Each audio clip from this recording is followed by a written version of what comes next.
Chapter 1. The Grand Line, Marine Fort. Naval Headquarters.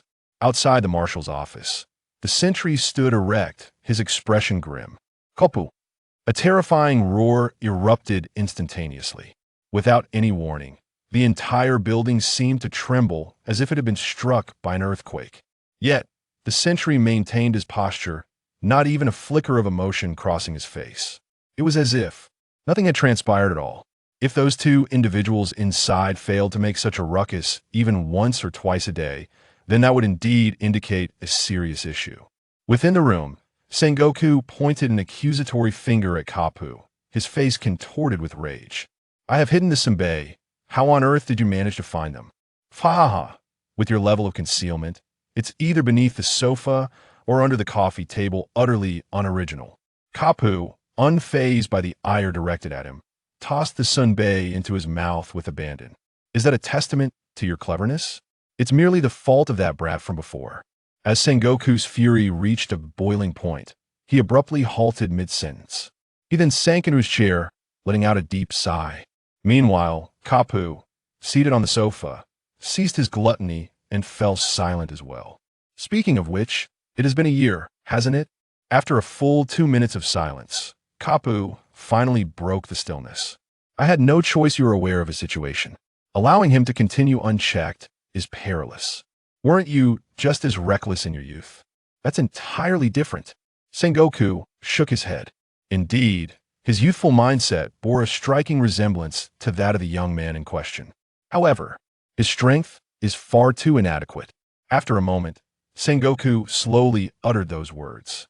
In this world, those with considerable power still possess certain privileges, as long as they do not transgress the bottom line established by the world government. Much like Kapu, and in his youth, Sengoku, who upheld the doctrine of absolute justice, was no different. But what now? The once prominent calligraphy of absolute justice that adorned the wall had long since vanished, replaced instead by an undeniable sense of justice lingered in the silence shared between Sengoku and Kapu. East Blue, merely 3 nautical miles from the calm belt. Rod Island. This place was originally established as an early naval branch, intended for early warning and interception. As for what it was meant to warn against, naturally, it was the pirates that might attempt to traverse the calm belt into the East Blue. One must understand that the East Blue is one of the world government's most crucial treasury regions. However, as time passed, the Navy found this branch increasingly redundant. After all, pirates in the first half of the Grand Line rarely possessed the capability to cross the calm belt. Even if some did, their sights were set on the latter half, namely the Grand Line. And in that latter half, those formidable pirates indeed had such strength, yet they could not directly enter the East Blue.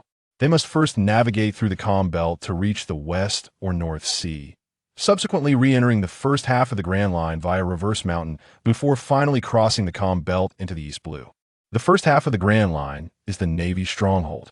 Even if a powerful pirate were to flee from the New World to the East Blue, it would hardly be the duty of the branch in the East Blue to issue a warning that would assuredly be monitored by headquarters long before they entered the first half of the Grand Line. As for interception, if a notorious pirate were to invade the East Blue, how could a mere branch in the 4 seas hope to impede them? They would likely be eliminated before they could even send a message. Thus, the branch that once boasted over 100 Marines has been drastically reduced over the decades, ultimately, leaving only a handful of Marines stationed there. Within the Navy, the 157th branch has garnered numerous nicknames, such as the Forgotten Branch, or the Navy's Retirement Home, among others. The rationale behind this is not only due to its ineffectiveness in monitoring and interception, but also significantly influenced by the geography of the East Blue.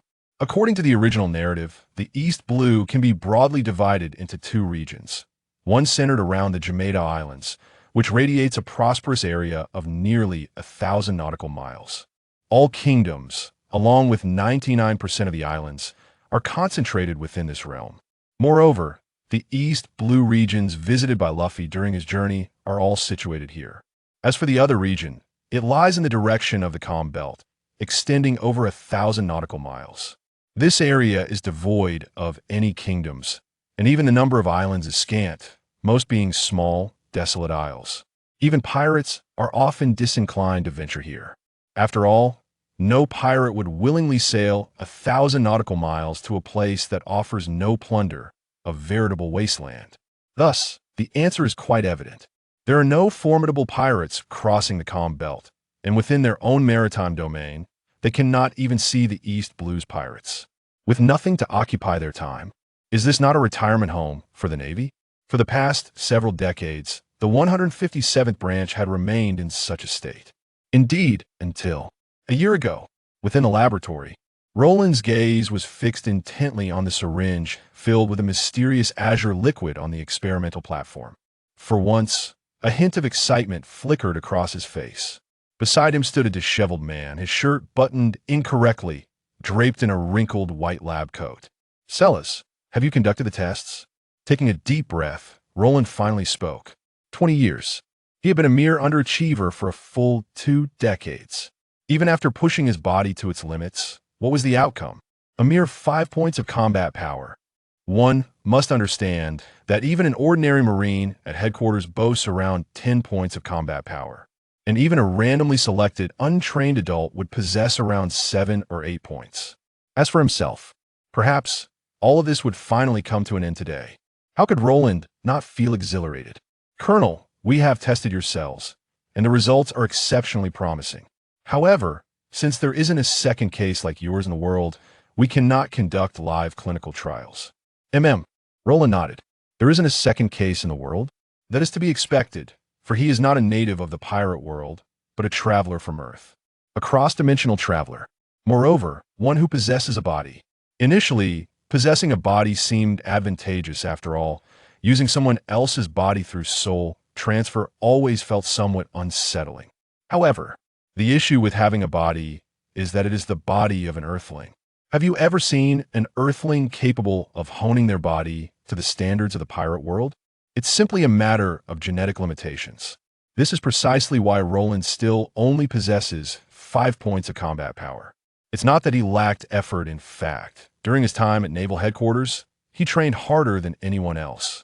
Yet the results were disheartening. Direct injection should suffice, right? "Yes, Colonel. But be advised, the process will be quite painful." Celas's eyes widened in shock. Before he could finish his sentence, Roland had already pressed the syringe against his left arm, steadily injecting the azure liquid into his body. One cannot blame Roland. He had awaited this day for far too long. However, this sudden action startled Celas beside him. Before he could articulate his thoughts, why had the colonel injected himself so abruptly?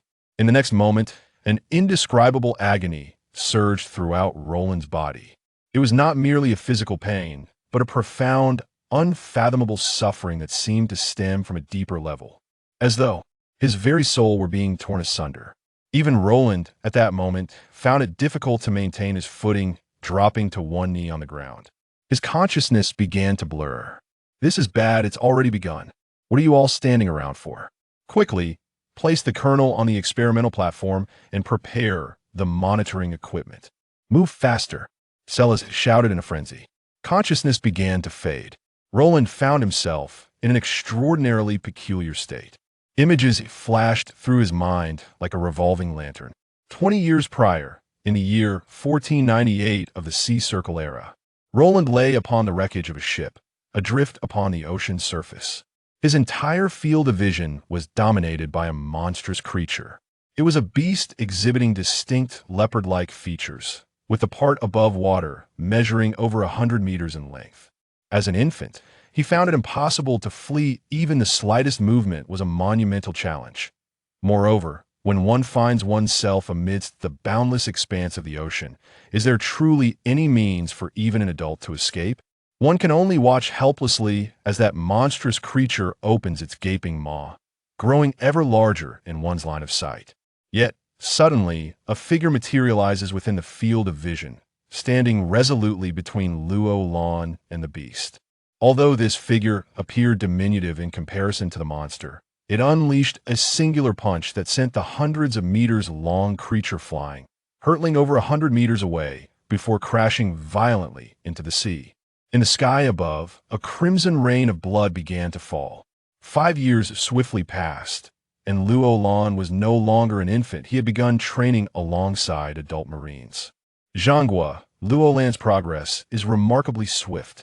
Indeed, although his innate physique is exceedingly frail, I never anticipated such rapid improvement once he commenced training. After merely a month, his combat prowess escalated from 2 to 5 points. At this rate, within a month or two, he will no longer be inferior to the adult Marines of our unit. The man rarely exhibited a smile, but this time it graced his features. Just days prior, he had heard tales of a genius from CP9, hailed as the strongest in 800 years, who had accomplished remarkable feats at the tender age of 13. Such grandiloquent claims paled in comparison to Luolan's astonishing performance. A leap from 2 to 5 points in just a month was nothing short of extraordinary for a child barely 5 years old. If all proceeds smoothly, Luolan is destined to emerge as a leader among the younger generation of the Navy. However, the implication of "if all proceeds smoothly" suggests the likelihood of unforeseen complications. 3 more months elapsed. Despite Luolan's unwavering dedication, the results were disheartening. How could this be? The man stared, dumbfounded, at the results of Luolan's recent test. His combat prowess remained stagnant at 5, showing no signs of improvement. In the subsequent year, the man explored numerous avenues, even exchanging his military achievements for a rare ancient-type devil fruit. It is well known that Zoan-type devil fruits significantly enhance physical abilities, and ancient varieties do so even more. Yet, what was the result? It proved utterly futile. Even consuming this precious ancient devil fruit yielded no effect. Not only did it fail to enhance his physical attributes, but the powers typically granted by the fruit seemed to vanish as if absorbed by a black hole, leaving nothing behind. Finally, the man relinquished all hope. The carousel of time continued to turn. Luolan, now 9 years old, found himself being ruffled on the head by someone, a look of disdain adorning his features. Luolan, I must leave for a time. You must look after yourself. Brother, I cannot quite articulate why, but I have an unsettling feeling that once you depart, you may never return. Could you not stay? Luolan abruptly lifted his head, addressing the youth. For reasons unknown, the moment the youth mentioned his impending departure, a vivid image flashed through Luolan's mind. In this vision, the youth lay bloodied in a snow-covered expanse, his eyes forever closed, devoid of any life. Luolan was bewildered as to why such a scene invaded his thoughts, and he could not begin to explain the phenomenon. All he could do was fervently plead with this brother, who, though not of his blood, felt closer than any kin, to reconsider his choice. No, this is a task I must undertake alone. No one else can fulfill it. The youth shook his head, his gaze resolute. The scene shifted once more. Years later, within a spacious office. Old man, can you not trust me just this once? Just because you have a bad premonition, you wish to alter the entire plan? You would render your brother's years of effort in vain? Guards, take him away and confine him for 3 days. You obstinate old fool. If anything happens to my brother, I shall never forgive you for the rest of my life. As the Marines dragged Luolan away, he shouted in frenzied desperation. 3 days later, upon emerging from confinement, Luolan was met with devastating news. The brother who had nurtured him through thick and thin had indeed encountered misfortune. It was on that very day that Luolan regained the memories of his past life, finally comprehending why such unsettling visions frequently invaded his mind. Alas, it was all far too late. Time progressed to the year 1517 of the Sea Circle calendar. Luolan was now 19 years old. Though he had regained the memories of his previous life, and, due to his dual existence, possessed a mental acuity and comprehension that far surpassed others, he remained constrained by the limitations of his earthly form. Much like 14 years prior, his combat prowess still hovered at a mere 5 points, unable to ascend even the slightest degree. Fortunately, despite his abysmal strength, Luolan thrived within the ranks of the staff, dazzling others with his imaginative and astonishing military strategies, which propelled him to the rank of colonel through merit alone. One could say he had reached the pinnacle of his career. To ascend further, it is not merely a question of military merit. One must possess commensurate strength. A mere individual with a combat power of 5 cannot hope to enter the ranks of senior officers. Regrettably, such aspirations are futile. The setting remains that familiar yet alien office. Luo Lan stands once more before the man. If you persist in clinging to those notions, do not blame me. You are the marshal. Should you wish to punish me, simply issue the command. Luo Lan responds with an indifferent demeanor, devoid of any change in expression. Over the span of 7 years, he has addressed Aunt He, Sister Ji Yuan, and Old Master Carp. Yet he has never again referred to this man as Old Man as he did 7 years prior. The mere mention of marshal evokes a complex array of emotions within the man. However, after a brief moment, he resolves firmly. Very well, since you have chosen this path. You shall be assigned to the 157th Division. If enlightenment eludes you still, then reside there in retirement. Indeed. I shall depart from headquarters and take up my post at the 157th Division. His response remains as unvarnished as ever. After saluting, Luo Lan turns to leave, leaving the man at his desk in silence. Ultimately, the scene freezes. Luo Lan, with a bag slung over his shoulder, stands before a dilapidated 2-story building. The sign hangs precariously, with one side having fallen away. It reads, Navy 157th Division. On that same day, Luo Lan activated the system, a system named Super Builder. Boom. The training ground resonated as if struck by heavy artillery. Alongside the terrifying roar, a cloud of dust was stirred up, only settling after a full minute. At the center of the training ground, a device displayed a prominent number, 128. Indeed, this is the current measure of Luo Lan's combat power. In merely half a month, he has elevated himself from a combat power of 5 to an impressive 128. The speed of progress is such that even Carp would be left astounded. What Celis has created is, in essence, a genetic serum aimed at unlocking the genetic barriers of humanity. It is crucial to note that this pertains specifically to humans. In other words, it is ineffective for the indigenous inhabitants of the pirate world. According to the Research Institute's report, humans possess genetic locks, whereas the inhabitants of the pirate world do not, resulting in 2 distinct outcomes. Firstly, while the inhabitants of the pirate world lack genetic locks, they possess a high initial ceiling that nonetheless remains limited. Secondly, humans have genetic locks that, when left unopened, yield a very low ceiling, yet once unlocked, they face no limitations whatsoever. Thus, determining which race is superior proves to be a formidable task. Moreover, according to Celis, the devil fruits are also a product of genetic science, specifically targeting the indigenous inhabitants of the pirate world, which explains why Roland's consumption of one proved ineffective. Lastly, Celis's latest report reveals that Roland's genetic locks are not singular, but rather consist of 3 distinct barriers. The methods to unlock the latter 2 and the effects post-unlocking remain a mystery that Celis requires time to investigate. As for the duration, it is uncertain. Gazing at the numbers on the device, Roland furrowed his brow, seemingly dissatisfied. Too slow, despite the alarming pace of advancement. He was acutely aware that he had already squandered 2 decades. To recover this lost time within just a year or 2 is no simple feat, no. He must elevate his speed of progress. At that moment, a major approached, draping a justice cloak over Roland's shoulders. Ah, Ian, you have returned? Indeed. I just came back and heard that you resolved that issue. Congratulations. Alas, it was merely a resolution. It has not afforded me any direct enhancement, and I remain unable to catch sight of those monsters. Roland let out a slight sigh. Ian, somewhat puzzled, remarked, Colonel, at the pace you are progressing, it is likely you will become a peak powerhouse of these seas within 5 years. Why, are you suggesting that I am too impatient? Precisely. Ian nodded in agreement. This is where his confusion lies. 5 years is not an exceedingly long duration, and by then, Luo Lan would merely be 25 years old.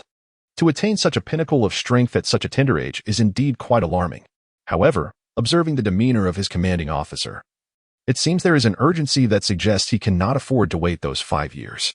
Ian, do you believe that in just 2 years, the entire world will erupt into chaos? And before that I must acquire sufficient power. 5 years. By then, it will be too late. He gazed into the sky, his expression profound as he spoke.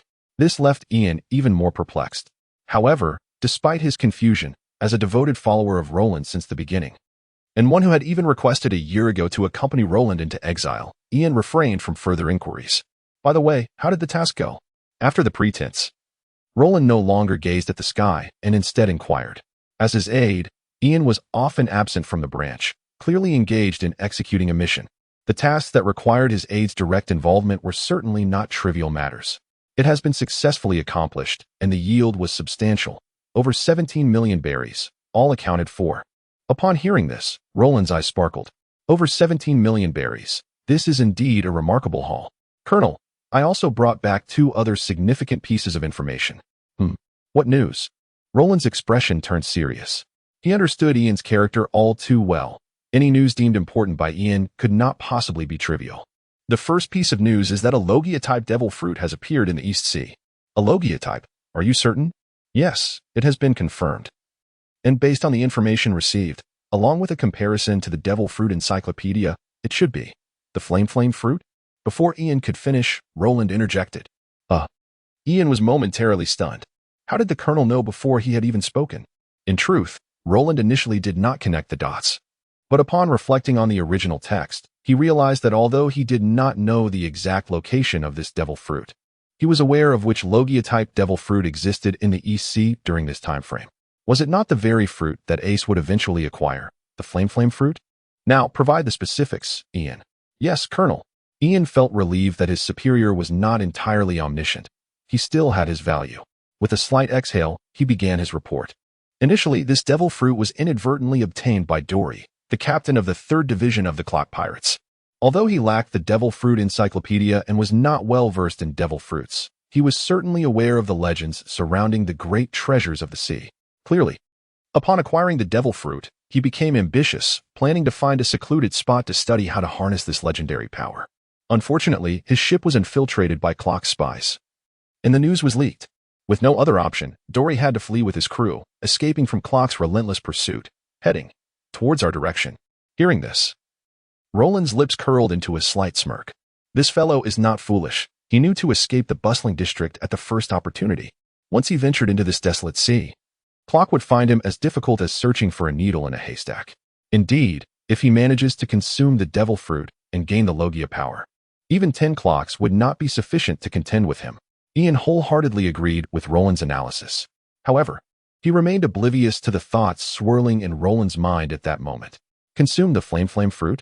While I do not know how Ace ultimately acquired it, one thing is certain, Dory does not possess the fortune for that. Colonel, once Dory escapes into the barren sea, locating him will be exceedingly challenging for us. Moreover, do you know of a newcomer in the East Sea named Ace? Here it comes again. That familiar sensation. While discussing one matter, they suddenly veered into an entirely unrelated topic. Ian found himself once more unable to keep pace with the colonel's train of thought. This newcomer named Ace. Could he possibly be connected to this matter? Ian silently scoffed. He was aware, from the intelligence gathered, that the young man possessed considerable strength. However, at present, he was merely a solitary figure, with nothing more than a flimsy raft to navigate. He was still far from making a significant impact. Keep an eye on him. He may lead us to Dory. This is perplexing. Is there a connection between the two? Yes, Colonel, I understand. During his time at the headquarters, Ian developed a habit. Regardless of how absurd the matters proposed by Roland might seem, the immediate course of action is not to question or inquire, but to execute. For in the end, one invariably discovers that every command issued by Roland appears to possess a prescient quality, strikingly precise. Not a single task is superfluous. Roland's extraordinary city-building system is an exceedingly costly endeavor. This is due to the fact that all functionalities require points for activation, and the sole means of acquiring these points, aside from intermittent tasks, is through the exchange of berries. One can exchange 10,000 berries for a single point. It is straightforward, however, the dilemma lies in Roland's lack of funds. Indeed, upon arriving at branch 157, he possessed a mere 100,000 berries. Alas, 10 points can accomplish nothing. Thus, in the initial stages, apart from the 2 buildings gifted within the novice package and the presence of an S-rank researcher named Silas, Roland was utterly incapable of constructing anything. Consequently, a special department emerged, one orchestrated by Roland from behind the scenes, with Ian tasked with its concrete implementation, operating under the Intelligence Division of Branch 157. Its official designation is the Intelligence Department 2 of Branch 157, and its sole objective can be succinctly summed up in 2 words: generate funds. If one were to inquire who possesses wealth in the East Blue, one might think of pirates. No, the pirates of the East Blue are quite impoverished. For an ordinary pirate crew to muster a few 100,000 berries is already quite remarkable. When it comes to true wealth, it is the nobility who reigns supreme. Naturally, as a member of the Navy, Roland cannot resort to direct theft, so what is to be done? At this juncture, the role of the Intelligence Division 2 began to manifest. Initially, 2 suitable targets were meticulously selected. The rationale for choosing 2 is evident: 1 affluent noble and 1 ambitious pirate crew. Once the targets were identified, the Intelligence Division 2 would indirectly furnish the pirate crew with intelligence through various means, and even covertly lend assistance to ensure the smooth execution of their plundering endeavors and maximize their gains. After all was said and done, the pirate crew involved would invariably vanish without a trace. Consequently, over the past year, numerous pirate crews, in addition to being pursued by the Navy, found themselves facing exorbitant bounties placed by certain nobles. However, the outcome: these pirate crews have yet to be apprehended. In just a year, the Intelligence Division has already secured over 100 million berries for Roland. Colonel, the second piece of news is rather troubling. Our activities in the Intelligence Division have been discovered. What happened? Roland furrowed his brow deeply. This is certainly not auspicious news. One misstep could lead to considerable trouble. Even as a traveler from another world, possessing a system, one remains inconsequential without growth. The matter at hand is this: during our final confrontation with the pirates, we uncovered a letter aboard their ship. Its contents reveal that someone is already aware of our every action. To prevent our deeds from being exposed, we are requested to eliminate the dragon pirates, who have entrenched themselves in Kokoja. Should we succeed in this endeavor, not only will our secret be safeguarded, but we will also be rewarded with a sum of 60 million berries. This matter, Roland found himself at a loss for words. The village of Kokoja, the evil dragon pirate crew, and a bounty of 60 million. Isn't that undoubtedly Nami? Although in the original narrative she amassed a fortune of 100 million, that was a matter of 2 years hence. So, has she already saved up 60 million? How intriguing, utterly fascinating. What means of contact did she leave for you? Indeed, alongside that letter, there was also a directional phone bug. This young lady is quite willing to spend money. A pair of directional phone bugs does not come cheap. Young lady? A woman? Colonel, do you know this person? Ian's mind was once again clouded with confusion. Give me the phone bug. Yes, Colonel. Regaining his composure, Ian retrieved a phone bug from his pocket. This is not an ordinary phone bug, but rather a directional phone bug, which only allows communication between 2 matching devices. While it may seem rather simplistic compared to a standard phone bug, one that can connect with any other by simply dialing different numbers, this directional bug possesses its own advantages. Primarily, it is impervious to eavesdropping. Taking the phone bug from Ian's hands, Roland promptly activated it. A moment later, a voice emerged from the device, a young female voice. Ian swiftly reached a conclusion. Indeed, just as the colonel had indicated, it was a young girl. However, how did the colonel know this? Never mind. Pondering it only exacerbates the headache. Meanwhile, upon hearing the voice from the phone bug, a slight smirk appeared on Roland's lips. No problem. I can assist you with the affairs of the dragon pirates, but a bounty of 60 million berries is insufficient. Hey, don't be unreasonable. Though that dragon fellow is formidable, the total bounty for all his crew combined does not amount to 60 million berries. In that case, I shall send a message to Dragon, stating that Nami has offered 60 million to eliminate him. How does that sound? Who are you? Roland's words struck Nami like a thunderclap, leaving her bewildered and genuinely alarmed. After a brief spell, she managed to regain some composure. Then we shall go down together. You may inform Dragon. However, I can just as easily expose your dealings with pirates plundering the nobility. Indeed, you have grasped my Achilles heel, but I am no less aware of yours. Once those words were spoken, Nami regained her calm and confidence. Yet she retorted, then go ahead and expose it. What did you say? I said you should expose it, but I am quite curious about how you intend to reveal who we are. Nami momentarily fell into a daze. Indeed, she had stumbled upon their activities by chance, piecing together several similar incidents over the past year to formulate a theory. However, the crux of the matter remained. Who are these individuals, and to which organization do they belong? What do you even know? What exactly do you desire? Did you not just state that a reward of 60 million berries is insufficient? You must agree to one more condition. What condition?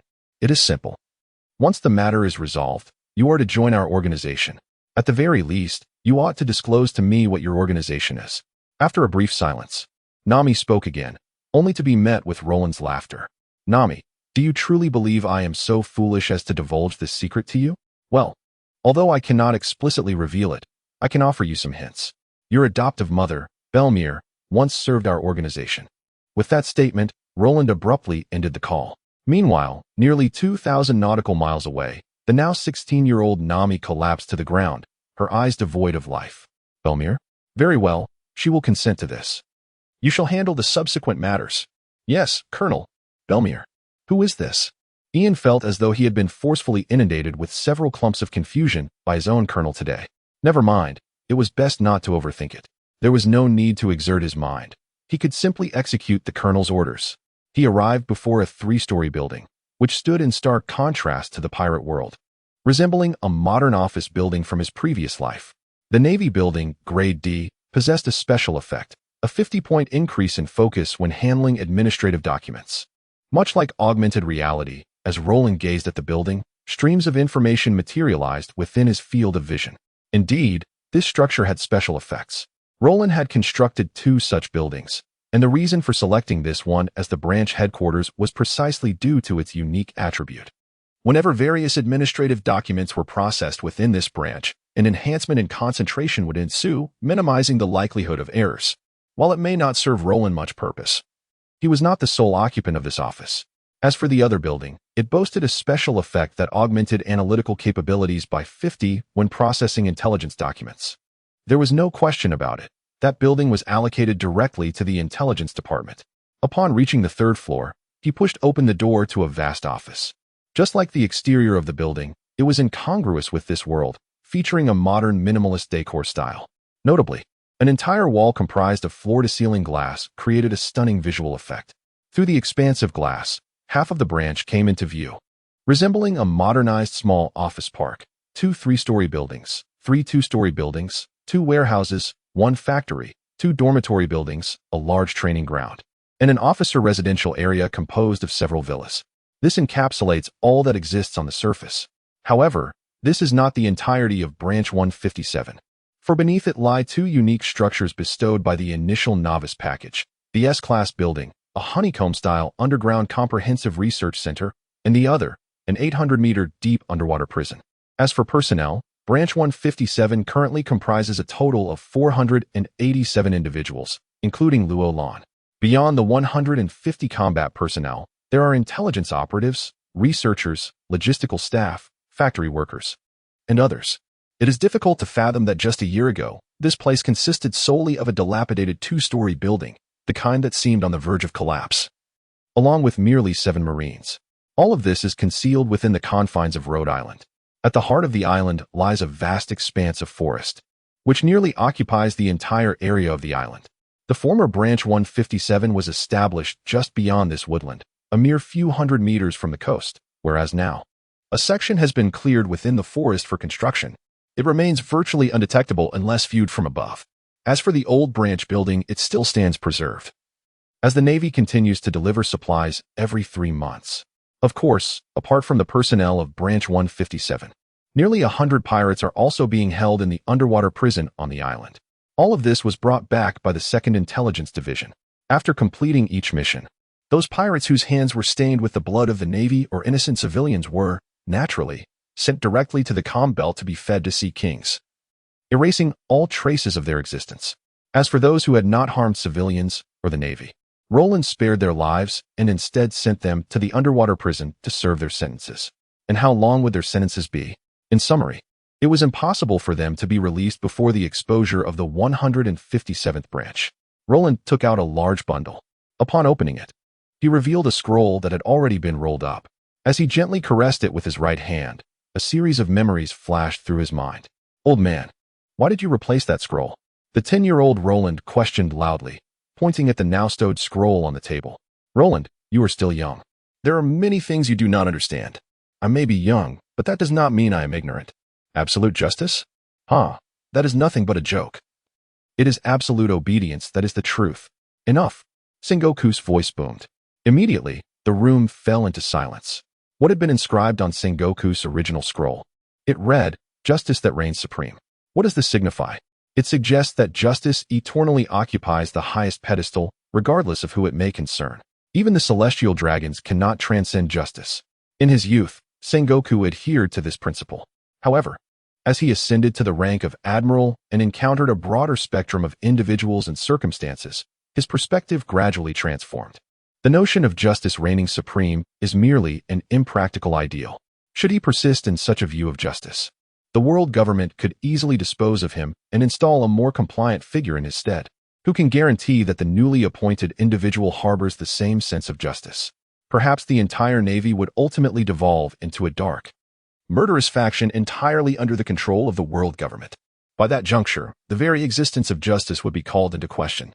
Consequently, Sengoku's pursuit of justice evolved from the lofty ideal of supreme justice to a more limited interpretation, one that seeks to preserve whatever semblance of justice remains while yielding to the world government.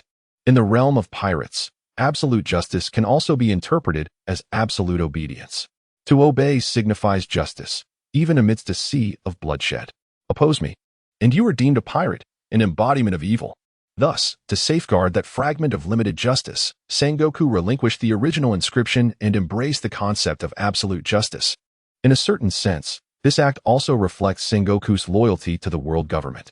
Since you have forgotten the original intent, allow me to embody this justice henceforth. Cradling the inscription closely, he turned and departed, leaving Sengoku alone in silence. Reflecting on these events, Roland could not help but express his admiration. Upon regaining his memories, he found it understandable to comprehend Sengoku's actions. After all, he is not the protagonist. He lacks a system, the foresight of a traveler, and the overwhelming strength to dominate an era. One could argue that Sengoku has performed remarkably well within the bounds of his capabilities. During his year here, Roland refrained from presenting the inscription, fully aware that he previously lacked the requisite strength. Yet now, everything has irrevocably changed. It is high time for this calligraphy poster to be rehung. Soon, the once barren wall was completely adorned with a magnificent scroll. Inscribed with 7 grand characters, the justice of Koko Shia village reigns supreme. Nojiko, do you believe this matter to be true? Did Belmere truly serve this organization? If so, what manner of organization could it possibly be?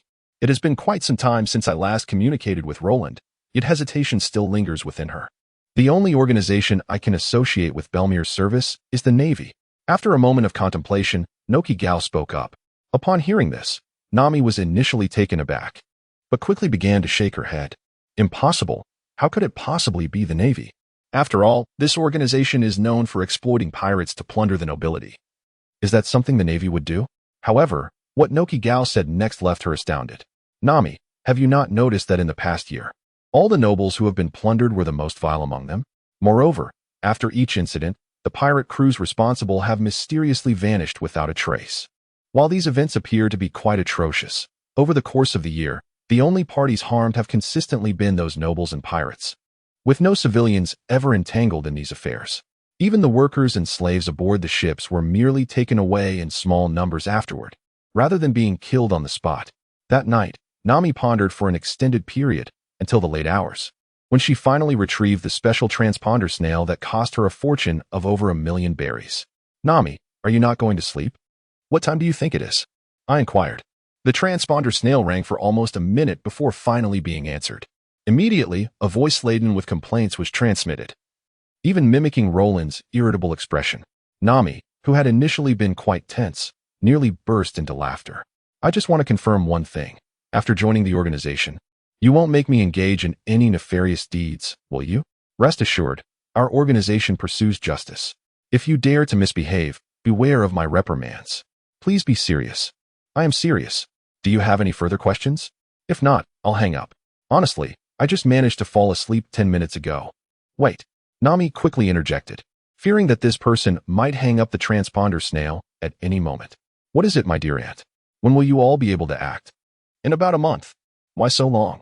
Nami, do you think I live next door to you? Roland replied, exasperated. Where is Rhode Island? At the far edge of the East Sea, right next to the wind belt. And what about Kokasia village? Well, it's just beyond the Jumida Islands, very close to the core of the East Sea's prosperous region. The distance between the two is over 1,000 nautical miles. Next came the matter of transportation. What era is the pirate world in? The age of sailing ships. Ordinary vessels cruise at 7 to 8 knots, and even at maximum speed for an entire day. They cover less than 200 nautical miles. Traveling from Rhode Island to Kokasia village? Don't even think about it without at least 10 days. Furthermore, Roland had to deal with Dory and Ace's matters before he could set off for Kokasia village. Thus, a month's time seemed a rather reasonable estimate. But your organization has people here, right? We do, but those individuals can only handle ordinary pirates. The dragon pirates are a different matter. I can't just send someone over to deal with them. Do you think that's feasible? Fine, a month it is. Nami gritted her teeth and nodded. If she had her way, she wouldn't want to wait a single day. Yet Roland was right. Eliminating the dragon was indeed no simple task. Due to the dragon's incessant propaganda, claiming that fishmen possess 10 times the strength of humans and that they are a superior race. Coupled with the East Sea's lack of information, Kokasia village was even more obscure. Almost everyone, including Nami, had been thoroughly indoctrinated, forming a belief that fishmen were incredibly powerful, to the extent that even the Navy could not contend with them. Thus, she even interpreted Roland's words to mean that the people left in the East Sea were incapable of handling this task, and true power must be dispatched from the Grand Line. Regardless of how Nami understood it, the essence remained largely the same. After all, the location where Roland resided was separated from the Grand Line merely by a windlass belt, and crossing it wouldn't take even a day. The time required to reach Kokasia village was indeed comparable to that of someone coming from the Grand Line. The following day, after receiving a call from Silas, Roland, accompanied by his aide Ian, made his way to the underground research facility. As the elevator doors opened, Silas was already waiting. Let us proceed directly to the testing area. Yes, Colonel, please follow me. Roland gestured and began speaking. Silas wasted no time and promptly led the way. Soon, the trio arrived at a testing range located on the 3rd level of the hive. The vast, lofty space made it hard to believe they were hundreds of meters underground. At that moment, several researchers in lab coats were already waiting in the range. Beside them lay a long box and a suitcase. Colonel, which would you like to test first? The rifle, please. Understood. Silas nodded and waved his hand. 2 researchers immediately opened the long box, revealing a rifle and 2 boxes of ammunition. Roland stepped forward, but instead of taking the rifle first, he retrieved a box filled with bullets. Opening it, he extracted a golden bullet. A smile spread across Roland's face. Excellent, just what I was looking for. The bullet in his hand was not the typical spherical lead projectile of the pirate world, but rather a distinctly modern bullet. Ah, the kind of modern ammunition from his previous life. Ian, observing the bullet in Roland's hand, was filled with curiosity. The design of this contraption is utterly shattering to his worldview. Shouldn't bullets be merely spherical lead projectiles? How has it come to resemble this? Silas, please elucidate. Ian is nearly bursting with curiosity. Yes, Colonel. Silas nodded. He first picked up the firearm from the case. This weapon is designated the Rod 1518 rifle, measuring a total length of 1,107 millimeters, with a barrel length of 600 millimeters and weighing 3.9 kilograms. It employs the new 7.92 by 57 millimeter ammunition, complemented by our innovative rifle barrel design, allowing an effective range of up to 800 meters. Moreover, it boasts a firing rate of approximately 15 rounds per minute, contingent upon the operator's proficiency. In terms of power, rate of fire, and accuracy, it far surpasses the mainstream firearms of the present world. According to our calculations, within a distance of 100 meters, it can even injure individuals with a combat power value below 300, even if they have activated the iron block technique. Ian was left speechless. 800 meters, and that's the effective range? Are you serious? He is all too familiar with the current standard firearms of the Navy. Those flintlock guns that utilize spherical lead bullets typically have an effective range of merely 50 to 60 meters, beyond 100 meters. The trajectory of the bullet is left to chance.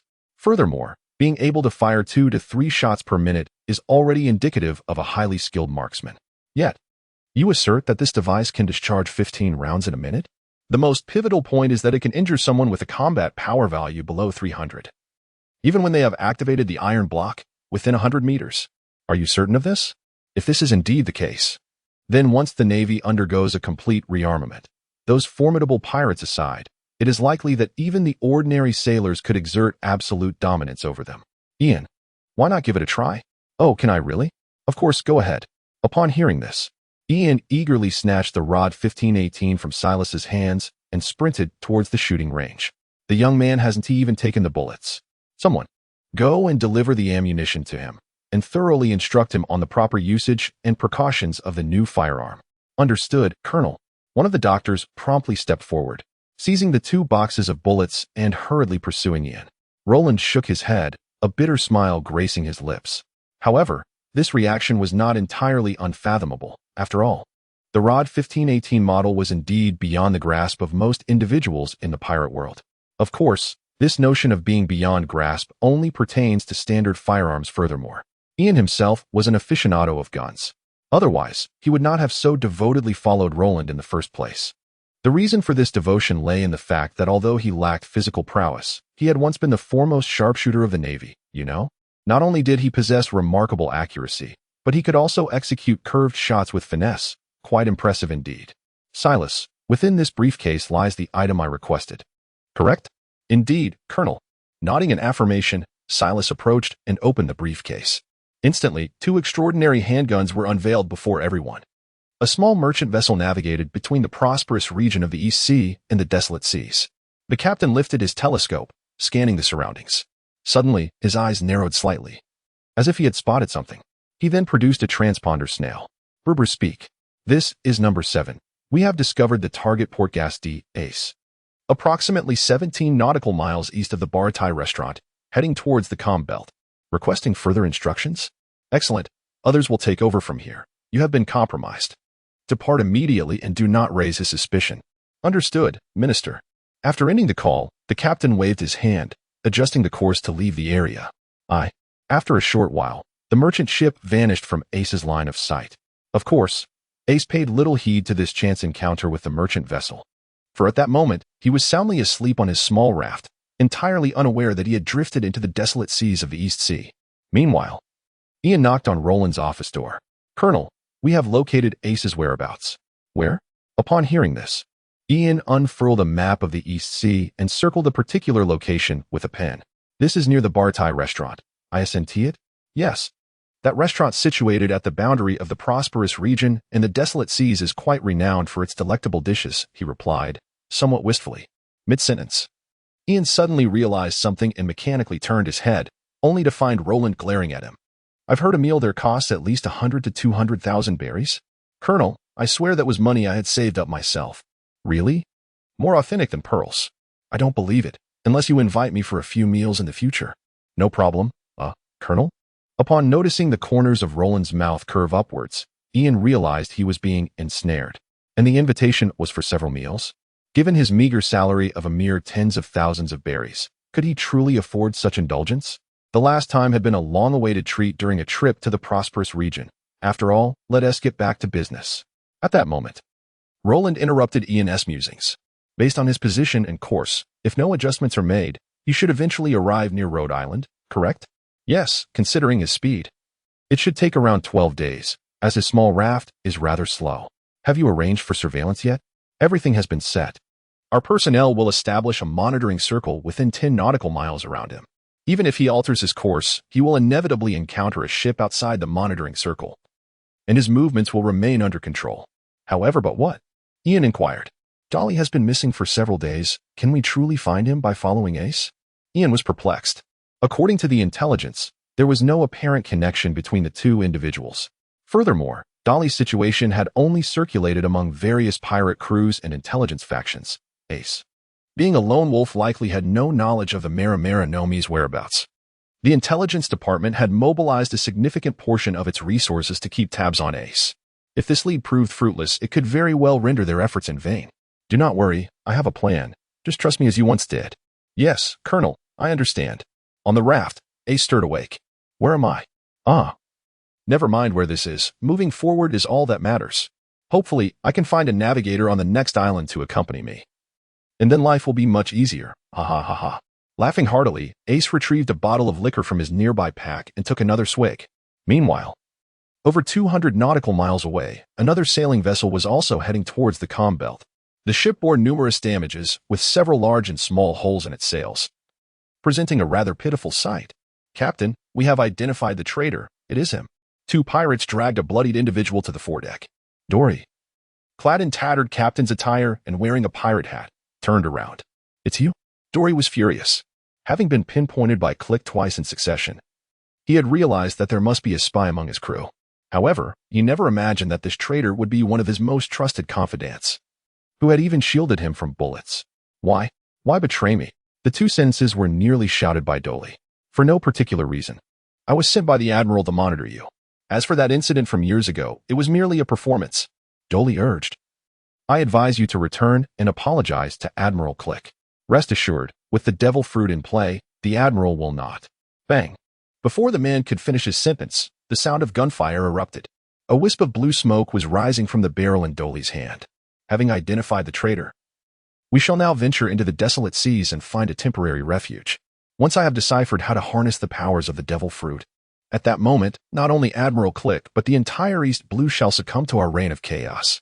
Women, riches, you shall all possess them. Even more and better than what the nobles hold. With a fervent shout, Dolly holstered her weapon. Remarkably, those small pirates were captivated by her words, immediately erupting in cheers. The next question was where to go. Was there anyone familiar with the desolate seas? Boss, I came from the desolate seas.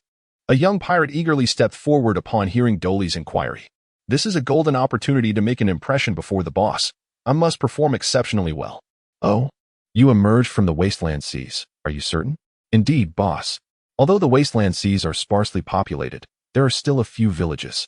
And the village where I was born lies deep within this maritime area. Splendid. Then tell me, are there any suitable hiding places? Upon confirming with the young pirate, Dolly chuckled heartily, patting his shoulder and inquiring further. Well, identifying a hiding place is quite challenging. No, wait. Boss, if it's only for a short period. I have an impeccable refuge in mind. Hurry up and tell me. In fact, there exists a naval branch within this sea. There's a naval branch here? You must be joking. No, boss, believe me, I am absolutely not fabricating this. The young pirate, startled, quickly assured him. Boss, near the doldrums. There is indeed a naval branch. However, that branch is manned by fewer than 10 personnel.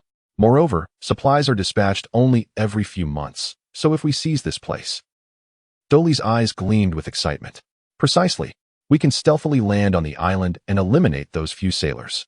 Not only would we acquire an unexpected hideout, but we would also remain undetected by the Navy for a considerable time. Excellent. Simply marvelous. Go inform the navigator of the location. Yes, boss. 10 days later. A dilapidated pirate ship had approached within 10 nautical miles of Rhode Island. From the crow's nest atop the towering mast, they could already glimpse the coastline of Rhode Island. Boss, this is Rhode Island. Splendid. Have the crew prepare.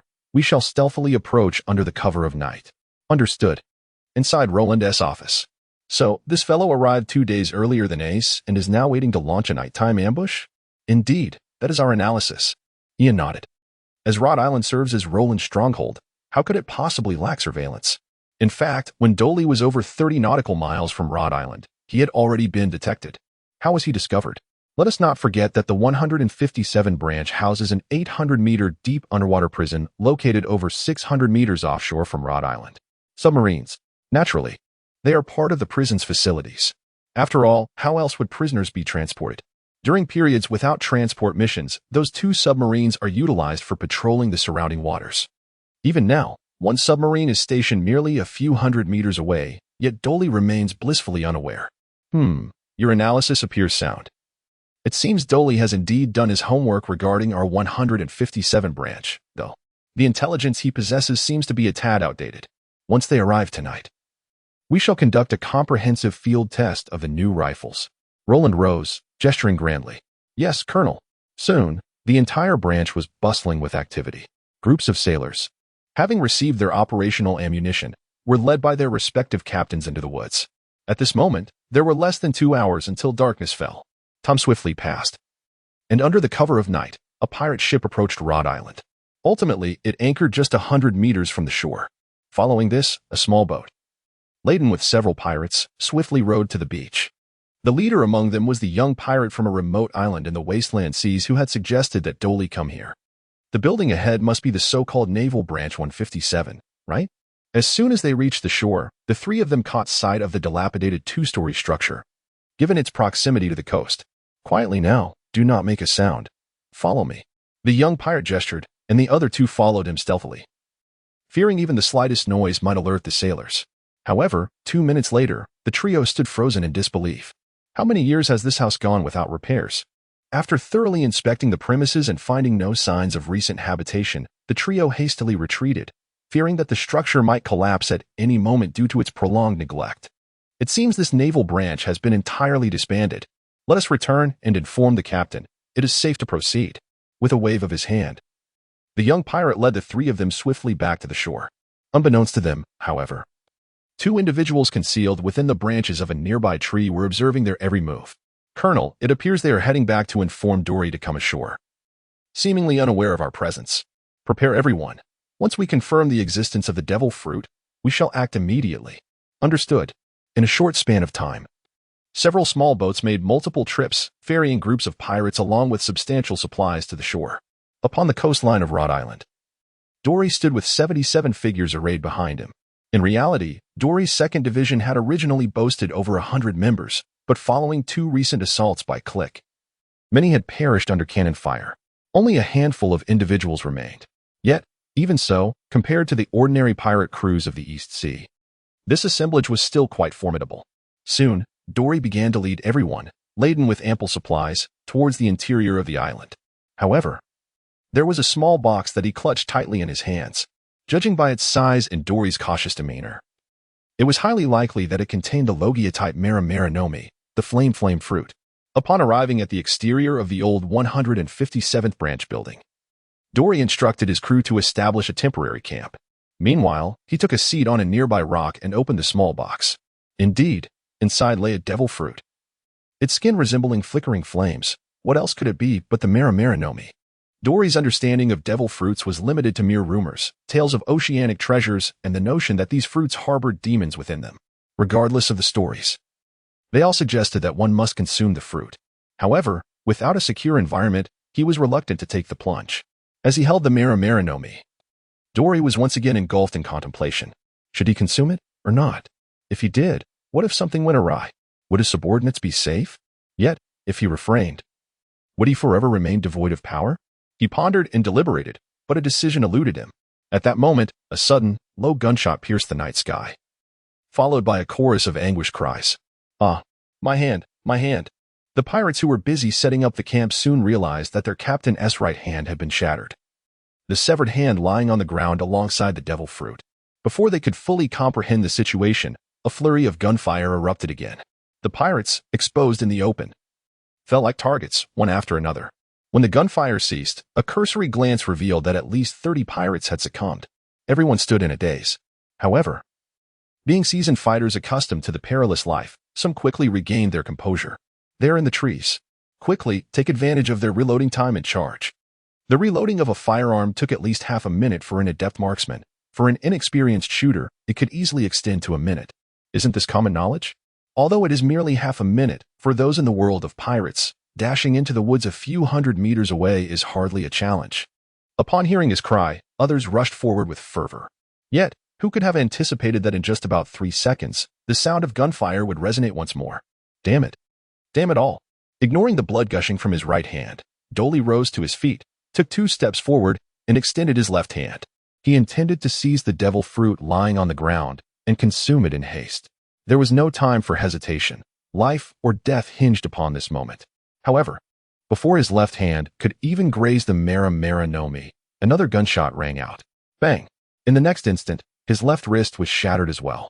Turning back, he beheld Roland, brandishing a black pistol, standing not far from him. Behind Roland lay a multitude of pirates who had fallen in the charge, with not a single survivor in sight. Dory suppressed the urge to use his hands and lunged toward the Nami lacking hands. He still possessed a mouth. He opened wide, preparing to devour the devil fruit. Yet, he was woefully naive. Bang! As the deep gunshot echoed once more, the entire island fell into silence. If anyone believes that the greatest harm to civilians comes from the notorious pirates, they are gravely mistaken. The truth is, only a handful of individuals can truly be deemed as great pirates in this vast world. Most of these pirates possess their own territories, operating as if they were kingdoms. In stark contrast, it is the mid-tier and low-tier pirate crews that pose the most severe threat. It is not their strength that renders them dangerous, but rather their sheer numbers. They are as numerous as the stars. Even with hundreds of thousands of naval troops stationed around the globe, it is utterly impossible to manage them all. Such pirates are the most fervent in their penchant for plundering and slaughtering innocents. This, indeed, represents the paramount value of the ROD 1518 model, for it enables the naval forces to utterly crush these lowly pirates, thereby mitigating the greatest threat they pose to the civilian populace. Arriving at the site where Dolly had fallen, he picked up the burning fruit from the ground. Is this the natural type burning fruit? It is rather exquisite. Gazing at the fruit in his hand, which resembled scales of flame, Roland could not help but marvel. The only lamentation is that Roland himself cannot harness its powers. Otherwise, he would genuinely desire to consume it. Although in the original narrative, the burning fruit's capabilities seem somewhat lackluster, overshadowed entirely by Akainu's magma fruit, Roland has always maintained that this was due to Ace's misguided developmental path. What is the temperature of magma? Between 700 to 1,200 degrees, with a maximum of about 1,200 degrees, right? But what about fire? Indeed, ordinary flames only reach 300 to 500 degrees, which pales in comparison to magma. However, that is merely ordinary fire. Clearly, Ace's lack of education and knowledge has led to his oversight. Otherwise, if he had thought more expansively, the burning fruit could have been far more formidable, for after all, fire, in reality, possesses no upper temperature limit. Is the magma fruit truly the superior form of the burning fruit, Akainu? Ian, it's yours. With a slight upward curve of his lips, Roland tossed the burning fruit directly to him. This truly startled someone. In a flurry of chaotic movements, it was finally grasped in hand. Colonel, are you saying that this fiery fruit has been bestowed upon me? In this moment, overwhelmed by immense surprise, Ian found himself at a loss for words. The impact of Luo Lan's previous statement was simply too profound. This is indeed a fruit of the natural type. Currently, there are only 4 individuals in the Navy who possess such abilities, and among them, 3 are admirals. It seems that Smoker has somewhat diminished the prestige associated with the natural type. Nevertheless, there is a prevailing consensus across these seas. Acquiring a natural type devil fruit guarantees that, even if one does not ascend to the pinnacle of strength, they will undoubtedly achieve a status of being a top-tier warrior, unless one foolishly brings about their own demise before reaching their full potential. And now, our esteemed captain has directly claimed the Nami for himself? Of course, you are well aware of my constitution. Who else could it possibly go to? Hee. Could this be considered a fortunate bargain for me? What do you think? Rowan shot him an exasperated glare. Moments later, Ian produced a small knife and meticulously peeled the skin off the Nami, slicing the flesh into pieces. Finally, he inexplicably retrieved a handkerchief, unfolding it and tucking it into his collar. Witnessing this scene, Rowan was filled with skepticism, pondering to himself. If he just happened to possess a knife and fork, he would undoubtedly bring them forth. However, in the very next moment, Ian indeed extracted a fork and brought a piece of fruit flesh to his lips. This was utterly perplexing for Roland, his subordinate. Though he generally indulged in food more meticulously than himself, had never exhibited such an exaggerated demeanor. It was merely a devil fruit. Was it truly necessary? Moreover, he was well aware that one only needed to take a single bite of a devil fruit, yet here he was, consuming 3 pieces consecutively. No. He was still at it. It was already the 4th piece. The most bewildering aspect was that while the taste might be likened to excrement, his expression of rapture was utterly incomprehensible. Ian, this is a natural type devil fruit. How could one partake without a sense of ritual? As for the flavor, it may indeed be somewhat reminiscent, but the thought of indulging in a natural type makes even the notion of excrement seem delectable, does it not? After a full 5 minutes, Ian finally finished all the fruit flesh and rose, wiping his mouth. In the next instant, a flame surged skyward, enveloping Ian entirely. Roland stepped closer, feeling the heat, and fell into a deep contemplation. The temperature is not particularly high. It remains within the realm of ordinary flames. It appears that to master the use of the devil fruit, one must first excel in mathematics and the sciences. Colonel, what are your thoughts? As the flames dissipated, Ian inquired with a face full of excitement. Roland cast a glance at him. That was utterly inadequate. Starting tomorrow, you will attend 3 hours of classes at the Research Institute each day, and I shall have Silas arrange for someone to instruct you. Having said this, without waiting for Ian's reaction, Roland turned and departed. Someone was left in a state of disarray. Classes? What is all this about? The following day, Ian was reporting on the findings from the previous night. Colonel, we have completed the inventory. From Dolly's ship, we seized a total of 57.8 million berries in cash, along with valuables worth approximately 25 million berries. The only remaining issue is how to handle Dolly's corpse, especially since he has a bounty on his head.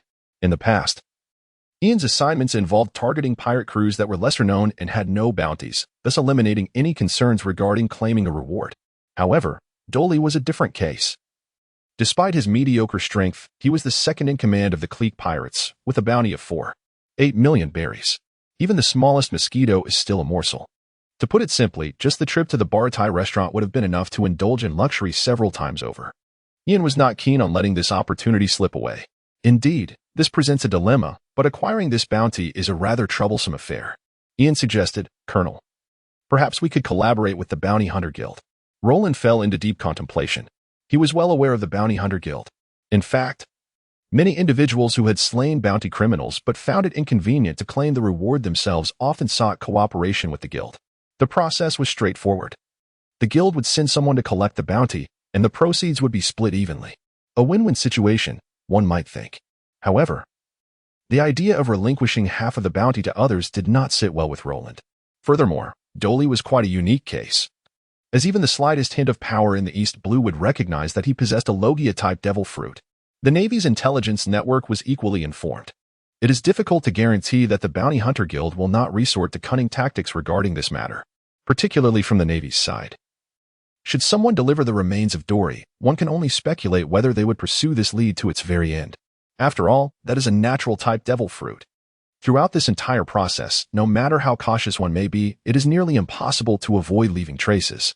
While cooperation in the aftermath concerning the Dragon of Evil may be feasible, the case of Dory is different. A mere 4.8 million is at stake. It is prudent to adhere to the established protocol, sending him along with his ship into the calm belt. All pirate corpses shall be transported aboard Dory's vessel. The helm locked, sails raised, and set course for the windless zone. 3 hours later, a sea king of several hundred meters in length swiftly approached the pirate ship, which lay adrift, devoid of wind and power. 58 million berries were credited to the system, elevating Roland's builder points to 10,760. As for the treasure valued at 25 million berries, the situation becomes somewhat more complex, given that the system exclusively accepts berries. Thus, it is imperative to convert these assets into berries first. Nevertheless, while this may pose some inconvenience, it is not insurmountable. It is worth noting that the Intelligence Department has engaged in similar undertakings numerous times over the past year. After dismantling the assets, they will be discreetly sold off through various underground black market channels, utilizing multiple transactions with smaller quantities. Although the potential loss throughout this process may exceed 30%, the benefits of safety and secrecy outweigh this drawback. This matter can be entrusted to Ian. There is no need for Roland to concern himself excessively. As for what to do about Ace, how should he approach this character? In the office, Roland's right hand rhythmically tapped the surface of the desk. After a brief moment, he suddenly erupted into a fit of mischievous laughter. "Very well. It is time for you to reminisce about those days 7 years ago when I had you under my control." Amidst the vast ocean, a small wooden sailboat was propelled by a diminutive sail. Though it swayed considerably, there were no signs of capsizing, and it sped forward. Meanwhile, a certain individual lying on this raft suddenly awoke, drenched in sweat. Damn, how could I be dreaming about that fellow Roland? He recalled the time 7 years ago when he had arrived at Windmill Village alongside Garb, enduring 3 months of torment at the hands of that man, causing Ace to shudder involuntarily. No, he had been too young then, easily overwhelmed by a mere broken gun. The current version of himself would no longer be intimidated. Even if this man's bullets could curve, firearms, after all, were hardly formidable. Ace threw his head back and roared, seemingly attempting to dispel the fear that gripped him. Yet, oh, firearms are not formidable, are they? Though the voice he heard was somewhat altered, Ace immediately recognized who was speaking. Like a machine, he slowly turned his head. To his astonishment, part of a colossal metallic structure had emerged from behind the raft, and there sat Roland, perched upon the elevated section above, holding a sleek black pistol in his left hand, a long coat billowing behind him. "Roland, what brings you here?" "Very well. Let us settle those accounts from 7 years ago once and for all." Ace took a stance, clearly ready to confront Roland. However, if only his legs weren't trembling slightly, his resolve would have been even more convincing. Yet Roland remained seated, lazily lifting his left hand before abruptly flicking it. Bang! Ace carefully assessed his body, confirming that he felt no pain whatsoever. He exhaled a long sigh. "Humph. Your marksmanship has deteriorated since 7 years ago. Was that truly a misfire?" A subtle smile crept across Roland's lips. At this moment, Ace sensed something amiss. Unsettling sounds reached his ears from behind, prompting an immediate turn. Before him, a large hole had formed in the mast of the raft, surrounded by a web of cracks that emitted a mournful cry of overwhelming strain. In the next instant, it could bear no more, collapsing entirely. The point of impact was clearly behind him. Damn it, yet another bullet that could curve. He had foolishly believed it to be a stray shot, only to realize that his true target was not himself but the sail on his raft. Infuriating, utterly infuriating. How could that fellow Roland, who was clearly not a devil fruit user, manage such a feat? The most troubling aspect was the speed of that bullet. He hadn't even had time to react. When had gunpowder projectiles become so formidable? If he intended to surrender, then let him use this. With that thought, Roland casually tossed a flare gun aside. He then withdrew his handgun, lifted a heavy metallic cover, and vanished into the colossal metal contraption.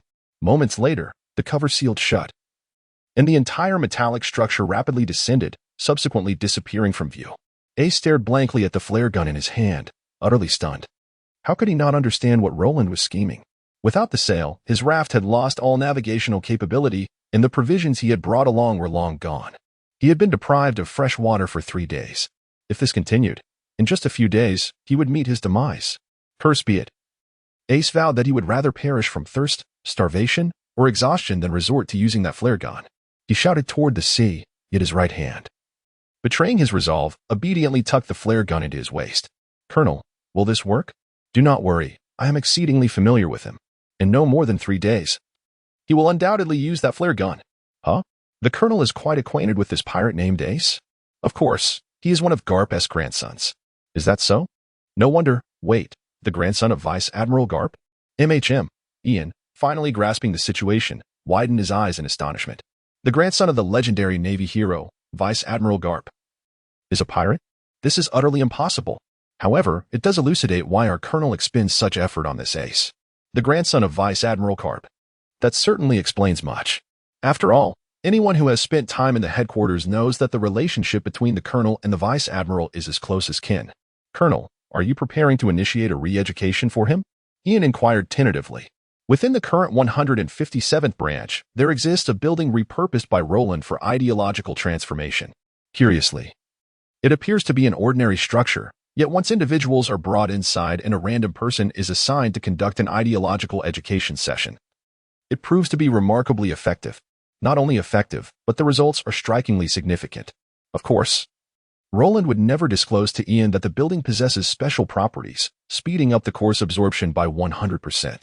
Roland does not run a school, so he ingeniously exploited this unique effect to create a specialized re-education system. What is taught? Naturally, it is the establishment of proper worldviews. The efficacy is extraordinary. Otherwise, where do you think such a multitude of individuals in the 157th branch originated?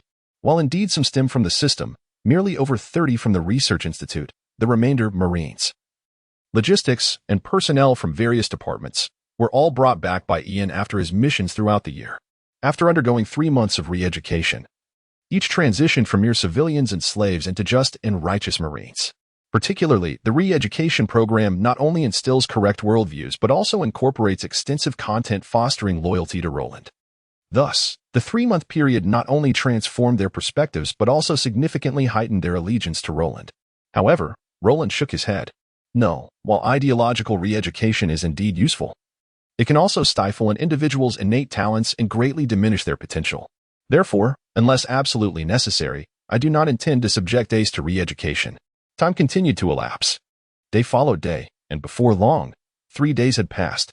The submarine carrying Roland was merely 300 meters from Ace's raft, constantly monitoring his condition.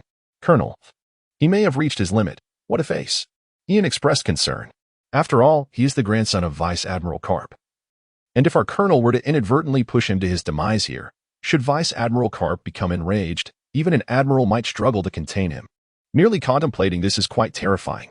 Patience. We must wait a while longer. Upon the raft, Ace was utterly exhausted. Damn it. Must I truly halt my progress here? That signal flare? No, absolutely not. I am destined to become the Pirate King. How could I? Ace, you are a selfish person. Suddenly, a voice echoed in his mind. It was the 10-year-old version of himself, standing before Roland 7 years prior, roaring about his desire to become a pirate and ultimately the Pirate King. Subsequently, though Roland was merely 13 at the time, he displayed a look of disappointment. Ace, you are a selfish person. On what grounds do you accuse me? Have you ever considered the predicament that would befall Old Man Carp should you become a pirate? Ace fell silent in an instant. Allow me to make a prediction. In your early days at sea, the old man would do everything in his power to shield you within the Navy, ensuring that even if you were wanted, you would not be besieged by the Navy's strongest. However, as your notoriety grew, the old man would realize that allowing you to continue unchecked would not be aiding you, but rather leading you toward your demise. Thus, he would likely swallow his pride and seek a protective decree on your behalf. For instance, he might petition for you to become one of the 7 warlords of the sea, which he would believe would perfectly avert the Navy's pursuit of you. Of course, given your temperament, you would undoubtedly reject such an offer outright. Then, upon entering the New World, you would likely challenge the strongest man in that realm, Whitebeard. For you aspire to be the Pirate King. However, you are destined to lose, and your defeat will be quite catastrophic. Whitebeard, known for his penchant for adopting sons, would likely take you as one of his own after your loss. Given Whitebeard's affection for his sons, it wouldn't be long before you were completely won over, perhaps even revealing your lineage to him. Under his protection, you might experience paternal love and lead a stable life. Yet, your identity would always remain a significant issue. There are no impenetrable walls in this world, and no secret can remain concealed indefinitely. At that juncture, should a powerful individual capture you and deliver you to the world government, what do you think would ensue? A grand battle would erupt between Whitebeard and the Navy, and you would be utilized as a tool to bolster the world government's prestige, facing public execution. The 4 emperors are indeed formidable. But when a single emperor confronts the Navy in total warfare, I regret to say he would not only fail to save you but would also lose his life, along with all your comrades in the Whitebeard pirates. Furthermore, that fellow Luffy would likely recklessly rush to rescue you, while the old man would suffer immense psychological torment. Ultimately, regardless of the decision he makes, he would endure profound anguish. Thus, all those who care for you would almost certainly perish due to your choices, leaving only the ambitious individual who handed you over to the world government to reap the benefits and ascend as the new emperor. So, are you not foolish and selfish? The 10-year-old Ace, upon hearing Roland's conjectures, had scoffed. Yet now, at 17, Ace's thoughts had matured significantly. Reflecting anew, it indeed seems plausible that all this could manifest as reality. The age of pirates was initiated by that man, the very one I detest most. Yet why do I so desperately wish to become a pirate and ultimately the Pirate King? As his consciousness began to blur, Ace engaged in a profound introspection of his soul. Could it truly be as Roland posited, that my desire to surpass Roger is merely a form of rebellion? At this moment, Ace recalled a statement made by Roland. Ace, to surpass Roger does not necessarily mean one must tread the path of a pirate. To personally bring an end to the pirate world initiated by Roger could equally signify surpassing him. After all, it would be akin to defeating him with one's own hands. Wouldn't it? Indeed, to conclude this era personally would mean vanquishing that man. Given that the ultimate goal remains the same, why must one embark on a path that could lead to the demise of all? Perhaps one could laboriously retrieve a signal flare, directing it towards the heavens, and slowly pull the trigger. A brilliant crimson light surged into the sky. The following day, Ace awoke in the Marine Hospital of the 157th Division. Where am I? The voice emanated from Ace's left side, and upon turning, he discovered Roland seated beside him, casually crossing his legs. Roland, although your conjectures were absurd back in the day, for some reason, upon reflecting anew, I feel that this is indeed the future. So, am I destined to foolishly bring about the end of everyone? In those final moments, Ace could not fathom why, but an intense intuition persistently urged him that those were indeed his future. This sensation is profoundly surreal, imbued with an ineffable essence. It seems that this time, amidst the threshold of life and death, you may have unexpectedly gained something. Indeed, that is your original future. As for how I know this, that remains my secret, even if you inquire. I shall not divulge it. Very well, I shall refrain from questioning. Upon receiving this answer, Ace nodded. What are your intentions henceforth? Did you not once tell me that personally bringing an end to this pirate era is also a means to surpass that man? Thus, do you intend to join the Navy? Yes. Did the old man not mention that there is an elite training camp at headquarters, from which 90% of naval officers emerge? Hence, I plan to enter this training camp. I believe the old man can assist me in gaining access, right? At this point, Ace chuckled to himself. However, I regret to inform you that your wish shall remain unfulfilled. What do you mean? Roland did not respond directly, but instead approached the bed, swiftly unfastening the chains. The vista of the 157th branch unfolded before Ace's eyes. Although it was merely the second floor and lacked the splendid view of Roland's office, it was sufficient to leave Ace utterly astonished. The architecture and accompanying facilities exuded an overwhelming sense of incongruity with this world. It felt as though the entire 157th branch had been transported from another realm. From the perspective of the pirate world, everything in the 157th branch appeared so fantastical.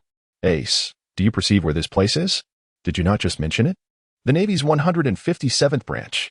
Yes, it is indeed the 157th branch, but a year ago, it was merely a dilapidated building with a handful of sailors. A branch that could be disbanded at any moment, and now, although the specifics elude him, Ace began to comprehend. This means that everything he beheld was shrouded in secrecy. Who, then, is Roland? How can he foresee the future, and why has he constructed such a place? How many secrets does he harbor? Despite his myriad of questions, Ace understood one fundamental truth. Everyone possesses their own secrets, and unless divulged by the individual themselves, one should not pry indiscriminately. Therefore, he refrained from pursuing the matter further. Roland, observing Ace's reaction, felt a sense of satisfaction. Allow me to pose one final question. What is it? If I had not fired the signal flare at that time, I would still have rescued you. But I would have kept you confined for several years until everything had concluded. Is that so? Well, I have no further inquiries. Ace replied with a bitter smile. Ian. Colonel. Upon hearing Roland's call, Ian promptly opened the door and entered. Arrange for him to start as an ordinary sailor. And you shall personally instruct him in the 6 forms of the Navy. Understood, Colonel. Well, consider it compensation for taking away his opportunity. Roland patted Ian's shoulder, uttering a seemingly nonsensical statement. Taking away an opportunity? What on earth? Ian wanted to inquire, but upon regaining his senses, he discovered that Roland had already exited the infirmary. What is this? The power of the devil fruit? On the training grounds, Ace, now clad in a Navy uniform, stared wide-eyed. Before him, Ian had just showcased the abilities of the flame fruit. Indeed, and it is a Logia-type flame fruit. A Logia-type, you know, can even transform into its elemental form, rendering it immune to all physical attacks. Impressive, isn't it? Ian excitedly elaborated. It is indeed impressive, yet why do I feel an odd sense of unease? As if this power were originally meant to be mine? You are feeling envious. Envious? Very well. I merely spoke in jest. Do not be so hasty. Ace scratched his head, feeling somewhat at a loss. What is the true character of the deputy leaders of these 157 branches? By the way, what exactly is the Navy's 6 styles that Roland mentioned? Didn't Admiral Karp ever inform you? No. Ace shook his head, genuinely unaware of it. Well, allow me to elucidate, Ian began, expounding on the so-called Navy's 6 styles for a full 10 minutes.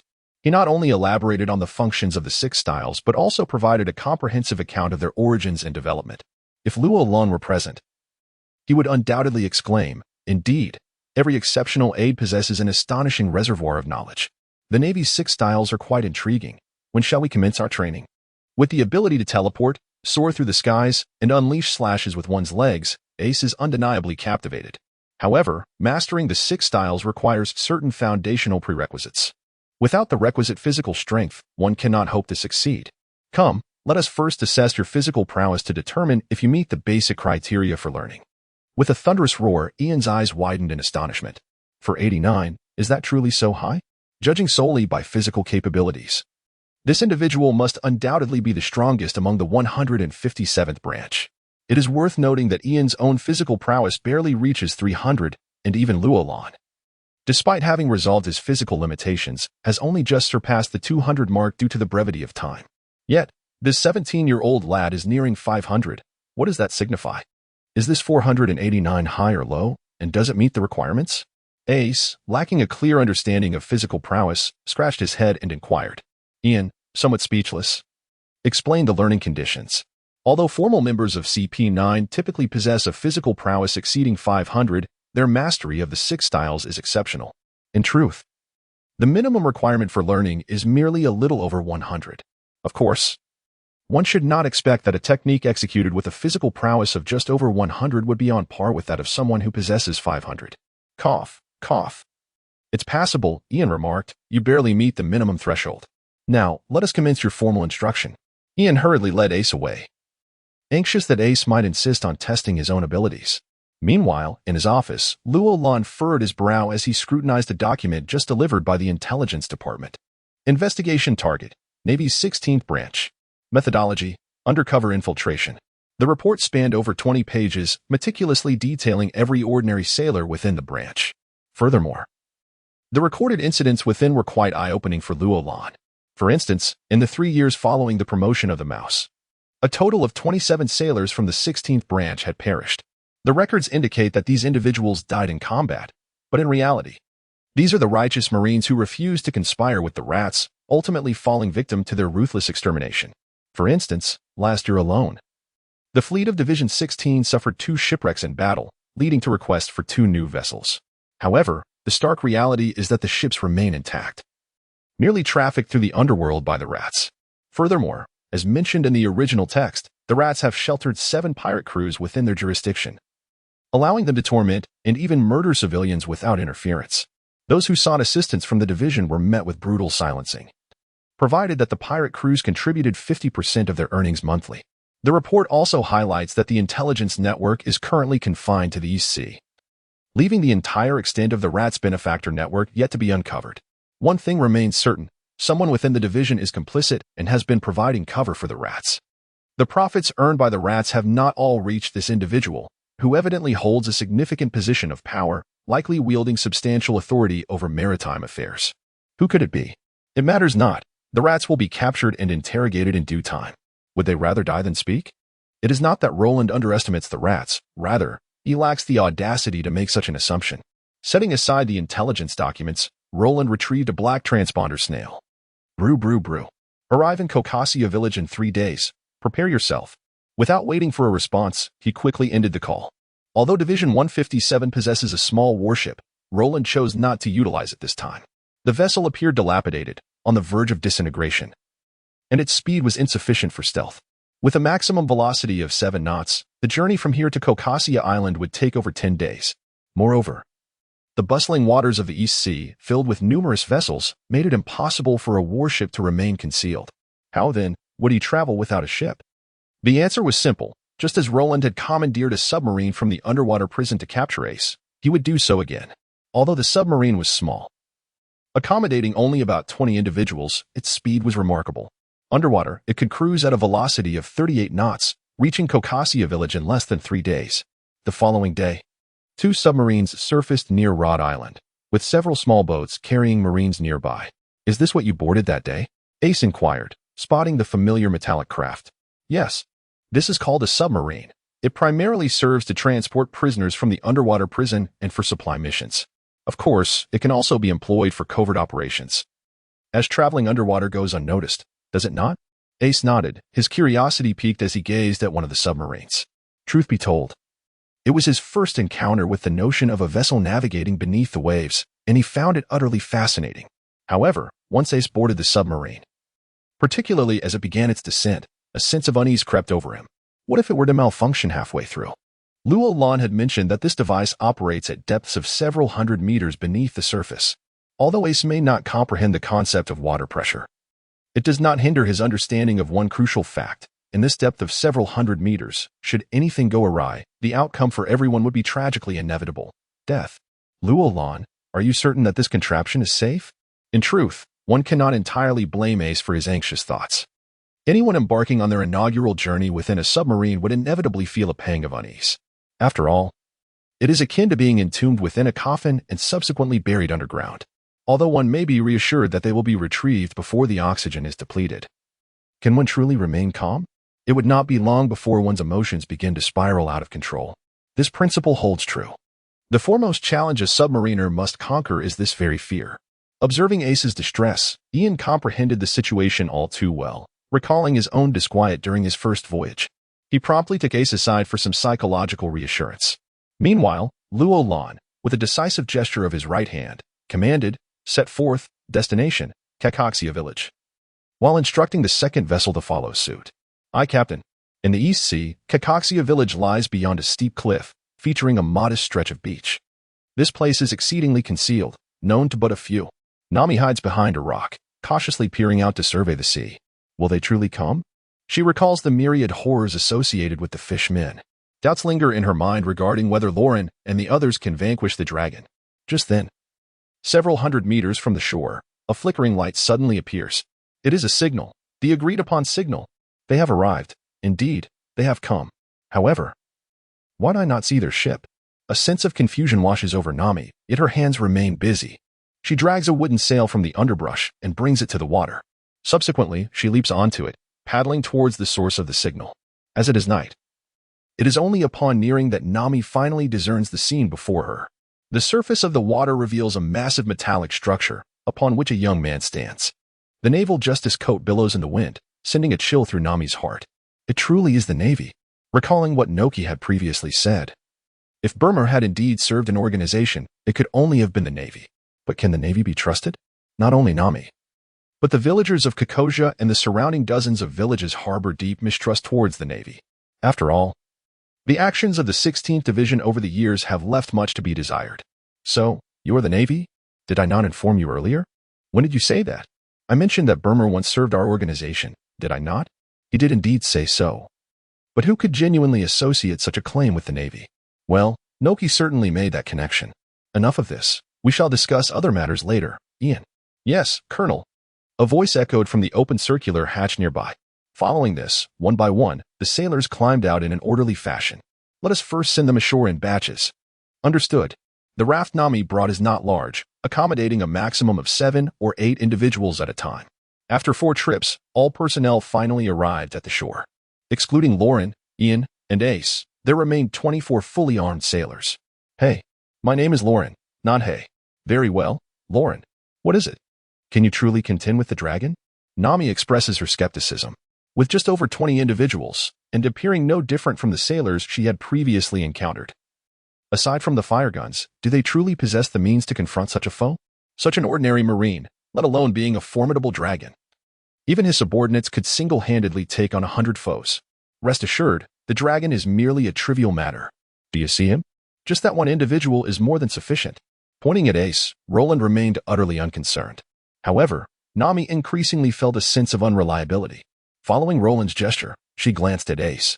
This individual, appearing only a year or 2 older than herself and unarmed, could possibly defeat the entire dragon pirate crew alone? Absurd. Nami's thoughts were easily discerned by Roland. Nevertheless, he had no intention of providing further explanation. At this moment, Nami's perspective remained rather limited. Just lead the way. Let's finish this tonight. For we have other matters to attend to before dawn. She conceded, albeit with a caveat, but make it clear, if you fail, I will categorically deny any association with you. Gritting her teeth, Nami ultimately nodded in agreement. In Dragon Park, the fishmen sprawled haphazardly on the ground, each one inebriated. Of course, a few remained upright. Brother Dragon, the tax collection went smoothly this time, but thinking about tomorrow makes me quite uneasy. Why should we share the bounty we earn through our own efforts with that useless fool? Kruby, slightly intoxicated, vented his frustrations. Haha, my brother. That fool is merely a jester standing on the stage. Do you truly believe he could have provided us cover in the East Blue for all these years?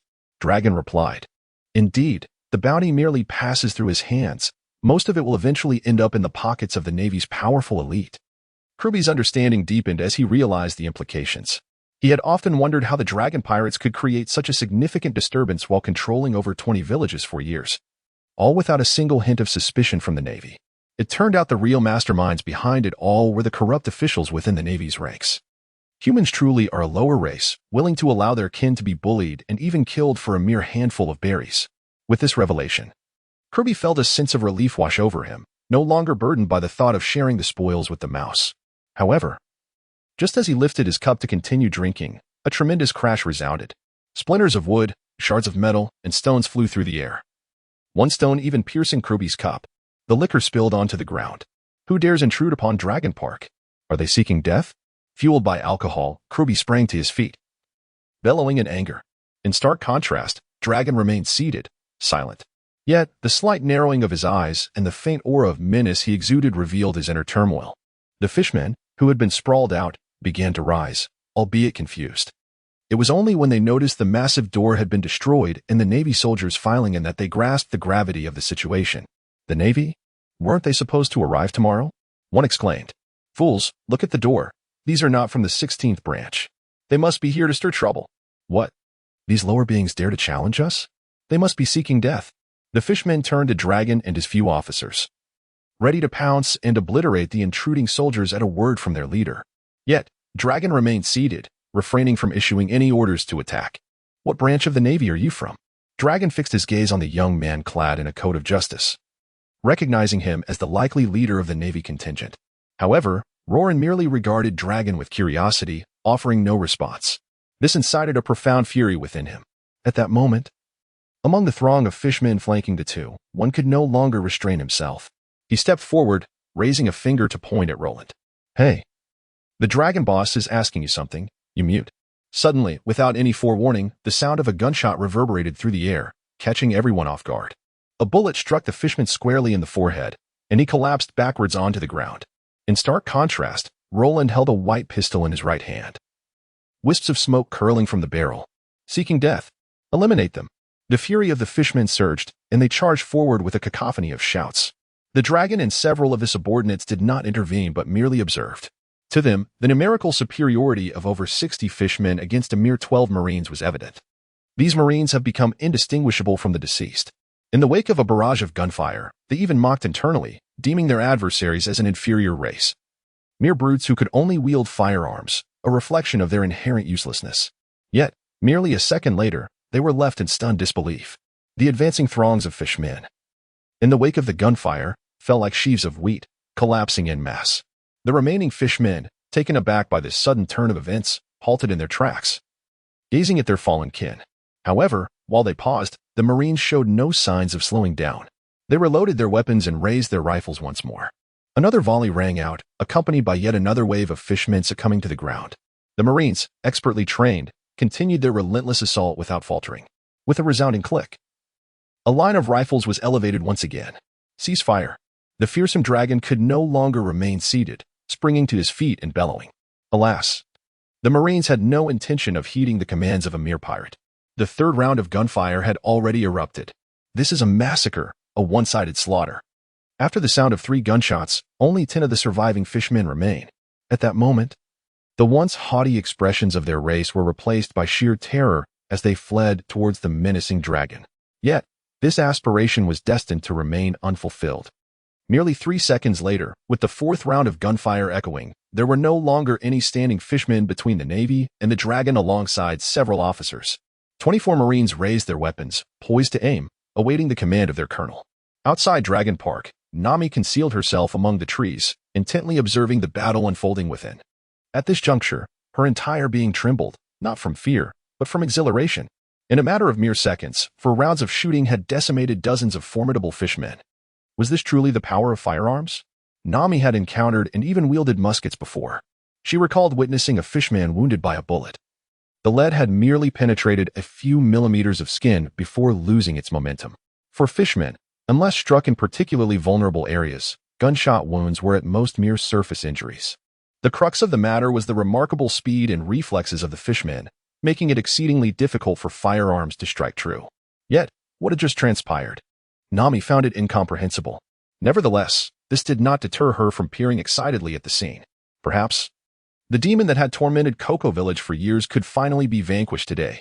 The ground lay strewn with the lifeless forms of fishmen, reminiscent of their previous drunken stupor. But now they were irrevocably dead. Blood flowed in torrents, ultimately converging into the vast pool that connected to the sea. "You seek your own demise." Kirby crossed his arms to shield his head. In an instant, he dashed towards Roland. In terms of sheer muscle strength, he surpassed even the Dragon, impervious to gunfire. However, his crossed arms indicated he had come to respect the Marine's firearms, for otherwise, such a gesture would be unnecessary. The next moment, as anticipated, a barrage of gunfire erupted. Kirby, famed for his mastery of the fishman karate with a prowess of 40 degrees, suddenly halted, his body frozen in place. From the perspective of the Dragon and his crew, the situation was utterly baffling. Yet, from Roland's vantage point, the sight was clear. Kirby's body was riddled with bullet wounds, his head, arms, legs, chest, and more. Each spot mercilessly targeted. It was no jest. As Salas had proclaimed, the Rod 1518 could inflict damage even within a 100-meter range, regardless of the strength of the opponent. What chance did a mere muscle-bound fishman stand? Blood gushed forth from the 24 gaping wounds as if it were flowing freely. With a resounding crash, Kirby's colossal form crashed to the ground. Witnessing this, the Dragon's eyes blazed with fury. Kirby, his eyes reddened, resembling a wrathful sea king. Yet, in the next instant, he executed an action that left everyone bewildered. With a series of splashes, he plunged into the water, followed closely by his remaining two officers, Shachi and Pudding. Colonel, it seems they have fled. Ian gestured towards the pool connecting to the open sea, his heart heavy with frustration. He had envisioned confronting the remaining three fishmen, eager to showcase the formidable techniques he had developed after consuming the devil fruit days prior. But now, with the fishmen retreating into the ocean, how could he pursue them? Dive into the water for a brawl? He was no swimmer. Moreover, even if he could manage to enter the water, combat would be exceedingly difficult. Humans slowed in their movements due to water pressure, while fishmen became even swifter beneath the waves. Most crucially, once a fishman decided to escape in the water, there was little hope of interception.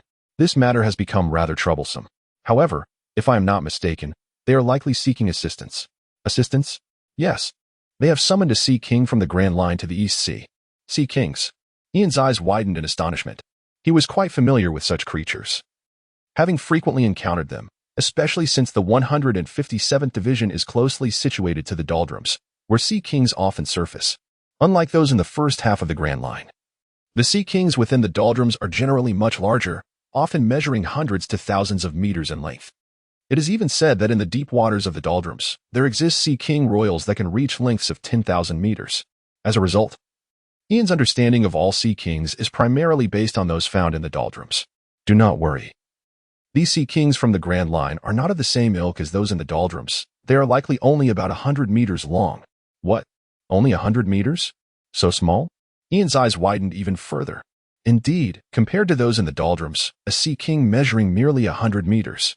Isn't this akin to the behavior of children? The previous sense of urgency dissipated in an instant. Just then, a colossal figure suddenly burst forth from the pool. Is that a cow? Ace inquired with surprise. Indeed, it is a cow. Ian replied solemnly. Is it delicious? A roasted whole cow should be delightful. Shall we give it a try? All right, let's do it. I shall personally handle the roasting.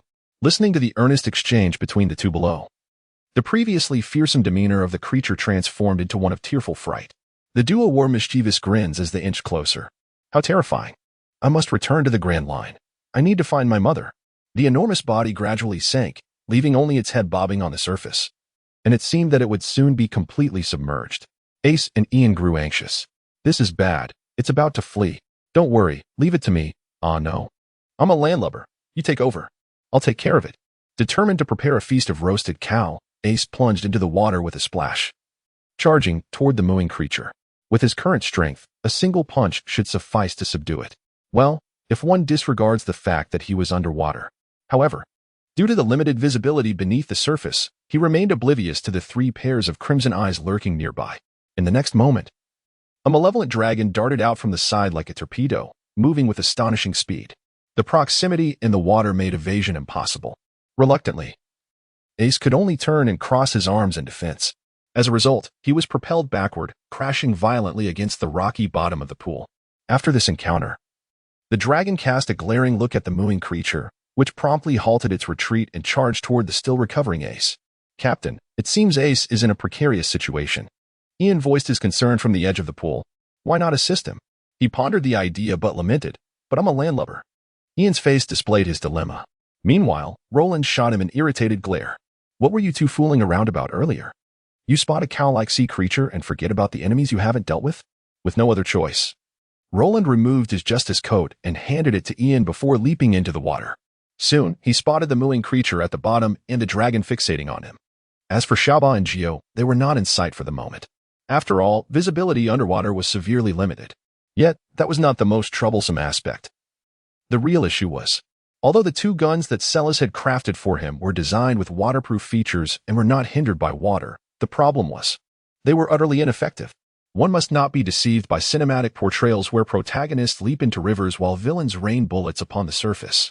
The truth is that bullets lose all kinetic energy after traveling less than a meter underwater. The effective range for lethal damage is merely a little over half a meter. Furthermore, if one were to shoot from the shore at the water's surface, the effective range upon entering the water would be even shorter. The chaotic underwater bullet scenes depicted in films are pure fabrications. So, how should he proceed? Observing the dragon adopt the stance of a shark on darts, Roland furrowed his brow slightly. Engaging in a physical contest was impossible due to the inability to exert normal force. Competing in speed was equally unrealistic, although the specialized guns could still be utilized. Their effective range was limited to just over half a meter. Wait, just over half a meter. There might be a solution. In the next moment, the dragon transformed once more into a torpedo, swiftly charging toward Roland. Shark on darts was the dragon's signature move, and when executed underwater, it was even swifter and more powerful. Most importantly, when both parties were submerged, as long as the opponent was not a fishman, they would be significantly easier to hit. This was because human movement underwater faced tremendous restrictions. Roland showed no intention of dodging and chose to confront the collision head-on. The next moment, the two collided with great force. However, an unusual phenomenon occurred. The dragon did not send Roland flying. Instead, it was the dragon that was left dazed and reeling from the impact. At that moment, Roland extended his right hand and, taking advantage of the dragon's disorientation from the collision, swiftly tightened his grip around its neck. In an instant, he drew forth the black pistol with his left hand. Pressing it against the creature's heart, he decisively pulled the trigger. Indeed, the effective range for underwater shooting was less than a meter, but that was inconsequential. A point-blank shot sufficed, did it not? Such a brutally simplistic logic resulted in a gaping, bull-sized wound piercing the dragon's chest. What transpired was utterly incomprehensible to Xiaoba and Gio. Why had the dragon's ultimate attack, which had clearly struck the opponent, left it dazed instead? Was that man's physique forged from steel? Had Ian been present, he would have instantly recognized that the technique employed by his colonel was indeed the iron block from the Navy's 6th style. Moreover, it was not merely an iron block, but a variant of that technique. He would also be astonished to discover that Roland, in just a month, had not only mastered the iron block, but had also developed a variant technique. Nonetheless, the outcome was indisputable. The dragon was dead. It was a clear demise, devoid of any possibility of revival. Xiaoba and Gio were nearly driven to madness, springing forth from their concealed positions and swimming frantically toward Roland. Their minds were consumed by a singular thought: to avenge their fallen brother, the dragon. 2 minutes later, a figure leapt from the water's surface. No, it was two figures. For the first was clutching the second in its grasp. It was Roland and Ace. "Colonel, what of the dragon and the others? They are dead. Have someone retrieve their bodies. After all, those three have bounties on their heads. Let's not waste the opportunity." "Understood, Colonel." Ian nodded, yet a hint of hesitation crossed his face, as if he wished to voice something but found it difficult to articulate. "Speak plainly. Do not be so reticent." "Colonel, I was wondering, what about that cow?" At this, Roland raised a hand to his forehead, exasperation evident. "This fellow, in truth, is most concerned with that sea creature, is he not? It remains alive, though I have rendered it unconscious. As for the ensuing matters, you shall manage them yourself."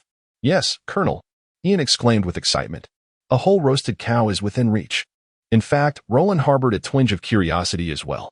One wonders, what flavor does it possess once consumed? Is it akin to fish, or perhaps reminiscent of beef? Or does it transcend both, offering an entirely novel taste? Nevertheless, the answer shall soon reveal itself. With other sailors tending to the aftermath, Roland made his way towards the outskirts of the Dragon Park.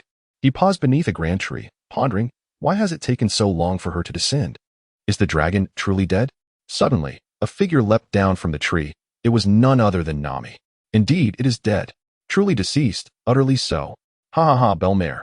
Did you witness this? That dragon has perished. It has met its end." Sob, sob, sob. Nami erupted into wild laughter, only to be followed by a flood of tears. As the tears flowed, they could not be restrained any longer. Even Roland found himself at a loss for whether in this life or the next. He had never grasped the art of comforting others, particularly women. In a moment of confusion, he stammered out, "How about I lend you my shoulder?" In the next instant, Nami threw herself onto Roland's right shoulder, crying even louder. Roland was truly at his wit's end. The more he tried to console her, the more her tears seemed to flow.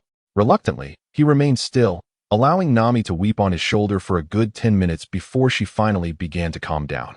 "Thank you," she exclaimed. "No need for thanks. After all, you did pay a price for this. You want me to join the Navy?" "No. I mean join my 157th Division. Is there a difference?" Nami asked, perplexed. "Certainly, because shortly we shall pay a visit to the 16th Division." Upon hearing this name, Nami's face contorted with disdain. "Shall we go eliminate the vermin within the Navy together?" "Of course." Her eyes sparkled with determination, and she nodded vigorously. She understood that even if they vanquished the evil dragon, as long as that rat remained, it wouldn't be long before a second, third, or countless other dragons would emerge, and the village of Kokosia would inevitably plunge back into darkness. "Very well, We depart in an hour. Go pack your belongings for after today. I shall be unable to return here for quite some time. Roland patted Nami on the shoulder before turning to head toward the Dragon Park. Indeed, this was the very condition I had promised. Kokoshia Village, the place where I grew up. It is time to bid it a temporary farewell. Well, I should go back and say my goodbyes to Nojiko. After casting one last glance at the retreating figure ahead, Nami turned toward the direction of Kokoshia Village. However, at that moment, Roland's voice echoed once more. Ah, right. Don't forget to take your little treasure chest later. After all, that 60 million berries is also part of the price. The 16th branch of the Navy is not far from Kokoshia Village. With the submarine's speed underwater, it would take just over an hour to reach it. At this moment, Roland was somewhat speechless as he observed Nami and Nojiko by her side. It must be said that, in comparison to the somewhat naive Nami at this moment, Nojiko appeared considerably more mature. After all, she is 2 years older than Nami and now 18. Yet, according to the original story, shouldn't Nojiko remain to protect the orange grove? Waiting for Nami to return someday? If she leaves too, what will become of Belmir's orange grove? This is unlike their usual demeanor. Pray tell, what is the situation? There is no particular circumstance. My sister is merely concerned and wishes to accompany me. Is that problematic? And what of Belmir's orange grove? With both of you gone, who will tend to it? Naturally, Aegean has assured me that he will take good care of the grove. When the day comes that we return, he will welcome us back. I am utterly bewildered. Roland is completely confounded. Isn't this the thought of Nojiko in the original work? One day in the future, when Nami fulfills her dream and returns here, she would say to her, Nami, welcome back. How did it turn into Aegean? However, if we are to speak of a return, it would indeed be quite fitting for Aegean to guard Belmir's orange grove. After all, I had yet to continue my contemplation when Nami abruptly interrupted Roland. Previously, I was quite curious. It seems you know everything, be it the past, the present, or the future, regardless of the subject matter, my affairs, Belmir's matters, and various other aspects. How on earth do you manage to do this? Nami wore a skeptical expression. If I say I can see through the past and future, would you believe me? I don't believe it. You see, I would be willing to tell you. But you don't believe it. Roland spread his hands, his face a mask of helplessness. Nami was thoroughly exasperated. Fine, if you're not going to say it. At least you should tell me what I'm supposed to do over there. Ah, Chief Navigator. Well, you might also take on the role of Chief Financial Officer, starting with the rank of Lieutenant. How does that sound? Roland pondered for a moment before speaking. This indeed left Nami quite astonished. As a navigator, she had long anticipated such a role, considering her exceptional talent in that regard. However, she was taken aback to discover that Roland had entrusted her with the financial authority as well. Did he truly place such unwavering confidence in her?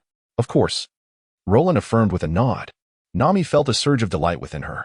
Initially, parting with 60 million berries had caused her considerable distress, but now, having become Roland's chief financial officer, did that not imply, will this 60 million ultimately be under my control? Remarkable, isn't it? At this moment, she mused that if Roland were to discover her thoughts, she would undoubtedly retort, you're overthinking it. At most, she would only reserve a small portion during the recharge of the system for the daily expenses of the branch. Nothing more. Nojiko, what are your strengths, or rather, what do you aspire to achieve upon your arrival at branch 157? Roland realized she knew very little about Nojiko. The only thing she was aware of was her proficiency in cultivating orange trees. Yet, it would be absurd to expect her to establish an orange orchard at branch 157. Wouldn't it? After all, aside from this detail, the original text did not reveal much more information. Thus, Roland felt compelled to inquire, can I serve as a Marine, just like Belmir did in the front lines? Oh, upon hearing this response, Roland felt a twinge of surprise. Although both she and Nami were set to join the 157th Division as members of the Navy, it was clear that Nojiko had set her sights on a more demanding role, that of a frontline soldier, purely engaged in combat. The daily training for frontline soldiers was exceedingly grueling. Could she truly endure such hardship? I can, Nojiko asserted with unwavering determination. Since you are resolute, so be it. Roland replied. Thank you very much. With a wave of her hand, Roland turned and departed. Nami hurriedly approached Nojiko. Nojiko, are you certain about joining the Navy's frontline combat unit? Yes, I am certain. After all, I must protect our brilliant navigator, right? Nojiko. Approximately 40 nautical miles from Kokoshia Village lay the 16th Division of the Navy. Nearly 100 Marines are stationed here, along with 2 small warships. This specification is quite rare for a third-class branch. The reason for this rarity is primarily due to its location, after all. The 16th branch is situated on a vital waterway in a prosperous district, encompassing over 200 villages within its jurisdiction, including a significant portion of the esteemed kingdom of Jamida's key ports. At this moment, the mouse lay in bed, preparing to drift into slumber. However, a low voice interrupted. "I'm the mouse." "It is I." Startled, the mouse jolted upright. "Admiral, what are your orders? Is everything ready for tomorrow's tax collection?" "Yes, it is prepared. The total tax revenue is expected to exceed 300 million belly." The mouse responded with an unprecedented display of respect, even bowing slightly. "Well, I trust you to handle this. But when you go to collect the taxes tomorrow, convey our message to them." "Yes, Admiral. Please proceed. This time we'll let it slide, but from the next collection onward, increase it by 10%. "Understood. I will ensure it is communicated effectively." The click of the phone disconnecting echoed in the air, leaving the mouse with a slight headache. Increase it by 10%? Those fellows won't easily agree. After all, it was already at 55, now it's to be raised to 46. If I fail in this task, the consequences from above could be dire. Nevertheless, the plan was set. 2 warships and all the Marines would set sail tomorrow. If they refuse, one would be taken down as a warning to the others. Although this admiral was merely an ordinary officer within the headquarters, the influence behind him was such that even Fleet Admiral Sengoku would not dare to confront directly. Thus, this task must be executed flawlessly, without any compromises. With resolve, the mouse steeled himself. Yet, he remained oblivious to a crucial fact. Who could he possibly eliminate? Even with nearly 100 Marines and 2 warships at his disposal. The original text did not elaborate on this segment, nor did it clarify how this incident concluded. However, this has become inconsequential. For 2 submarines have already arrived at the 16th Division, and 24 Marines have quietly followed Roland and others ashore. The first squad is tasked with securing the dormitory building. Remember, do not fire unless absolutely necessary. The second squad will oversee the port and the 2 docked warships. The third squad shall accompany me towards the division headquarters. Is everyone clear on their assignments? Yes, Colonel. The group responded in hushed tones. Move out. Initially, Roland anticipated some complications, as this was, after all, a naval division. Yet, to his astonishment, the 16th Division was far worse than he had imagined. There was not even a single soldier on guard, with only a few individuals present inside the headquarters. However, to his astonishment, these fellows were gathered together, brandishing their dice. It was not until Roland and his companions approached from behind that they were noticed. A moment of silent understanding passed among them, and they swiftly took action.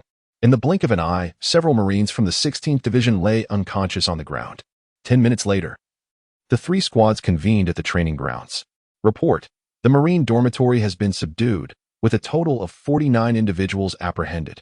Report: the port has similarly been secured, with 17 individuals detained.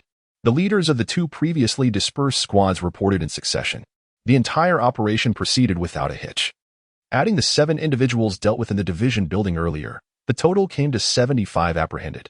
According to intelligence, the 16th Division should have 82 personnel, excluding any remaining rats. Where, then, are the other 5? Most critically, Ian, what has become of our undercover agent? Report: no trace has been found, and we are unable to establish contact. What is happening?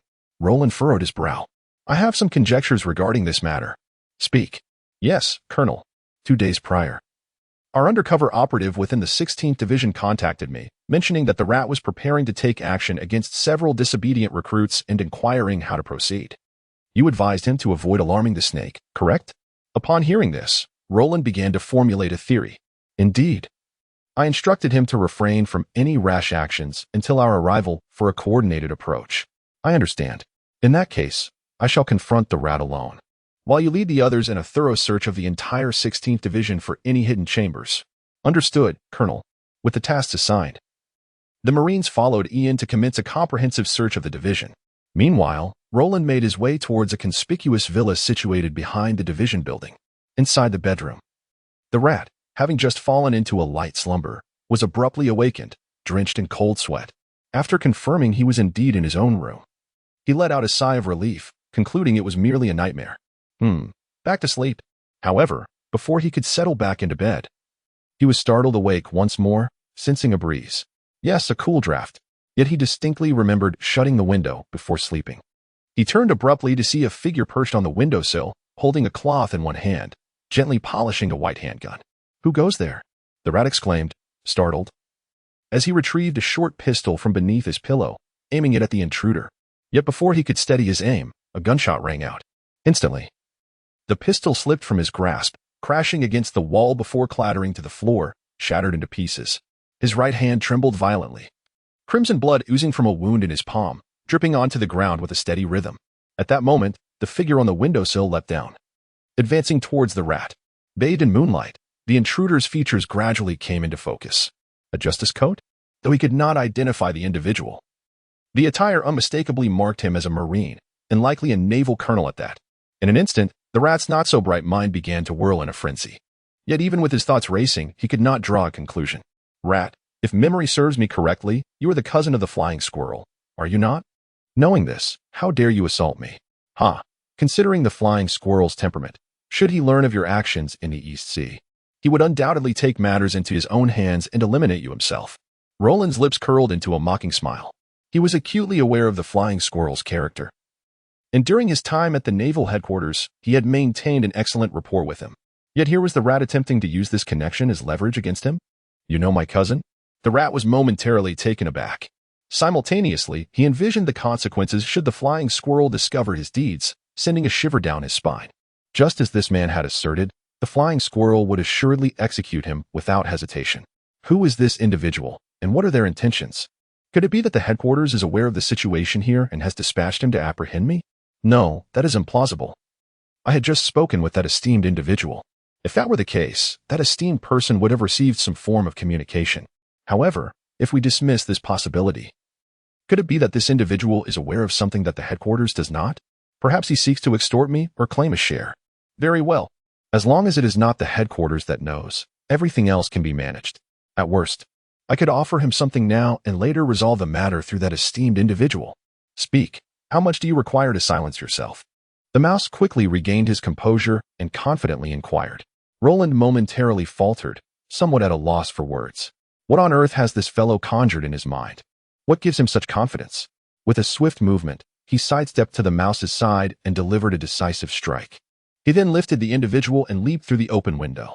Upon Roland's return to the training ground, Ian and the others were already waiting, while some sailors assisted a few individuals nearby. Did you locate them? Yes, they were confined in a storage room. Had we arrived just 2 days later, it would have been too late. Speaking of this, Ian felt a pang of dread. When they discovered that storage room, the 5 individuals were suspended there, battered and on the brink of death. Among them was one of his subordinates, the very one who had previously infiltrated the 16th Division to gather intelligence. Ian had initially instructed him to refrain from taking action until their arrival, but due to the urgent circumstances, he had no choice but to intervene. The outcome was that, although he had rescued the individuals, he himself had been captured in the process. If not for the mouse's desire to extract further information from him, he would not have remained until now. It is fortunate that they were rescued. Now, let us proceed as planned and then depart. Yes, Colonel. The merchant ship, which had been awaiting near the 16th Division, docked at the pier. Subsequently, all the unconscious sailors, including the mouse, were transported aboard. Soon, they were all confined within steel cages in the ship's hold. After all, Roland's 2 submarines could not accommodate such a large number of individuals. As for the confiscated berry and valuables, they were still being transferred to the second vessel. An hour later, as the merchant ship and the 2 submarines departed, the 16th Division was left entirely deserted. Bang! In the conference room, Sengoku slammed his palm onto the table, startling everyone present. They wondered what had provoked the Marshal's outburst today. Perhaps he had been reprimanded by the 5 Elder Stars again. "Marshal, what has transpired?" The inquiry came from Weasel, a distinguished rear admiral with the authority to participate in the meeting. However, Sengoku regarded him with an oddly intense gaze, leaving Weasel somewhat perplexed. "Weasel, this matter is somewhat related to you. What on earth?" Weasel was immediately taken aback. He had been executing missions in the New World for the past few months. Upon his return, he encountered Sengoku in a furious state and assumed something grave had occurred. Yet now, the Marshal claimed that the situation involved him? What could he possibly have done? "Marshal, take a look." Sengoku interrupted, sliding a stack of documents across the large round table. Weasel picked them up and began to read intently. Soon, his expression shifted dramatically. Aside from Sengoku's immediate aides, Crane, Garp, and Kizu, the other rear admirals gazed at him in confusion. What could have caused Weasel to break into a cold sweat upon reading? At that moment, Crane, who had remained silent, finally spoke. 5 days ago, our 16th Division in the East Sea was attacked. All 82 personnel, including the division leader, Weasel, have vanished. It was only 2 days ago, when a naval ship from Lowtown arrived for supplies, that we discovered the entire division was completely deserted. As her words fell, the conference room erupted in chaos. An attack on a naval division, and the most alarming part was that the headquarters only learned of it 3 days later. Had it not been for the passing naval vessel seeking supplies, it is likely that everyone would still be in the dark. Marshal, which pirate crew is responsible? I will personally lead the effort to capture them. Indeed, we must respond decisively and with great force. Otherwise, the reputation of the entire Navy will suffer greatly. Yes, we must act immediately. Locate their hideout and issue the extermination order. The Navy's authority must not be challenged. Wait, is there something else amiss here? This matter is indeed grave and warrants serious attention. However, the demon-slaying decree? Is this something that can be invoked at will? It is worth noting that the last time the demon-slaying order was enacted was nearly 2 decades ago. To act on such a matter for the sake of a single branch, even the hawkish generals deemed it rather excessive. Everyone turned their gaze simultaneously, their thoughts aligning in unison. I wondered who could propose such an outrageous suggestion. It turned out to be this fellow, a vice admiral recommended by the world government, now overseeing affairs across the seas, Vice Admiral Varl. Varl's presence was not favored by most of the generals in headquarters. After all, it was common knowledge that he was merely an informant planted by the world government within the Navy. He was lacking in strength, his capabilities were subpar, and most critically, he was both avaricious and lecherous. If it were possible, they would have long since expelled him from headquarters. Yet, there was no way around it. Without sufficient justification to persuade the elders, no one could touch him. To inform the elders of his greed or lechery, futile, as such flaws could even be regarded as virtues in their eyes. After all, the more Varl acted this way, the easier he was to control. And as for capabilities, for a government that has already seized control of the world, loyalty has always been the paramount concern. Indeed, loyalty is what they value most. Soon, the bickering ceased, and everyone chose to disregard Varl as if he had never spoken. No one noticed that Varl suddenly appeared taken aback. Wait, why does this sound somewhat familiar? Wasn't it the 16th branch that Sengoku mentioned? So, the trouble lies with the mouse? How infuriating that it would be from that location. Finally realizing the implications, he smote his thigh in frustration. After all, he had just told several individuals yesterday that they could extract an additional 10% from the taxes in the East China Sea. What now? With the mouse gone, not only would that additional 10% vanish, but even the reconstruction of this network would not be something that could be accomplished in the short term. Moreover, with such a significant incident, the headquarters' attention would undoubtedly be drawn away. For a considerable time, he would be unable to reassign personnel to the East China Sea for secondary operations.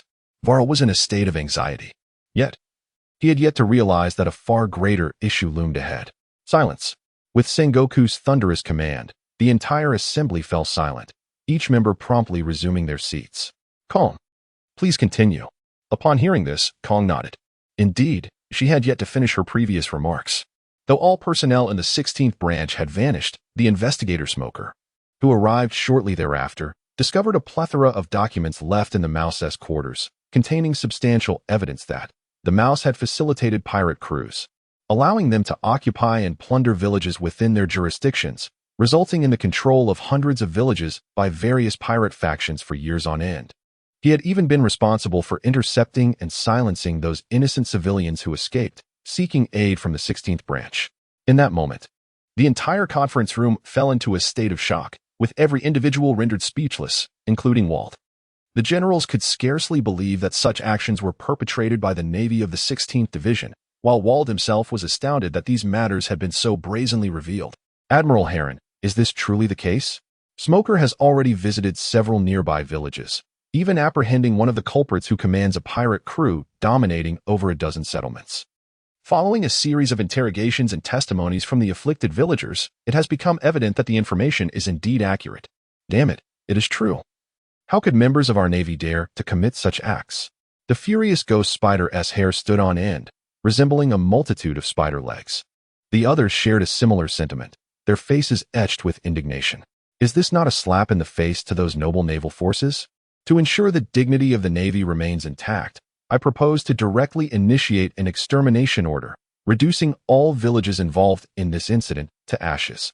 However, at that moment, Val stood up once more and uttered words that left everyone in stunned silence. Yes, yet another extermination order was on the table, this time targeting all villages within the jurisdiction of the 16 divisions affected by the incident. While the justification was to uphold the Navy's dignity, the true motive was known only to him. It was not for the so-called dignity of the Navy, but rather to obliterate all evidence. Indeed, Val sought to eradicate all traces of wrongdoing.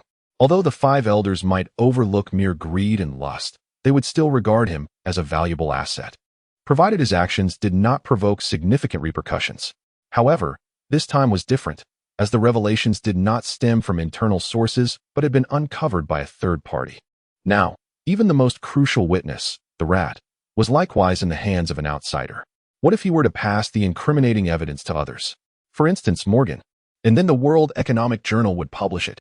This is no longer a trivial matter, rather. It poses a significant threat to the naval forces of the world government and, by extension, to its very reputation. One must ponder, under such circumstances, would the 5 elders spare Val? Clearly, this is an impossibility. Furthermore, those other influential figures entwined in this web of interests will undoubtedly be the first to cast him aside. His fate, without a doubt, would be exceedingly grim. Thus, to avert this dire outcome, Val has but one course of action: to preemptively silence everyone before that enigmatic organization can act. Should he succeed in this endeavor, even if the opposition presents so-called evidence, there would be no living witnesses to substantiate their claims. You suggest that a rat serves as a witness? No. He is the primary offender, merely lashing out in a desperate attempt to exonerate himself. Indeed, not a single word he utters can be trusted. However, it is worth noting that this undertaking of silencing individuals will not be easily accomplished, as it involves 7 pirates and hundreds of villages. These pirates, and these villagers. Such a multitude, all of them witnesses. To silence them all is no simple task. Yet, there exists a solution. And this is precisely why Val is so fervently advocating for the demon extermination order. For it is the only means to ensure that no survivors remain. I must admit, this fellow is indeed ruthless and remarkably decisive. Val, have you lost your mind? The demon extermination order is not a power to be wielded lightly. No, I am not insane. I harbor grave suspicions that this is the work of the Revolutionary Army, aimed squarely at undermining our Navy, and even tarnishing the reputation of the world government. Val declared with a serious countenance. The others were equally bewildered. The Revolutionary Army? Indeed, the Revolutionary Army. Would pirates engage in such deeds? No, they would not. But the Revolutionary Army is another matter entirely. Should the reputation of the world government sustain significant damage, they could seize the moment to rise swiftly. Is it not so? It appears to be the case. Several vice admirals in the conference room resumed their seats, lost in contemplation. Indeed, pirates have no time to assist the Navy in rooting out corruption. Would it not serve to clarify their own ranks? Not to mention, the rats themselves are colluding with the pirates. So, was it truly the Revolutionary Army?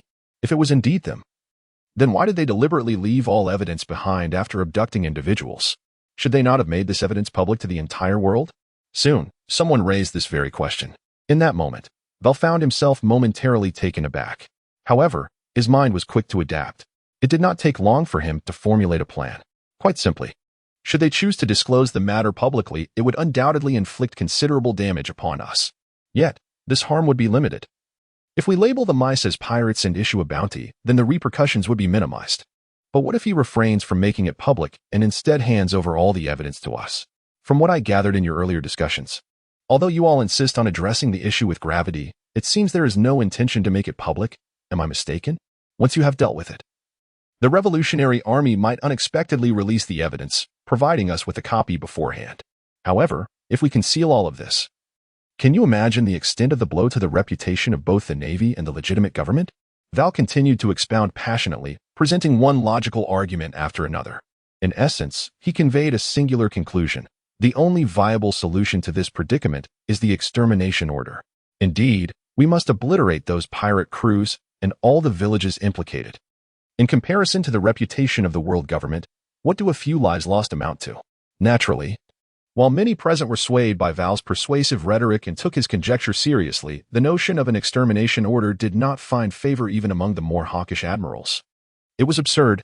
How could the Navy, aside from one rogue element, resort to an extermination order to annihilate hundreds of villages? Such matters are indeed beyond their capacity to execute. Nevertheless, Val remains indifferent, as he was well aware that this group of naval officers would never acquiesce. It matters not. He could directly approach the 5 Elder Stars. Once their approval is secured, Sengoku would have no choice but to comply. An hour later, the meeting finally concluded. Unsurprisingly, Val's proposal garnered no support. Sengoku, however, established a tone of investigation first, followed by a decision, given the numerous uncertainties surrounding the entire affair. For instance, who was responsible for the assault on the 16th Division? And why did they abduct the mouse and other sailors? Furthermore, why did they leave behind all the evidence? Although Val's reasoning found some acceptance, the true core members, including Sengoku, Crane, and Garp, remained unconvinced due to the plethora of logical fallacies present. At that moment, Luolan and his companions had returned to the 157th Division, having been back for 2 days, while the sailors were handed over to the intelligence department, transported back by other ships.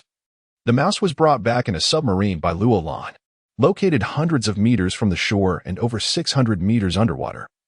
A complex of dozens of interconnected modular buildings constituted the system-grade construction, now the underwater prison of the 157th Division. After 2 days of interrogation, bolstered by memory restoration techniques, the mouse divulged everything, even memories he should not have possessed, including visions from the womb. Was it indeed this individual? After reviewing the confession submitted by the interrogator, Luolan nodded. After all, this individual was the prime suspect within the Navy, overseeing affairs across the seas, and characterized by extreme greed and lust. The only unfortunate aspect was that the mouse did not possess the standing to know the influential figures involved behind Val. However, that was of no concern. He would lend a hand. Observing the figures on another confession, a smirk crept across Luolan's lips. Who among the 5 Elder Stars was responsible for apprehending this group of individuals, providing everyone with an explanation? Or would they instead dip into their own pockets to preserve these people? My curiosity is piqued. Curse it, what is this? Let me go. Face me directly if you dare. A burly man, clad in a captain's uniform and adorned with a pirate hat, was engulfed in a cloud of white smoke, rendered immobile. He shouted vehemently, but it was evident that no one paid him any heed. The colonel, he was an Iba, notorious for his bounty of 13 million. Known as the Blood Scythe. Mud?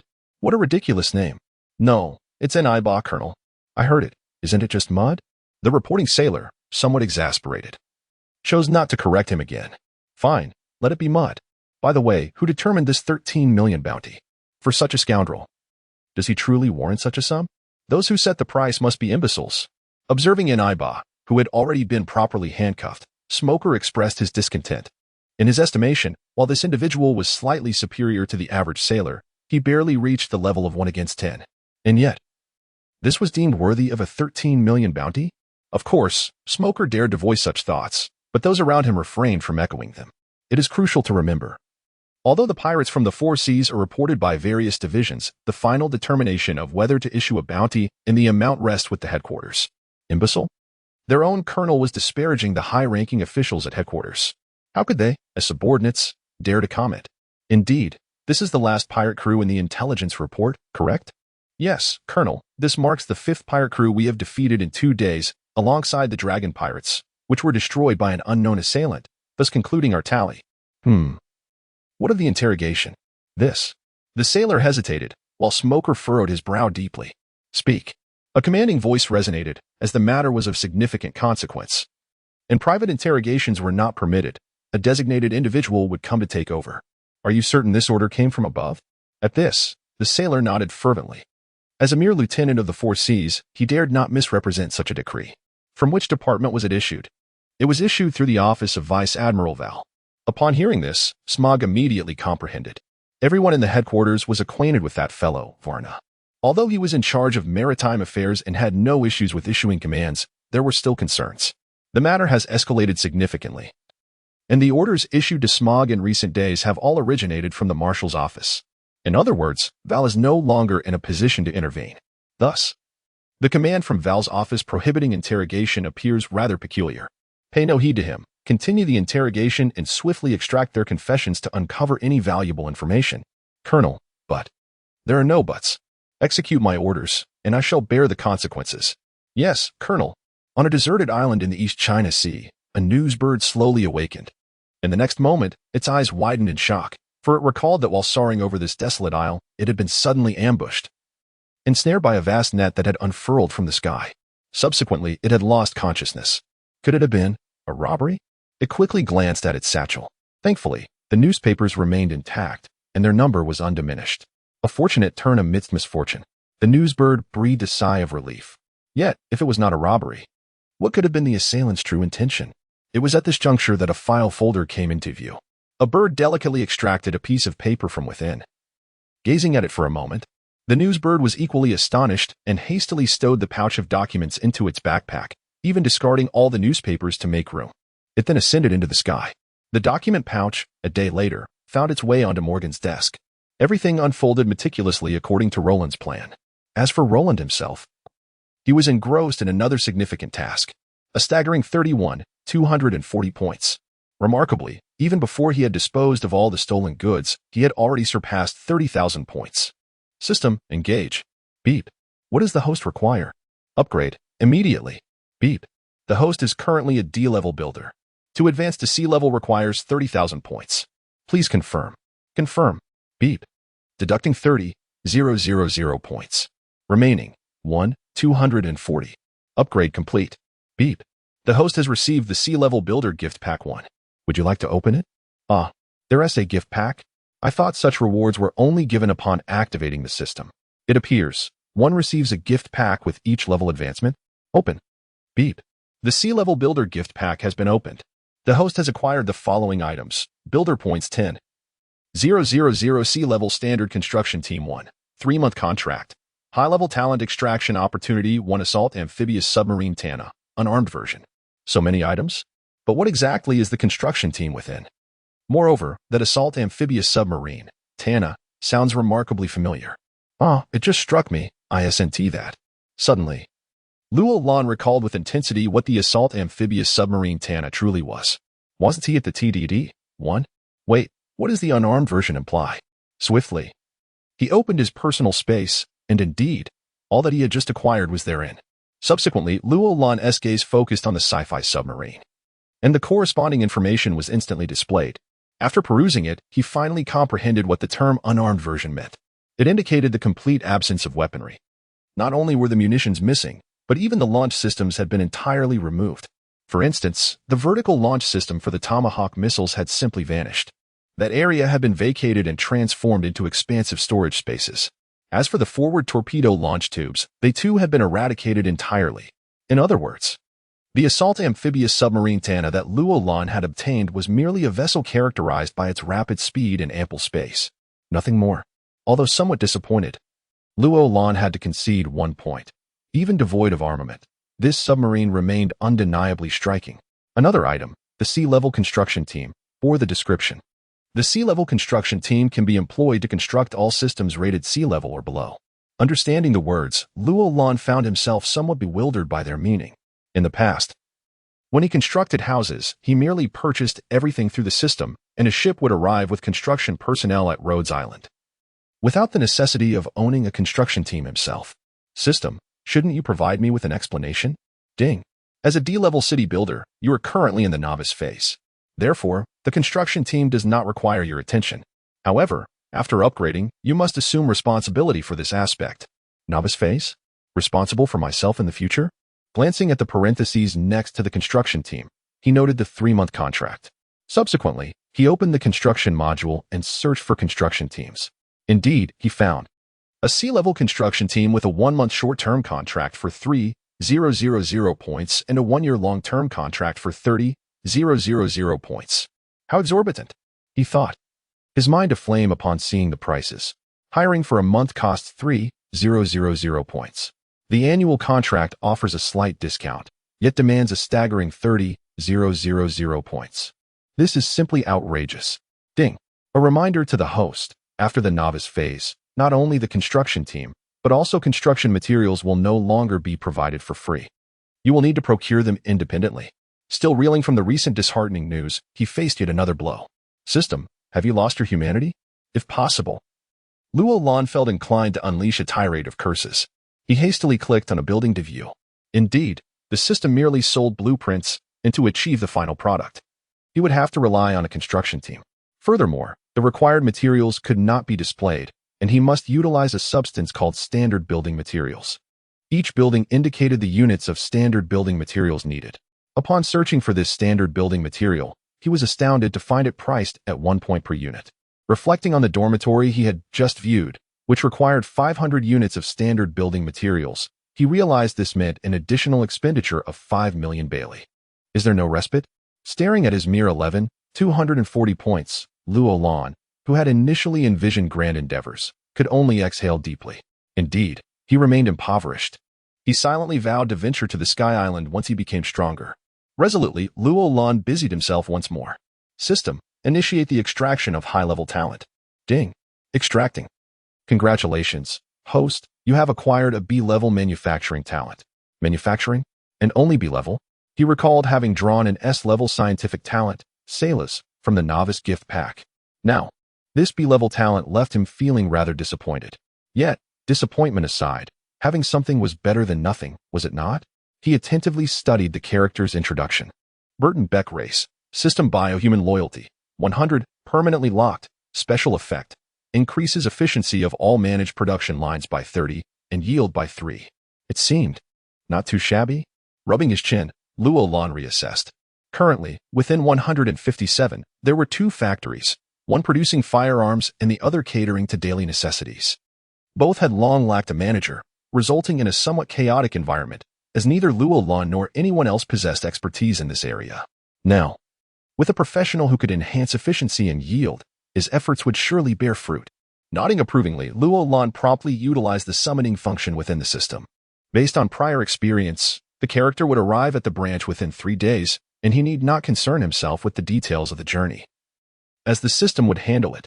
Next, Roland reopened the construction module. With 240 points at his disposal, what should he construct? First and foremost, a port. The 200-plus meter-long Tana would require a suitable docking area. However, a dilemma presented itself. Constructing a large port was not difficult, and even before upgrading the system, he could have done so.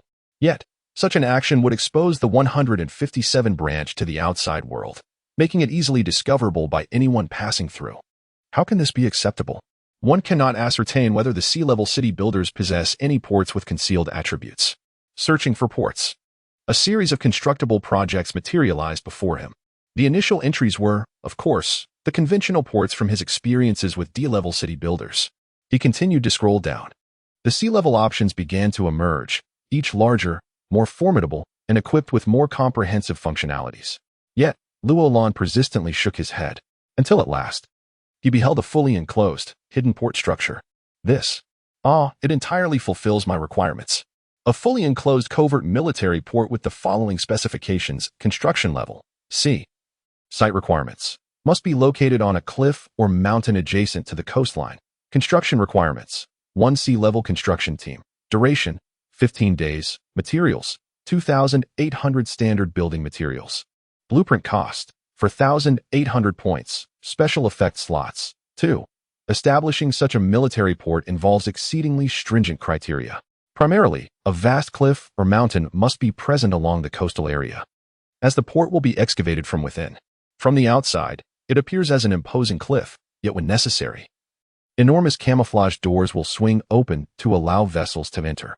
Even submarines can access it without the need to open these doors, utilizing the underwater passage instead. The level of concealment is remarkably high. Moreover, it can accommodate 2 special effects. It is worth noting that previous D-level constructions only had a single slot for a special effect. As for the S-level research facility and the A-level underwater prison, alas, Roland cannot even apply special effects to those, as their levels are simply too elevated. Of course, this port is not without its drawbacks. In comparison to other sea-level ports, it has 2 main disadvantages. The blueprint is costly, and the required materials are substantial. In total, it necessitates an expenditure of 7,600 points. However, for Tana's utilization, Roland gritted his teeth and persevered. After a flurry of swift operations, his point balance dwindled to 3640. He continued to peruse the options and soon identified another structure: training center construction level, sea site requirements, leveled land construction requirements, 1 sea level construction team duration, 3 days materials. 800 standard building materials blueprint cost, 1,800 points special effect slots, 2.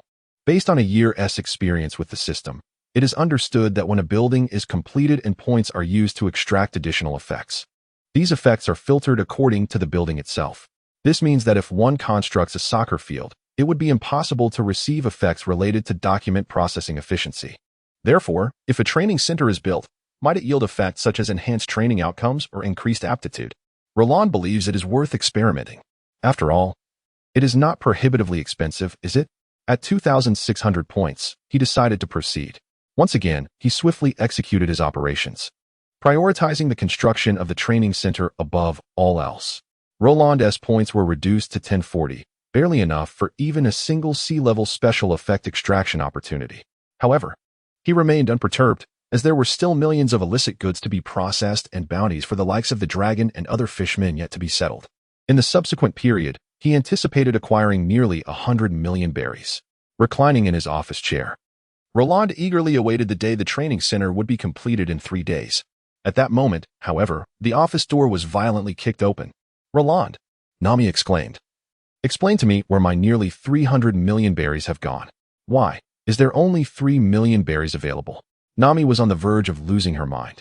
Since her arrival a few days ago, she had taken over the finances of the entire branch.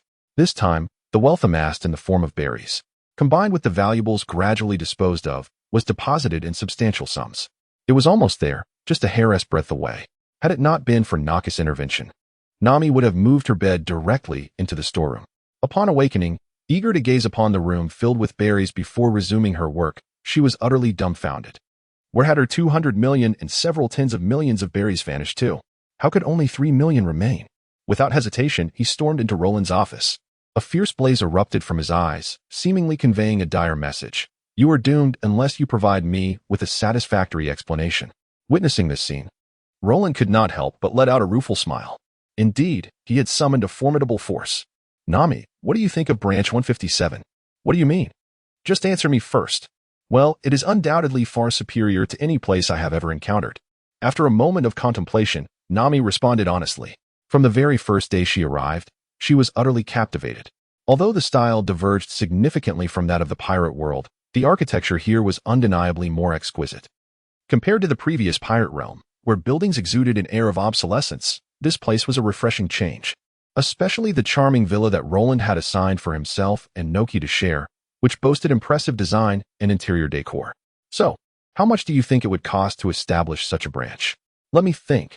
Although I am not certain of the exact figure. It must be quite substantial, right?" After pondering deeply, she still found herself without an answer. Nami had no reference point for the costs associated with such a property and its accompanying facilities. Regardless, it was evident that it would not come cheaply. Seeing Nami gradually drawn into his narrative, Roland nodded in satisfaction. "Thus, you understand where those funds have been allocated, correct? Are you referring to the construction of the branch?" "Precisely. Next, we shall excavate the southern cliffs of the island to create a concealed comprehensive port, alongside establishing a modern training center within the branch itself." "I see. A hidden port requiring the excavation of cliffs, along with a modern training center. Spending over 200 million doesn't seem excessive at all. In fact, it might even be considered quite reasonable." Yet, a nagging sense of unease lingered, as if something was amiss. At that moment, Luolan approached and gently patted Nami's shoulder. "Since you understand, I shall take my leave now, as there are numerous tasks awaiting my attention." With that, someone exited the office. It was not until 2 minutes later that Nami finally registered what had transpired. "Wait a moment, the entire finances of the branch fall under my purview. Even if this individual intends to construct a port, he should first submit a report for my approval." "Luolan, stop right there," she shouted, dashing out of the office. Unfortunately, Luolan had long since vanished without alerting anyone. He arrived at the shoreline, at the site of the former port of Branch 157. This dilapidated appearance, to an unknowing observer, might suggest it has been forsaken for decades. It seems on the verge of collapse at any moment. Meanwhile, the small warship docked at the pier is equally disheveled. Goodness, not only is it in disrepair, but its sails resemble tattered strips of fabric. With such sails, even if they were to be raised, can one truly ascertain that the vessel is capable of navigation? This is indeed highly suspect. Luolan had been standing here for a full hour until a medium-sized warship appeared, gliding towards the shore. However, the approach was somewhat vigorous, resulting in a gentle collision that caused the entire dock to collapse in an instant, plunging into the water. Luolan's lips twitched in disbelief. Goodness. I had hoped that the dilapidated dock could maintain its facade for another year or two, but alas. I apologize for damaging your dock, Tina. But this is not Tina's fault. Clad in a beige shirt, a fuchsia women's suit, complemented by a white coat of justice. This individual is none other than the newly promoted colonel of the Navy headquarters, a mere 30 years of age. It is indeed a rarity for female officers within the Navy headquarters to ascend to such a rank, especially one wielding substantial power. Interestingly, within the headquarters, there exists a peculiar phenomenon. Every female officer who has managed to climb the ranks possesses undeniable beauty. For instance, there's Guion, and also the formidable female vice admiral from the Marineford War. Even Suru, in her youth, was a striking beauty. Tina, too, is renowned as one of the most beautiful women in the Navy. It matters not if she has her flaws, aside from her regular duties of delivering supplies. She serves little other purpose. By the way, it has been a long time, Sister Tina. Luolan waved his hand. Subsequently, he called out enthusiastically, just as he had when at the headquarters. The expression on Tina's face softened considerably. You are truly foolish. What good does it do to submit to the marshal? Is it necessary to endure to such an extent? Some flexibility is essential. Luolan shook his head. Tina sighed. By the way, Sister Tina, what brings you here so suddenly? Just a few hours ago, Luolan received a call from Tina, stating she would come to pay a visit. This caught him completely off guard, as Tina's usual assignments kept her extremely busy, leaving her little time to return to the headquarters. What prompted her unexpected arrival? Do you think Tina desired this? She was engaged in an important mission when she received a summons from the marshal, instructing her to temporarily abandon that task and proceed to the East Sea to investigate the 16th branch. Considering Tina's location at the edge of the Grand Line, it took her the better part of a day to traverse the comm belt to reach here. Thus, she thought to stop by and check on your well-being. So that was the case. It was surprising that the headquarters dispatched Sister Tina. However, it is not entirely incomprehensible. After all, Smoker is not one to adapt easily. Whenever a situation arises, he tends to confront his superiors head-on. For the higher-ups in the Navy looking to suppress this matter, it is evident that Smoker is not the most suitable candidate to lead the investigation. Consequently, it is only logical to assign someone else to take over. And bringing in Sister Tina would likely meet little resistance from Smoker. All aspects have been considered. It must be that man. Fleet Admiral Sengoku, perhaps? Well, since Tina rarely visits, aren't you going to show me around? No, Sister Tina. You are aware of what the 157th branch looks like, right? Over there. You see the branch building. There is nothing remarkable about it. We might as well converse on your ship. Luolan gestured towards the dilapidated two-story structure a few hundred meters away, wrinkling his nose in disdain. My dear sister, please do not jest. There is truly nothing of interest over there. Let us reminisce aboard your vessel. Then you can set off to investigate the 16th branch. Wouldn't that be agreeable? Very well. Then it is settled. Let us head to Tina's ship for a cup of tea. Upon hearing Tina's words, Luolan felt a sense of relief, preparing to follow her aboard. Just then, a figure dashed out from the nearby woods, and the loud voice he had heard an hour earlier reemerged. Luolan, you must clarify what just transpired. Goodness. As Luolan turned back to Tina to explain, he noticed a playful expression on her face. Tina had never heard of any female soldiers residing in the Navy's retirement home. Luolan found himself at a loss for words. It was merely a matter of over 200 million berries. Did Nami not have to keep her eyes peeled on her own interests? Nevertheless, given the situation, what else could he do? Sister Tina, regardless of the circumstances, the 157th branch is officially recognized as a third-class branch of the Navy. According to regulations, such a branch can accommodate up to 100 enlisted personnel. Furthermore, as long as the branch chief does not require additional funding from the headquarters, they may recruit freely, provided they do not exceed the quota. That child's mother was once a Navy officer, which is why I decided to take her in. Luolan stated earnestly. Once upon a time, you say? She was slain by pirates. I see, but your conditions here are too dire. Why not let her accompany Tina instead? No way. Tina's response was a vehement shout. However, this was not Luolan speaking, but rather Nami, who had sprinted to the dock. Although she had not caught the earlier conversation, she overheard those last few words. Nami, this is Colonel Tina from the headquarters, who has come to investigate the incident at the 16th branch. Roland introduced her, subtly signaling Nami to refrain from speaking out of turn. She trusted that, given Nami's intelligence, she would understand. Yet, Nami returned Roland's gaze with one that measured value in berries, and Roland immediately grasped the implication. They exchanged a multitude of glances within a mere second, until finally, Nami revealed a satisfied smile, and Roland let out a slight sigh of relief. Only the two of them understood the nature of the agreement reached amidst their silent exchange of glances. A sum of 10 million berries, as a silencing fee. Nami then straightened her posture and saluted Tina. Colonel, what? You were unwilling to accompany Tina. My life was saved by Roland, so I shall remain with him, Nami stated firmly, leaving Tina unable to discern any flaws in her words. Only Roland quietly gave her a thumbs up, surprised at her impressive acting skills. Very well. Roland is headed to Tina's ship for tea and to discuss some matters. What about you? I have work to attend to. Thank you for your kind offer, Colonel. Nami saluted once more. Tina did not press the matter further, and after Nami turned to leave, she led Roland aboard her ship. Inside the cabin, Roland. To be frank, Tina's visit serves not only to check on you, but also to inquire about your perspective on the recent events. After all, Vice Admiral Tsuru and Vice Admiral Juga have both praised you, stating that your strategic acumen is certainly on par with theirs, perhaps even superior. Tina was not lying. She genuinely had not seen Roland in quite some time and thought to stop by. Simultaneously, she harbored a desire to seek his counsel. After all, Roland's previous achievements while at the staff office were nothing short of extraordinary. Even Tina herself had executed 2 missions that were conceived by Roland as strategy. Those 2 missions were among the most challenging she had ever undertaken, yet they were also the most successful. Roland picked up his teacup, blowing on it before taking a sip. Sister Tina, asking me about this matter is of no use. Why is that? Because the most prudent approach is one that the current Navy would never adopt. Roland shook his head. You should share your thoughts with Tina. Well, the solution is quite straightforward. To fully and transparently disclose the entire matter, conduct a thorough investigation, and publicly punish all individuals involved, ultimately compensating the victims doubly. Tina finally comprehended why Ron had previously stated that the most appropriate course of action would undoubtedly not be adopted by the Navy at present. He had also heard some details regarding prior high-level meetings. It was said that the majority of the upper echelon agreed to investigate and to rigorously combat internal corruption. However, simultaneously, they all supported suppressing this incident, preventing its dissemination, out of fear that it might tarnish the Navy's and the world government's prestige. Was there truly no alternative? No.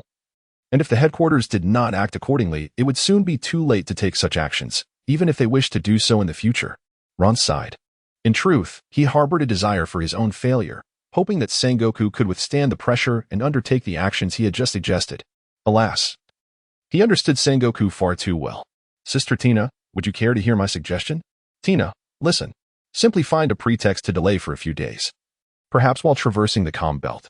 Despite the presence of Sea Prism Stone, they would still be susceptible to attacks from Sea Kings. Ron proposed that the installation of Sea Prism Stone beneath the ship could prevent assaults from Sea Kings. The underlying principle being that the stone emits a potent aura of the sea, rendering the vessel undetectable to the Sea Kings. Yet, this is not an absolute safeguard. Should a Sea King coincidentally surface, it could visually spot the ship. Hence, even with Sea Prism Stone, there is no guarantee of being entirely immune to attacks. One could only assert a 99.9 safety margin. Accidents are always a possibility. Tina was perplexed. She paused, utterly bewildered by the implications. Sister Tina, why do you still not comprehend? This matter will either not be investigated, or it will yield no results. Otherwise, whoever investigates will find themselves in trouble. Therefore, do not involve yourself. Let Smoker handle it. He has experience. At worst, he might face another banishment, and perhaps he could come back to keep me company. Upon hearing Ron's words, Tina gazed deeply at him. She merely uttered 5 words in response, neither clearly affirming nor denying her agreement. Tina understood. That evening, Tina's warship departed from Rhode Island, heading towards the prosperous seas of the East Blue. Simultaneously, Smoker received a call from Tina, informing him that they had encountered an attack from a Sea King while crossing the calm belt. Although they repelled the Sea King, the ship sustained significant damage. It was currently docked at Rhode Island for repairs, with an estimated duration of about 10 days. Smoker was left utterly bewildered. Just a single Sea King. And with Tina present, how could it cause such severe damage to the ship? What kind of Sea King have we encountered? Or perhaps the damage to the vessel is a mere ruse, with the true intention being to rendezvous with that boy on Rhodes Island? Indeed, it must be so. I have long suspected that Tina has been coveting that lad, Roland, for years. Very well, it is merely 10 days. In the meantime, while I remain the chief supervisor, I shall root out all those pests. The following day, Barton Beck and a team of 18, designated as a C-class construction crew, arrived at Rhodes Island in succession. Barton Beck was appointed as the deputy minister of the manufacturing department, while the position of minister was temporarily held by Roland. However, all matters were under Barton Beck's purview, with Roland refraining from interference. The reason for not appointing him directly as the head was due to the relative lack of talent at this level. Even if he were not of S-class caliber, had he been merely A-class, Roland would have entrusted him with the leadership position. As for the C-class construction crew, upon their arrival, they immediately commenced the construction of the C-class training center, with a port awaiting construction thereafter. Roland would not allow them any respite during the 3-month contract gifted to them, not even for a single day. The pace of earning must accelerate, ensuring a full schedule of work to extract every ounce of value. Brew. This is Roland. The phone on the desk suddenly rang. Colonel, this is Submarine No. 2. We are currently executing a tracking mission. What is the status? The target continues to navigate eastward at a speed of 7 knots. The report echoed from the phone. Roland remained silent, rhythmically tapping his fingers on the desk. After half a minute, he declared, return. No need to continue the pursuit. Understood, Colonel. Over 100 nautical miles away, on Rhodes Island, Tina stood at the bow of the ship, her justice coat billowing in the wind. After a prolonged closure, her beautiful eyes finally opened. That rascal, even Tina has to follow him. What secrets are concealed on Rhodes Island? Helmsman, change course, destination, Rhodes Island. With a swift motion of her right hand, Tina commanded with poise. In truth, Tina had sensed something amiss since that day at the dock. Firstly, there was that dilapidated 2-story building, which seemed liable to collapse with the slightest disturbance.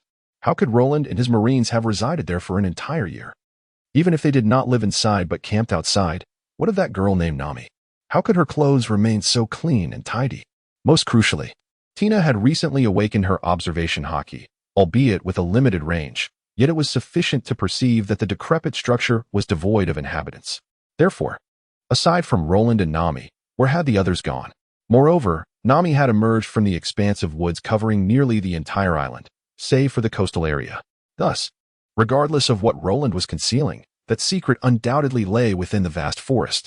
Ultimately, what fully aroused Tina's suspicions was the individual who had been tailing her underwater since her departure from Rhodes Island yesterday. Such audacity to linger approximately 100 meters behind her warship. Close enough for Tina to discern that, whatever lay beneath the water, it contained 7 individuals. This series of inconsistencies is not, in fact, a blunder on Luoland's part. After all, for the vast majority of Earth's inhabitants, their inherent impression is that at the onset of the narrative, Tina does not exhibit her domineering demeanor, which only emerges 2 years later. Moreover, one cannot even consider the 2 years preceding the beginning of the plot. However, in reality, the original work merely refrains from depicting Tina's assertiveness 2 years prior, rather than explicitly stating that she is incapable of it. This has resulted in Luoland being entirely unprepared for this aspect. Otherwise, prior to Tina's arrival at Rhodes Island, he would have evacuated everyone from the opposite side of the island to avoid detection. Furthermore, he would have arranged for a few individuals to provide cover at the old branch building. Even the final tracking would have been meticulously monitored, ensuring a considerable distance was maintained.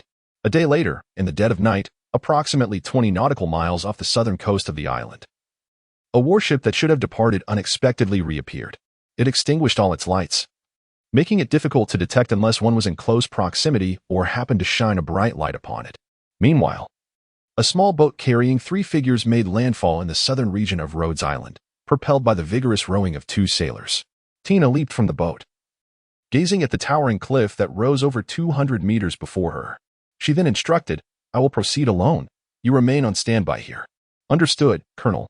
For ordinary sailors, scaling such a nearly vertical cliff of over 200 meters would pose an immense challenge. But for Tina, it was hardly an obstacle. Simultaneously, within Luoland's office, a voice reported, Colonel, just as you suspected, Colonel Tina has landed at the southern cliff and has now entered the jungle, as captured by the monitoring phone bug. Upon placing down the phone bug, Ian reported. Luolan let out a faint sigh. Were it anyone else? He might have set a trap to capture the intruder and secured them first. However, with Tina, such matters are truly beyond my capabilities. After all, she is one of the few individuals who has treated me with kindness during my years at headquarters. Convincing her to keep my secret?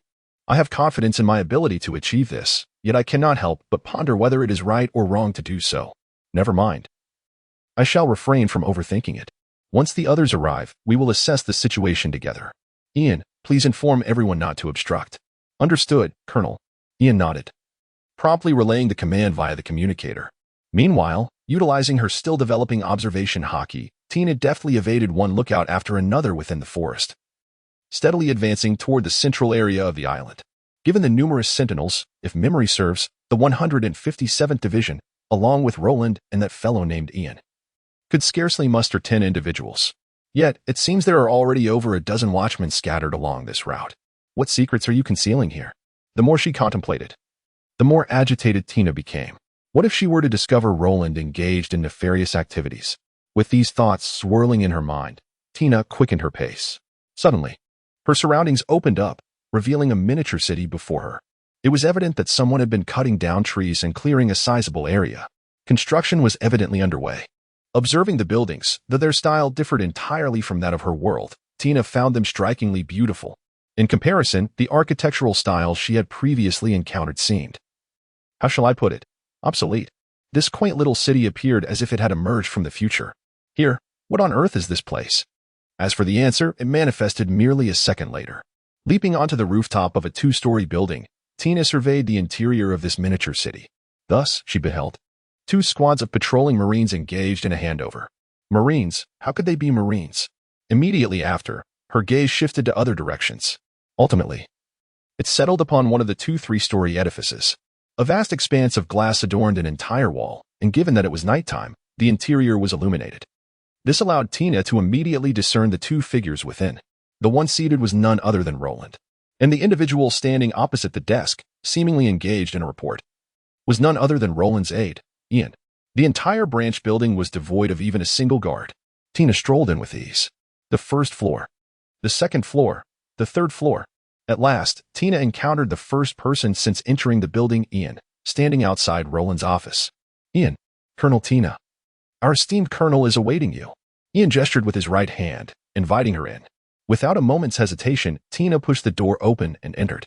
As she watched the office door gradually close, Ian returned to his previous position, resembling a Marine on duty. Inside the office, the 2 exchanged silent glances, neither uttering a word. This state lasted a full 3 minutes. Finally, Tina demanded your explanation, immediately and without delay. After several moments of silence, Roland sighed. Sister Tina, I fail to comprehend what warrants an explanation. Have I betrayed the Navy? Or have I acted against justice? Roland spread his hands. Do not feign ignorance. You were involved in the affairs of the 16th Division, were you not? Indeed, it was I who acted. Roland nodded candidly. Tina was momentarily taken aback. She had merely been contemplating whether Roland could possibly be the one responsible, which prompted her casual inquiry, intending to seize the initiative for their ensuing dialogue. But the outcome? Was it truly you? And you do not even attempt to refute it. Instead, you acknowledge it outright. Is this truly acceptable? Sister Tina, regarding the actions of that rodent, would it be problematic for me to apprehend him? By all accounts, I would be purging the ranks, would I not? Yet here I am, with my hands raised in resignation, leaving Tina utterly speechless. I often feel as though each blow I strike lands upon cotton. Very well. You may argue that Tina's actions were not without merit, but why conceal the matter from headquarters afterward? Are you aware that because of your decision, the entire naval headquarters has been thrown into disarray? If things go awry, the reputation of the Navy itself could sustain significant damage. What exactly are you plotting? Tina, with her left hand on her hip and her right hand braced against the table, demanded answers. The reality of the situation is as follows. It pertains to Ronan's unilateral establishment of an extraordinary branch, or perhaps his efforts to eradicate the corruption festering within the Navy. These matters are of little concern to Tina. There is scarcely a necessity to pry into Roland's secrets. However, what transpired later proved to be somewhat unacceptable for her. For no matter how one perceives it, Roland's actions seem aimed at undermining the reputation of the Navy. In other words, it is as if the Navy has been cast as an adversary. Sister Tina, do you know who is behind the mouse? Tina is aware that if her conjecture holds true, it must be Vice Admiral Val, who is responsible for the affairs of the Four Seas. Indeed, it is Vice Admiral Val. Thus, could he truly be the mastermind behind all of this? At this revelation, Tina was momentarily taken aback. Yet, she swiftly recalled how Val entered the Navy and ascended to the rank of Vice Admiral. Therefore, what Roland implied was, precisely, the mouse is merely a pawn thrust into the front lines by Val, who, in turn, is but a tool thrust forward by certain individuals, serving to amass wealth for them? So what do you expect our esteemed Marshal to do, and what can he possibly accomplish? At this moment, Tina comprehended the matter. To put it plainly, the matter at hand involves too many individuals, many of whom hold significant positions within the world government. Regardless of the determination demonstrated by the Marshal of the Warring States, he can only attain the rank of Vice Admiral and cannot delve deeper into the situation, let alone purge all those involved. Following this, those rascals may choose to remain silent for several months, even a year or two. However, once this incident has completely faded from memory, a second or even a third Vice Admiral will inevitably emerge. Likewise, more mice will rise from the ashes, and those civilians who have barely escaped the shadows will once again find themselves ensnared in darkness. Inevitably, Tina felt a flicker of doubt. Yet soon after, she chastised herself, reminding that it was no justification for plotting against the Navy. Roland, heed Tina's words. There is still time. If we inform the Marshal about this matter, he will find a way to resolve it. Tina shook her head, casting aside her momentary hesitation, and began to persuade. However, Roland pointed towards a wall nearby. Sister Tina, do you recognize this? Tina turned to see that the wall, much like those in high-ranking Navy offices, bore a calligraphy piece symbolizing justice. Yet, the inscription in Roland's office was one Tina knew all too well, or rather, as a sailor who had been in the Navy for over a decade. If you were unaware of it, justice reigns supreme. Rest assured, Sister Tina, for I am also a part of the Navy.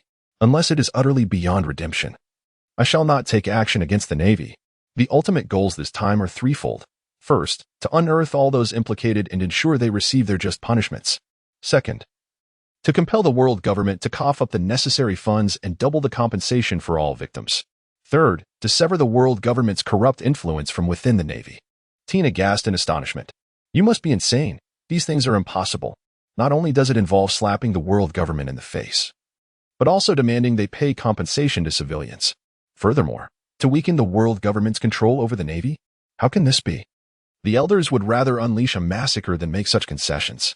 Sister Tina, having known each other for so many years, have you ever seen me embark on an endeavor without confidence or propose an impossible plan? Well, Tina reflected for a moment and realized that indeed, she had not. No matter how implausible Roland's schemes appeared, they invariably culminated in flawless execution. How about this, Sister Tina? You may stay here for a while. After a month, if you find that I have failed, you may do as you wish and expose me. But if I succeed, you must help me keep it a secret. Agreed? Roland proposed. However, Tina frowned. Are you intending to put me under house arrest? What do you mean by staying temporarily? This is clearly a form of house arrest. However, this fellow has grown quite audacious, daring to confine me. It appears he is in need of a lesson. In the next moment, Tina's eyes blazed with fiery intensity. If he wishes to keep me here temporarily, that is acceptable, but only on the condition that he must defeat Tina. Should he succeed, all that he has claimed will be granted. Otherwise, it is back to the Marshal with Tina. As dawn broke, a considerable crowd had already gathered at the training grounds. At the center stood two figures clad in pristine white coats of justice, facing each other. Tina had not anticipated such a turnout from the 157th Division. As she surveyed the scene, her astonishment was palpable. Good heavens, there were easily hundreds of people. 2/3 of them donned naval uniforms, while the remaining third, though lacking naval attire, were dressed in coordinated outfits, some in white lab coats, others in gray work overalls. The number of individuals present was still insufficient to achieve my objectives. Roland shook his head. This is not merely a matter of his presence in Versailles, rather. It is a conviction held firmly. The number of formidable individuals, as well as that of the basic marine personnel, is exceedingly insufficient, particularly concerning the category of the powerful. Only Ace approaches the realm of superhumans, boasting a formidable strength value of 500. Beyond him, the strongest contenders are merely Roland and Ian, who, in terms of strength value, currently fall significantly short when compared to Ace. At best, they possess the level of a novice CP9. Of course, strength value does not encapsulate everything. It merely serves to quantify an individual's fundamental physical attributes. When comparing Roland and Ace, despite the notable disparity in strength value, should a no-holds-barred duel ensue, Ace would indeed struggle against Roland. The title of the Navy's sharpshooter is not bestowed lightly. With Cassol and Jackal in hand, Ace would find it nearly impossible to close the distance, and merely enduring for a minute without defeat would be quite an achievement. Presently, both Cassol and Jackal are firmly grasped by Roland. Although this is evident, Tina remains unfazed. Is it not merely a novel design, even appearing quite sci-fi to her? Yet, what does it matter? A firearm remains a firearm, regardless of how it is fashioned. It cannot escape the fundamental truth of its nature. This battle can be concluded in mere seconds. Then, I shall take Roland to the marshal to apologize. Tina pondered silently. She raised her hand, biting the end of her glove tightly, securing it firmly. Tina's signature gesture before battle is undeniably captivating. Are you not going to remove your gloves? No need. Since her time in the elite training camp, where she learned alongside Zephyr, the two have known each other. Roland is exceedingly familiar with the Kankan fruit, which is precisely why he is aware of numerous details not mentioned in the original narrative, such as the reason Tina always wears gloves. Yet, it is clear that in Tina's eyes, Roland remains in a state where his combat prowess will never surpass a mere 5. Relying solely on 2 pistols, there is no necessity for her to remove her gloves. In fact, she may not even employ her fruit abilities. If she happens to lose, she certainly won't let it count. Humph. Do you think Tina is just anyone? Well then, let us begin. Nodding, Roland spoke. To be honest, he lacked the confidence to defeat Tina. One could even argue that as long as Tina does not underestimate him and utilizes her devil fruit powers, Roland would stand no chance. After all, a year ago, Tina's combat prowess exceeded 700, and unlike Ace, she possesses a wealth of combat experience.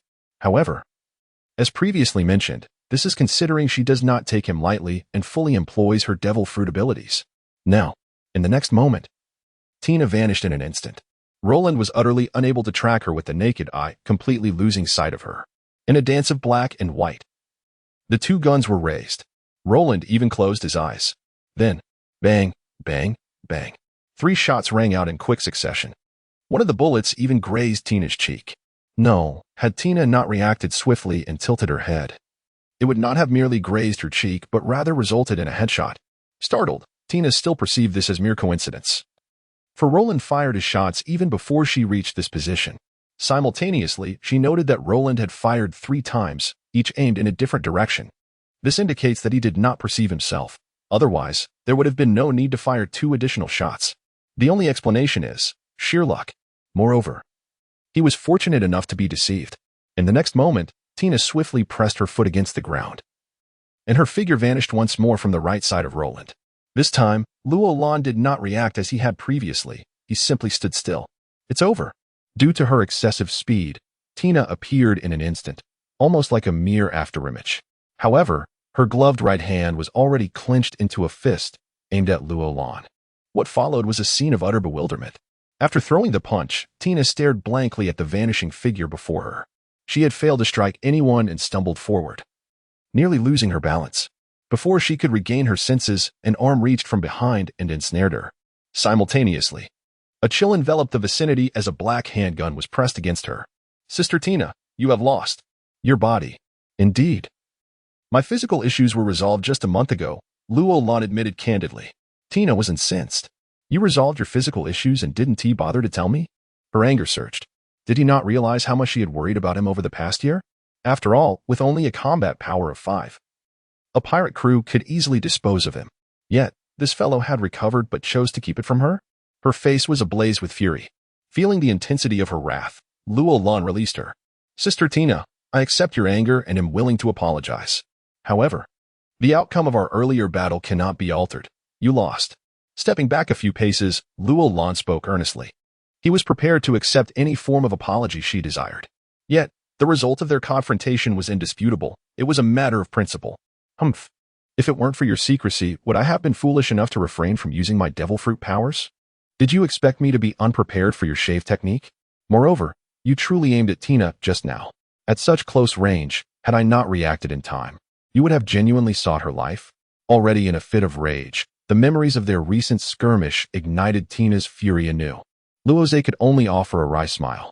He then detached the magazine and handed it over. What? What kind of bullet is this? What an unusual shape. Wait, is this not a real bullet? Taking one of the peculiar bullets in hand, Tina immediately sensed something was amiss.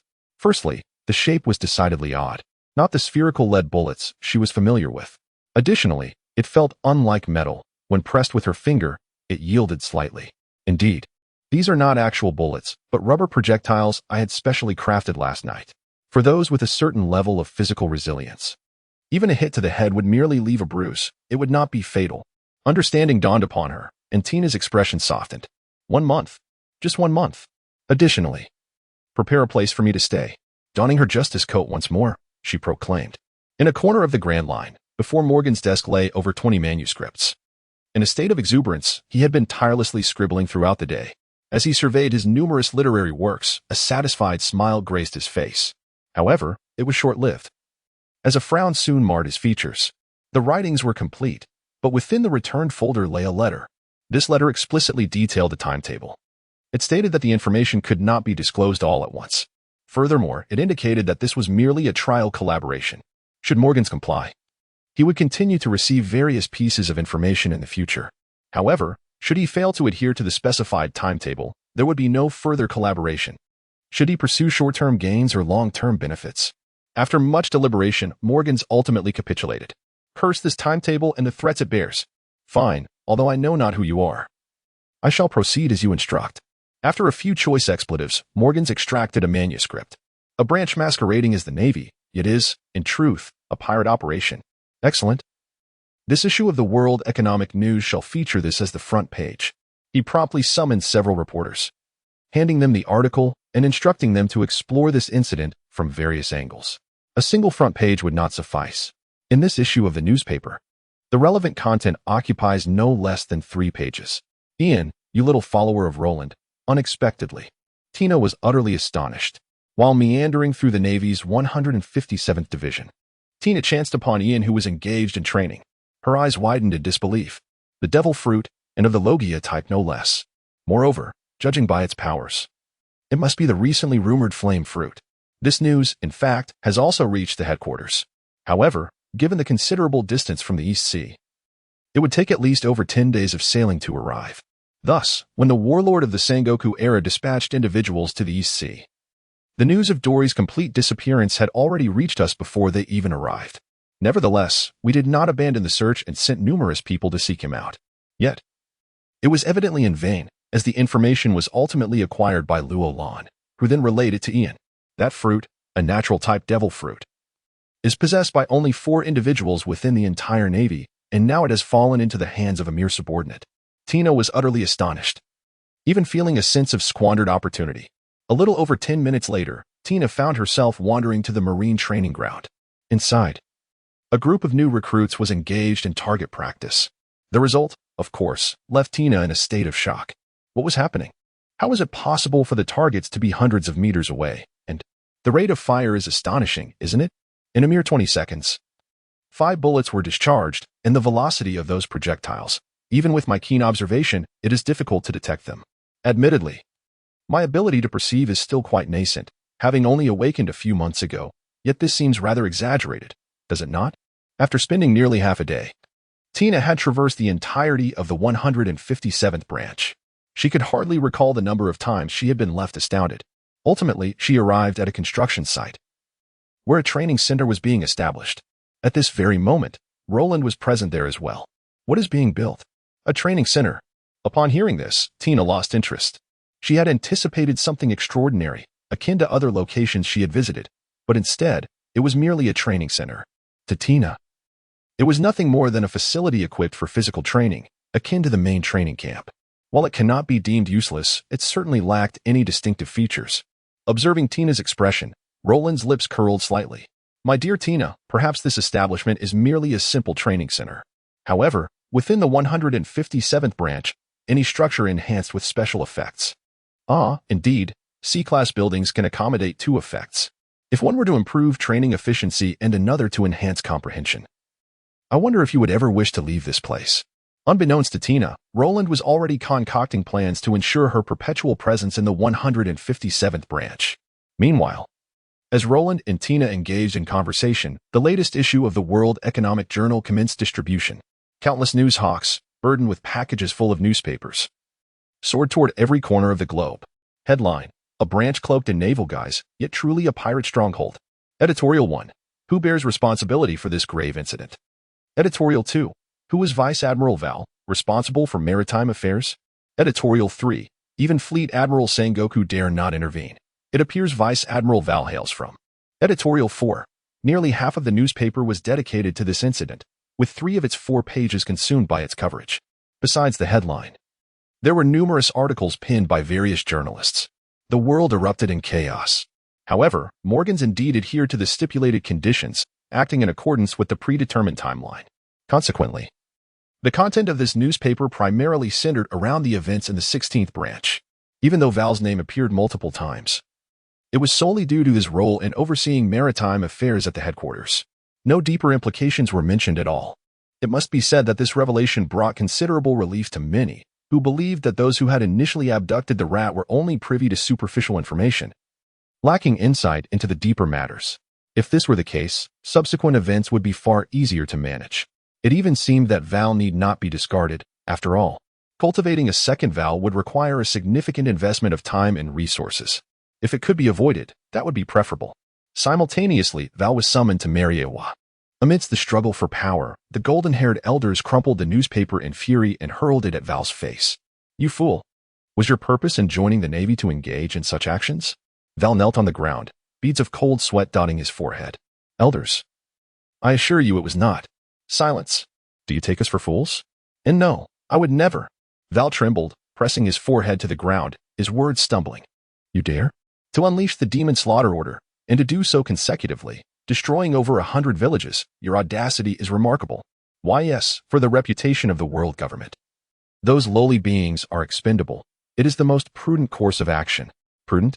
Do you even comprehend what the demon slaughter order entails? The golden-haired elder bellowed once more.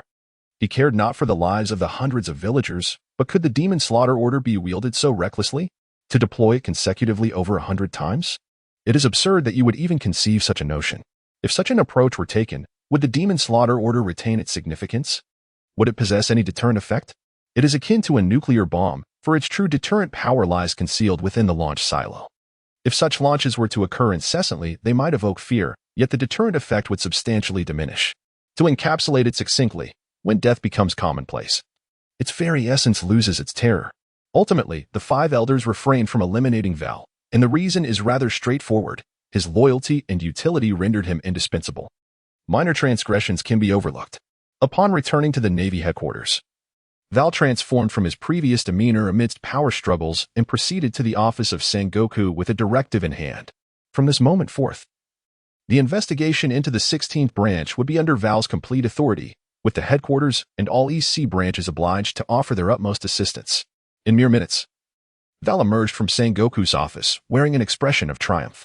Sengoku, in contrast, slammed his palm against the table in frustration, his face a mask of anger yet helplessness. Despite being the fleet admiral, he was still merely that, just a title. That day, Val boarded a large warship, departing the headquarters bound for the East Sea. In the blink of an eye, 2 days had elapsed. The newly constructed training center of the 157th branch was finally completed. System, commence the extraction of special effects. Ding. Extraction in progress. Please hold. Extraction complete. Building feature 1. Body sculpting 80. Building feature 2. Stamina consumption -30. Would the host like to imprint this? No, I refuse. Roland retorted immediately. What is this body sculpting nonsense? As for the stamina consumption, it seems somewhat redundant, merely reflecting training exertion. Although the initial extraction was complimentary, his luck appeared rather unfortunate. Glancing at his remaining points and those accumulated over the past 2 days, he saw only a little over 3,000 points. Each refresh of a sea-level building feature required a hefty 1,000 points. In other words, he had merely 3 chances to refresh. System, refresh building feature 1. Ding. Refresh complete. Building feature 1. Adjustable building gravity x10. Huh? Initially, Roland was taken aback, unable to comprehend. Adjustable gravity? He examined the specifics of this feature and was astonished to discover it was precisely as he had imagined. The internal gravity of the building could be adjusted according to his needs. Furthermore, different rooms could be set to varying gravity levels, adjustable from 1 to 10 times. Remarkable. There was no need for further consideration. System. Commence the imprinting of building feature 1. Ding. Imprinting completed. Excellent. Now refresh building feature 2. Ding. Refresh complete. Building feature 2. Building durability 50. Building durability? What use is that? Those incapable of breaching it would not be deterred by such durability, while those capable would demolish it regardless of any added strength. It was utterly meaningless. System, continue refreshing. This is my last chance. If I fail to obtain something worthwhile, I shall have to settle for this. As my resources are depleted. Ding. Refresh complete. Building feature 2. All effects doubled. Goodness, yet another feature Roland had never encountered. All effects doubled? Roland focused on the detailed description. Description. This effect only applies to other features of the same building, amplifying their original effects. Hiss. Does that mean? System, imprint building feature 2. Ding. Imprinting completed. The system's voice resonated in his mind, while Roland hastily turned to gaze at the massive training center before him. Comprehensive training center level. See building feature 1.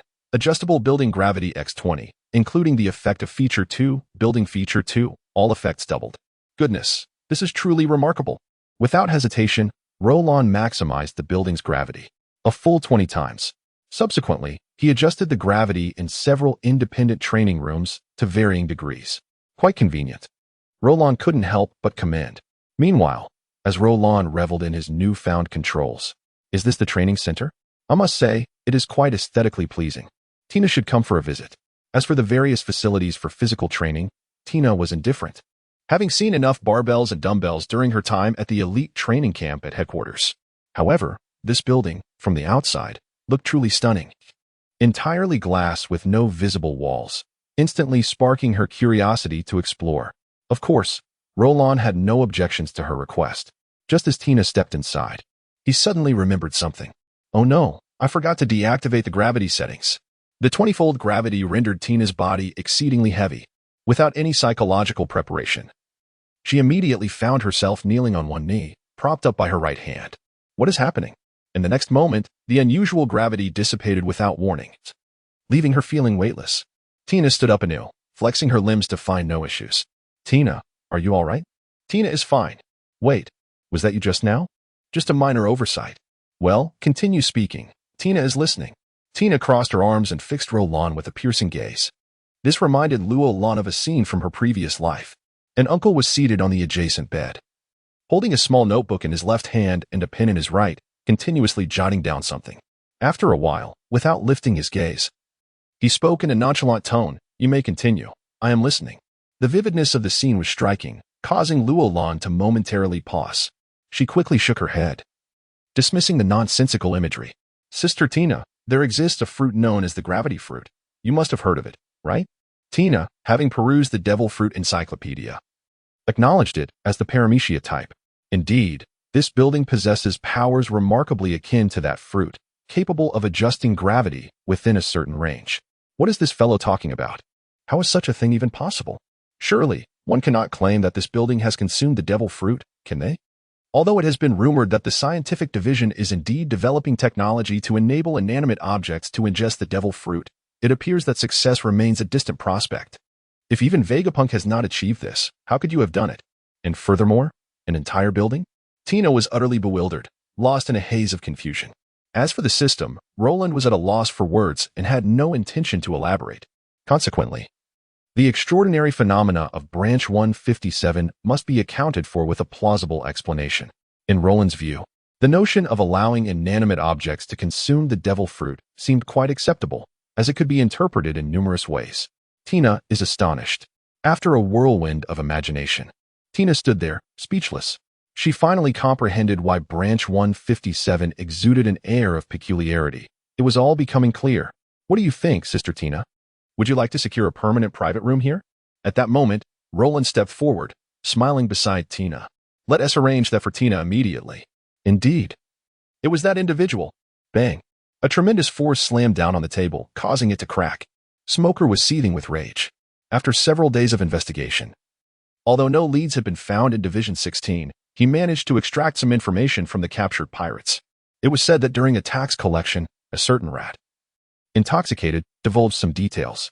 According to the pirate's testimony, the rat's exact words were, "What is there to fear? Behind me stands Vice Admiral Wall, and behind Vice Admiral Wall is the world government.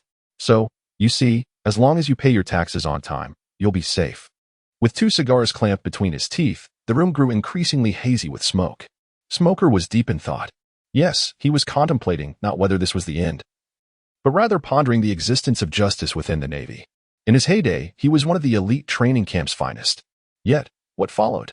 Discontent with the higher-ups' actions, even to the point of insulting his superiors, led to his exile to the East Blue, despite sharing the same rank of colonel with Tina. A colonel from a 4 Seas branch was far removed from one of the headquarters. In terms of influence and prospects, the disparity was staggering. Finally, after more than 10 minutes, Smoker picked up the transponder snail. He resolved to trust the Navy once more. Instead of contacting his direct superior Wall, he bypassed protocol and called Sengoku directly. BRR. This is Sengoku. Admiral Sengoku, this is Smoker. Smoker? What is it? Sengoku responded, somewhat surprised. According to protocol, a colonel from Division 4 should not contact him directly, even if he needed to speak with Sengoku. The proper procedure would be to go through his immediate superior first, and that superior was Wall. Furthermore, with Tina's ship stranded in the doldrums, Smoker was still tasked with the investigation in the East Blue. Sengoku quickly deduced why Smoker was reaching out to him directly. It was likely that Smoker had uncovered something significant, something related to Wall. "Admiral, I have gathered some leads regarding the East Blue situation." "Speak directly." Indeed, this was the case. Sengoku could not help but sigh inwardly. It was not that he wished for Smoker to uncover nothing, but rather that regardless of what Smoker had discovered, it would ultimately be futile. The order from the 5 elders was explicit: protect Wall at all costs. Even the Admiral himself was powerless to alter this outcome. Subsequently, Smoker took a full 10 minutes to meticulously report everything he had uncovered over the past few days. The more one listens, the more furious Sengoku becomes. Initially, he believed that it was merely Var involved in the turmoil, but upon hearing Smoker's account, it becomes evident that Var is merely a pawn. The true mastermind lies among the high-ranking officials of the world government. Thus, the Gorosei are indeed aware of this, which is why they chose to spare Various. After all, the number of individuals entangled in this affair is exceedingly vast. Sengoku nodded. "Smoker." "Yes, Admiral Sengoku. The officer responsible for this incident is en route. You are to immediately cease all operations until their arrival and handover." "Tina?" "No, not Tina. It is Vice Admiral Var." Smoker's eyes widened in disbelief. He had just informed Sengoku of his findings, only to be met with the order to halt the investigation and to transfer all subsequent actions to Various. To allow him to investigate himself? What a farce. "Admiral, I cannot accept this. This is an order from the Gorosei. You must comply." Sengoku thundered. In truth, he had always held a favorable view of Smoker, after all. He is a natural-type devil fruit user with an abundant sense of justice. However, the young man was excessively straightforward, akin to that fellow law. If this continues, even a rare natural-type user will inevitably be purged by the world government. Hence, he had exiled him, intending to reinstate him to the headquarters after 7 or 8 years, once he had matured and gained wisdom. Yet, several years have passed, and Smoker remains utterly unchanged. "Admiral Sengoku, I will accept any punishment you deem fit, but I will not yield." "You insolent Smoker, do you intend to defy orders?" "I am merely performing the duties expected of a Navy officer. Until your formal command is issued, I will not cease my investigation." What constitutes a formal command? It is a written directive that traverses through the layers of the Navy's command system, ultimately reaching Smoker. Even if Sengoku communicates directly via phone, it does not qualify as a formal order. Of course, while this holds true, no one within the Navy, aside from Smoker, would dismiss Sengoku's words as anything less than an order. Before Sengoku could articulate a response, Smoker unilaterally ended the call. "Come in, Admiral." Upon hearing Sengoku's call, the messenger outside promptly entered. He immediately relayed an urgent order to strip Smoker of all positions and reduce his rank to private 3rd class, transferring him to serve in the 157th Division. "Understood, Colonel." After saluting, the messenger turned to leave. Only after exiting the office did a look of shock cross his face. What exactly has Colonel Smoker done to warrant the revocation of all his duties, even reducing his rank to that of a private? Most significantly, he is to be exiled to Division 157, that naval retirement home? The Navy's communication system operates at full throttle. Within merely half an hour, a written order, adhering to all protocols, was presented to Smoker. Moreover, it was delivered by his own major aide-de-camp. The efficiency displayed is hardly characteristic of the Navy. Colonel, this it is merely a reflection of those in higher echelons wishing to obstruct our investigation. Yet, this is rather excessive, isn't it? When the order was transmitted via fax, the major had already reviewed it. The multitude of stamps was utterly absurd, to the point that even the cleaning department had affixed their seal. The content was even more outrageous: dismissal, demotion, and exile. What on earth had the colonel done? Colonel, this order is undoubtedly suspect. It seems someone has forged it. Otherwise, how could even the cleaning department have stamped it? Enough of this. This is indeed a directive issued personally by the marshal. Smoker shook his head, genuinely surprised by the swiftness of the actions taken by the fleet admiral, to ensure that he left no room for excuses. Every department within the Navy had been compelled to stamp it, with the cleaning department not being exempt. He sighed deeply. Until the arrival of the new branch chief, the town of Rogue will be entrusted to you. By the way, arrange for a ship to take me to Rhode Island. Having said that, Smoker waved his hand and promptly exited the office. The major behind him stood at attention, his right hand saluting, lingering in that position for an extended period since the establishment of the training center. This place has become the favorite spot for all the Marines of the 157th Division. However, it is regrettable that its size is limited and cannot accommodate all the Marines at once. Thus, Roland established certain rules. Of course, there were no such restrictions in the 8 private rooms within. Currently, only 4 individuals in the entire 157th Division are qualified to enjoy these rooms: Roland, Ian, Ace, and Tina. The remaining 4 rooms are unoccupied. Originally, Roland had considered assigning rooms to Nojiko and Nami, but both declined. Nojiko expressed that he was an ordinary Marine and did not wish for any special treatment. As for Nami, she preferred to focus on training rather than watching over the storeroom to prevent Bailey from being misappropriated by Roland. Well, if they don't need them, let them remain empty. Eventually, someone will require them. 2177 2178 under 8 times the normal gravity. Roland diligently performed push-ups. It was not that he could not bear a higher gravity.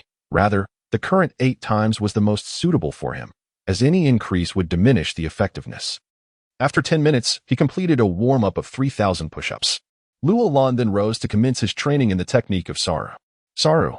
A series of explosive stomping sounds echoed. However, Roland's body did not move from its position. One reason was that under 8 times the gravity, his stomping speed was significantly reduced. In the same 0.36 seconds, he could barely manage 10 stomps. Another reason was that the force exerted with each stomp was too great, also influenced by the gravity. Yet, all of this was anticipated. Roland continued to practice tirelessly. He believed that if he could master the Saru technique perfectly in a high-gravity environment, then in a normal environment, both his speed and control would achieve a qualitative enhancement. Unbeknownst to him, time slipped into the evening. Roland exited the training center and returned home for a quick shower before heading to the division's headquarters. Adjacent to the division leader's office, in a conference room, Roland, Ian, Nami, Silas, and Barton arrived in succession and took their seats.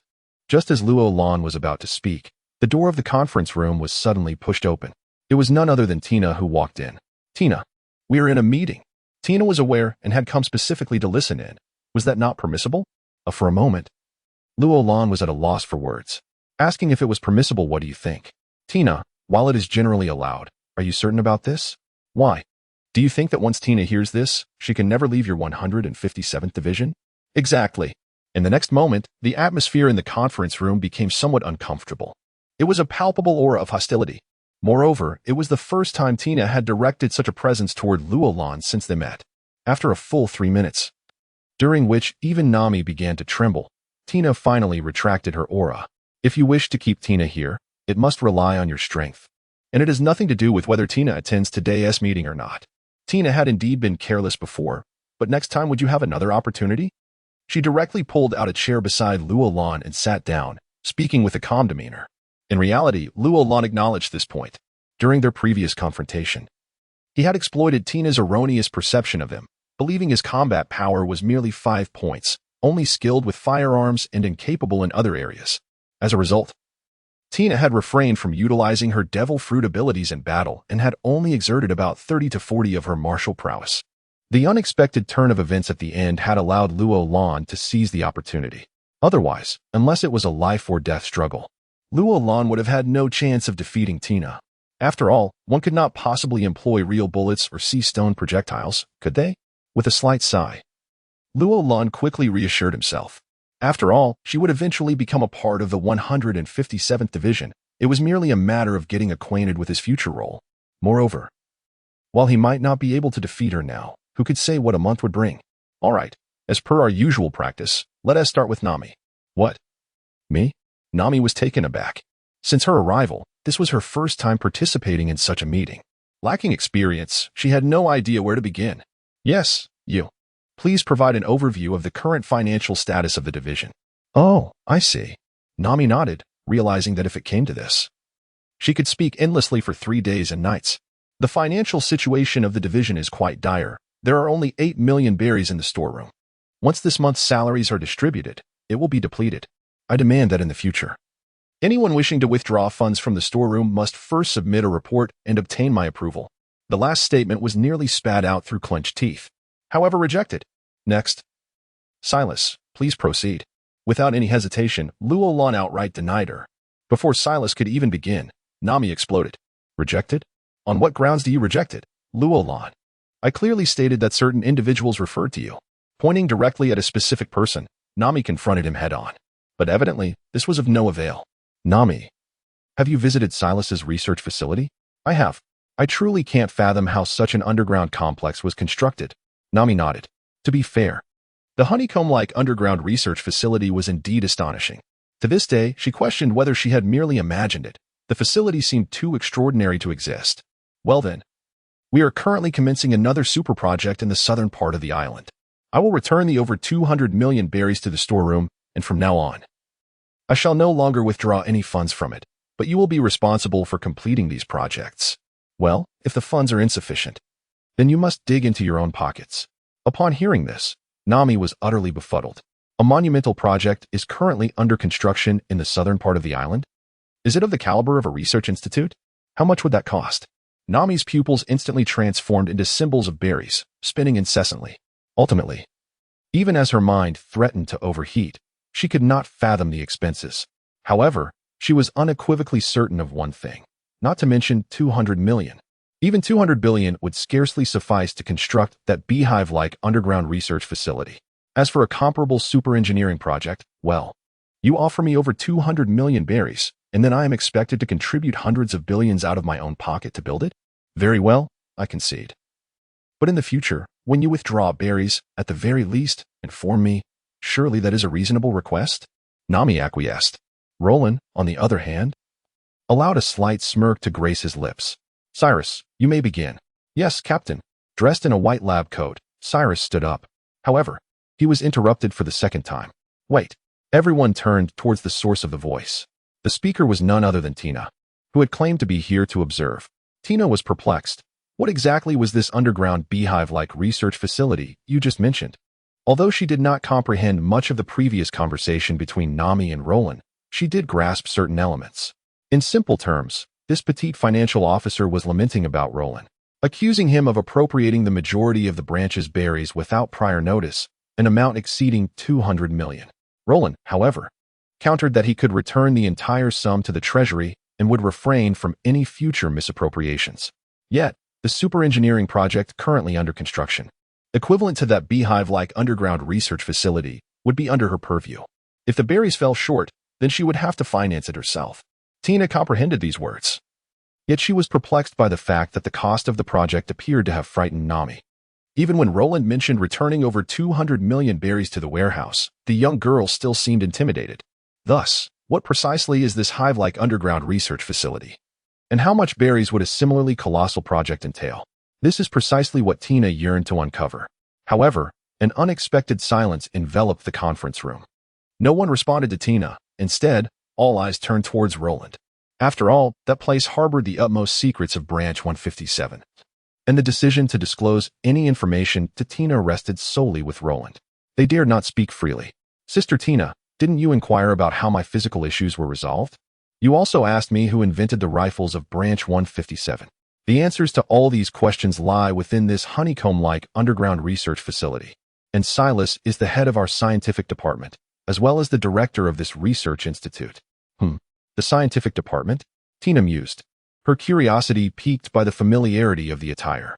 She recalled that a team from the scientific department had visited the headquarters for equipment testing, donning similar garments. So, you are a scientist? Tina gazed at Silas in astonishment. Indeed, he is our branch's chief scientist. He was the one who resolved my physical issues. And the rifles were likewise developed by the scientific department.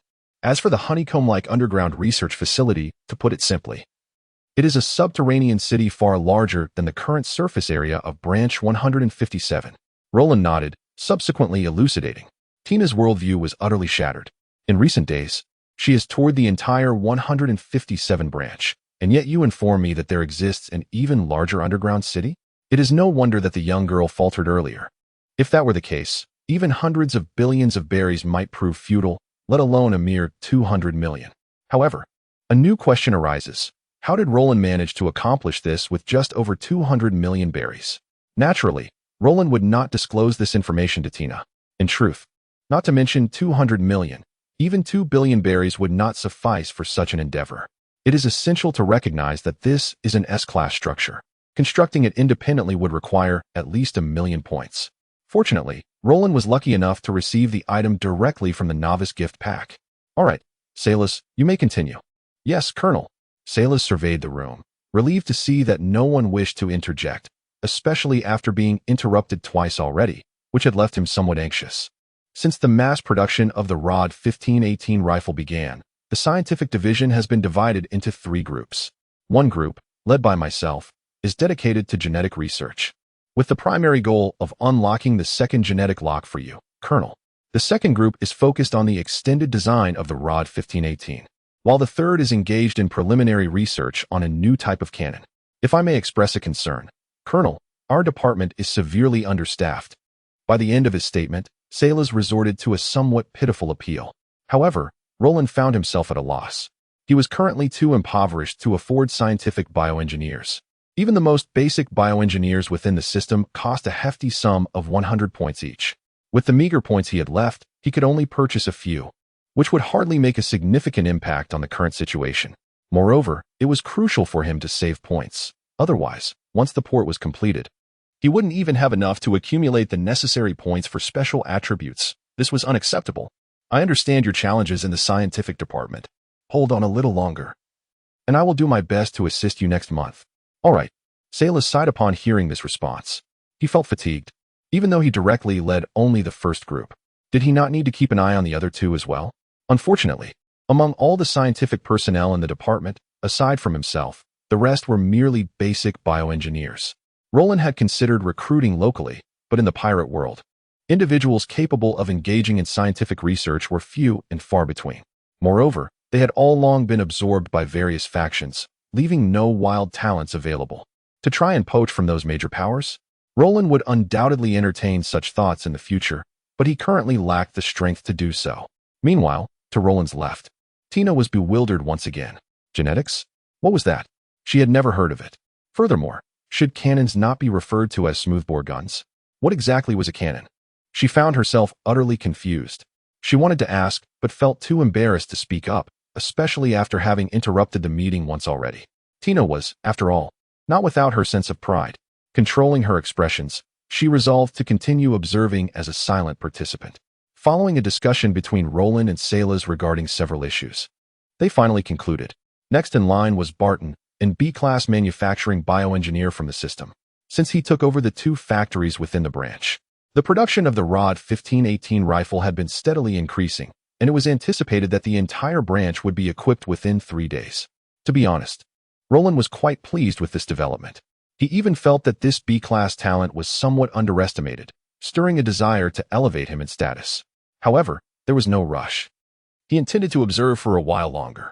Barton spoke little, primarily presenting 2 requests. The first request was similar to Silas's. They needed more hands in manufacturing. One cannot operate effectively without sufficient personnel. This was not an entirely automated production line like the one from Roland's previous life. The production lines currently in use could hardly be described as semi-automatic. The efficiency achieved in recent days has reached the limits of patent. To enhance it further, there is no alternative but to increase manpower. Fortunately, the personnel here are manageable, as they are merely workers rather than highly skilled researchers. Even the current workforce in the manufacturing department consists of commoners and slaves brought back by Ian over the past year. Thus, Roland promised to assist him promptly. However, the second request posed a more complex challenge: the various raw materials required for production. After all, production cannot conjure something from nothing. Without materials, nothing can be created.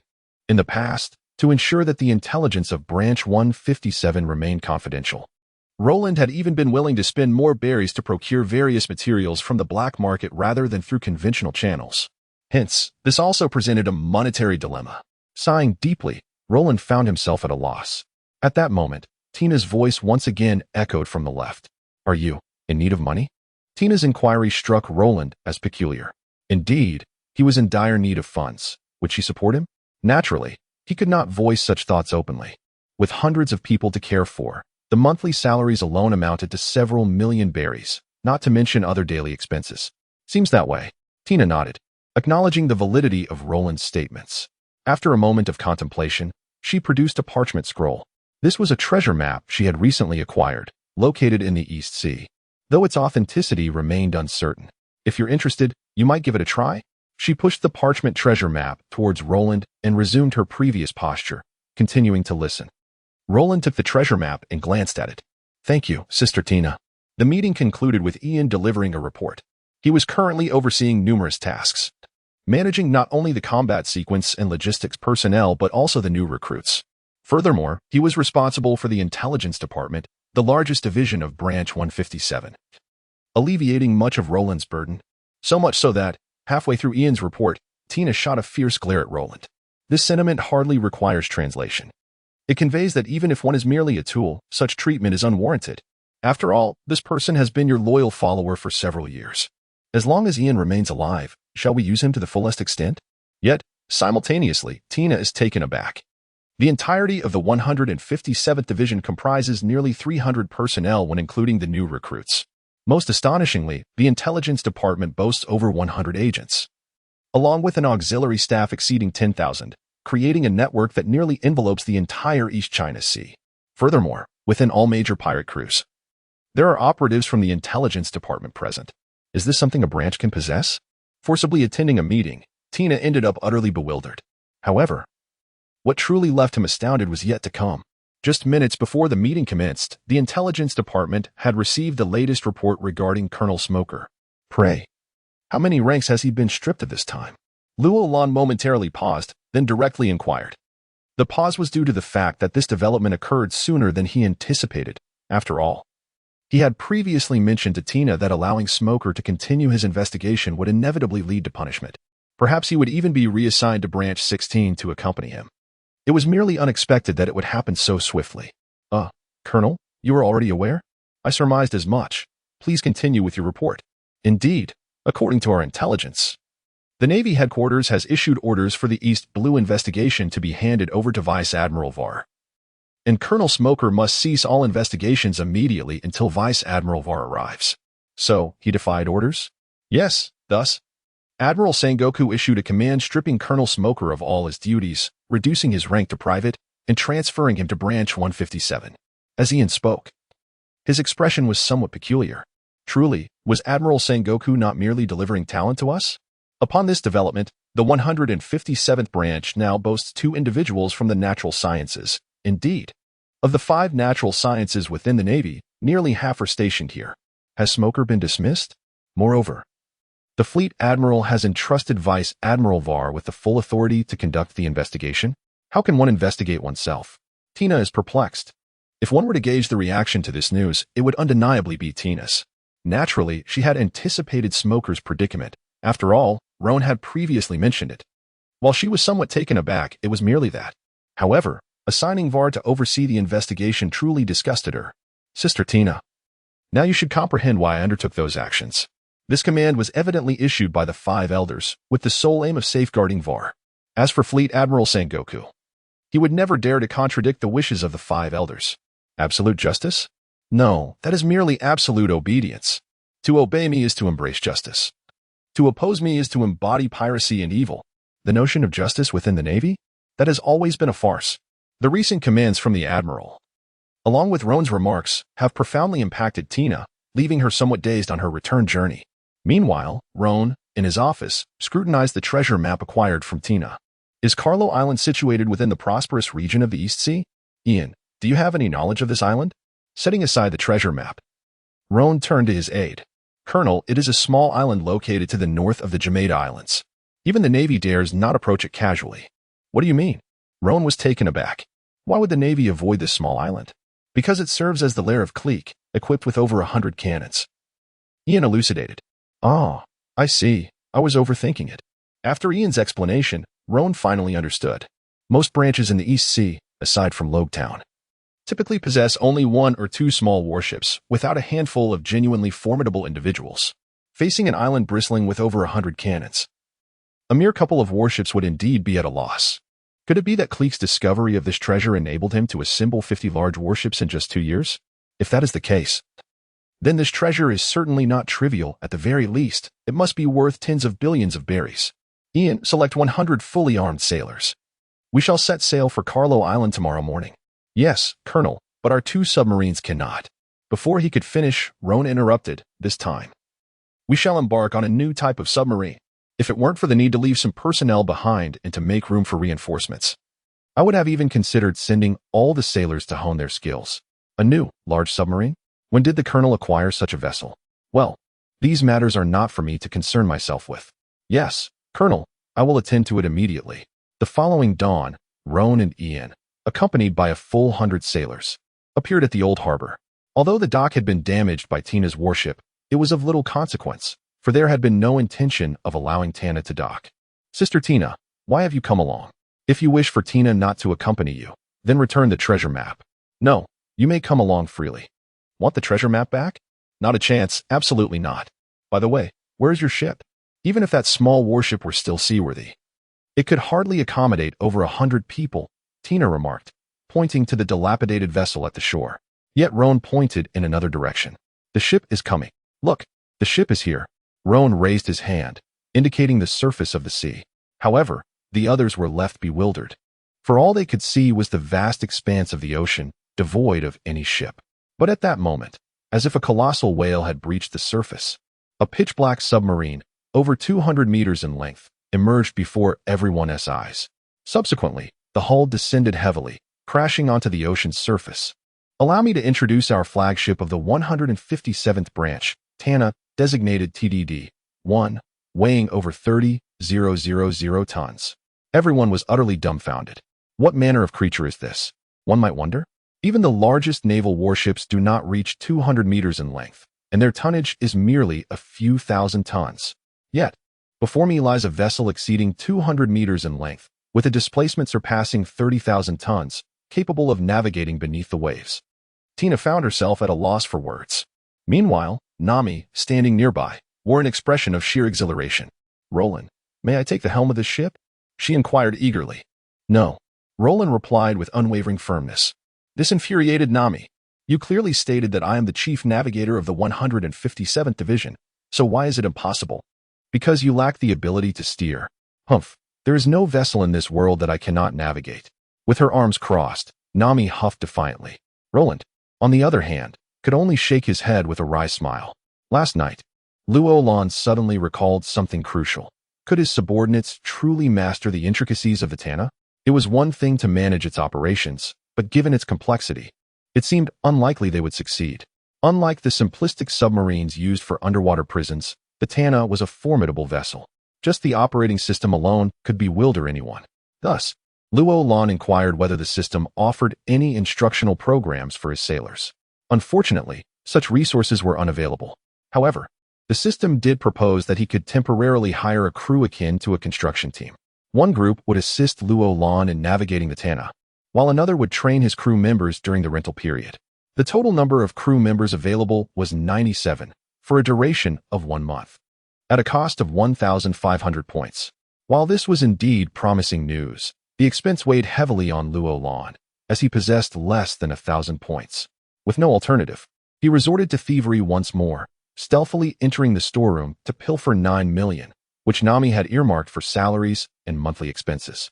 To avoid detection by Nami, Roland stationed himself at the entrance of her villa early the next morning, ensuring she had no opportunity to access the storeroom. He promptly dragged her to the shore, insisting they embark on a mission together. His plan was to uncover treasure and return the 9 million before Nami noticed its absence. Everything would then be perfectly aligned. Nami, it's not that I prohibit you from steering. It's simply that you lack the necessary skills at present. He decided to let her discover this truth for herself. Seeing Nami's defiant expression, Roland sighed, choosing not to elaborate further. He looked forward to witnessing her bewilderment once they entered the bridge. Time was of the essence. Over 100 individuals boarded the Tana via small boats, and under the guidance of the first officer, Roland and his companions proceeded to the bridge.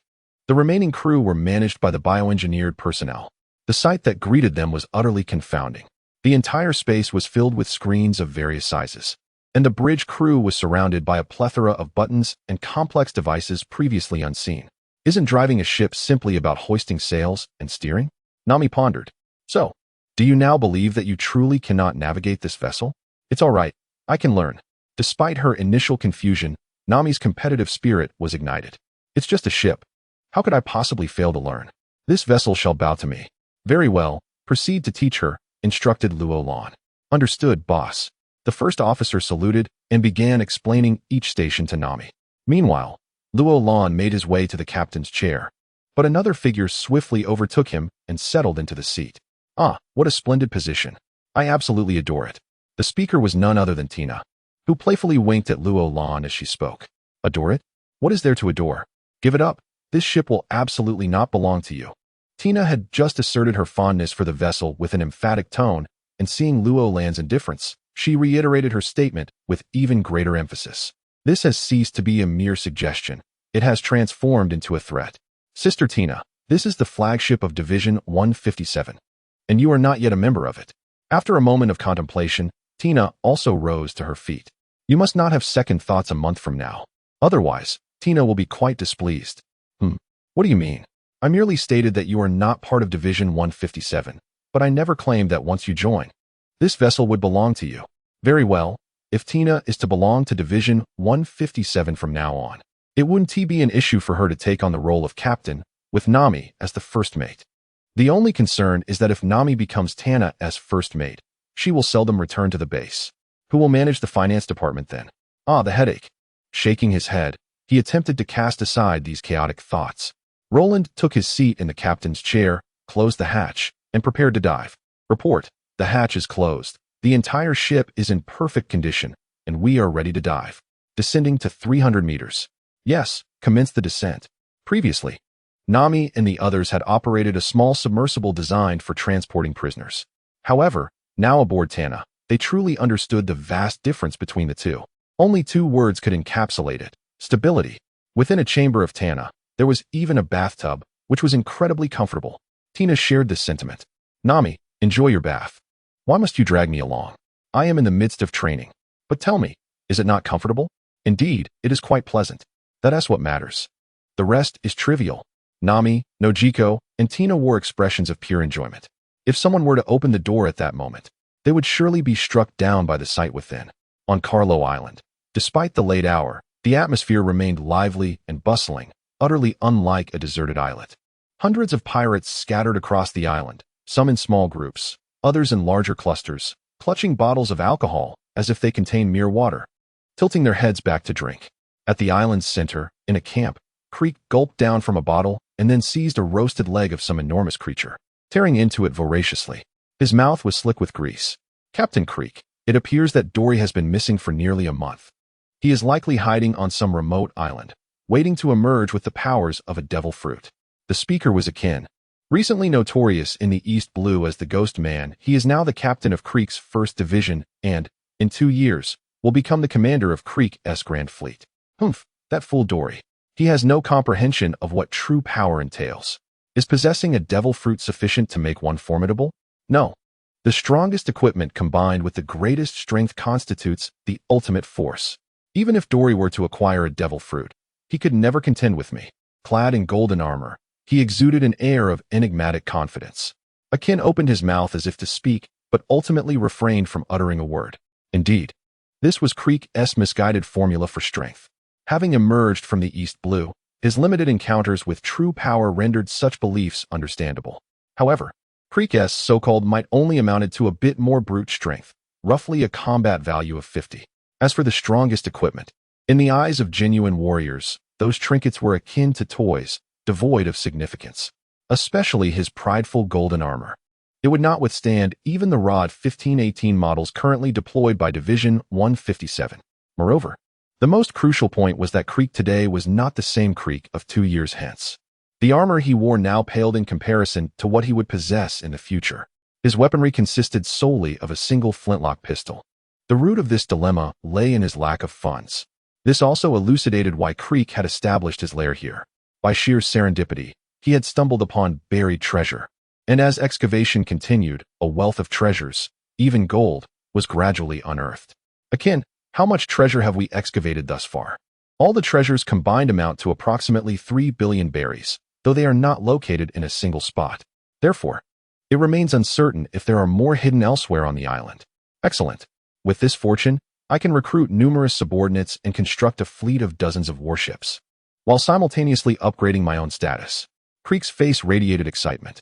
In less than 2 years, he envisioned commanding thousands of followers and a formidable fleet. At that time, he could finally witness the wonders of the Grand Line for himself. Captain, everything else aside, we must remain low-key for the time being. Rumor has it that the Navy headquarters has dispatched a vice admiral to the East Blue to investigate matters concerning Division 16.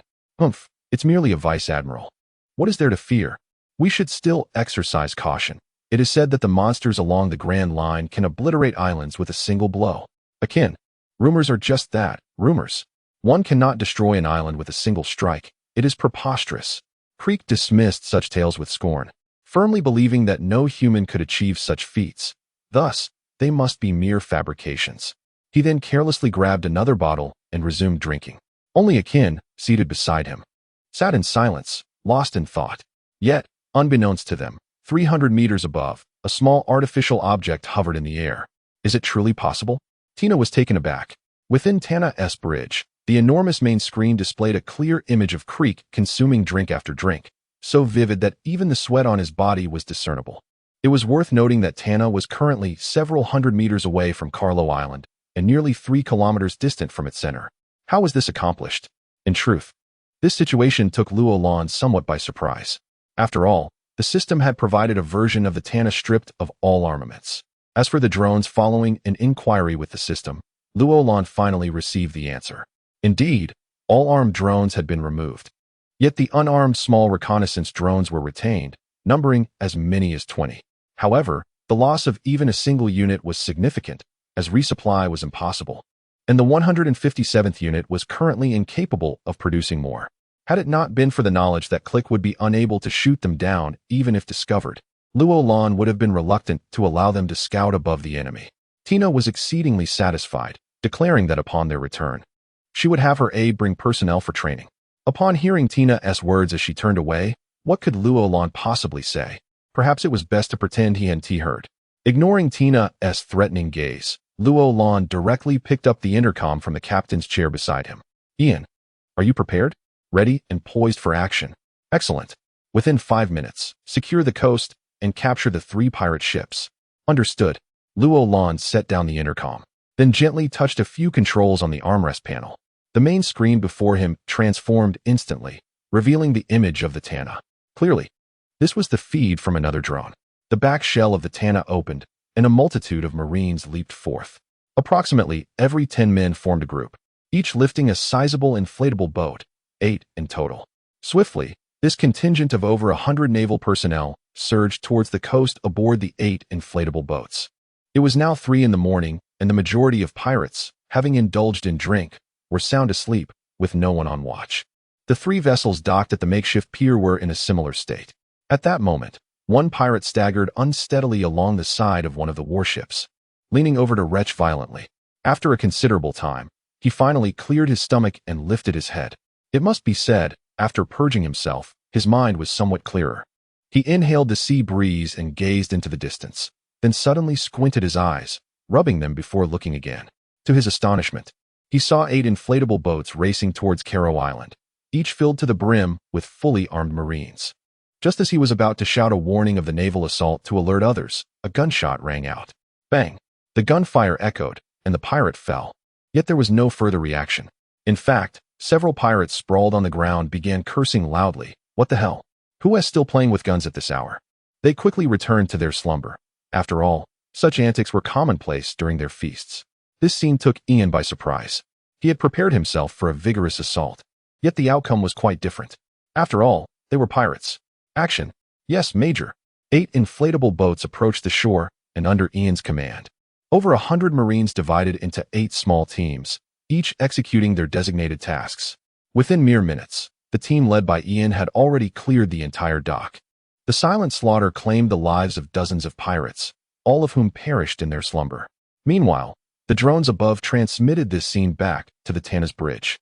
Your Marines seem to be slightly superior to the elite troops at headquarters, Tina remarked in astonishment, observing the swift movements of the Marines on screen. A look of shock appeared in her eyes. Generally speaking, a regular Marine trained at headquarters possesses a combat power of approximately 10. The elite Marines, on the other hand, are those who have served for over 2 years, participated in multiple battles, witnessed bloodshed, and gained extensive combat experience. The combat prowess of these veterans typically exceeds 15. At this moment, Tina perceives that the Marines depicted in the footage are even more formidable than the elite veterans she is familiar with from headquarters. How could one not be surprised? Our training methods differ greatly from those of the headquarters. Roland replied succinctly, without elaborating further. He continued to gaze at the screen. Soon, half an hour had elapsed. Apart from the tents at the center of the island, over 300 pirates stationed at more than 10 locations on the periphery had been completely eradicated, leaving no survivors. At that moment, Ian's report was received. Colonel, the perimeter has been entirely cleared. Well done, proceed directly. Yes, Colonel. Within the main tent, alongside Click and several other officers, there were still numerous pirates awake. Consequently, the previous combat approach held little significance. Given this, it was time to confront them head-on. In dealing with the Click pirate crew, Roland had no intention of personally engaging. It was simply too lacking in challenge and was merely a training exercise. Is the wine gone? Send someone to the ship to fetch more. After finishing another bottle, Click was astonished to discover that they had run out of wine. The indulgence in drink had barely begun to wane. Swiftly, he turned to a group of ruffians nearby and shouted, "Yes, Chief, we shall proceed immediately." A subordinate, with a decisive wave of his hand, rallied over a dozen pirates and surged forth. However, just as they ventured beyond the confines of the camp, a sudden barrage of gunfire erupted. What is happening? Click leapt to his feet, his sobriety intact and his familiarity with firearms evident. He discerned immediately that this was no ordinary gunfire. Furthermore, such synchronized shots could hardly have come from his own men. At that moment, a pirate from afar dashed toward Click, shouting frantically. It was the very subordinate who had gone to retrieve the liquor. "Chief, we are under attack." A single shot rang out, striking him in the back of the head. With a resounding thud, he fell face down, blood pooling around him. "Damn it! Arm yourselves, and let us charge out against this assailant." "Aye, Chief." The pirates within the camp were all members of Click's crew, seasoned fighters. Faced with such peril, instead of fear, a frenzied, bloodthirsty grin spread across their faces as they rushed toward the exit. Click remained stationary, observing the chaos unfold, with no intention of joining the fray. "Chief, the assailants are likely formidable, and our outer pirates may already be annihilated. You mean to say all our men outside are dead? It seems so otherwise. They would have alerted us before being overwhelmed." Akin nodded, grasping his weapon tightly. "Chief, I shall venture out to assess the situation." "Very well. Ensure that you leave one of the assailants alive. I yearn to discover who possesses the audacity to strike at my crew." "Understood, Chief." With that, Akin dashed outside with remarkable speed. At that moment, it appeared that the earlier departing pirates had engaged the enemy, as volleys of gunfire erupted, reminiscent of a coordinated strike from numerous firearms. Could it be the Navy? Click's brow furrowed deeply. Although he could not ascertain the exact type of weaponry being used, he recognized unmistakably that the enemy was armed with standardized firearms. In this world, the capability to equip large-scale, standardized firearms is typically reserved for the guards of a kingdom or the Navy. However, this is of little concern to Click, who has had numerous encounters with the Navy and has formed a steadfast impression. Beyond 50 meters, the Navy is formidable, but within that range, pirates are far more ruthless. Indeed, the nature of combat at the grassroots level has always been thus. The Navy's advantage lies in its uniform weaponry. At a distance of 50 meters, their firepower is undeniably fierce. Yet, when it comes to cautious engagement, one must concede that Marines are outmatched by pirates. After all, pirates are a breed of bloodthirsty rogues, and it is entirely natural for them to exhibit greater ferocity. Listening to the gunfire, it seems that the opposing force consists of roughly 100 men. In contrast, Click boasts a contingent of nearly 300, along with 4 formidable commanders. Therefore, he remains untroubled. However, the situation soon took a turn for the worse. In a mere 2 to 3 seconds, a series of gunshots erupted once more. Then, after another brief pause, the gunfire resounded again, continuing in a relentless barrage. At long last, after approximately 2 minutes, the gunfire ceased. A disheveled figure emerged within Click's line of sight. It was akin, the one known as the Demon. However, his current appearance bore no resemblance to that fearsome moniker. He had sustained 3 gunshot wounds, with vibrant crimson blood flowing incessantly, as if it were a currency.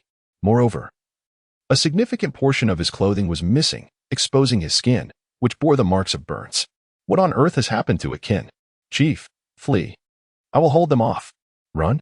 No, I am invincible. Click vehemently declined. Run? That is absurd. In this realm, I am indeed invincible.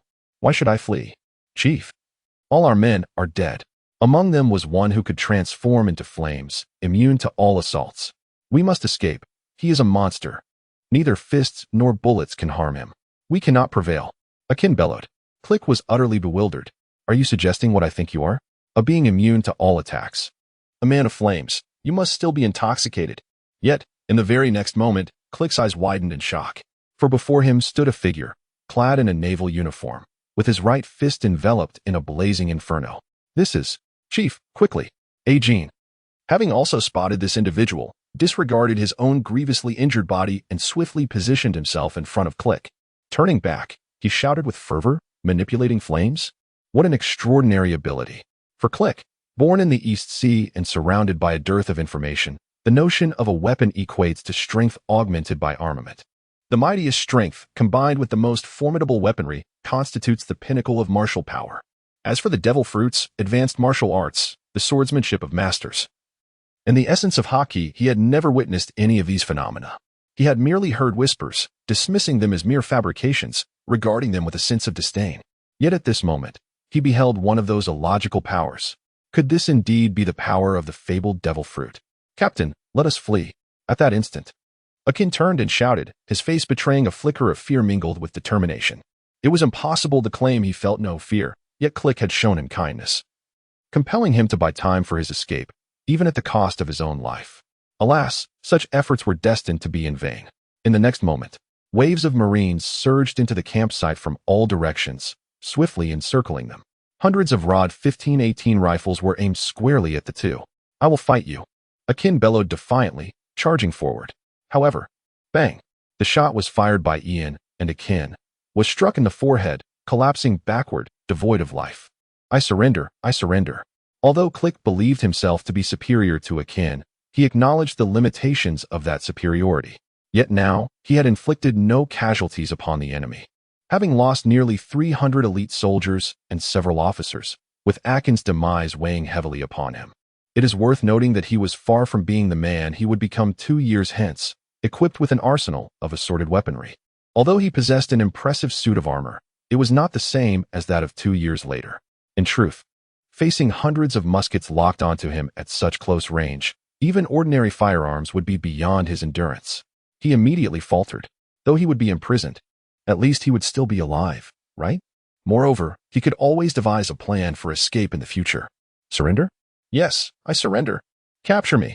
Nodding resolutely, Click even extended his hands, as if to say, cuff me and take me away. Had it been another navy, the situation might have concluded differently. as the living are often deemed more valuable than the deceased. However, it is unfortunate that Clique encountered the 157th Division. Ian shook his head. The colonel had stated that if one were not under a bounty, capturing and detaining them would be permissible. Yet, if a bounty were present, no survivors. Ian's words left Clique in a state of bewilderment. Why? He managed to utter, only to have Ian's hand descend swiftly. In an instant, a barrage of gunfire erupted. Within the bridge of Tana's vessel, the large screen displayed Clique, now riddled with bullets. Tina was perplexed. What did Ian's earlier statement imply? Oh, you mean that capturing those without a bounty is acceptable, but leaving no survivors for those with a bounty? Precisely. Tina nodded in agreement. What a chaotic situation this is. Why is it that those without a bounty can be captured and imprisoned, while those with a bounty must be killed? Just as Roland was about to explain, Nami, who was learning the ropes from the helmsman, suddenly burst into laughter. She then turned to speak first. Sister Tina, Roland mentioned that we are, after all, the Navy. Even if we capture a pirate with a bounty, the headquarters won't reward us with a single berry. However, if we eliminate him, we could collaborate with other factions to have them deliver the bounty to the Navy branch, and then we can share the proceeds according to our agreement. Although living pirates can also yield a bounty, it would inevitably reveal our 157th branch's information, wouldn't it? Thus, we must resort to killing. After spending a couple of days together in the ship's baths, the bond among the three women swiftly deepened. Nami and Nojiko began to address Tina not as Captain Tina, but as Sister Tina. Upon hearing Nami's explanation, Tina finally understood the meaning behind Ian's earlier remark. Yet, she pondered. Does Roland truly lack money to such an extent that he wouldn't let even the pirate bounty slip by? Moreover, he would rather share a significant portion of the earnings with other factions than forego the chance to profit from these bounty heads. If Roland could hear Tina's thoughts at that moment, he would undoubtedly exclaim, "Indeed, I am in dire need of funds." With the battle concluded, Roland severed the drone's feet. The next step was to search for treasure. Roland, are you going to search for treasure? Nami, who had been learning from the helmsman, suddenly jumped up.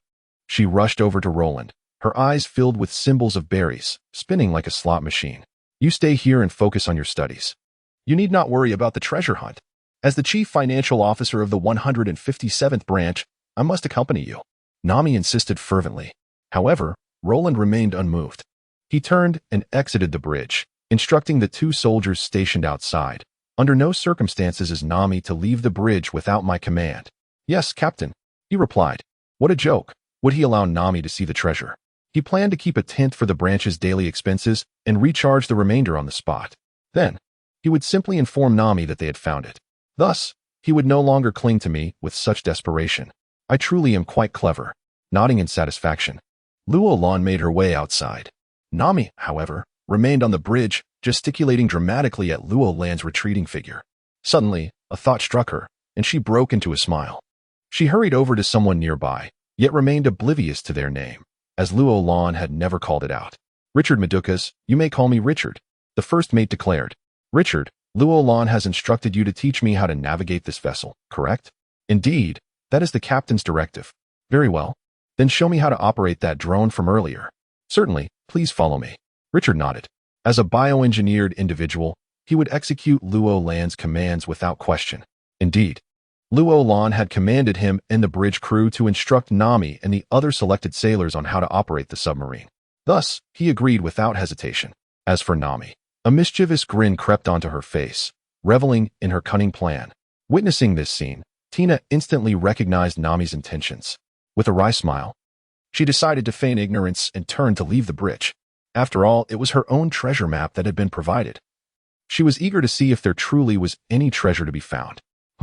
7 out of 10 locations have already been excavated? Roland raised an eyebrow.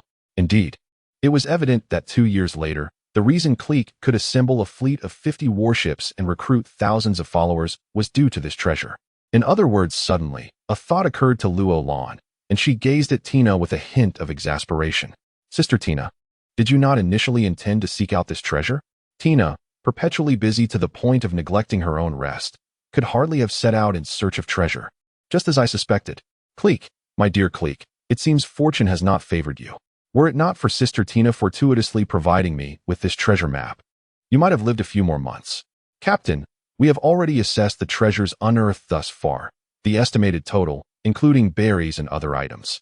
amounts to approximately 3 billion berries. So much. Have the arrangements for the remaining 3 locations been made? They have been arranged. Everything will be completed within 2 hours at most. Excellent. This time, fortune has truly favored us, culminating in a potential acquisition exceeding 4 billion. Oh, let us reserve 200 million berries for Nami and invest the remainder. What? I had initially intended to set aside 10%. That was merely a fleeting thought, unvoiced, and therefore, it holds no weight. 200 million shall suffice, no more. However, at this moment, Roland remained oblivious to the fact that, just as with the earlier encounter with Click, a small drone hovered several hundred meters above, transmitting all that transpired here to the bridge of the Tana. The treasures laid before Nami dazzled her senses. A whole chest of golden ornaments.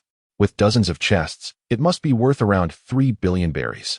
Upon our return, I must keep a vigilant eye to prevent that rogue Roland from pilfering my share. Humph, the grand villa can be forsaken, from now on. The storeroom shall be my abode. At that moment, First Officer Richard felt a sudden glare that was hard to bear.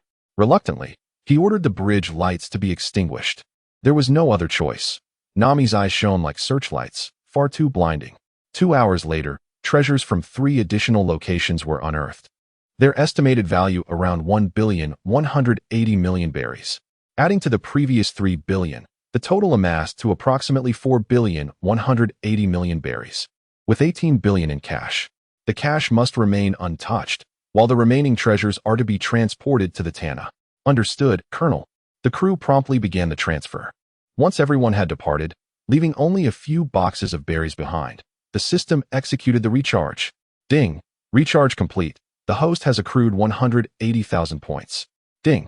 The current points remaining for the host stands at 180,300. Such a wealth of points. Am I not, in some sense, a magnate now? Yet. Upon reflection, it seems I cannot truly claim that title. After all, I am merely a C-class builder, if I were A or S-class. Possessing 180,000 points would hardly afford me much leverage. Well, those thoughts can wait for another time. At least for now, Cella's S demands can be met. The other constructions that previously lacked sufficient points can now commence with fervor. To the construction crew with a 3-month contract, do not expect a moment of respite. Ha ha ha. Upon reaching the shore, the others had already returned to the ship, leaving only Ian and 2 sailors guarding a rubber dinghy, awaiting our return. Let us return to the ship. Colonel, you should refrain from asking what should not be asked. Understood, Colonel. The 2 sailors exchanged puzzled glances. While only Roland and Ian comprehended the exchange. Ian, Colonel, does that mean the berries you considered were left on the island? Roland, do not inquire into matters best left unspoken. The more you know, the swifter your demise. Ian, understood. I realize now that those berries never existed. Indeed, that encapsulates the essence of the exchange. As soon as he boarded the ship, Roland encountered Nami, hands on her hips, demanding answers. Roland, where are my berries? This left Roland momentarily bewildered. How did this little ant come to know about the berries? Could it be that there is a traitor within her own ranks? What berries? I am utterly unaware of any such thing. This is sheer fabrication. I witnessed it with my own eyes, several chests brimming with berries. You claim to have seen it with your own eyes? That can't be true. She surely has never set foot on the island. However, it didn't take long for Roland to uncover a flaw in her previous orders. Indeed, there was a significant oversight in her commands. So, you resorted to using a drone for surveillance? Roland's expression instantly hardened. This is no trifling matter. It is not merely that Nami caught a glimpse of the berries.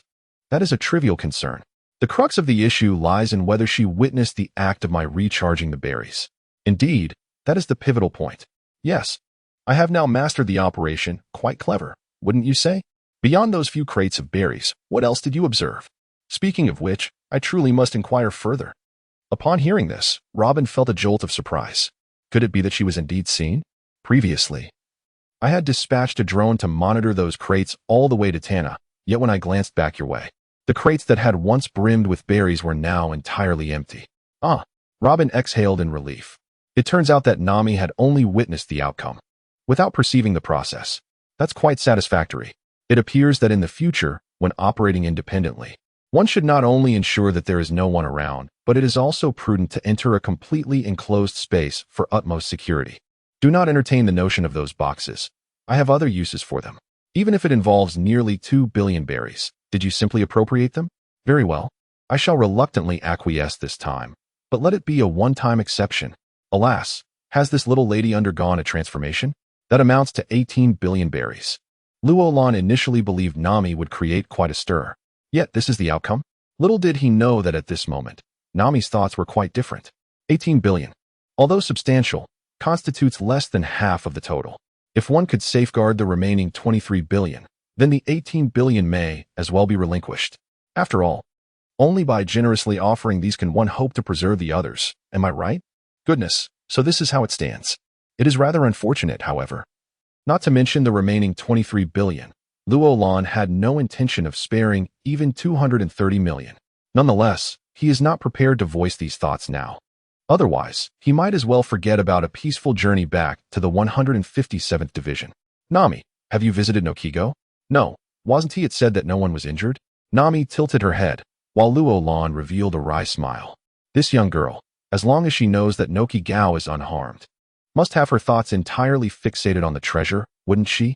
Indeed, he is unhurt, but I heard from Ian that during this mission she has already slain 5 pirates. Is this her first act of murder? Why didn't you mention it sooner? Upon hearing this, Nami instantly regained her composure. After uttering a fierce curse, she turned and dashed away. Why wasn't this mentioned sooner? Roland felt somewhat wronged. Aboard the assault landing submarine, Tana, in the captain's quarters, Roland was truly exasperated with that little auntie, Nami. She outright rejected the room originally assigned to her and directly scurried off to the third cargo hold with her bedding to sleep. What? You inquire about the location of the third cargo hold. Is there any need to inquire? Naturally, it is the location of those 20 or more treasure chests. With a wry smile, I shook my head, too indifferent to concern myself further. I redirected my attention back to the system. Roland age, 20 builder level, C points, 180, 318,000 points. If necessary, I could recharge over 2 billion berries. I have never been this affluent. System, please enumerate all available research talents for purchase. Ding. The research talents available for the host's acquisition are as follows. Research Apprentice, D level. Priced at 20 points each. Junior Scientist, C level. Priced at 100 points each. Intermediate Scientist, B level. Priced at 1,000 points each. Senior Scientist, A level. Priced at 10,000 points each. Strategic Scientist, S level. Priced at 1,000 points each. Prices range from 200,000 berries to 10 billion berries, divided into 5 tiers. The current Minister of the Science Department, Sellers, is a strategic scientist, that is, an S-level scientist. Apart from him, the rest are all research apprentices and junior scientists. It is no surprise. In the past, I was too impoverished. Merely purchasing over 30 research apprentices and 5 junior scientists nearly drained me a year ago. No wonder Sellers lamented the lack of personnel all day long. According to the system's explanation, these 5 levels merely represent the factory grades of the bioengineered individuals. They are indistinguishable from real humans and possess the ability to learn. While they may start at D level, after a few years, they could ascend to C level or even B level. Take the group under Sellers, for instance. Most have already become junior scientists. However, the further one progresses, the slower the advancement becomes, and I lack the time to cultivate them myself. Therefore, now that I have the means, I shall not be miserly and purchase only research apprentices. System, I request 500 research apprentices, 100 junior scientists, 20 intermediate scientists, and 3 senior scientists. I am wealthy. Ding. A total of 70,000 points will be deducted from the host, and all personnel will arrive sequentially within 3 days. Oh, 70,000 points. Merely a trifle. I trust this time, Sellers will be quite pleased. As for the strategic scientist, at 1,000 points each. That amounts to a staggering 100 billion. I would be unable to afford that even if I sold myself. Having secured the research personnel, I turned my attention to construction modules. The port and training center would only require 18 days of the C-level construction team's time. With a 90-day contract, there remains 72 days of availability. This time must not be squandered. It is imperative to maximize their output. Let me see what splendid options are available. Oil drilling platform construction level. C site requirements. Proven oil field construction requirements. 1 C-level construction team work duration. 10 days materials. 5. 950 standard construction materials blueprint cost.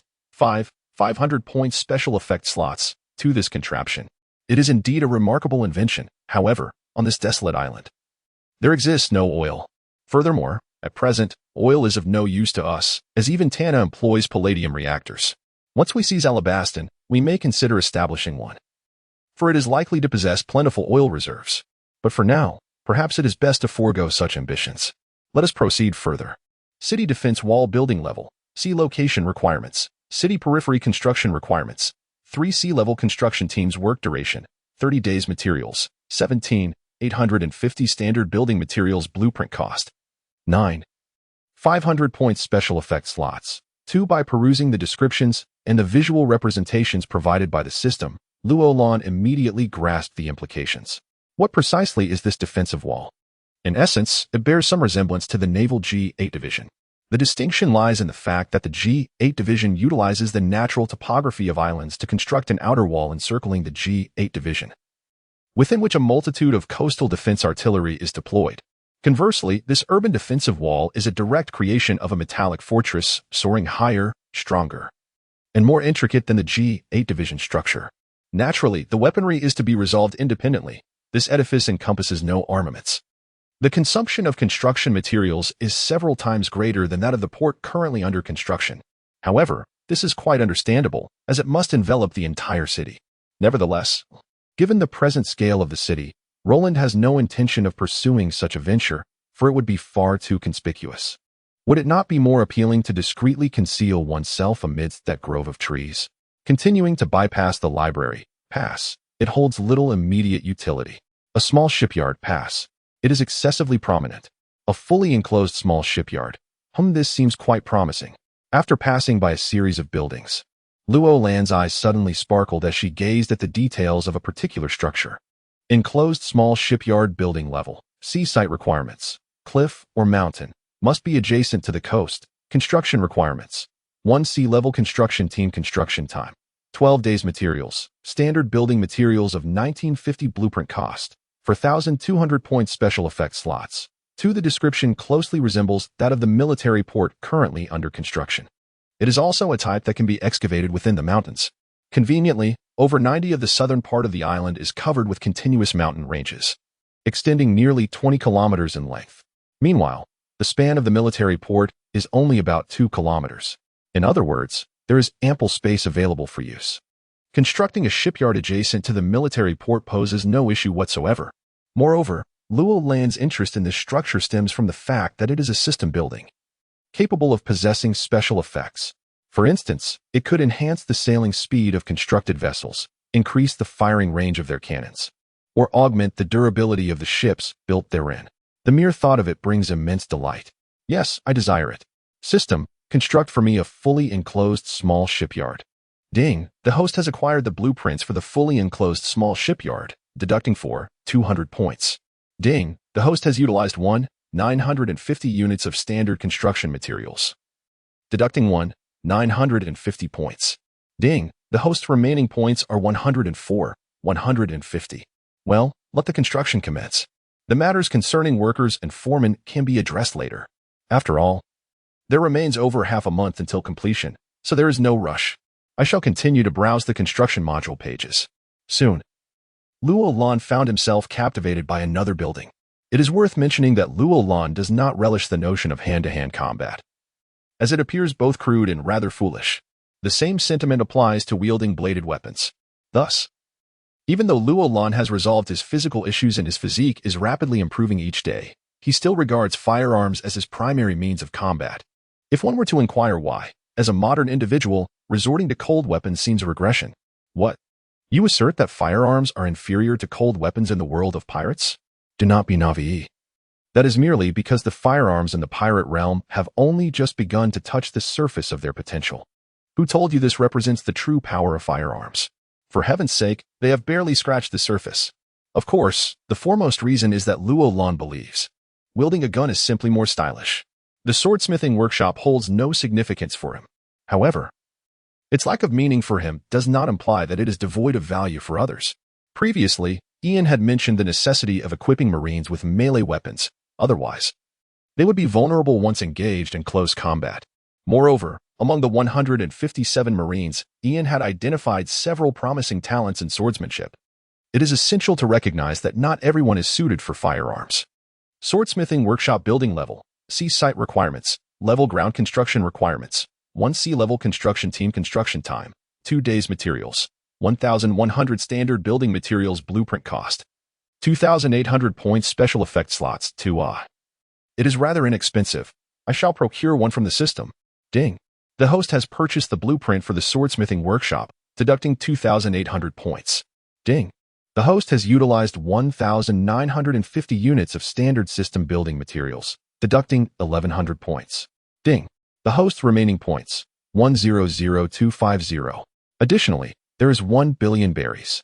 There is no rush to construct anything at the moment, as the projects currently in queue are ample enough to occupy some time. With newfound wealth, the endeavor he once aspired to undertake, but could not, can finally be realized. To enhance the characteristics of the hive-like underground research institute. Speaking of this matter, since it was a building gifted in the System S novice package, it does not possess the opportunity for a free characteristic extraction as self-constructed buildings do. In other words, the 5 characteristic slots currently available in the Research Institute are all vacant. Such a significant structure, Roland had previously contemplated adding features. However, the S-level features were exorbitantly expensive, requiring a staggering 1 billion berries for a single refresh. Where could Roland have procured such funds at that time? System. I wish to refresh the first building feature of the Honeycomb Underground Research Institute. Ding. Refresh complete. Building feature 1. Probability of insightful epiphany increased by 300. Ding. Remaining points, 250. The probability of an insightful epiphany? Roland recalled that during his review of the data on Celas, this attribute had been mentioned. He promptly navigated to the Personnel Management module and reopened Celas's personal attributes, and indeed, one item clearly stated, probability of insightful epiphany, 0.9. One must not underestimate this figure. It is remarkably high. After all, an insightful epiphany resembles a moment of enlightenment encountered during one's cultivation journey, regarded as an extraordinary opportunity, rare and precious. With the addition of this feature, Celas's probability of insightful epiphany would escalate from 0.9 to 2.7. This enhancement would not only benefit Celas, but also hundreds of researchers within the Institute. For a mere 100,000 points. It is an investment of unparalleled value. The only dilemma remains, a mere 250 points remaining?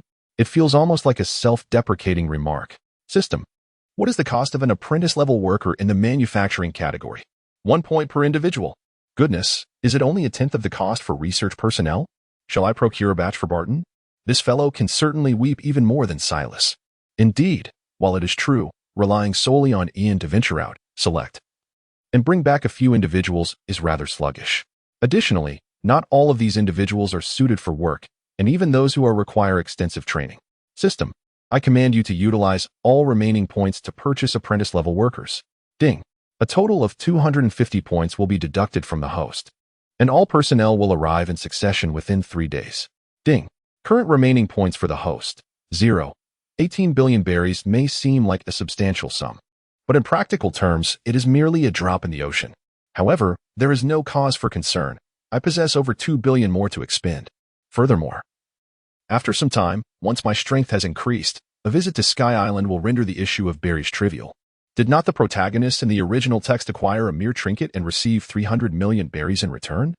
That insignificant item does not even amount to 1/100th of a golden clock pillar, let alone the gold used by Inari to construct ships, which is the true treasure. Regardless of estimation, the value of gold on Sky Island is certainly calculated in the hundreds of billions. Of course, before setting off, Roland must make certain preparations. After all, in my previous life, I had various methods for extracting devil fruits. Although I cannot utilize them myself, they can certainly be bestowed upon my subordinates. Regardless, those are among the most potent of the natural devil fruits, and it would be a shame to waste them. Just as Roland was closing the system, preparing to indulge in a brief slumber, the internal communication on the wall suddenly activated. Rising, he lightly touched the receiver, and the first officer, Richard, appeared on the screen. Captain, we have detected a naval warship. Based on its course, it is headed for Rhode Island. A naval warship. Roland paused for a moment but quickly deduced that, based on the time and location, it was most likely Smoker. TSK, TSK. This fellow will soon become one of my Marine soldiers. Yes, a private. As for his assignment, I shall leave that to Tina. It appears it will be quite entertaining. On the surface of the sea, no one noticed that several hundred meters beneath them, a colossal vessel was gliding through the water. Within one of the ship's cabins, Smoker, who had already succumbed to sleep, was abruptly jolted awake. He was drenched in sweat, breathing heavily, as if he had just completed several hours of intense training. Damn it, although he could not recall the specifics of his dream. Why did he feel such a sense of dread? It seemed as though something terrifying was imminent. Fortunately, Roland was oblivious to Smoker's current state. Otherwise, a faint smirk would have graced his lips, followed by the remark. They say a woman's intuition is strong, but I see your intuition, Smoker, is equally astute. Rest assured, given your long-standing friendship with Tina, I am confident she will look after you. With Tana achieving a remarkable speed of 50 knots. They returned to Rhode Island in less than 3 days. However, as the port had yet to be constructed, Tana could not dock. Nevertheless, this posed no issue. Roland directly commanded the Marines studying on the bridge to remain aboard and continue their training, while also allowing for practical exercises in the surrounding areas. This arrangement would last for half a month, and by the time it concluded, the port would be perfectly completed. The most delightful aspect was that Nami had also been ordered by Roland to remain on board. After half a month, TSK, TSK. All assets would have been adequately managed. No matter how much Nami protested, it would be too late. Once he completed some paperwork, Roland made his way to the training center, where he found Ace fervently training within one of the rooms. Upon reviewing the usage record of this room, good heavens, I had been away for less than 6 days, and aside from eating and sleeping, this fellow had spent all his time here? Truly remarkable diligence. Shaking his head, he refrained from further observing Ace's training and entered his own private chamber. Although she has been away from the training center these days, it does not imply that Luolan has neglected her training. She simply lacks the enhancement of gravity, although she has yet to conduct a specific measurement since her return. Luolan estimates that her Dao power has likely approached 500. Initially, her Dao power was merely 5, yet within just over a month, it has ascended to 500. Who wouldn't be astonished if this were to be divulged? The remarkable acceleration in progress can be attributed primarily to the unlocking of the first genetic seal. Following this, Luolan not only transcended previous limitations in physical prowess, but also exhibited an astonishing rate of enhancement. To illustrate, under identical durations and intensities of training, Luolan's rate of improvement is approximately 2 to 3 times that of Ace. It could even be posited that Luolan, without the aid of a gravity training chamber, would achieve results that are hardly inferior to those of Ace utilizing such a facility within the same time frame. This could be regarded as another form of exploiting advantages. Since the incident at the 16th branch, more than half a month has elapsed. Coupled with Morgan's burgeoning influence, the situation has escalated remarkably. All eyes are upon the Navy headquarters, keen to observe how they will address this matter. Even the Revolutionary Army is closely monitoring the developments, poised to seize any opportunity that may arise to benefit from the turmoil. However, this time, whether it be the Navy or the world government, their response has been remarkably swift. A vice admiral has been dispatched directly from headquarters to the East Blue, tasked with the thorough investigation of this incident. Furthermore, the Navy has announced substantial bounties for any information related to the matter, leaving no stone unturned irrespective of who may be implicated. Justice must remain untainted, to be honest. In the realm of pirates, aside from villages like Kokoshiya that have fallen into distress, the vast majority of places and civilians harbor considerable trust in the Navy. Thus, with the continuous declarations from the Navy, the impact of this event has gradually diminished, culminating on the 3rd day after Roland's return to the 157th Division, which coincides with the day when Vice Admiral Val traversed the doldrums into the East China Sea. The world erupted once more, ignited by Morgan's World Economic Journal. The Navy's enigmatic maneuvers led to the absurdity of the puppeteer investigating himself. Rumors suggest that the world government is determined to protect Vice Admiral Val, while the Marine Admiral Sengoku's opposition proves ineffective. Why is this the case? The unspeakable secret between the 5 elders and Val unfolds. Having served as a vice admiral for 5 years, Val's personal wealth has surged by 300 million berries. According to credible sources, over this 5-year period, the mouse has surrendered more than 8 billion berries. The fate of the missing 5 billion berries remains a mystery. The pattern reemerges, a headline, followed by dedicating a significant portion of the newspaper to a special feature, supplemented with over 20 articles. Although each article appears independent, upon reading them, one realizes they weave together a cohesive narrative. In fact, within the last few articles, the World Economic Journal even presented photographs of the mouse's private ledger. It is important to note that in the world of pirates, photo manipulation is unheard of. Hence, photographs serve as irrefutable evidence. Consequently, many readers of the newspaper found themselves pondering a singular question. If Val is not the ultimate puppet master, then who is? And to whom did the missing 5 billion berries flow? Most crucially, there was an additional article hastily appended, revealing explosive content. It stated that Smoker had uncovered evidence implicating Val in orchestrating the mouse's actions. However, upon reporting this finding, he was immediately stripped of all his duties by Navy headquarters. This inevitably evokes thoughts about the Navy's deterioration. Is it truly limited to just 16 divisions, or has the decay permeated throughout the entire hierarchy? This is not merely a matter of global public opinion erupting. Even within the naval ranks, there is considerable unrest, particularly among the grassroots naval personnel. The hundreds of thousands of these foundational sailors constitute the backbone of stability in these waters. After all, it has been previously noted that the greatest threat to civilians does not come from the notorious pirates, but rather, on this vast ocean, there exists an abundance of pirate crews, as numerous as the stars in the night sky. The hundreds of thousands of grassroots Marines are precisely aimed at these lowly pirates. Yet now, nearly the entire naval foundation is in an uproar, clamoring for the higher-ups to provide an explanation and execute all those involved. There exists a palpable sentiment that if a satisfactory response is not forthcoming, they shall all sever ties with the Navy. Were it merely a handful of individuals or a single faction behaving thus, the 5 Elder Stars would likely have already ordered their execution. However, the current unrest involves almost the entirety of the Navy's rank-and-file soldiers, numbering in the hundreds of thousands. Even the 5 Elder Stars cannot possibly command the annihilation of so many. In fact, they might even harbor a twinge of regret within. Why, in the first place, did they choose to protect that fool Vol? Had they simply eliminated him, this situation would not have escalated to such proportions. Such unclean hands. A man incapable of achieving success, yet adept at causing failure. Within the corridors of power, the 5 Elder Stars spoke with a darkened countenance. Indeed, matters have become rather troublesome. Should the situation worsen, not only would the Navy face significant repercussions, but the reputation of the world government itself would also suffer a catastrophic blow. Therefore, it is imperative to swiftly and decisively resolve this issue. The most direct and effective course of action would be to cast Vol and the other participants aside, providing the masses with an explanation. Concurrently, all assets of these individuals should be confiscated, and a portion of the naval budget should be allocated to compensate the afflicted villages. In this manner, matters are bound to swiftly alleviate, perhaps even enhancing the prestige of the world government. However, the 5 elders, having suffered such a significant setback, certainly will not let it go unaddressed. Just moments ago, the golden-haired elder issued a directive to CP, mobilizing all forces to uncover the mysterious power orchestrating events from behind the scenes. Morgan's felt a headache coming on.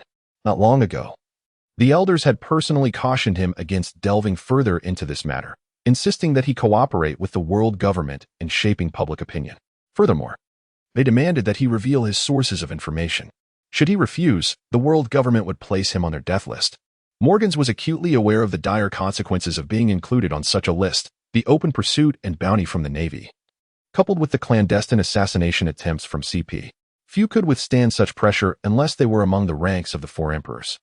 As one of the titans of the underground world, there is a tacit understanding that as long as one does not conflict with the world government, all parties can coexist harmoniously. However, should that balance be disrupted? Thus, Morgans comprehended a crucial truth. While he could craft negative narratives about the world government, crossing the red line after receiving a specific warning from the elders necessitated an immediate cessation of such endeavors.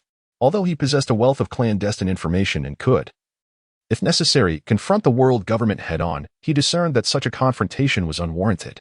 After all, the pertinent revelations had already been disseminated. At this moment, he could not help but admire the individual who had provided the intelligence. After all, even he was unaware of the person's identity, allowing him to freely divulge the methods of obtaining information to the 5 elders without any reservations. Surely, the source of the intelligence would not be exposed, would it? Look. He had already concluded matters concerning that enigmatic organization. Subsequently, he had addressed the consequences of the world government's fury. In the future, He believed that the mysterious organization would continue to collaborate with him. Ultimately, in order to ensure his compliance with the world government's control over public opinion, the five elders offered him certain compensations. Thus, I, Morgans, am the greatest beneficiary of this incident. Rhodes Island, Navy's 157th Division, conference room. The same few individuals were present. However, this time, Tina did not barge in uninvited to audit the proceedings, but was instead directly summoned to attend by Roland. Sister Tina, take a look at this intelligence. As everyone settled down, Roland promptly pushed a document towards Tina. This was delivered just an hour ago by the intelligence department. Inside, Tina picked up the document and, after only a brief glance, her eyes widened in astonishment. Tina is shocked. The world government, of all entities, actually willing to compromise? In her previous understanding, the world government had never shown such willingness. Yet this time, Initially, I had prepared several contingency plans, expecting it would take at least a month to reach such a conclusion. But someone behind the scenes has pushed things along significantly, hastening this outcome. Roland chuckled softly and handed over another document. After Tina took it and examined it for a moment, the Revolutionary Army? Indeed, the Revolutionary Army has evidently seized this opportunity, aiming to tarnish the world government's reputation while simultaneously bolstering their own power. This strikes at the very heart of the five elders. Tina understood that with each day of delay, the Revolutionary Army would grow stronger, and that was precisely what the world government could not tolerate. Tina nodded. The document in her hand detailed the Revolutionary Army's recent frequent activities in the East China Sea. They were vehemently publicizing the collusion between the Navy and pirates, alleging that the world government was sheltering the mastermind behind it all. Simultaneously, they were exploiting the situation's fallout to incite rebellions in several kingdoms while also seizing the opportunity to recruit a substantial number of individuals into their ranks. This merely reflects the circumstances of the East Sea, as Luo Land's intelligence network is exclusively confined to that region. As for the other three seas, and even the situations along the Grand Line, they may indeed be somewhat more favorable than those of the East Sea. However, the Revolutionary Army certainly remains quite active in those areas as well. And this is precisely the reason for the swift concession of the five elders.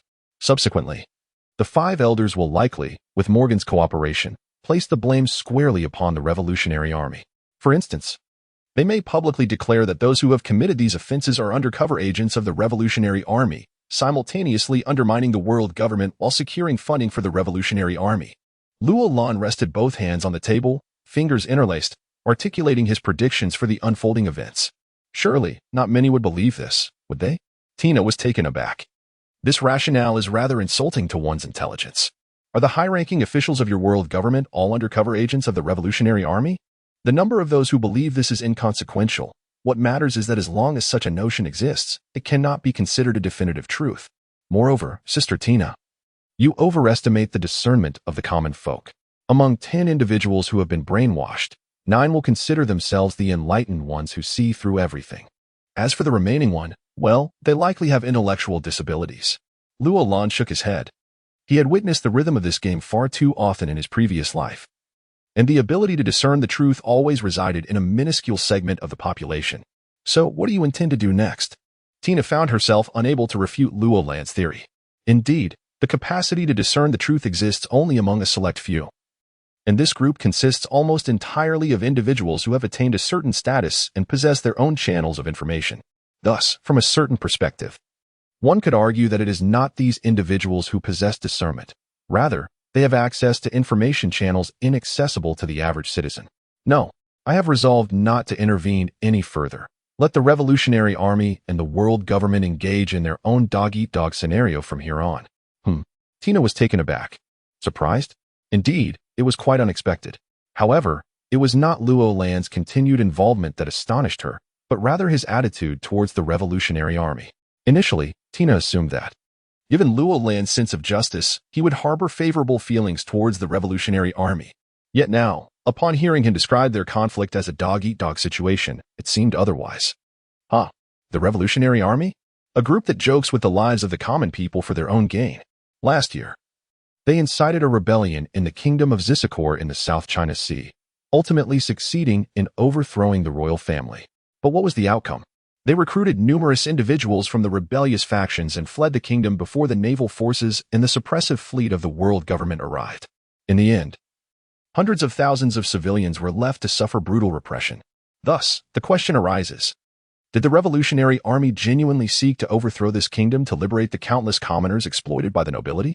No, they did not. They merely aimed to leverage this action to enhance their reputation while simultaneously recruiting more followers. But due to their actions, how many lives were ultimately lost? Sister Tina, I recall that you also participated in that operation, did you not? Tina's expression darkened. Indeed, as Luolan had stated, she too had taken part in that operation. Although she was stationed in the outer seas and did not engage in the suppression directly, she was still aware of the circumstances within that kingdom. The brutal repression was inhumane.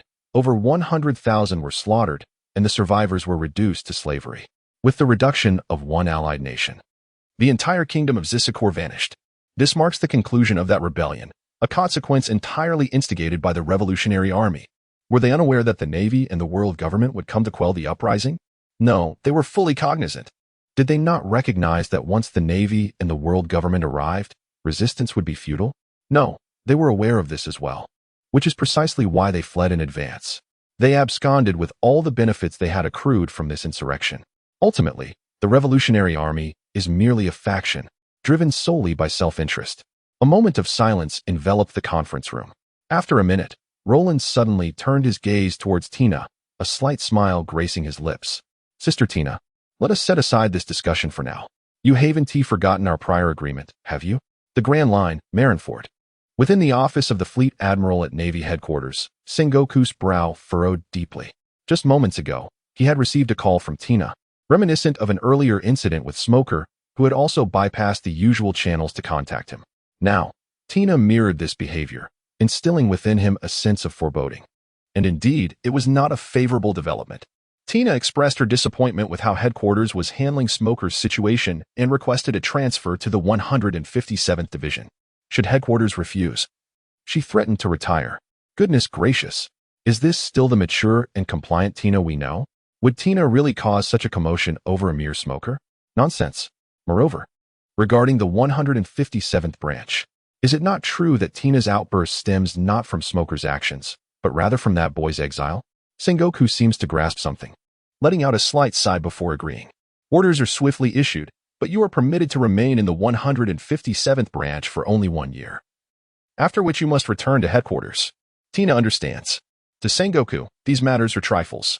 Although Tina is exceptional, she is not the core strength of the Navy. Currently, the most pressing concern lies in the East Blue. Although the world government has reached an agreement with Morgans, the damage has already been done, and it will not be a simple task for the Navy to restore its former reputation. The most troubling aspect is that, according to current intelligence, the Revolutionary Army has deeply involved itself in this incident and is making subtle movements in the East Blue, seemingly brewing something significant. This cannot be overlooked. Just as Sengoku contemplates these matters, the phone on his desk suddenly rings. BRR. This is Sengoku. Admiral, this is Doberman. A rough voice emanates from the transponder snail. It is none other than Vice Admiral Doberman from the Navy headquarters, one of the 5 elite vice admirals involved in the Buster call on Judicial Island in the original story. Doberman, are you not stationed at G1? What has happened? Sengoku inquires, puzzled.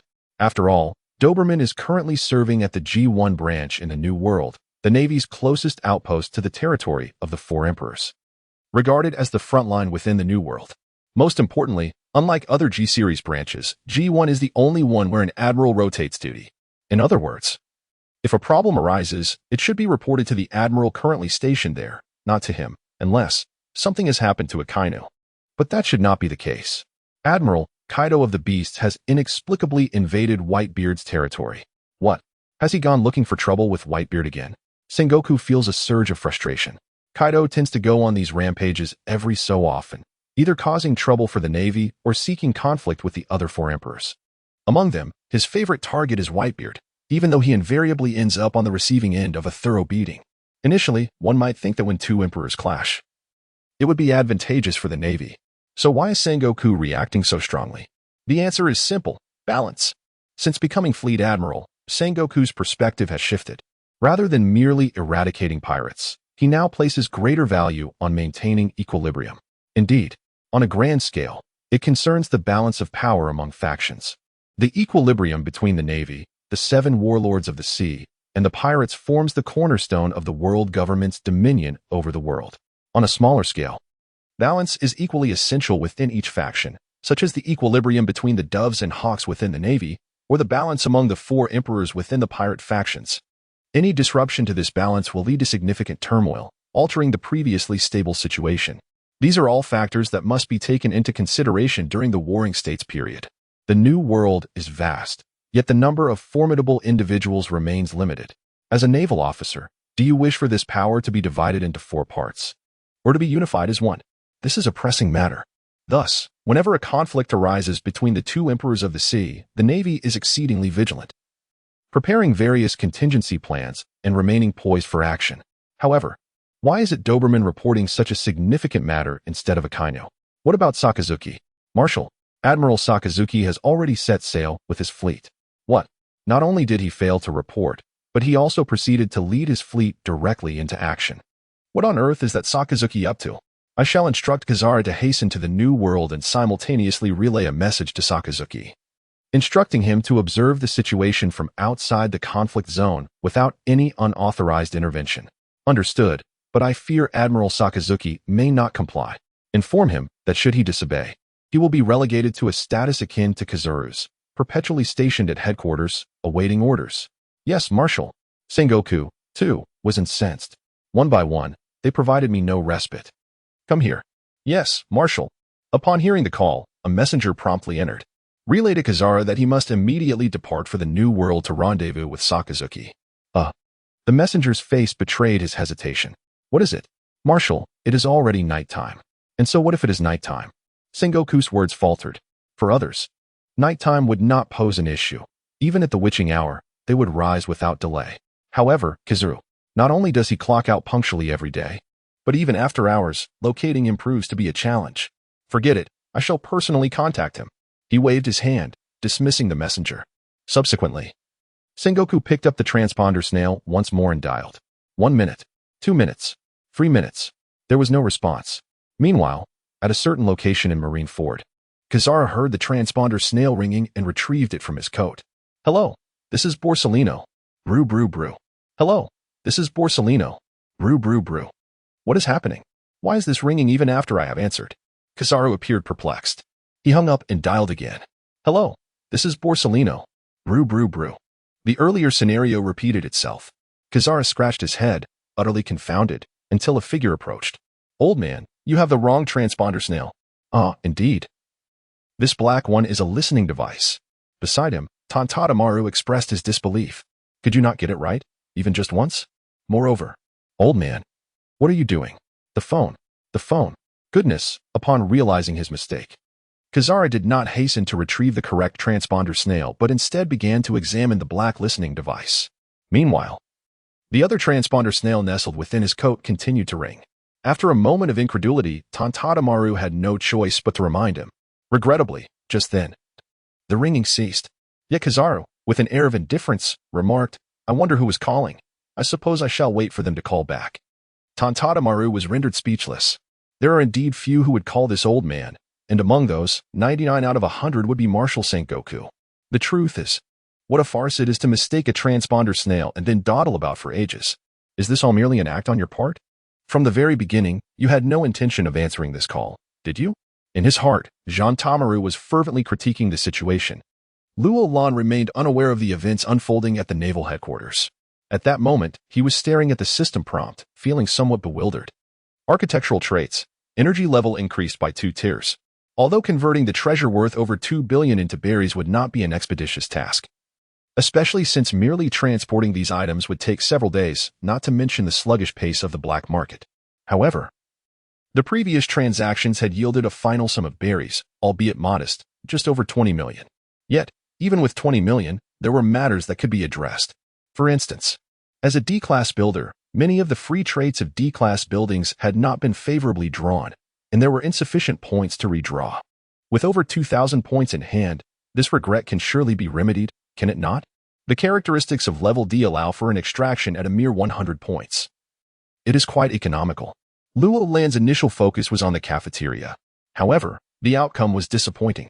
The first attempt granted a satisfaction boost of 50, which was promptly dismissed. What purpose does that serve? Do I appear to be someone incapable of providing for my own sustenance?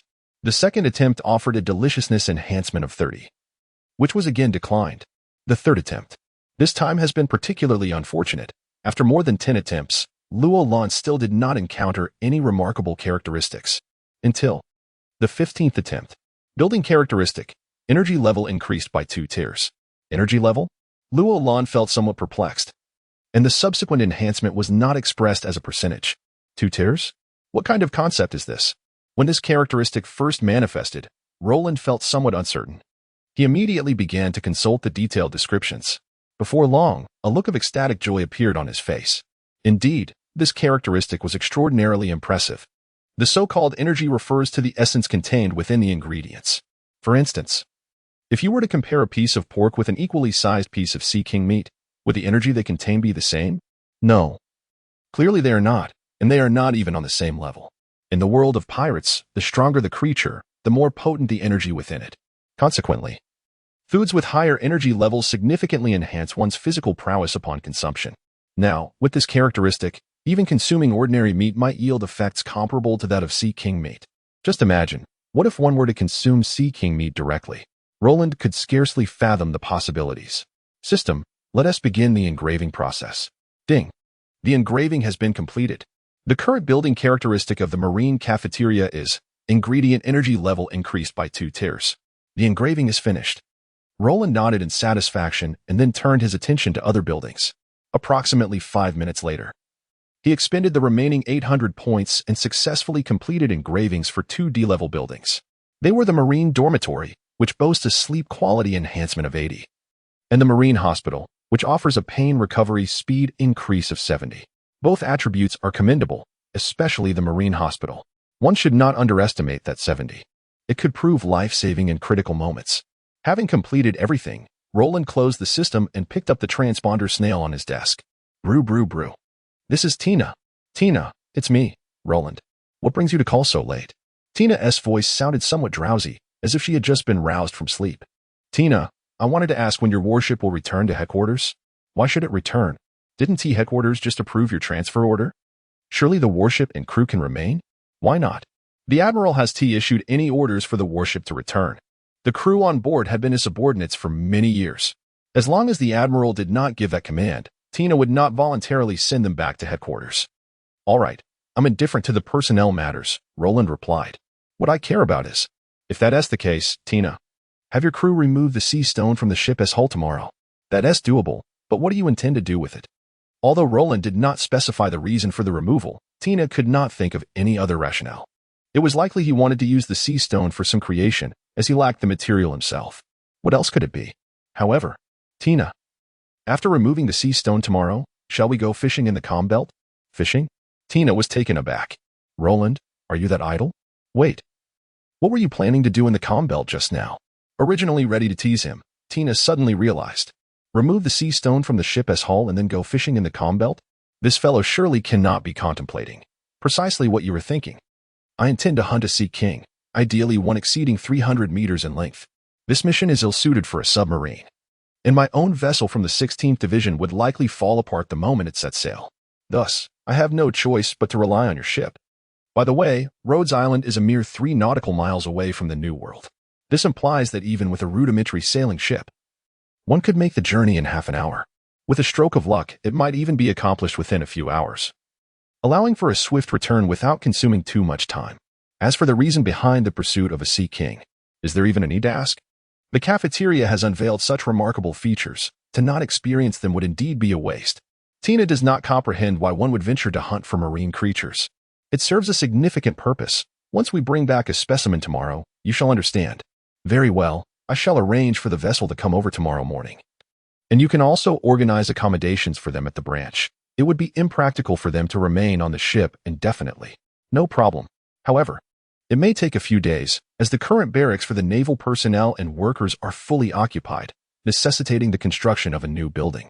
Regarding Tina's request, Roland had no grounds to decline. After all, those seasoned veterans who have fought alongside Tina on the high seas for several years are too valuable to overlook. As for the headquarters wanting to return later, apologies, but if you aren't considering returning now, it will be even less likely in the future. This is akin to Tina's situation, compelling her to return to headquarters after a year. Yet, who would possess the strength to wrest personnel from me after such a span?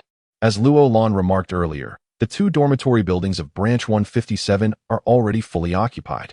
Until the new dormitories are constructed, they must continue residing on the ship. The following day, Luo Lan, Ian, and Tina embarked on the medium-sized warship that originally belonged to Tina, unfurling the sails as they advanced towards the doldrums. The sea stone beneath the vessel had already been removed, in essence, using themselves as bait to lure the Sea Kings. Colonel Tina, we have entered the doldrums. All personnel, remain vigilant and prepare for combat against the Sea Kings. Understood, Colonel. Tina's ship and her crew were under her command, and Luo Lan refrained from intervening, choosing instead to focus intently on the sea, anticipating the emergence of the Sea Kings. Activating the auxiliary wheels on both sides, they delved deeper into the doldrums. After retracting the sails, the warship lingered momentarily at the threshold of the doldrums, before Tina issued another command. Within the doldrums, sails serve no purpose and cannot provide propulsion for the ship. Hence, alternative power mechanisms are required. Currently, the Navy employs a device resembling a turntable, concealed on both sides of the vessel.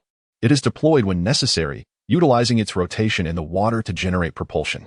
It relies on human effort, and the speed is notably sluggish, barely reaching 3 knots at maximum velocity. Such devices are not present on every warship. They are primarily allocated to vessels that frequently traverse the doldrums for mission purposes or to those of an officer rank. In the case of Tina, she falls into the former category, as her regular responsibilities often necessitate repeated crossings of the calm regions. This enabled her to possess such a warship even at the rank of colonel. An hour later, under Tina's command, the warship came to a halt once more. This is about as far as we should go. Venturing deeper could prove perilous.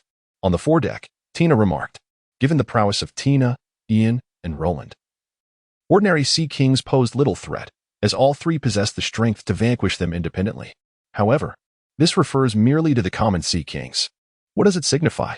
Upon reaching maturity, Sea Kings can attain a size of at least 200 to 300.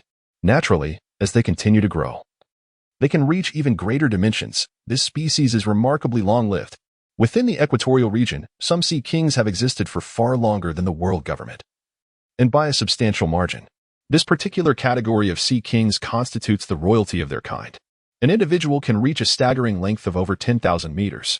Thus, a significant portion of a Sea King's power can be gauged by its size. As for the remaining aspect, it pertains to its form. For instance, a Sea King resembling a tiger is undoubtedly more formidable than one of the same length that resembles a cow. This is precisely why Tina advises against venturing further into the doldrums. The formidable Sea Kings predominantly inhabit the depths rather than the fringes of this windless zone. It is important to note that there are no sea stones installed at the bottom of the warship at present. Should a colossal Sea King emerge, the 3 of them might indeed find themselves at a disadvantage. As for those measuring 10,000 meters, they would be resigned to their fate. Roland nodded, fully comprehending this notion. Moreover, he intended to hunt merely an ordinary Sea King and had no intention of seeking death in the depths of the doldrums. Sister Tina, what is the current range of your observation hockey? Approximately 300 meters, but underwater, it is limited to about 50 meters. Does seawater impede observation hockey? Roland inquired, somewhat surprised. This can be considered a new piece of knowledge not mentioned in the original text. Quick, take note. It is not necessarily the seawater. Any form of water will obstruct the observation of colors. So that's how it is. I have yet to awaken my own hockey, so I cannot fully comprehend the obstruction Tina mentioned. However, I can grasp the general idea. As for the principles, I shall leave that for Sarah's and the others to investigate later. Here it comes. At that moment, Tina suddenly exclaimed. In the next second, a colossal creature breached the ocean's surface several dozen meters in front of the warship, creating waves that drenched the entire vessel. In the realm of the Wolf Sea, should we refer to it as the Sea Wolf? Upon witnessing the creature emerging from the water, it became apparent that this Sea King was approximately 200 meters long. Roland found himself at a loss for words. Should I call for Tina? Tina inquired. No, Tina, just ensure the safety of the warship. I need to conduct a few experiments. Roland waved his hand dismissively and shouted, Yes, Colonel. Quick, everyone, prepare to fire. In the next moment, 20 soldiers from Roland's unit, the 157th Division, hurried over. With a swift motion, they raised their rifles in unison, aiming at the Sea King. Surely, these firearms would have no effect on the Sea King? Tina thought skeptically. Based on her understanding, the outer skin of the Sea King was extremely tough, rendering bullets ineffective. Even if Roland and his men's rifles were powerful, they should not be able to inflict harm on the Sea King. At that moment, Ian raised his right hand. Fire. Bang. Bang. Bang. The sound of 20 gunshots resonated almost simultaneously. All the bullets struck the creature's head. As expected, they did not penetrate the Sea King's tough exterior. However, although some of the bullets did breach the surface, they seemed to inflict a degree of pain, provoking a furious roar from the creature.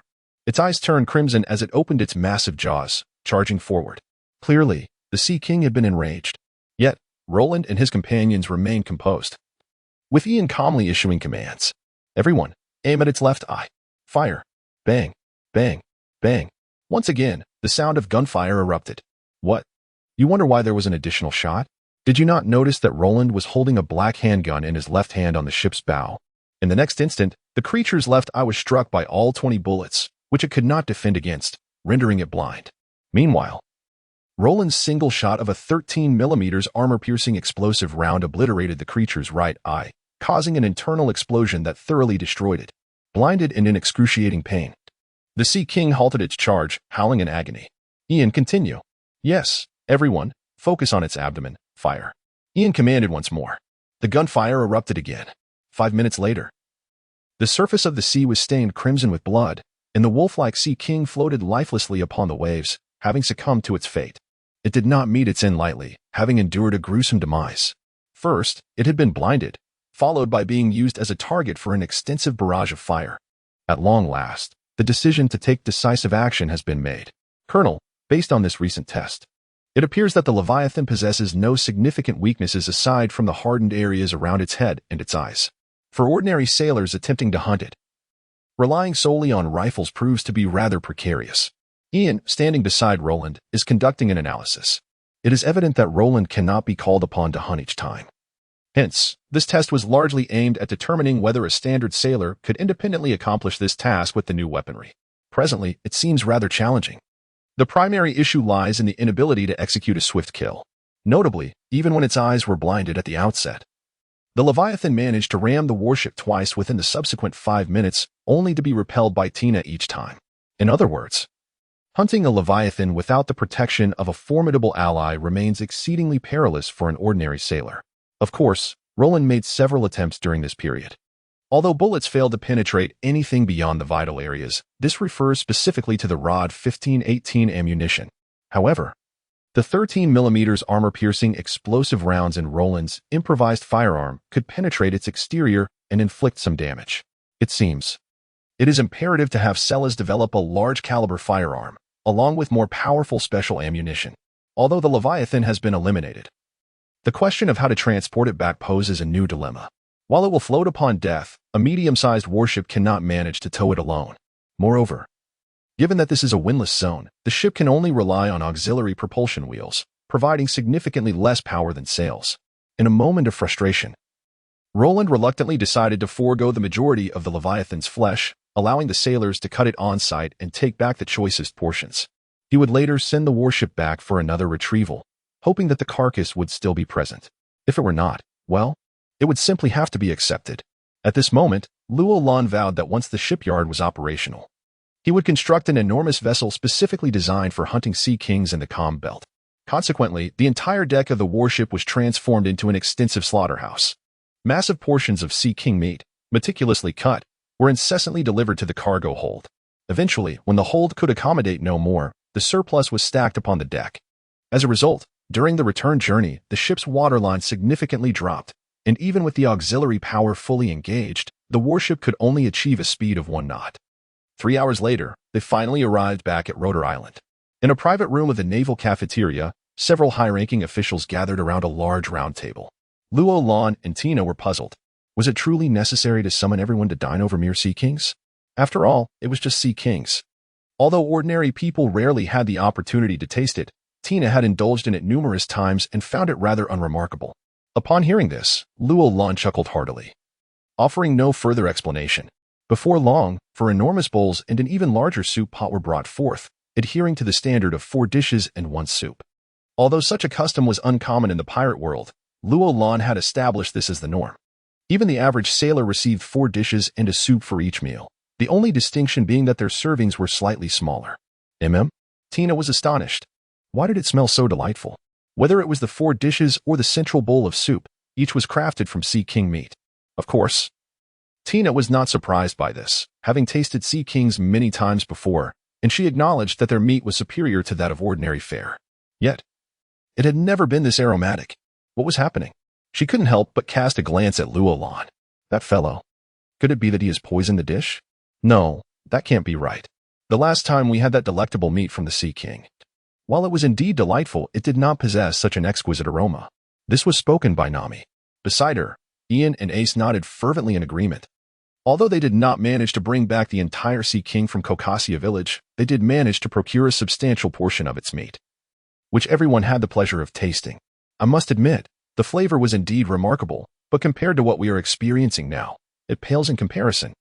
Just as the group was taken aback, the astute individuals had already begun to indulge in the feast. Observe the likes of Silas and Barton.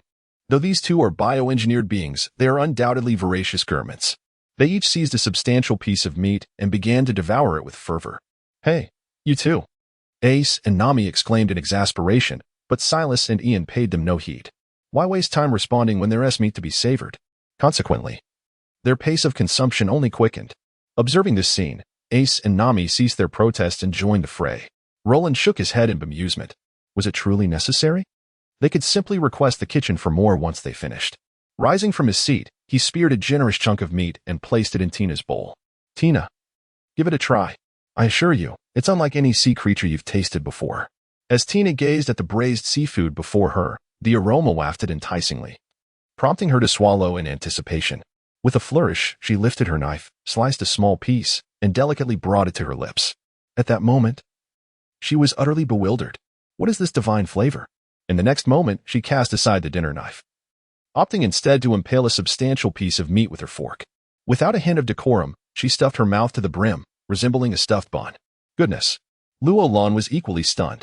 Having known Tina for many years, it was the first time he had witnessed such voraciousness in her eating habits. One must wonder, is it truly that delectable? Thus, he too sliced off a piece of meat and placed it in his mouth. Mere seconds later, his eyes sparkled with delight, prompting him to quicken his pace. Half an hour later, all 6 individuals reclined in their chairs, gently caressing their distended bellies.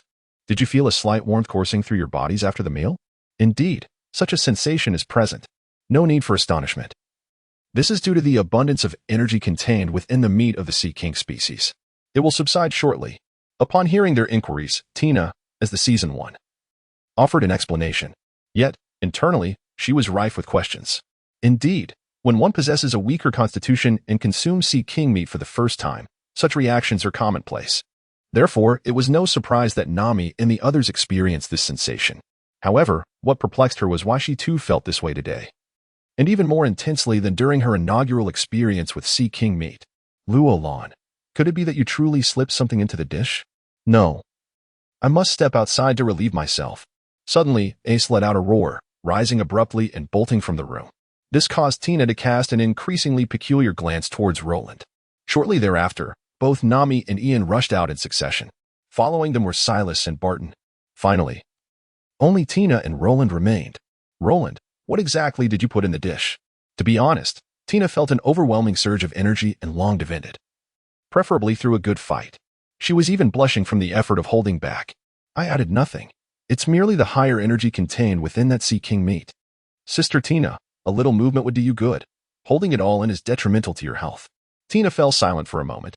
Then she stood up and shot Roland a fierce glare before striding out. Though her pace was not a run like the others, it was undeniably quicker than usual. At last, only Roland remained in the room. Why do I feel nothing? Could it be that the elevated energy from the Sea King meat had no effect on him? That seemed unlikely. The next morning, with a thunderous bang, all of Roland's worries from the previous night vanished into thin air. Over the course of the night, as all that Sea King meat dissipated, he found himself having gained an astonishing 50 points in his power attribute. It was truly terrifying.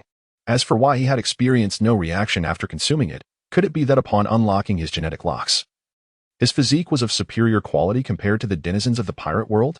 Or perhaps this was merely a unique effect of the first consumption. It appeared he would need to conduct further tests. Ian, Captain, arrange for some Sea King meat to be sent to Tana. Understood. After testing his power attribute, Roland suddenly recalled something and promptly issued a command to Ian. After all, Nami and dozens of Marine soldiers were currently training at Tana, and Roland could not simply summon her back as he had the day before. It would be wiser to send a batch up there to avoid disrupting their training schedule by requiring Tana to return daily. Not long after Ian left, a red figure hurtled straight toward Roland, leaving behind a trail of tall, fleeting shadows. Roland, what on earth did you feed Tina yesterday? Tina seized Roland by the collar, demanding answers loudly, attracting the attention of many onlookers. Sister Tina, what do you mean? Roland genuinely did not comprehend the situation. What was wrong with him? He had only consumed a bit of the higher energy Sea King meat. It was merely a matter of needing to release and pin up energy. What more could there be? Don't play coy, Roland. What did you add to yesterday's dish? I added nothing. Impossible. Just the Sea King meat alone, even if it were from a 1,000-meter beast, could not possibly yield such results. Tina still felt as though her world had been turned upside down, although she had not conducted specific tests. Her physique had undeniably improved significantly. Could this all be attributed to a single meal of Sea King meat? Surely not. Perhaps that particular Sea King was indeed extraordinary? Really? I cannot say for certain, but I assure you I did not add anything else to the dish. Upon hearing this, Tina released her grip on Roland, her mind racing with contemplation. Could it truly be that the Sea King was special? Roland, what is it? From now on, I want to have Sea King meat with every meal. That is perfectly fine. Roland readily agreed. What is this? The provisions I brought back just yesterday are sufficient to sustain the entire branch for 3 months. This is merely a third of the quantity of the Sea King creature. Should larger vessels become available in the future, we could transport the entire creature back after each hunt. There would be no shortage of ingredients. Furthermore, we could explore whether the flesh of the Sea King could be transformed into capsules for daily consumption. Perhaps it truly could be feasible? Time passed swiftly, and 5 days had elapsed. Roland and Tina arrived at the old harbor of the branch. Indeed, it was the very dock that Tina's warship had previously damaged. Consequently, the warship could no longer dock and was anchored 100 meters away from the shore, relying on small boats for transportation. At that moment, a military vessel was moored there. Subsequently, a small boat was lowered, and 2 sailors energetically rowed toward them. Tina? What are you still doing here? A flurry of questions instantly arose in Smoker's mind. After all, he had received word that Tina was temporarily stationed at Branch 157 due to the damage to her ship. The time had long since passed, yet she remained here. Tina did not respond. Instead, she walked over. Private Smoker. Do you not know to salute when you see a colonel? Tina reprimanded sternly. This left Smoker utterly bewildered. Roland, meanwhile, struggled to suppress his laughter from behind. Tina. Stop it. Mind your words, Private Smoker. Tina is a colonel. Goodness, Tina seems to have developed a penchant for mischief. After pondering for a moment, Roland decided to stoke the fire, stepping forward to stand beside Tina. Sister Tina, from where did this undisciplined private come? Tina remarked that he hailed from Roguetown. What? The sailors from Roguetown are so undisciplined that a private doesn't even know to salute a colonel? Not only was it a matter of discipline, but look at him, casually smoking a cigar before Tina. It seems he requires a complete overhaul. Tina agrees, listening to their banter, especially Roland's emphasis on the words private. Smoker felt a wave of frustration. Enough from both of you. Ha ha ha, Smoker, you rascal, a private? You've cracked me up. At last. Roland could no longer contain his amusement and burst into laughter. It was simply too much to bear. Colonel, the personnel have been delivered. We shall take our leave. The 2 sailors who had rowed over approached, standing at attention before speaking. Roland returned the salute. Thank you for your hard work. It was no trouble. After saluting once more, the 2 sailors rowed back. Smoker then surveyed his surroundings until he laid eyes on a dilapidated 2-story building. Roland, are you certain this building is still habitable? Come, let me take you to the real Branch 157. What do you mean by the real? Smoker questioned, perplexed. However, before Roland could respond, Tina interjected. Having been friends for over a decade, Smoker, I advise you to prepare yourself mentally. Do not be alarmed. What nonsense. I, Smoker, have seen all manner of things over the years. What could possibly frighten me? Clearly, Smoker was unimpressed. Roland and Tina chose not to elaborate further, leading the way into the forest. After a good 10 minutes, just as Smoker was growing impatient, the surroundings suddenly brightened. In an instant, Smoker's jaw dropped to the ground. What on earth is this? Smoker had been at Branch 157 for 2 hours now. After familiarizing himself with the surroundings, He remained in awe. At that moment, Roan had brought him to the training ground, while Tina observed from the side.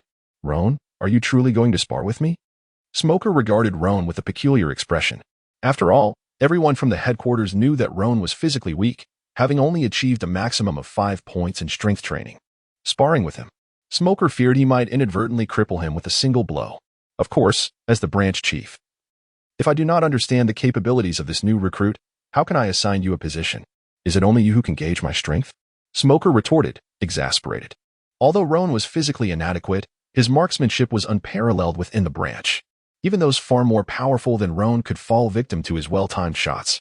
However, this did not apply to someone like Smoker, a user of the Logia type, as bullets were utterly ineffective against him.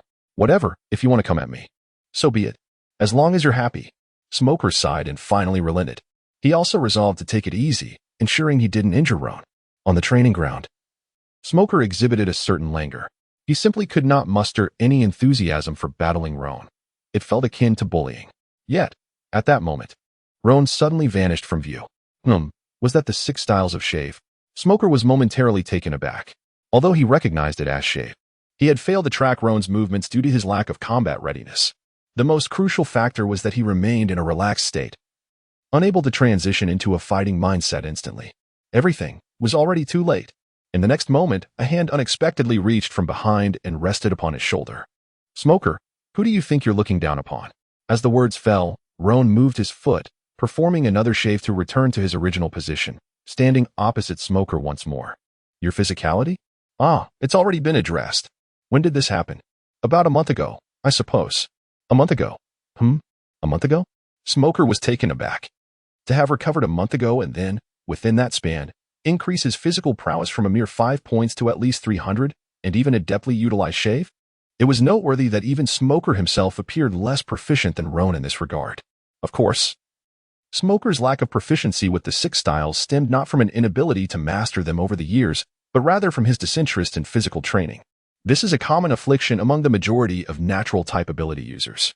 Even the 3 great admirals of the Navy, while not entirely neglecting their physical prowess, are far from being at the pinnacle of excellence. As for Smoker, his physical skills are quite lacking. However, it must be noted that Roland's combat skills are somewhat specialized as well. He possesses a fondness for firearms and harbors a disdain for close-quarters combat, particularly the visceral kind. Thus, even when studying the 6 styles, Roland did not pursue them all. He focused solely on defensive techniques and evasive maneuvers. In simpler terms, he mastered 4 of the 6 styles: Saru, Jeppo, Tekai, and Shave.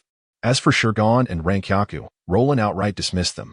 In addition to the 6 styles, Roland has developed a unique martial art over a decade spent in the headquarters. Gun kata. Shall we do it again? Bring it on. Smoker set aside all disdain and fully embraced a combat-ready state. Meanwhile, on the periphery of the training ground, Tina observed intently. Regarding Smoker, who refrained from utilizing his natural abilities, Tina harbored doubts about his chances against the current Roland. Even if he were to engage seriously, it would prove futile. Yet, if he were to harness his natural powers without resorting to real bullets, Tina could hardly fathom how Roland could secure a victory. After all, without sea prism stone bullets, Roland would be utterly helpless against Smoker. Simultaneously, Tina could not help but mentally critique Smoker. Despite the passage of time, his physical skills remained woefully inadequate. Seemingly unchanged from years prior, it appeared he still possessed a mere combat prowess of about 200. In contrast, Roland, as Tina was aware, had reached a level comparable to her previous standards, boasting a combat prowess exceeding 700. This young man has made progress that is truly astonishing. It seems that before long, he may surpass even myself.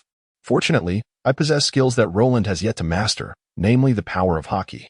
Although I have only recently awakened it, and am still inexperienced in its application, at the very least, I can wield it, can I?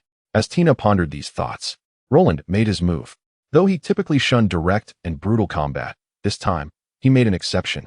After all, the purpose of this confrontation was, to enable Smoker to recognize his own shortcomings.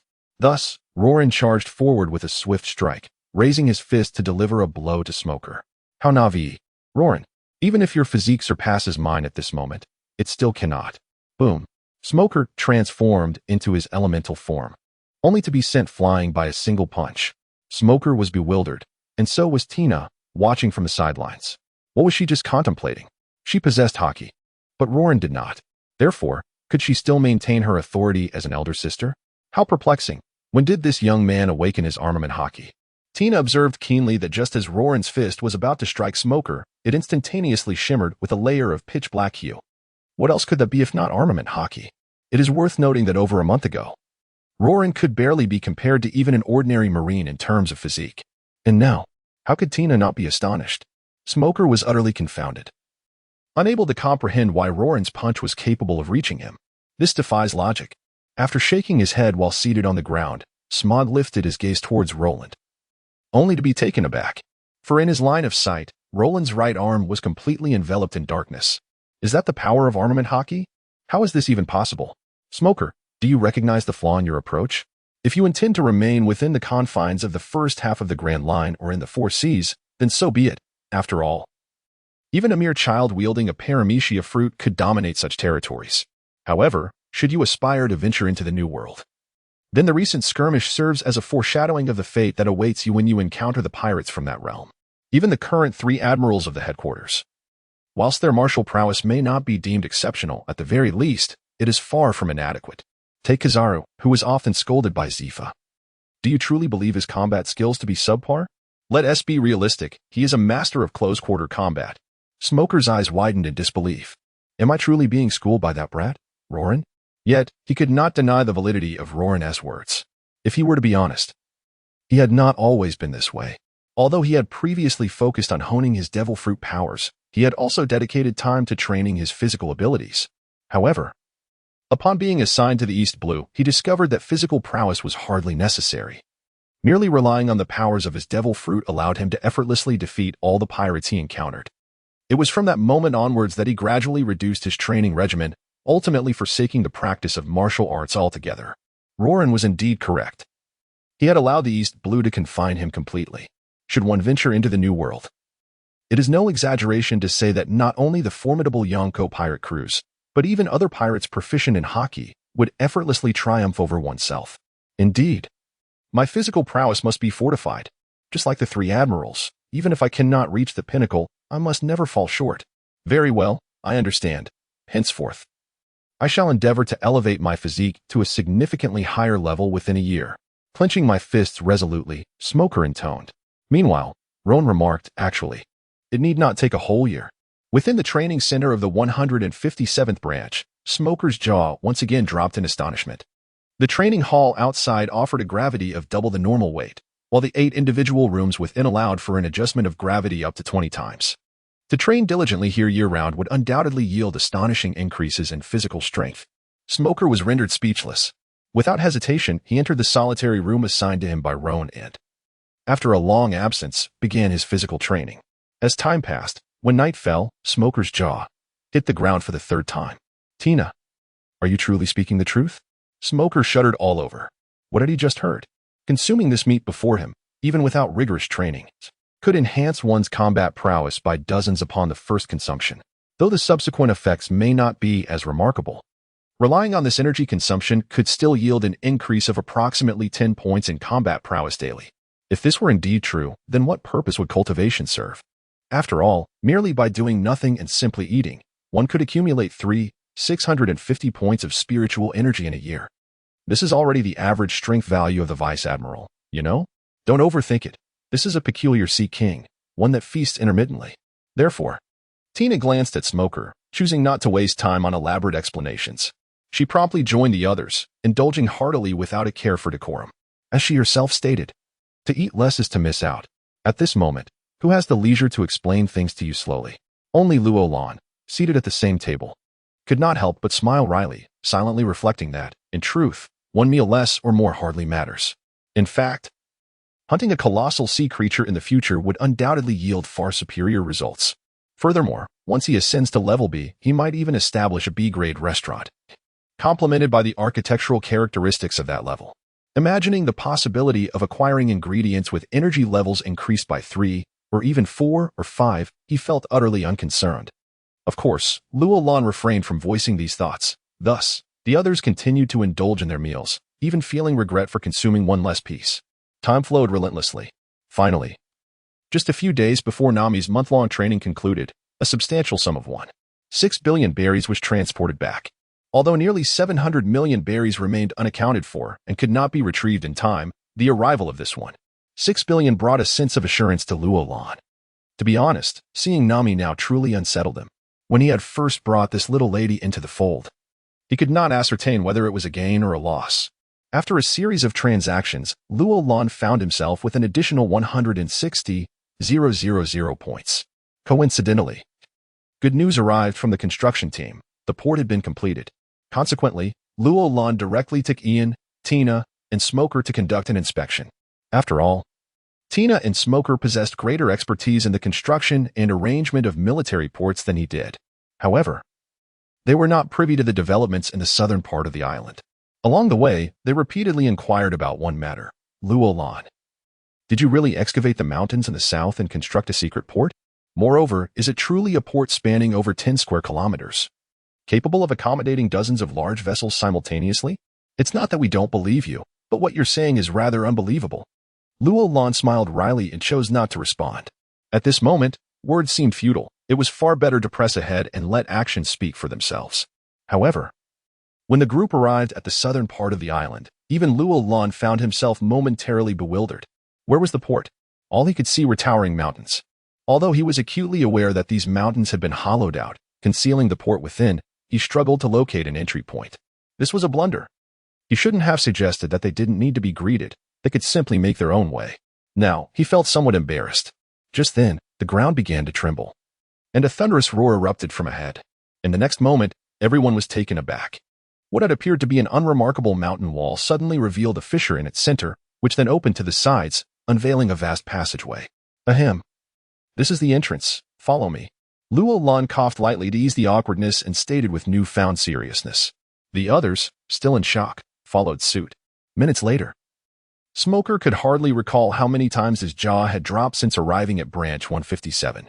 Although they were inside a mountain, the space remained surprisingly bright. With over a dozen buildings of various sizes lining the shore, complemented by a spacious dock extending 2 kilometers outward, the entire port spanned an area of 15 square kilometers, roughly 3% of the total area of Rhodes Island. It was indeed quite expansive. Furthermore, this was not merely a military port, it served dual purposes, accommodating both military and civilian vessels. Otherwise, there wouldn't be 5 large warehouses on the shore. Tina, don't you think this port surpasses our main port in every aspect except size? Indeed, I share the same sentiment. Before long, the group began to explore eagerly. While Roland summoned the system, commence extraction of the port's architectural characteristics. Ding. Characteristics extracted. Architectural characteristic 1. Self-repair for docked vessels 1. Architectural characteristic 2. Accident rate for docked vessels -30. Roland's eyes widened. Self-repair? How remarkable. Yet, he was unclear about the significance of this one. He quickly examined the detailed description of the characteristics and was astonished. According to the system's explanation, the self-repair feature initially had a value of 0, and with this characteristic, it effectively became 1.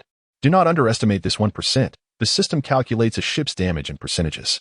For instance, if a vessel sustains damage from cannon fire and is returned to port with a condition rating of 72, after docking for a day, the rating would rise to 73. After 2 days, it would reach 74, and so forth. After more than 20 days, the ship would be as good as new. Of course, for ordinary vessels. Roland considered this repair method rather trivial. It would be more efficient to wait for the nearby shipyard to complete repairs, which might only take a day or 2. What truly thrilled Roland was the prospect for his ship, the Tana. Even if a year or so passed, it might be impossible to repair it in the pirate world, given its advanced technology that far exceeded current capabilities. Yet, with this port's characteristic, it could potentially exploit a loophole. Regardless of whether the ship fell outside the current technological realm, it would receive a consistent daily repair of 1. He no longer needed to worry about the Tana being irreparable. This was simply magnificent. As for architectural characteristic 2, Roland contemplated whether he should refresh it. It was essential to note that port accidents were exceedingly rare. Dedicating a characteristic slot to reduce the probability by 30 seemed excessive. If the original probability was 1, it would be reduced to 0.7. Is it worth it? After a moment's contemplation, Roland resolutely decided, not worth it. System, refresh the second feature. Ding. Building Feature 2 has been refreshed. Building Feature 2, Local Sea Condition Control within 3 nautical miles. What the hell? Upon seeing this feature, Luo couldn't help but exclaim. Sea Condition Control, is the system serious? Luo quickly turned to the detailed explanation within the system. To his astonishment, despite the limitations, this feature was indeed extraordinary. Starting from the port, it extends outward for 3 nautical miles. Within this range, Luo can manipulate the sea conditions. However, it can only be activated once a day, lasting a maximum of 1 hour, and is limited solely to sea conditions. This includes phenomena such as tsunamis and whirlpools, but excludes weather issues like tornadoes or blizzards. Yet, it was undeniably impressive. If anyone attempted to attack Rhodes Island, disregarding other directions, Luo could utilize this feature to instantly obliterate all approaching vessels from the port side. Moreover, in the face of extreme weather, he could similarly employ this feature to artificially create a calm within a 3 nautical mile radius, ensuring the safety of the port and the vessels docked. It was indeed highly useful. System, initiate the engraving of the feature. Ding. Engraving in progress. Engraving complete. Subsequently, Luo spent 77 million berries to refresh all the unsuitable building features within the branch. Shooting range. Training efficiency increased by 50. Factory 1. Production efficiency increased by 30. Factory 2. Quality rate locked at 100. Villa area. Mental strength gradually increases during sleep. Warehouse 1. Item condition remains eternally unchanged. Warehouse 2. Over a dozen D-grade buildings. Luo refreshed them all, nodding in satisfaction. Just then, Tina and the others returned after a brief exploration. How does it feel? Luo smiled and looked toward Smoker. Among the trio, Smoker undoubtedly possessed the most experience in port operations. After all, while the port of Rogue Town may not be large, it certainly was insignificant in the East Blue. As the supervisor of Rogue Town, Smoker had managed this port for many years. As for Tina, although she was stationed at headquarters, overseeing the largest naval port, like Luo, she merely utilized the port without any involvement in its management. Therefore, her experience was limited. If there were inquiries, it was best to consult Smoker. This individual is undoubtedly the most proficient among the few present here. Luo. I find myself at a loss for words regarding this port. Smog's expression has shifted from prior enthusiasm to a somewhat troubled demeanor. This left Luo in a state of confusion. Could it be that the port is facing significant issues? Logically, it should not be the case, after all. It is a product of the system. What could have gone wrong? The port itself is not the problem, but... Smoker paused for a moment, gently shook his head, and then continued speaking. However, to operate such a port fully, at least 1,000 personnel are required, even for merely executing the most fundamental functions. Around 200 individuals would be necessary, not to mention the number of Marines needed to encircle the port. Upon hearing Smoker's explanation, Luo slapped his forehead in realization. So this is what he meant? This is hardly a matter of concern, Smoker. There is no need to fret. 1,000 port workers and 200 new recruits will soon arrive at Rhodes Island, and from that point onward, the entire port will rest in your capable hands. Me? Smoker was taken aback. To manage 1,200 individuals along with such a formidable port? Back in Logtown, he had scarcely overseen more than 200. How was it that he had been reduced to a private yet found himself wielding greater authority? Indeed, it will be entrusted to you. Although we currently possess only the submarine Tana and the medium warship commanded by Sister Tina, our shipyard is already operational. And it won't be long before this place is brimming with warships. Tana? A submarine? What on earth is that? Smoker was once again left speechless. It dawned on Roland that, in all the days that had passed, he had yet to introduce Smoker to Tana. Just so happens. I have already arranged for 2 vessels to return. You shall see them shortly. Now, do remember to support your chin. We wouldn't want it to fall again. In the southern waters of Rhodes Island, a medium naval warship was drawing near. On the bow deck, a major squinted through his binoculars, a look of utter confusion upon his face. Are you certain that Colonel Roland provided us the right coordinates? Yes, I am certain, replied the ensign, albeit with a hint of uncertainty. After all, it was evident to anyone that the southern coast of Rhodes Island was barren save for the rugged cliffs. A naval port? Don't be ridiculous. Where could there possibly be a naval port? Just then, a Marine on the starboard side suddenly shouted, Major, we have a sighting on the port side. What is happening? I'm not sure how to explain, Major. You should come and see for yourself. What a day filled with strange occurrences. This is positively uncanny. Setting down his binoculars, the Major grumbled as he made his way to the left side of the ship. Upon arrival, he was instantly rendered speechless, his binoculars clattering to the deck. A massive shadow was slowly emerging from the sea, 100 meters off the port's side. Its size rivaled that of a sea king, measuring at least 200 meters in length, over 3 times that of their medium warship. It was utterly spine-chilling. Yet, the spectacle did not end there. Suddenly, from the cliffs of the southern mountain range of Rhodes Island, a thunderous roar erupted. The cliffs ahead began to shift apart, ultimately revealing a colossal entrance. At this moment, all the talents finally discerned that within lay an entirely different realm, complete with several docks and a multitude of edifices. Furthermore, Major, I have spotted Colonel Tina, positioned at the far left dock. What? Upon hearing this, the Major hastily picked up the binoculars from the ground and directed his gaze towards the direction indicated by the lieutenant. Helmsman, quickly, steer the warship inside. That is not feasible, Major. Why not? Look over there. The helmsman, bearing a look of helplessness, pointed to the side. The Major, upon inspection, promptly comprehended the situation. He beheld a monstrous entity slowly gliding towards the interior dock. Should he proceed to mobilize the ship now, a collision was inevitable. The thought of a vessel over 70 meters in length colliding with a creature composed entirely of metal was unfathomable. Relinquishing the idea, he decided, let them enter first. We shall follow thereafter. Understood, Major. At Dock 1 in the harbor, did you just let your jaw drop again? Tina observed Smoker with disdain. His chin had once again plummeted to the ground, his eyes wide with disbelief. What on earth is this monstrous thing? It must be larger than those super battleships at headquarters. Smoker was rendered speechless once more. In the naval fleet, vessels were broadly categorized into 4 types based on size: small warships, medium warships, large warships, and super warships. Small warships, also known as patrol boats, were standard equipment for nearly every branch. Medium warships served as the mainstay of the Navy, most prevalent along the Grand Line. Large warships were prohibitively expensive, with fewer than 100 in the entire Navy. One was allocated to a vice admiral as a personal vessel, while the other formed part of the Navy's demon-slaying fleet. As for the final category, the super warships, this has become exceedingly rare. The entire Navy comprises merely 5 vessels.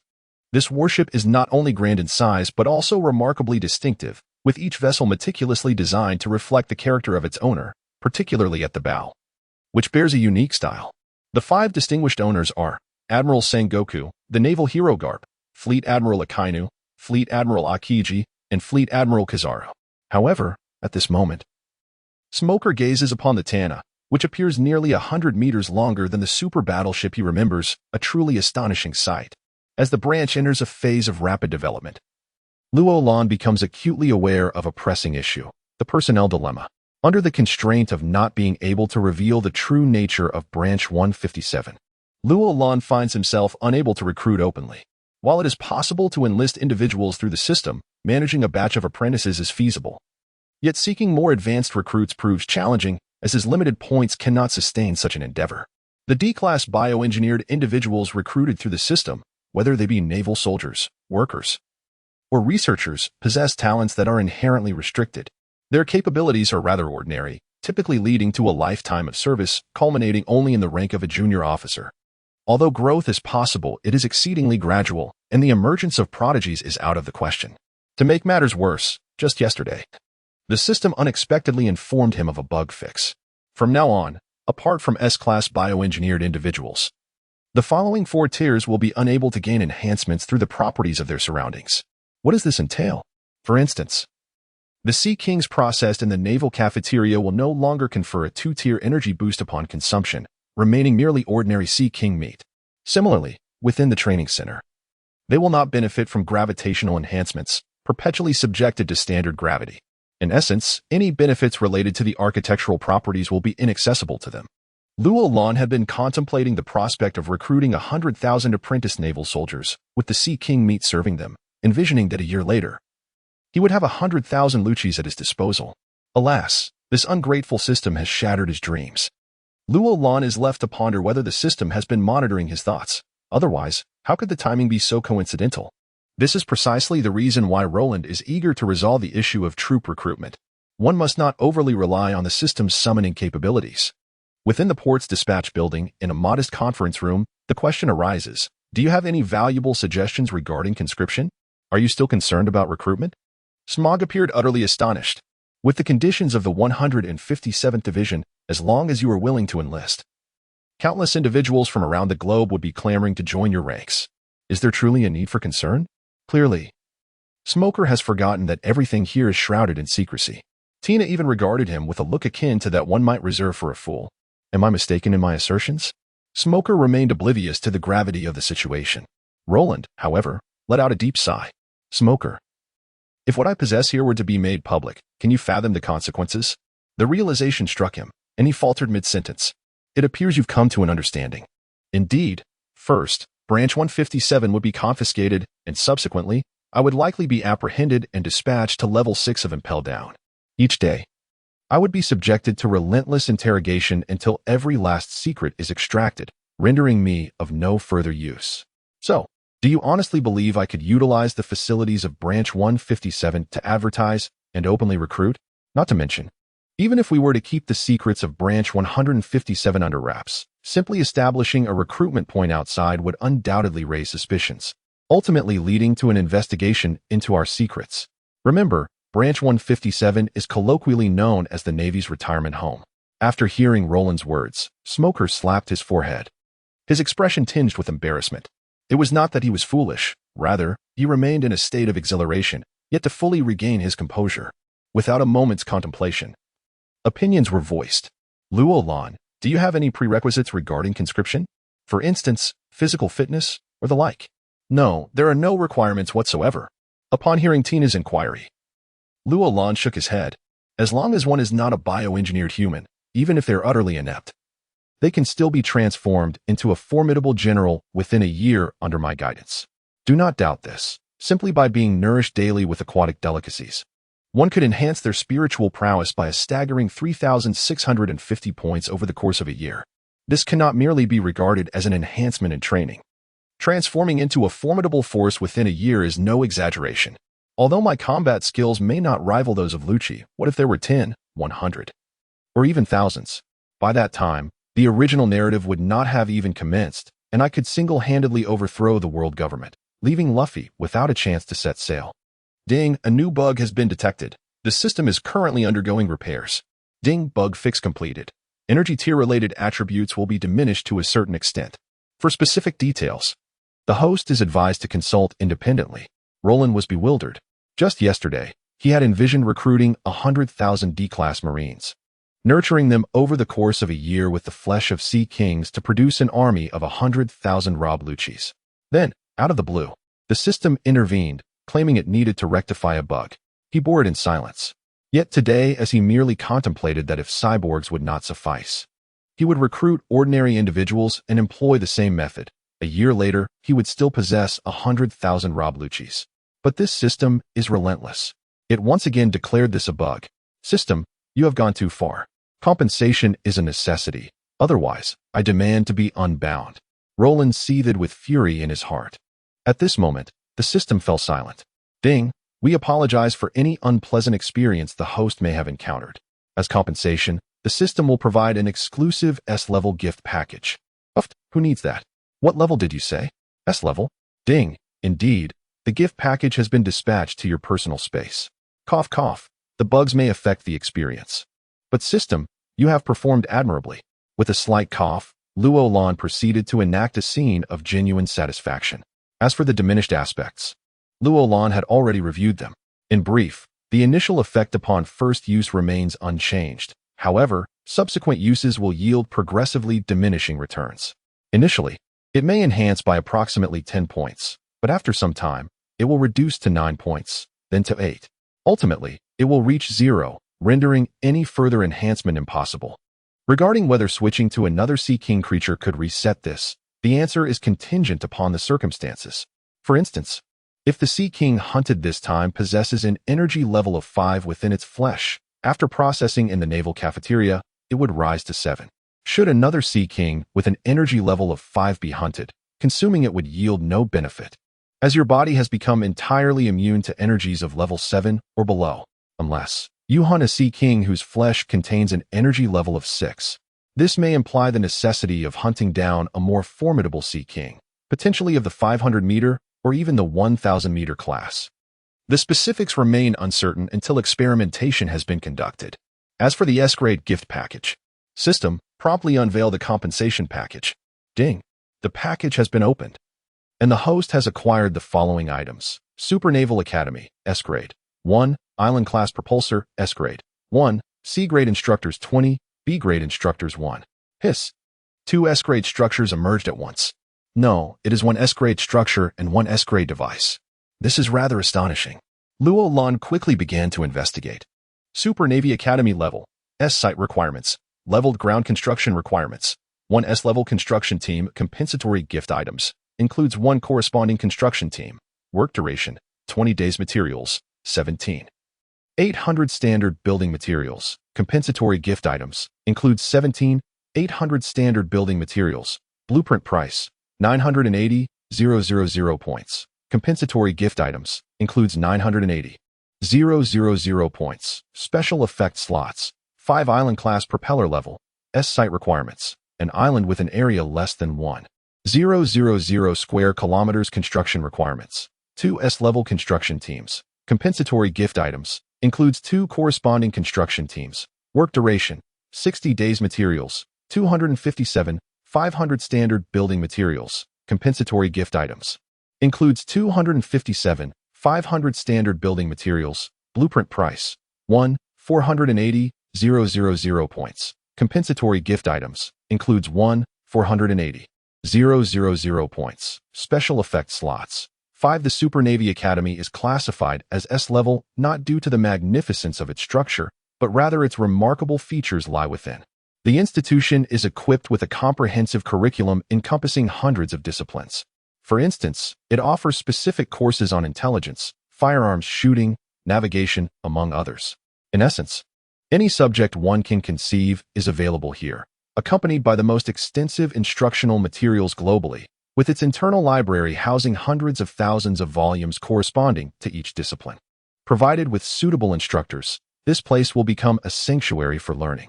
Luo Lan himself is contemplating whether to delve into command studies once the academy is established.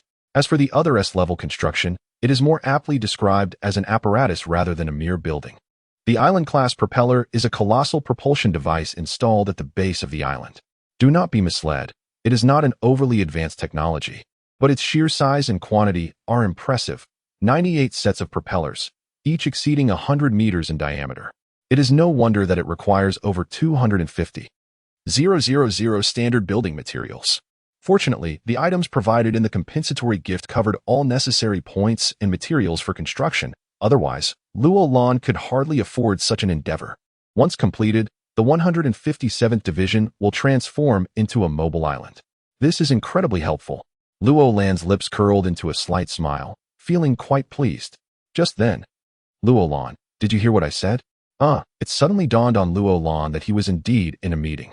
He had been so caught up in excitement that he completely forgot, engrossed in examining those 2 S-rank items. Tina shot a fierce glare at Luo Lan. Did that mean I just spoke in vain?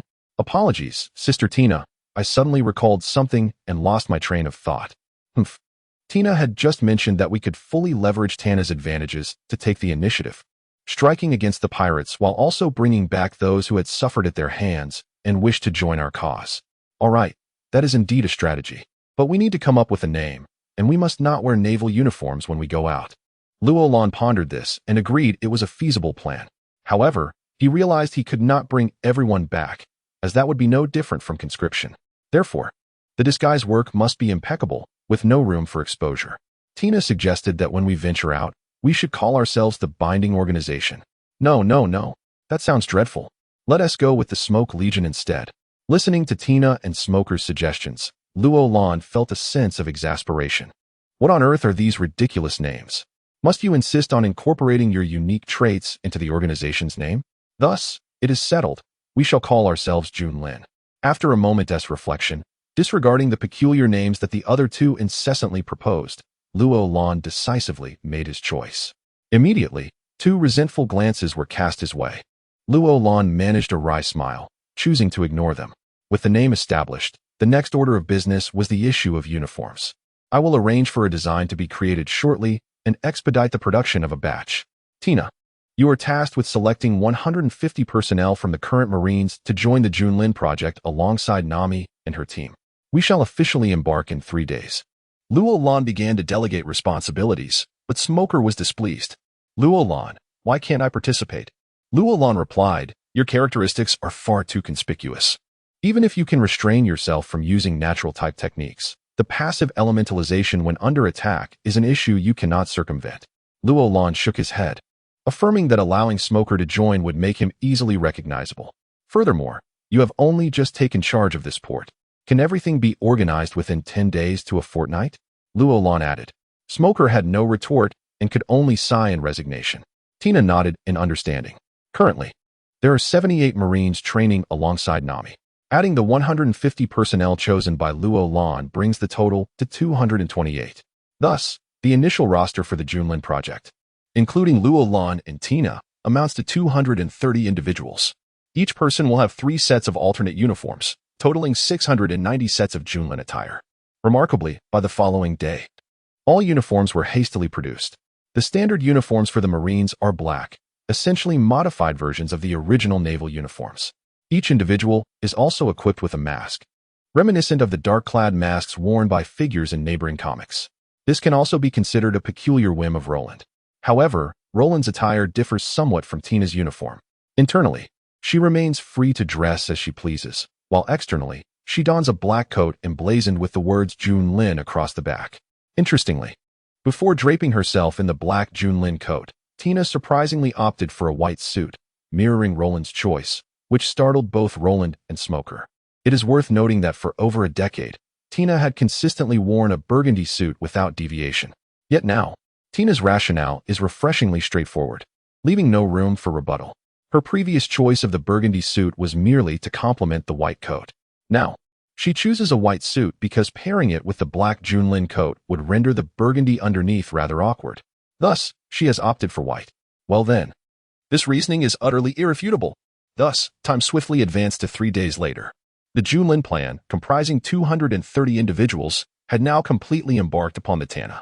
Within the bridge, Tina occupied the captain's seat, flanked by Nami. As for Roland, he took his position as a ship advisor at Tina's rear side. Suddenly, Tina waved her right hand. Set sail.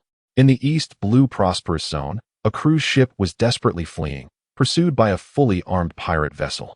Cannons fired incessantly, while the cruise ship boasted merely a handful of firearms. The crew fought valiantly, for they were being chased by the notorious Arleta pirate group, which had risen rapidly in infamy over the past 2 years. It was said that Arleta left no survivors during her plundering escapades, and she particularly relished using her signature spiked mace to crush her victims into pulp.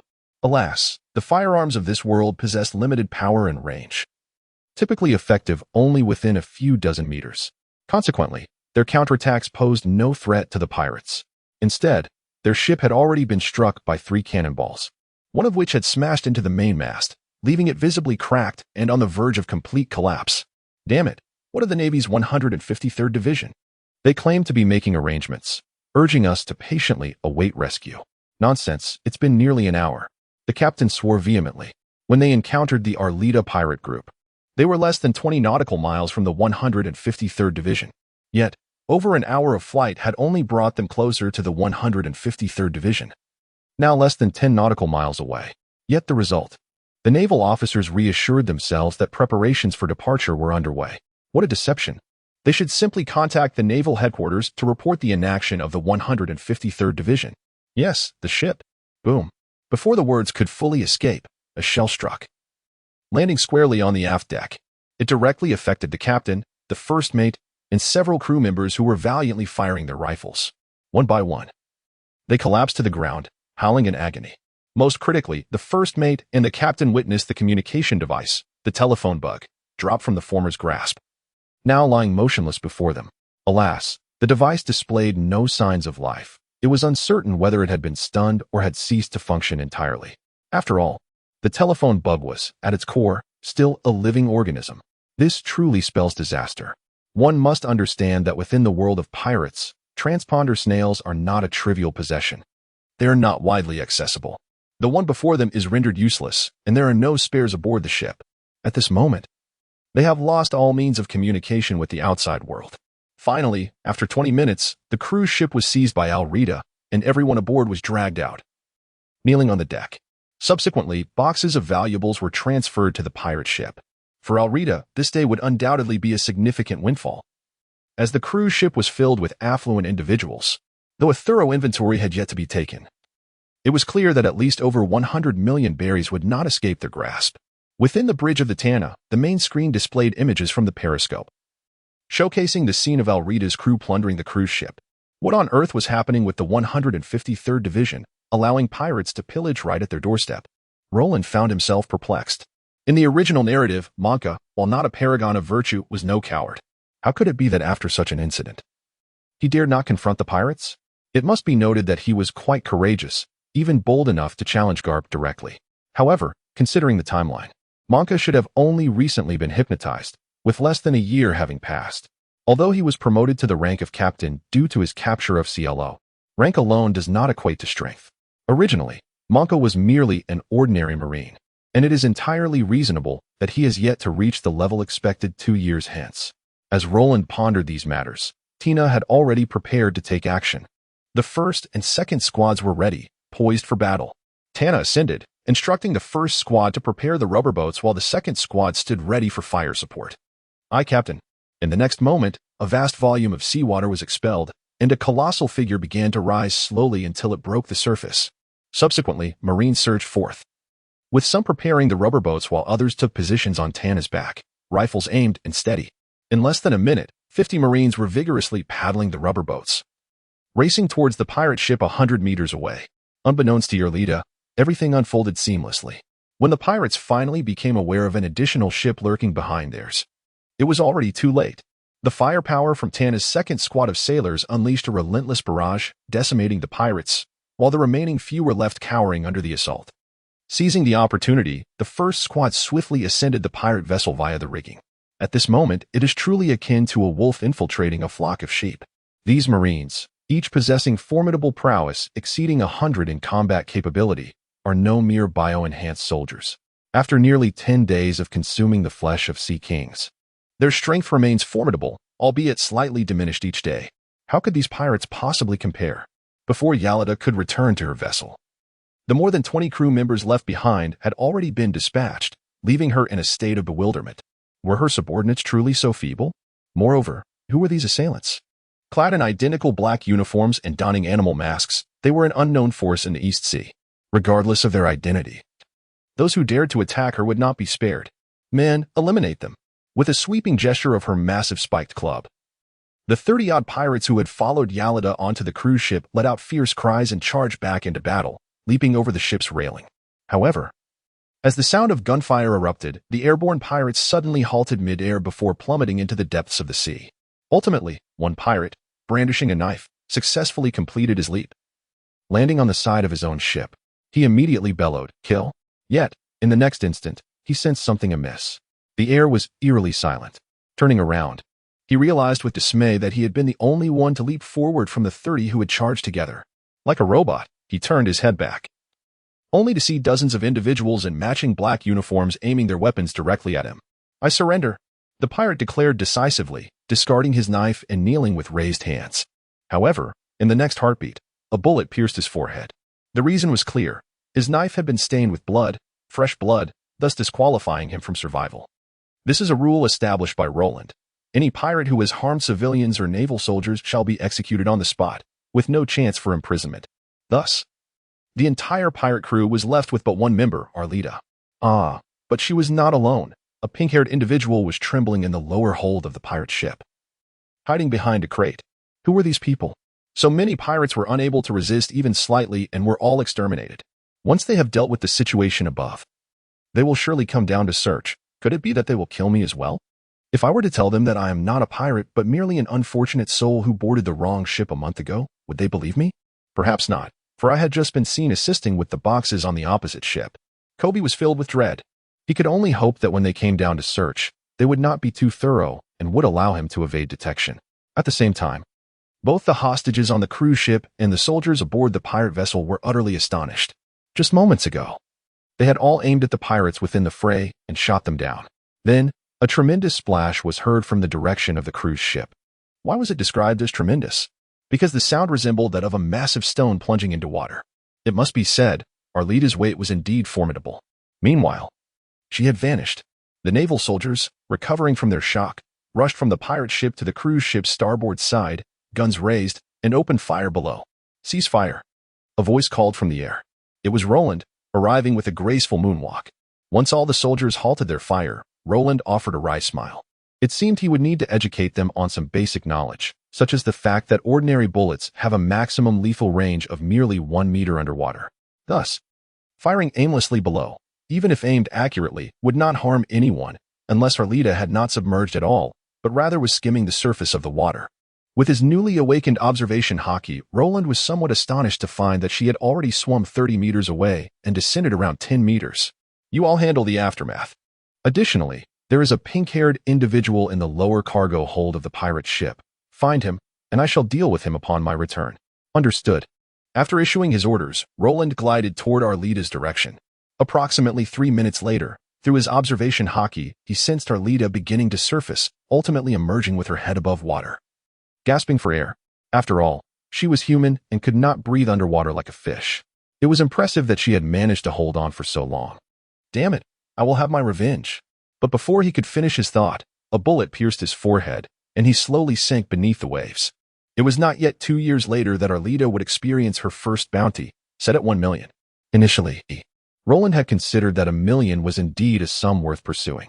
However, witnessing Arlita in such a state, goodness, for a mere 1 million, he would have to dive down to retrieve her, and the entire ordeal would be an affront to his eyes. Never mind it. He was not lacking in that 1 million. Roland turned and departed. 30 minutes later, every valuable item aboard the pirate ship had been removed. Even what they had stolen from the cruise ship was taken as well. Would he return it to them? Don't be ridiculous. Those who board such cruise ships are all immensely wealthy. Consider it a reward for saving you. Meanwhile, the situation on the cruise ship had also been managed, with all the injured receiving appropriate care. Subsequently, Roland departed with his crew. Moments later, Tana dove beneath the surface, disappearing from sight. In Roland's quarters, a pink-haired individual was brought in by the naval soldiers. "Please don't kill me. I'm truly not a pirate." "How do you know that not being a pirate would save you?"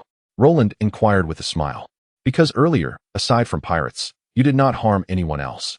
And you even provided aid to the injured." "Not foolish. What is your name?" "Kobe," he replied, while he was no longer as terrified as before. His legs still trembled slightly. After all, although they had not harmed anyone but pirates, he had been seen assisting the pirates with the boxes. Perhaps. "Kobe, do you wish to become a Marine?" "Huh?" He was momentarily dumbfounded. Did he just hear what he thought he heard? The other was asking him if he wanted to become a Marine? What is the situation? "Answer me. Do you wish to join the Navy?" "Yes. I dream of becoming a naval officer." "Very well. Take him away. You are responsible for his escort before returning," Roland commanded, glancing at the Marine by the door. "Yes, Colonel." KB, bewildered, was let out. A single question incessantly flashed through his mind. Since they are Navy personnel, why are they dressed in such dark attire? Roland had indeed wrestled with the notion of accepting KB. After all, his behavior in the original narrative, especially during the Marineford War, was quite irksome. As a Navy officer, he had faltered at the most critical moment, shouting words that undermined the morale of the troops, causing a missed opportunity for the Navy.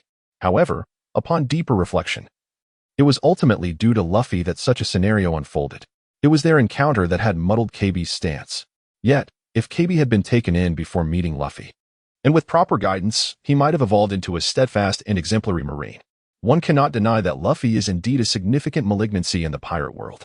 Hence, Roland had long resolved that while he could take an Ace, he would never accept that little rascal Luffy. He is simply too toxic. On the bridge, Tina wore a displeased expression. She had initially intended to command from the front lines. However, as soon as she stood up, Roland had pressed her back down. Thus, it was Roland who appeared on the cruise ship, not her. If it were to continue like this, how dull would her role as captain become? After all, she could only sit in the command chair and observe. "All right, Sister Tina, Roland does have a point," she grumbled. "He has a point?" Tina was extremely displeased. "Just look at you. The moment you speak, it's all about Tina, isn't it?" Tina was about to retort when she found herself momentarily speechless. The name Tina had inadvertently escaped her lips. She refused to believe it. It couldn't be. Tina would surely change. Why? In a flurry of 3 statements, each time she intended to use I, it inevitably transformed into Tina instead. Meanwhile, Nami struggled to stifle her laughter, her peculiar expression revealing the effort it took to contain herself. Tina shot her a fierce glare. Humph, one day, Tina will surely overcome this.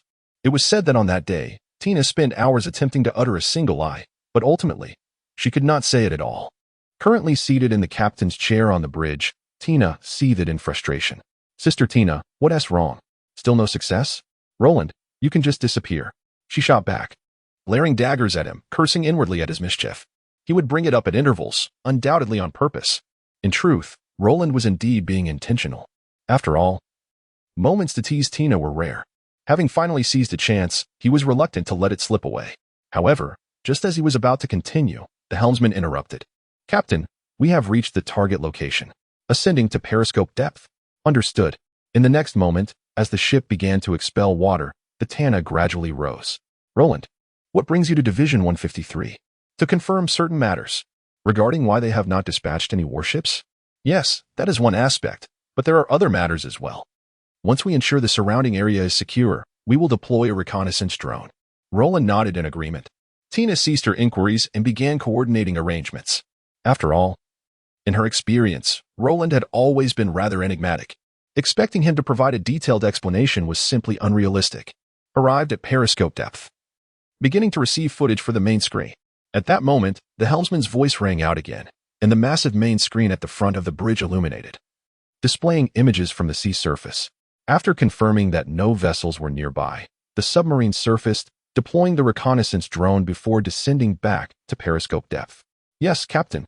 Upon hearing Tina's command, the bridge crew sprang into action. Soon, the Tana's rear unfolded slowly, revealing 2 catapult systems, with one prepared to launch a drone. The next moment, it was propelled into the air. After completing this task, the Tana sealed its upper shell and resumed its descent. Despite the mere 10 nautical miles, the journey took several hours because visibility at night was nearly non-existent. Now, with dawn breaking, the timing was just right. At this moment, the main screen on the bridge displayed footage that caused many to cover their mouths in shock. 3 wooden posts stood in the training ground, each tied to a marine. Meanwhile, a colonel clad in a sleeveless justice coat relentlessly whipped the 3 captives. Surrounding them, dozens of marines bowed their heads in silence. Adjust the audio. Yes, Colonel. On board, all marines addressed Tina as captain, while Roland continued to refer to her as colonel. Upon hearing Roland's command, the marine operating the drone promptly complied, lowering its altitude while adjusting the audio settings.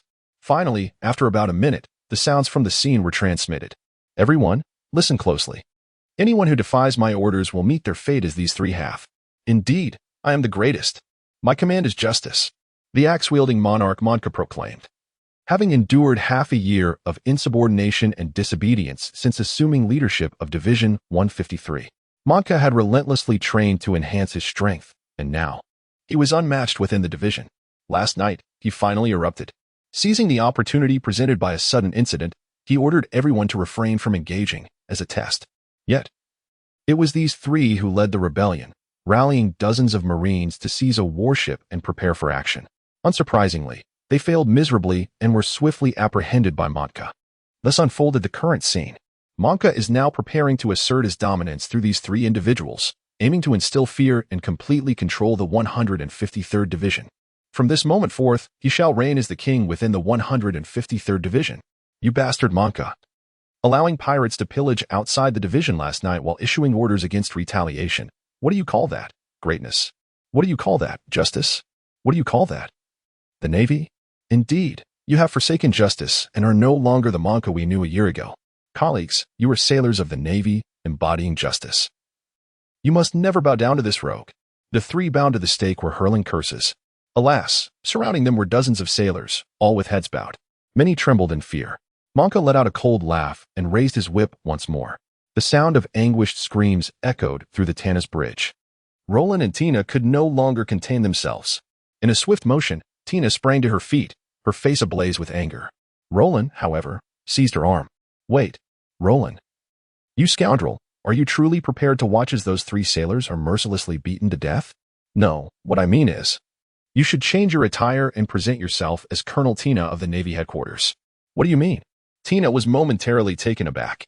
In fact, handling the situation in your capacity as a colonel from headquarters would be far more manageable. Subsequently, you would merely need to report the circumstances back to headquarters.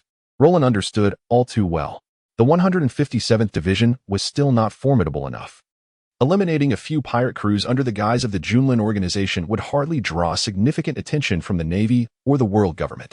After all, they did not possess the strength to challenge the four emperors, nor did they pose a threat to the world government. However, an assault on a Navy division in broad daylight would unjustly place the blame on the Revolutionary Army. Conversely, although Tina had been temporarily reassigned to the 157th Division, her warship and the sailors under her command remained intact. A brief excursion in the East Sea might fortuitously reveal the plight of the 153rd Division. This is entirely reasonable. No one would associate the 157th Division with Luolan. By the way, bring those 3 Marines back to me. Understood. Tina nodded, promptly returning to her cabin to change. She donned a striking red suit, wine-colored gloves, and a white coat of justice. After the Tana resurfaced, Tina, now attired, glided towards the 153rd Division with a graceful step. Meanwhile, Monka, oblivious to her approach, continued to mercilessly whip the 3 individuals. Ha ha ha, do you see? This is the fate of defying my orders. I embody greatness. After delivering a few more lashes, Monka surveyed his surroundings, noticing that all the Marines remained with bowed heads, trembling in fear. He erupted into a maniacal laugh. However, greatness. Tina did not share this sentiment. Suddenly, a voice resonated from above. Monka abruptly looked up, his eyes narrowing slightly. There, a tall figure clad in red appeared, seemingly walking on air, suspended above the ground. The coat of justice billowed dramatically behind her in the wind. Who goes there? She inquired, adorned in the naval code of justice. At first glance, this attire suggests that the individual is at least a colonel. After all, in the Navy, even a lieutenant colonel dons merely the standard naval uniform. It is only a colonel who is entitled to don the code of justice. However, Monka remains unperturbed. After all, he too holds the rank of colonel. As long as his counterpart does not hail from headquarters, he has no reason to fear anyone of equal standing in this region of the East China Sea. Regardless of your identity, you possess no authority to intervene in the affairs of the 153rd Branch. Once this matter is resolved, I shall lodge a formal complaint against you through the internal system. This remark truly amused Tina. It is noteworthy that although she has now been reassigned to the 157th Branch, the orders specify not a permanent transfer, but rather a temporary assignment to the 157th Branch for a duration of 1 year. In reality, her records remain under the jurisdiction of the main office.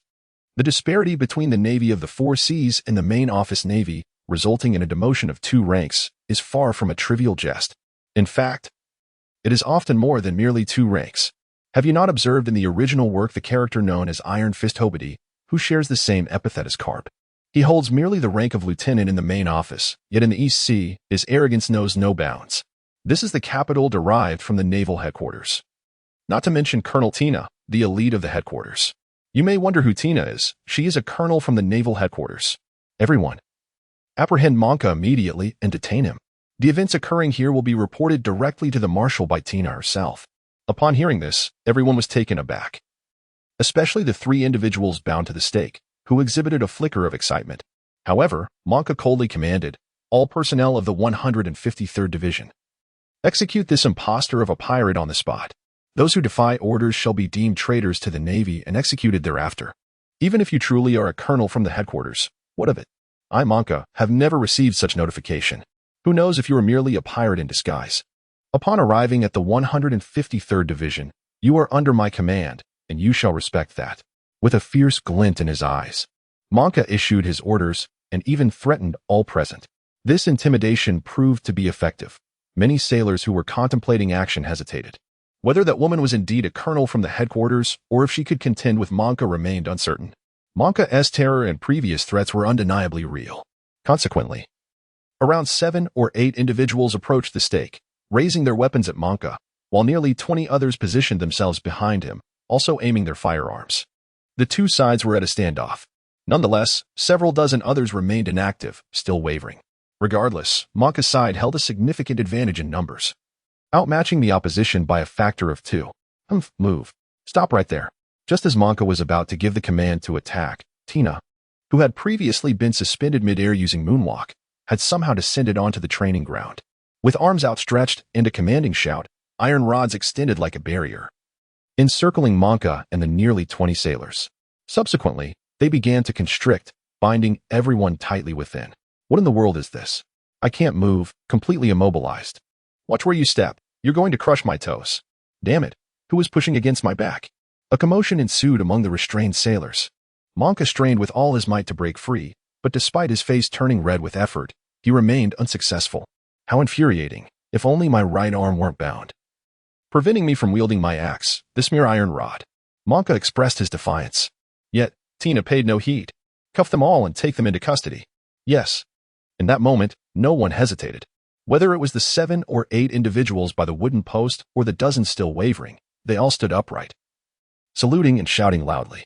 Soon after, they surged forward, attending to Monka and the others who were restrained with handcuffs and shackles. Tina chose not to intervene further and approached the wooden post instead.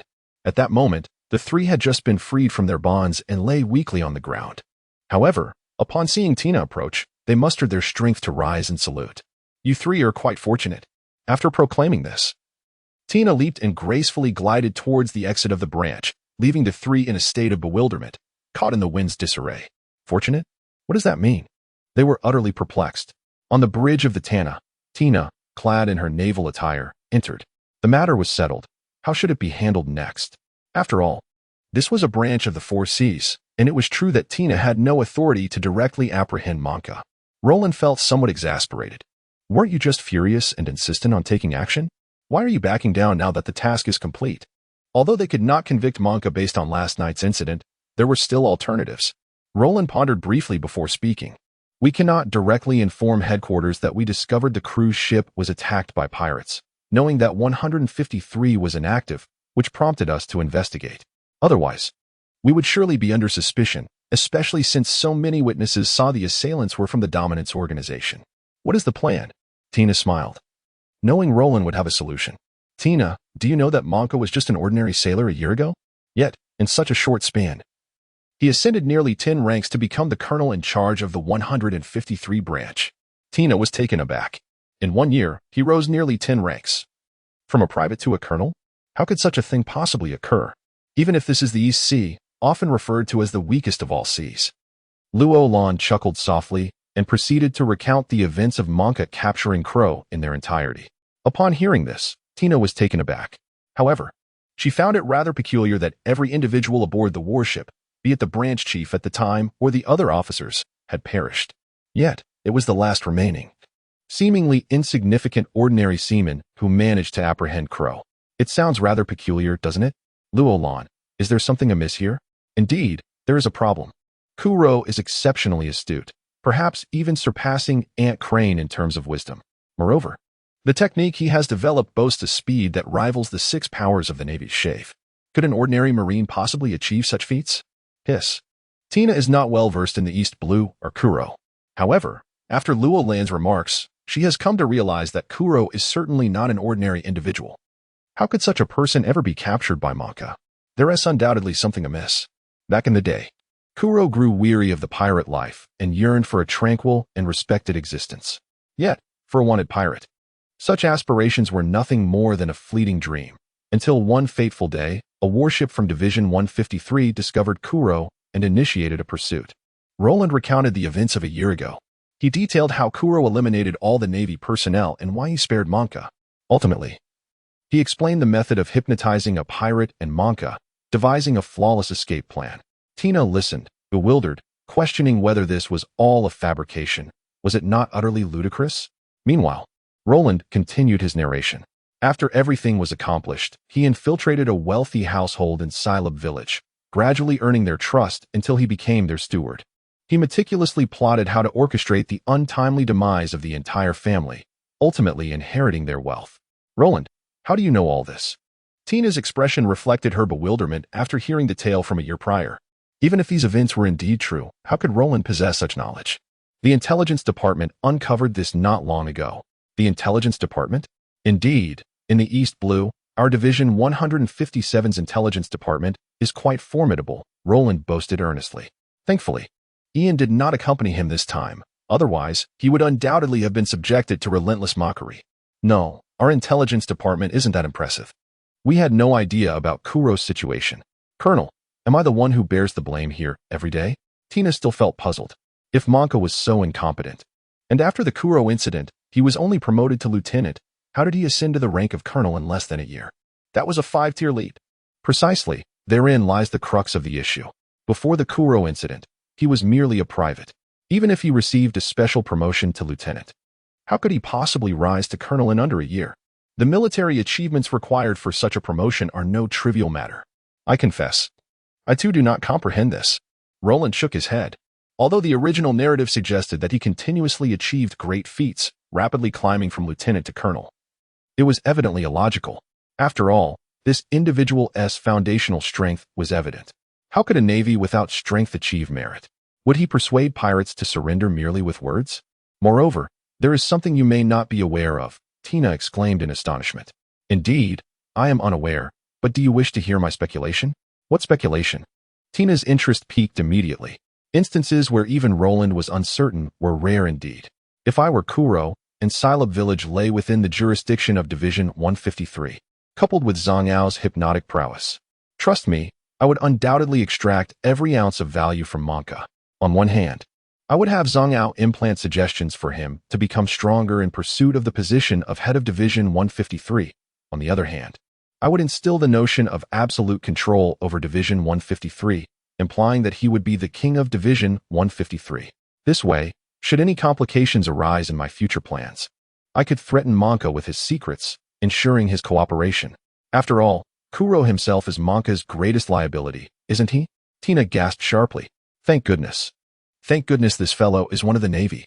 Yet, according to Roland, Kuro might truly be plotting in such a manner. Indeed, the more intelligent a person is, the darker their heart tends to be. I understand now. I shall handle the subsequent matters. Additionally, the 3 individuals you requested are currently tending to their wounds within Division 153. Shall we first visit Silab village and bring them back upon our return? Upon hearing Tina's suggestion, Roland nodded in agreement. The Grand Line, Navy Headquarters, Marine Fort. In the Marshal's office. Knock, knock, knock. Enter.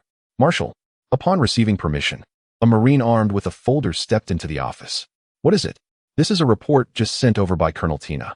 It was originally meant for Vice Admiral Val, but with his recent removal. Place it on my desk. Yes, Sengoku.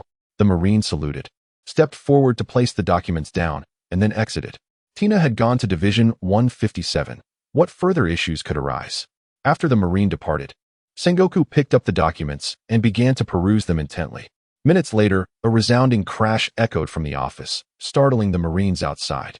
Within, Sengoku was seething with rage. The troubles from Division 16 had yet to be fully resolved, and now Division 153 faced another crisis. Kuro? That name rang a bell. I recalled Tsuru mentioning that this individual was too clever and could pose a threat to the Navy in the future. She wanted to send someone from headquarters to address the matter. Yet, he was ultimately apprehended by the Marines of Division 153. I initially thought Tsuru was exaggerating, but now it seems everyone has been deceived by him. With this thought, Sengoku seized the Den Mushi. Blub, blub, blub. This is Sengoku. He immediately conveyed orders to Tina, entrusting her with full responsibility for the Kuro situation. Alive or dead, he must be found. Moreover, since Garp had returned to the East Blue for vacation, he should stop by Division 153 on his way back and retrieve Monka. Sengoku issued the commands without allowing the other party a moment to respond before hanging up the Den Mushi. In Silab village, on the coast, Kuro, dressed in black butler attire, raised his right hand, instinctively adjusting his glasses at the wrist. It had been over half a year since he eliminated Kaya's parents. Were it not for the strikingly conspicuous deaths of the 3 within a year, he would possess countless methods to quietly eliminate Kaya.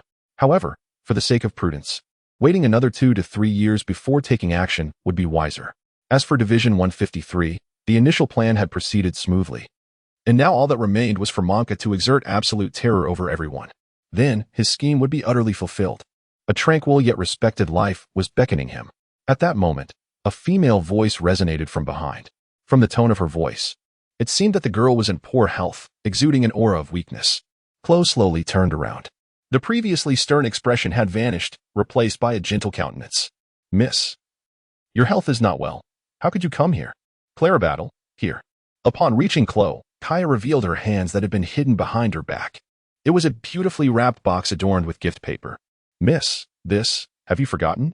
Today is your birthday. My birthday? Mississippi. Chloe's eyes glistened with unshed tears. Come, let us return quickly. I have arranged a birthday dinner with Melly. Cough, cough, cough. Kaya was suddenly seized by a violent coughing fit. Chloe swiftly hoisted her onto her back and began to walk towards the village. However, at that moment, Kaya could not perceive Chloe's earlier expression of concern, which had now twisted into something more complex. Inside the villa, Melly, noticing Kaya's pale complexion as Chloe carried her back, was filled with alarm. She hurried to assist Chloe in laying Kaya down on the bed. Melly, how could you allow the mist to venture out alone? Do you comprehend how perilous this is? I apologize, Claire Battle. It is my fault. Melly replied, having just been in the kitchen preparing the evening cake. Unbeknownst to her, the young lady had slipped out. However, acknowledging her mistake, Melly lowered her head in contrition. Henceforth, she resolved to be more vigilant, for the young lady's health could not endure undue strain and required prolonged repose. I understand. As Chloe conversed with Melly, Usopp was engaged in a game of make-believe with three little ones along the shore, delighting in their so-called Usopp pirate crew adventure. Remember, from this day forth, you shall address me as captain. Do you comprehend? Awoo. At this moment, the timeline unfolded 2 years earlier than in the original narrative. The children, blissfully unaware, were simply indulging in a game of pretend. Nevertheless, the trio reveled in their play until one child pointed in a particular direction. Captain, the Navy is approaching. Are you truly immersed in your role? Usopp was momentarily taken aback by the child's exclamation. However, without further contemplation, he opened his mouth to shout. What is there to fear? We have an army of 8,000 subordinates, and we need not be daunted by a mere handful of naval officers. As he spoke, Usopp turned to follow the direction indicated by the child, but before he could finish his proclamation, he froze in disbelief. There on the beach, 3 peculiar vessels, not wooden but rather strange in nature, had surged ashore, each carrying approximately 10 sailors. Among them were even 2 individuals clad in the Navy's Code of Justice. Though Usopp had not yet reached the age of 17 as in the original tale, he was already 15 and had garnered considerable knowledge about the Navy. He recognized that those adorned in such capes were indeed high-ranking officials.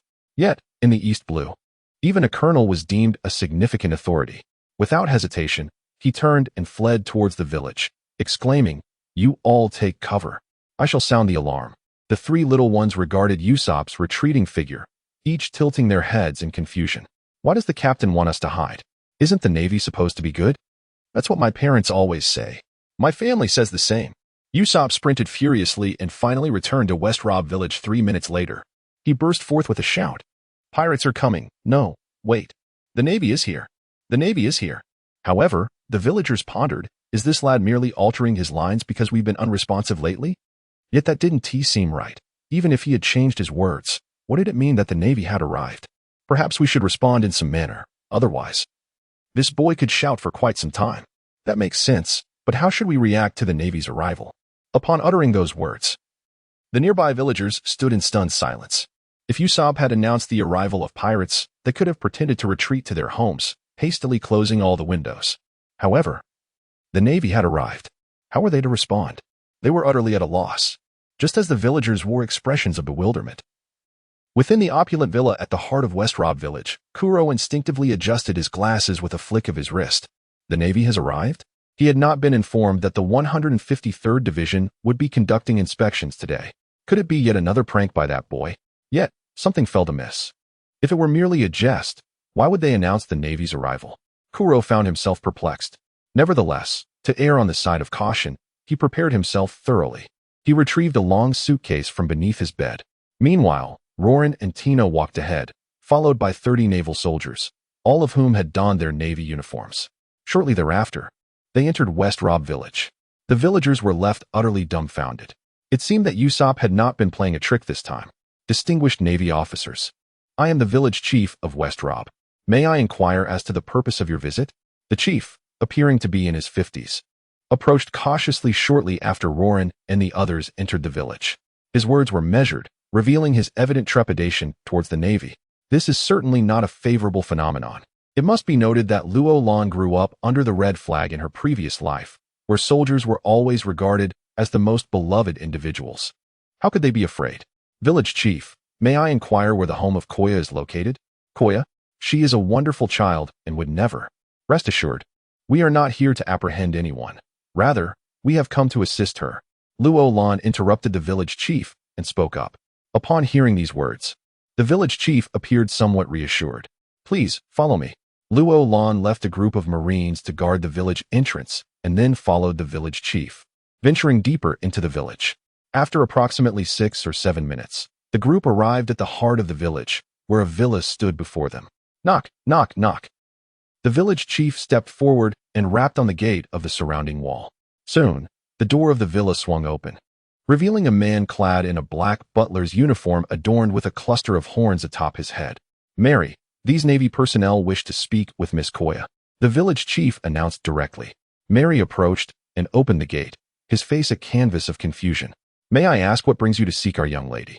Luo Lan. Is that him? Before Luo Lan could respond, a voice emerged from the side, Tina's. She looked up towards the second-floor window of the villa, where a bespectacled man was peering down. Having read the original work, Luo Lan immediately recognized his identity. Who else could it be but Crow? She swiftly employed her observation hockey, confirming that there were indeed 2 others within the villa. Aside from Crow, there was undoubtedly another on the 3rd floor. Presumed to be Koya. I'll take care of the one above. I will ensure the safety of that young lady on the 3rd floor. Understood. Tina nodded. In an instant, the 2 vanished from everyone's sight. Almost simultaneously, the sound of shattering glass echoed through the air. At this moment, the crowd finally came to their senses and looked up, only to witness that the windows on both the 2nd and 3rd floors had been shattered. Moreover, a cacophony of violent collisions continued to emanate from the 2nd floor. As for the more than 20 Marines stationed outside the villa, they immediately dispersed. Although they were not armed with the Rod 1518 rifles, each of them assumed a combat stance. This scene left Meili and the village chief utterly stunned. On the 3rd floor of the villa, Roland sat beside Koya's bed. Who are you? Where are Clabatel and Meili? Koya asked, a hint of panic in her voice, yet she managed to maintain her composure. Despite being merely 15, she indeed proved to be a resilient girl. Rest assured, it will all be over soon, Roland said, reaching out to gently ruffle Koya's hair. He then stood up, drawing forth a black jackal, aiming it at the ground, while simultaneously activating his observation hockey. In the next moment, bang! On the 2nd floor of the villa, cold sweat had already begun to bead on Chloe's forehead. After exchanging only a few blows, he had already determined that this woman was exceedingly dangerous, especially with her peculiar ability. Had it not been for his swift reflexes, a moment's lapse could have resulted in grave consequences. This must indeed be the power of the devil fruit. Crocodile is no ordinary character. As stated in the original work, before his feigned death, he was relentlessly pursued by the world government, bounty hunters, and the Navy. Each day, he faced assassination attempts from the world government and was besieged by the Navy and bounty hunters. Yet, despite such relentless pursuit, no one could bring him down for a considerable time. Apart from his remarkable intelligence, he possesses formidable strength as well. As for his defeat at the hands of Luffy, one can only attribute it to the demands of the narrative. After all, Oda himself has stated that Crocodile's intellect ranks just below that of Beckman, and his self-invented technique, the Sansan fruit, rivals the speed of the 6 powers shave. Could such a person truly be defeated by the Luffy of that era? Clearly, apart from the constraints of the plot, no other rationale comes to mind. Consequently, after their confrontation, Tina surprisingly failed to achieve a swift victory, resulting in a stalemate between the 2. One must admit that Kuro possesses a certain advantage with the Kuro Nomi, primarily due to its remarkable speed. The activation of the Kuro Nomi requires time, and to fully ensnare an adversary demands even more. However, if the opponent moves with sufficient swiftness, they can evade capture before being bound. Therefore, until Tina discovers additional applications for her fruit, her current techniques are somewhat ineffective against Kuro. She must rely solely on her physical prowess to impose dominance. Thus, although it appears to be an even match, the situation is somewhat unfavorable for Kuro. After all, his self-created technique, Shikushi, cannot be effectively utilized in such a confined space. What he previously employed were merely the basic silent steps. He must swiftly vacate the room and venture outside. Resolute, Kuro activated his silent steps, propelling himself towards the shattered window with remarkable speed. This unexpected turn of events, coupled with Chloe's speed, left Tina momentarily stunned. However, just as Chloe reached the shattered window, poised to leap out, a dull gunshot suddenly reverberated through the air. The 13mm armor-piercing round shattered the floor of the third story, hurtling directly towards Chloe. In the next instant, Chloe leapt from the window, yet simultaneously, he left his left arm behind, caught in the second-floor window. Outside the villa, upon witnessing Chloe jump from the second floor, clutching his left arm with his right hand, a torrent of blood gushed forth. Melee rushed to Chloe's side, her face etched with concern, while more than 20 Marines outside converged upon them, encircling the two. What on earth is happening, Clabatel? The captain of the Black Sea Pirates, Chloe, with a bounty of 16 million berries, had faked his death a year prior to escape to Silab village, where he had murdered Koya's parents, disguising it as a natural passing. His ultimate plan was to eliminate Koya and seize all her inheritance. Chloe remained silent. Yet, at some point, Roland and Tina had arrived at the scene. Upon hearing Roland's words, Melee's face turned pale with shock. Captain Chloe, wasn't he already captured and sentenced to execution a year ago? Indeed. Chloe had gained notoriety in the East Sea for his ruthlessness, and thus, news of his capture and impending execution had spread widely, leaving few unaware. The individual who had perished earlier was merely an imposter, a victim of Chloe's hypnosis who believed himself to be Chloe. The real Chloe had quietly made his way here. No, this is inconceivable. Melee's face was awash with astonishment as she retreated step by step. Meanwhile, Chloe continued to clutch his left arm, his expression dark and brooding. This time, he had certainly stumbled into a grave misstep. Beyond that woman, the man was no ordinary foe. Although he was unaware of the weapon the man had just employed, the precision with which he struck from beneath the ground, coupled with the ability to penetrate the surface and still shatter my left arm with a bullet, was truly formidable. Where did these two monsters come from? Observing the emptiness of Roland's hands, Chloe contemplated silently. Not far away, Tina clenched her right hand, and an object resembling a black spear materialized instantaneously. After executing a flourish with her weapon, she aimed it directly at Chloe. Although Roland had yet to make a move, he was equally prepared, ready to draw his weapon at any moment. As for Chloe, he too was resolved to fight to the death. Despite the loss of an arm reducing his attack range, he was far from incapacitated. Stop. At that moment, the villa's door swung open. Kaya, having somehow sprinted from the third floor to the first, shouted out breathlessly. For her, descending at such speed was an immense physical strain. Clabatel, you told me yourself that they are all lying, right? My parents were not killed by you, correct? You are not the infamous Chloe, are you? Tell me. The last sentence Kaya shouted with all her might. To her. Clabatel and Melee were the two individuals closest to her after the death of her parents. Yet suddenly, one day, she was told that Clabatel was actually a pirate and that he had caused her parents' demise. How is she to accept this? Furthermore, if she were to choose between placing her trust in the unfamiliar figures of Clabatel and Roland, she would undoubtedly select Clabatel. If only Clabatel would utter a single phrase, declaring that the Marine's words are nothing but fabrications, mere lies. This is already sufficient. However, Kaya did not receive the answer she had anticipated. Crocodile suddenly let out a cold laugh. Kaya, how can you still be so naive? Indeed, I am Crocodile, and I have come here, as they say, to seize your family's fortune after shedding my pirate identity, so that I may live peacefully and earn the respect I deserve. The impact of Crocodile's words struck Kaya's mind like a thunderclap, leaving her in disbelief. How is this possible? Nothing is impossible, Shikushi, came a low growl. In an instant, Crocodile's figure vanished. Scatter. A shave technique intercepted Kaya, while Tina executed the same move to protect Mary. The remaining soldiers swiftly dispersed. The Shikushi technique caused some concern for Roran as well. The silent step was manageable, as it was a controlled maneuver, making it easy to perceive with observation hockey. However, Shikushi, the nuances of observation hockey, proved challenging to grasp. Because this maneuver is utterly uncontrollable, even Chloe himself is oblivious to whom he is attacking. However, just as Chloe's speed can counter the capabilities of the barrier fruit, conversely, the barrier fruit can effortlessly neutralize his lethal strike. Tina comprehended the situation. She unleashed the barrier formation. A vast array of formidable iron bars was released, not collapsing as usual, but firmly anchored into the ground, encircling the entire front yard. In the next moment, Chloe collided violently with this iron barricade, abruptly halted in his tracks.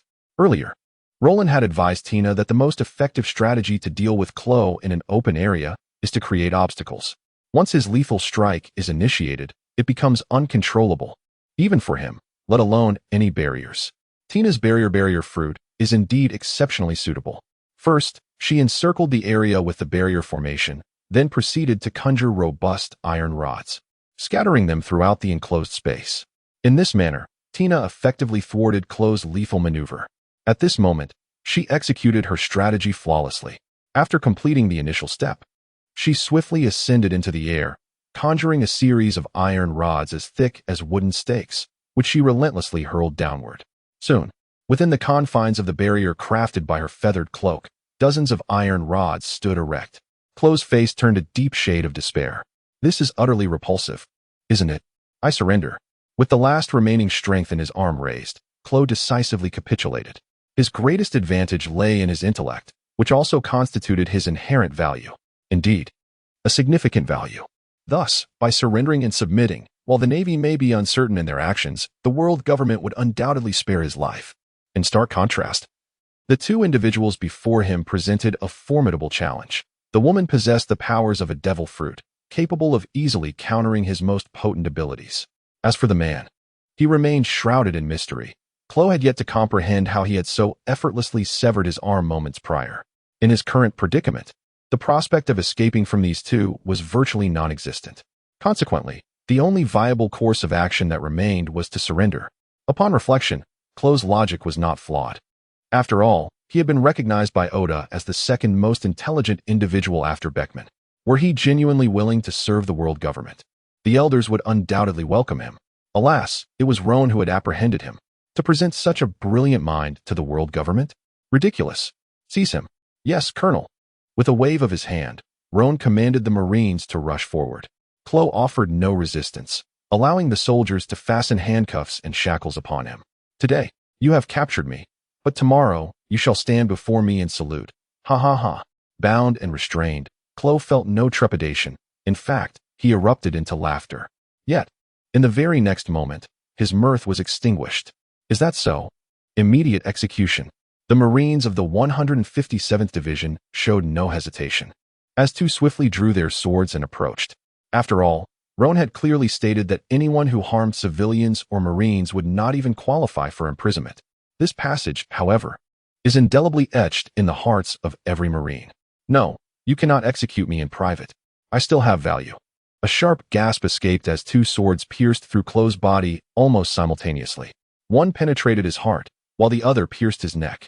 Life extinguished in an instant. He was dead beyond resurrection. Subsequently, Tina took charge of comforting the villagers alongside the Marines. Meanwhile, Roland arrived at Koya's home, sitting face to face with her in the living room. Mary promptly served a cup of tea.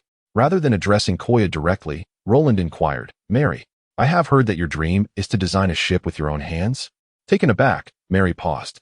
It was indeed her aspiration to design a vessel herself, yet, as the lady's maid, her progress was painfully slow, and she had no idea when she might truly realize it. How did this naval officer know such intimate details? Even the lady herself was unaware of them? "Mary, is this true?" Koya lifted her head, curiosity flickering across her face.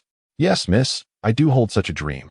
But unfortunately, I have not received formal training in ship design, and my time is quite limited, so it is uncertain whether I will ever have the opportunity to fulfill this dream in my lifetime."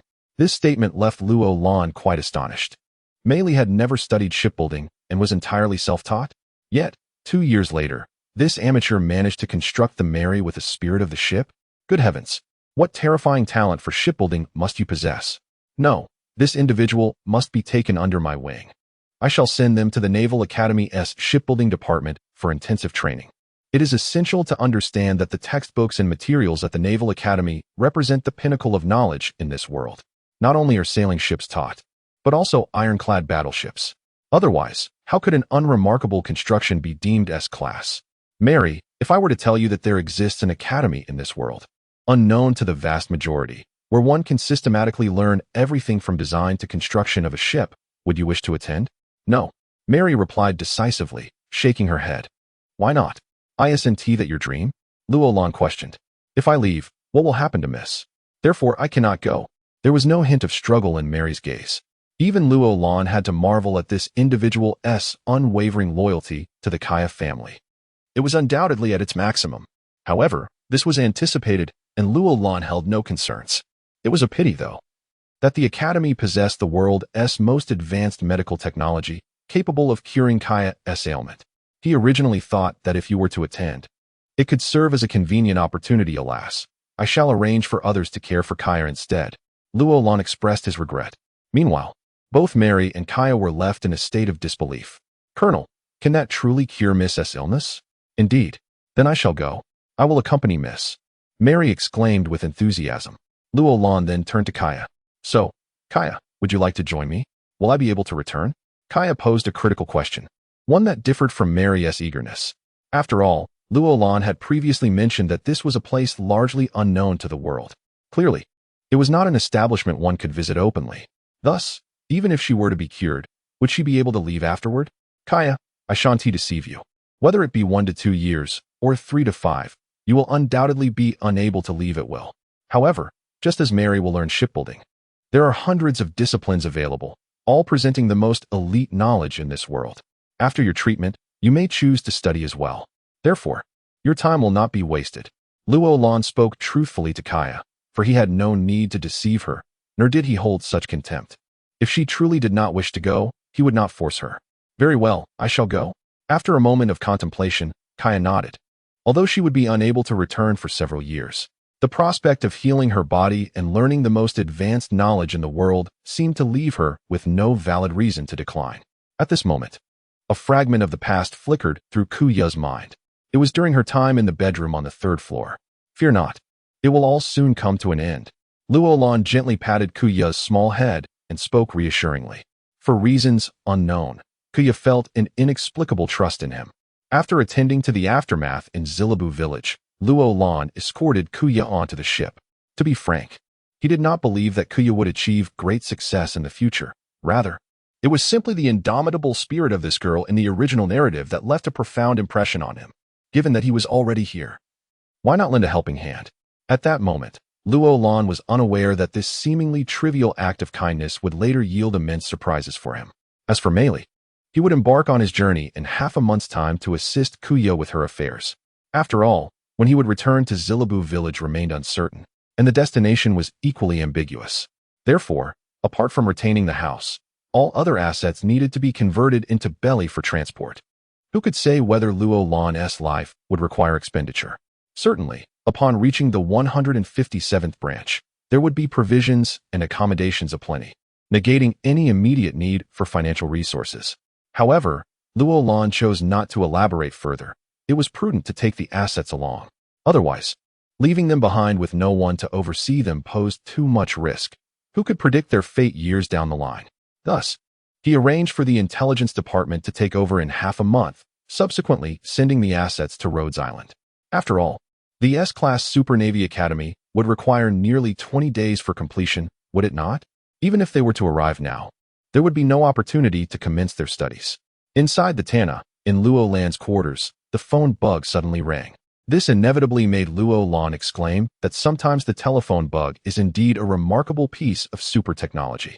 Even though Tana was navigating at a depth of 500 meters underwater, it did not hinder the communication between the two groups of telephone bugs in the slightest.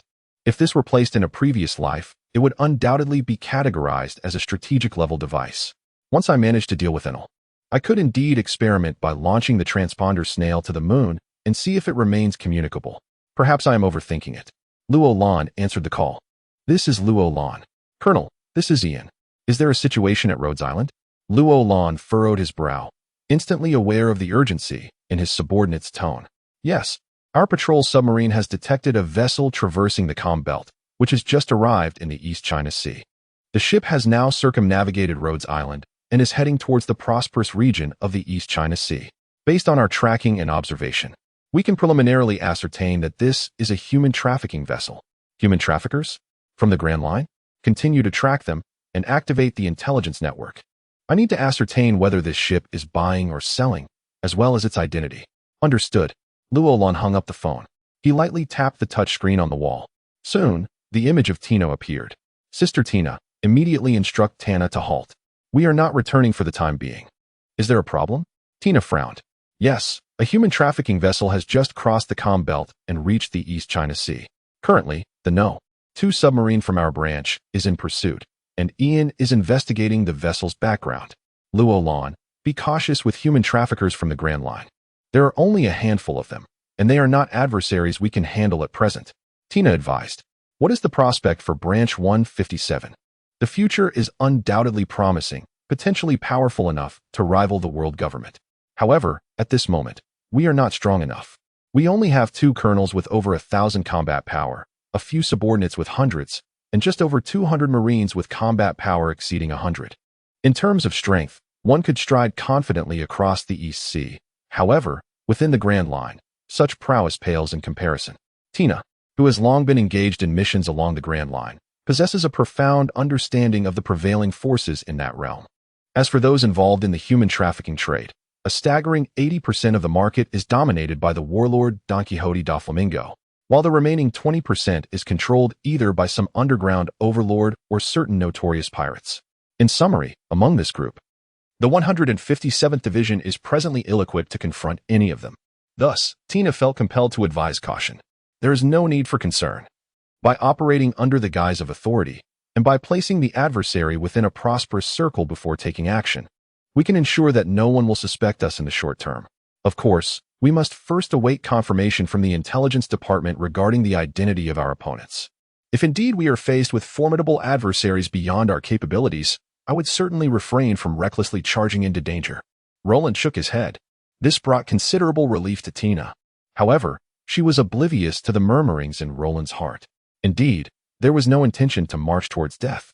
Yet, in the midst of careful planning, there were still myriad ways to eliminate the opponent. Thus, Tana halted her advance, pausing to await Ian's updates. As for the trafficking vessel, there was no urgency. After all, a typical sailing ship would take at least 10 days to traverse from Rhodes Island to the Prosperity Circle. Once the intelligence department mobilized comprehensively, their efficiency was remarkably swift. In just 3 days, Ian had thoroughly investigated the situation and reported back. Inside Tana's tactical conference room, Roland initiated a telephone conference. What? You inquire how a telephone conference could occur in the world of pirates? It is quite simple, really. One merely needs to use a phone bug, dial the number, and then leave it aside. In fact, Roland had previously attempted this, and it was quite amusing. As different individuals spoke within the conference room, the phone bug would instantaneously mimic the faces and voices of various speakers. The performance of the phone bug when several people spoke simultaneously left Roland in awe to this day.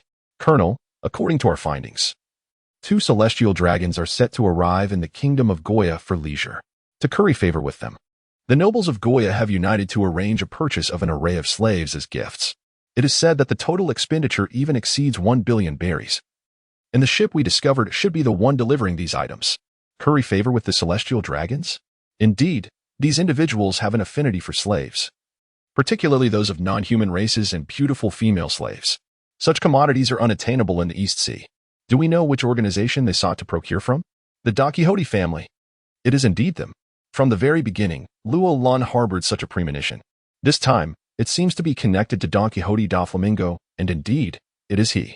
Well, considering it involves a business deal worth 1 billion berries, it is certainly worth his effort to send someone to the East Blue. However, Ian, do you know which member of the Don Quixote family is aboard the ship? Our people overheard a code name during a conversation with those nobles. Code name? Yes, it appears to be Baby 5.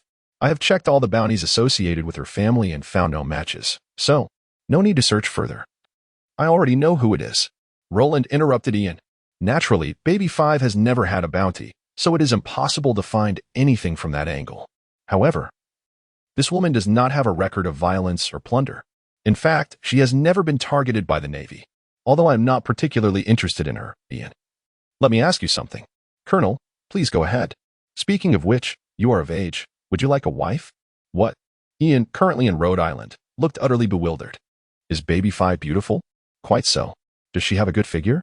Indeed, she does. Yet, Roland is not particularly keen on her due to her excessively clingy nature.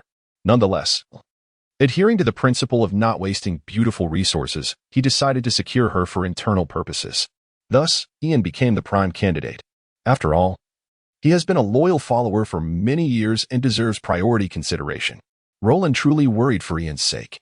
After concluding the meeting and hanging up the phone, Roland silently praised himself. Roland, they still need 8 days before they can enter the Prosperity Zone. We cannot simply remain here indefinitely, can we? At that moment, Tina spoke up. Of course, we won't waste time here. Instead, we should explore this area while we wait. Roland shook his head and then circled a spot on the nautical chart. Is there something there? The intelligence department had previously reported on it, but the exact location was not confirmed. This time, we can take a look. We might just stumble upon something. You need to explain this clearly to Tina. Tina shot a furious glare at Roland. This individual consistently articulates in a manner that renders comprehension nearly impossible for others, undoubtedly a deliberate act. Very well, within this vicinity, there exists a remnant of the Roger pirates. Should we encounter them, it would be prudent to apprehend them as well. What? Members of the Roger pirates? Tina was instantly taken aback. Which of those individuals from the Roger pirates could we possibly contend with today? Let us not indulge in jest. Those aboard that vessel are remnants of a bygone era. Even a ship's doctor would require the intervention of a vice-admiral, would they not? And you suggest capturing them as well? Your audacity is indeed growing by the moment. Capture their leader, you say? Fear not, this individual is not formidable. He was merely an intern in those days. Roland, aware of Tina's thoughts, offered a brief explanation. However, the moment he elaborated, Tina erupted in indignation. An intern? Are you unaware that the most formidable among those aboard that ship today is precisely that intern? With just a glare, the two of us would meet our demise. Tina mistakenly believed that Roland was referring to the intern from the New World, and her composure faltered immediately. That individual would only be subdued if all three admirals joined forces, would they not? For us to engage would be tantamount to a death wish. However, it is worth noting that when it comes to the interns of the Roger pirates, the majority of the Navy only recognizes Shanks. As for Buggy, his notoriety only emerged during the Marineford War. Otherwise, the Navy would have dispatched personnel to the East Blue to eliminate him long ago. This is precisely why. Upon hearing the word intern, Tina immediately thought of Shanks, without even considering other possible explanations. Calm down, Tina. Yet, Tina could not restrain her agitation. The intern I mentioned is not Shanks. No matter who it is, I absolutely cannot allow you to. Wait, Tina didn't catch that. What did you say? I said that there is more than one intern in the Roger pirates. There is another one named Buggy. As for his strength, well, it's rather lacking. Roland replied with a wry smile, shaking his head. He then elaborated, I'm not deceiving you, Tina. That fellow possesses a rather impressive devil fruit. But he doesn't know how to utilize it. Furthermore, his mind is solely occupied with treasure hunting, and he hardly trains, so his strength is genuinely subpar. Roland nodded vigorously, continuing his explanation. Although many in his previous life had speculated that Buggy was merely concealing his true power, there were numerous flaws in such assertions.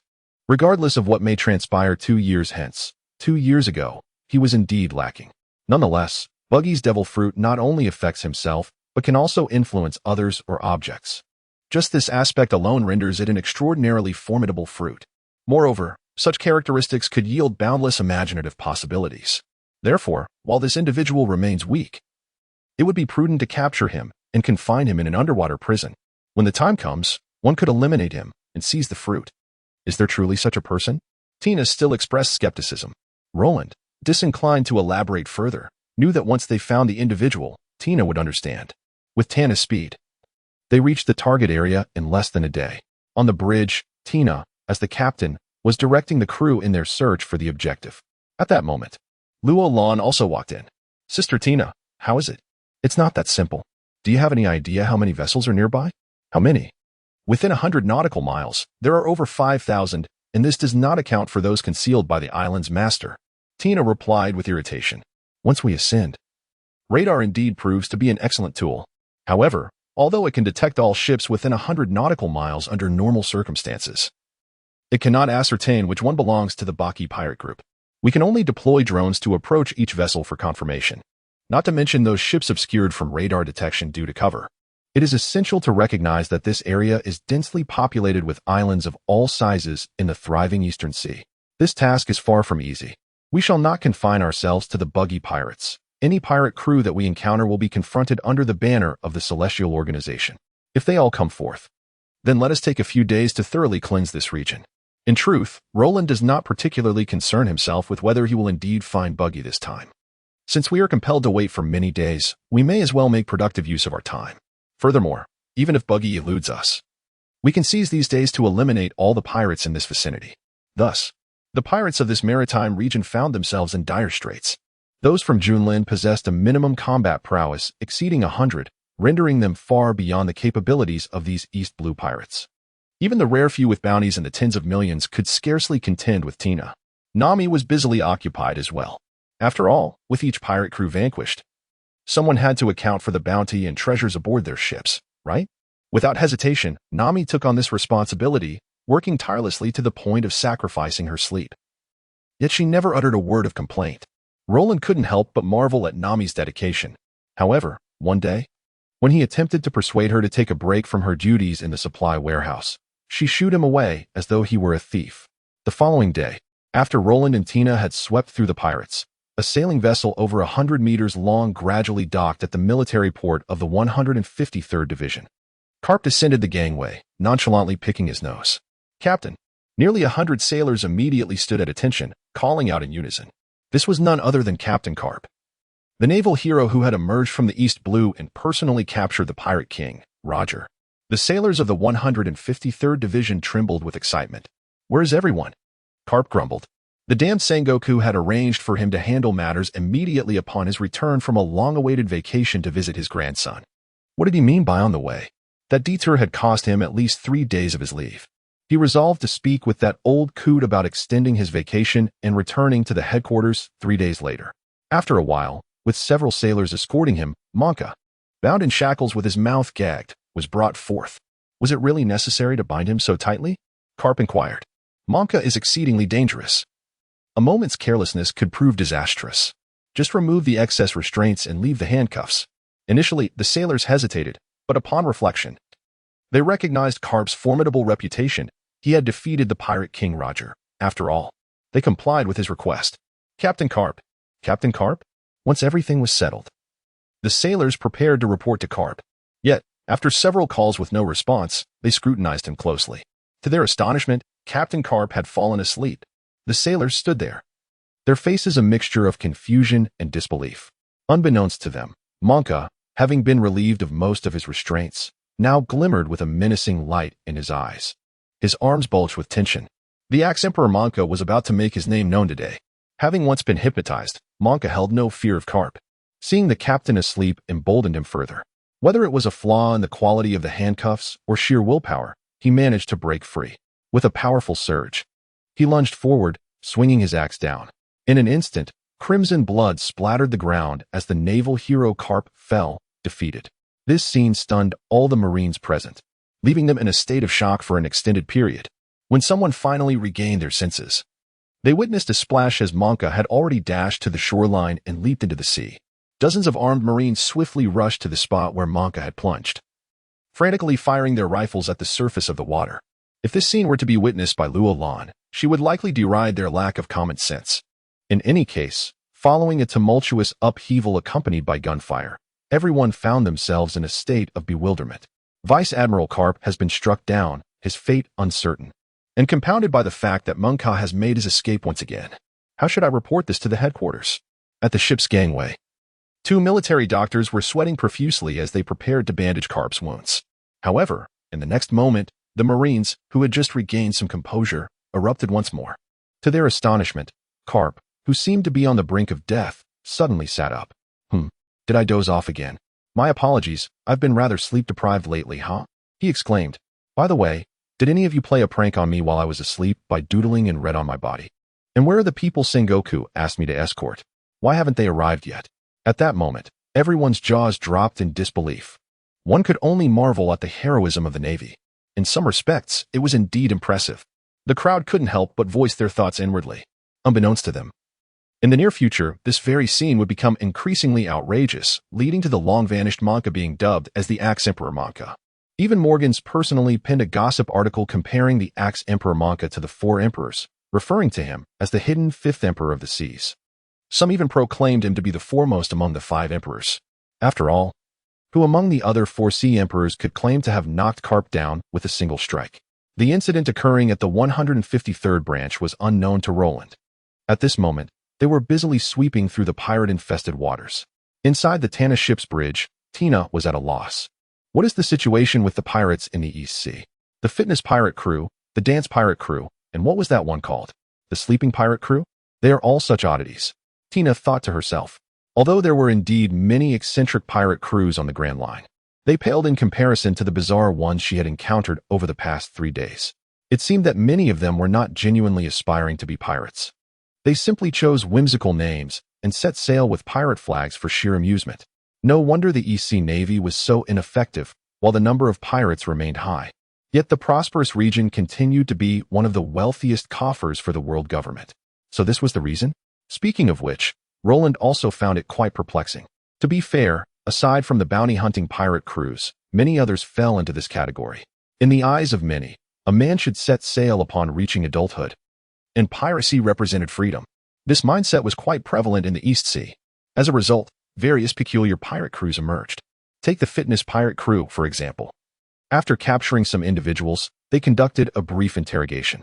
It turned out to be a group of fitness trainers who occasionally took on the mantle of the fitness pirate crew, sailing out for a few days to enjoy leisure activities like fishing. It was indeed quite ridiculous. In the past 3 days, Junlin has struck down over 50 pirate crews, among which there are more than a dozen similar to this one. It is no wonder that Tina has rolled her eyes in exasperation.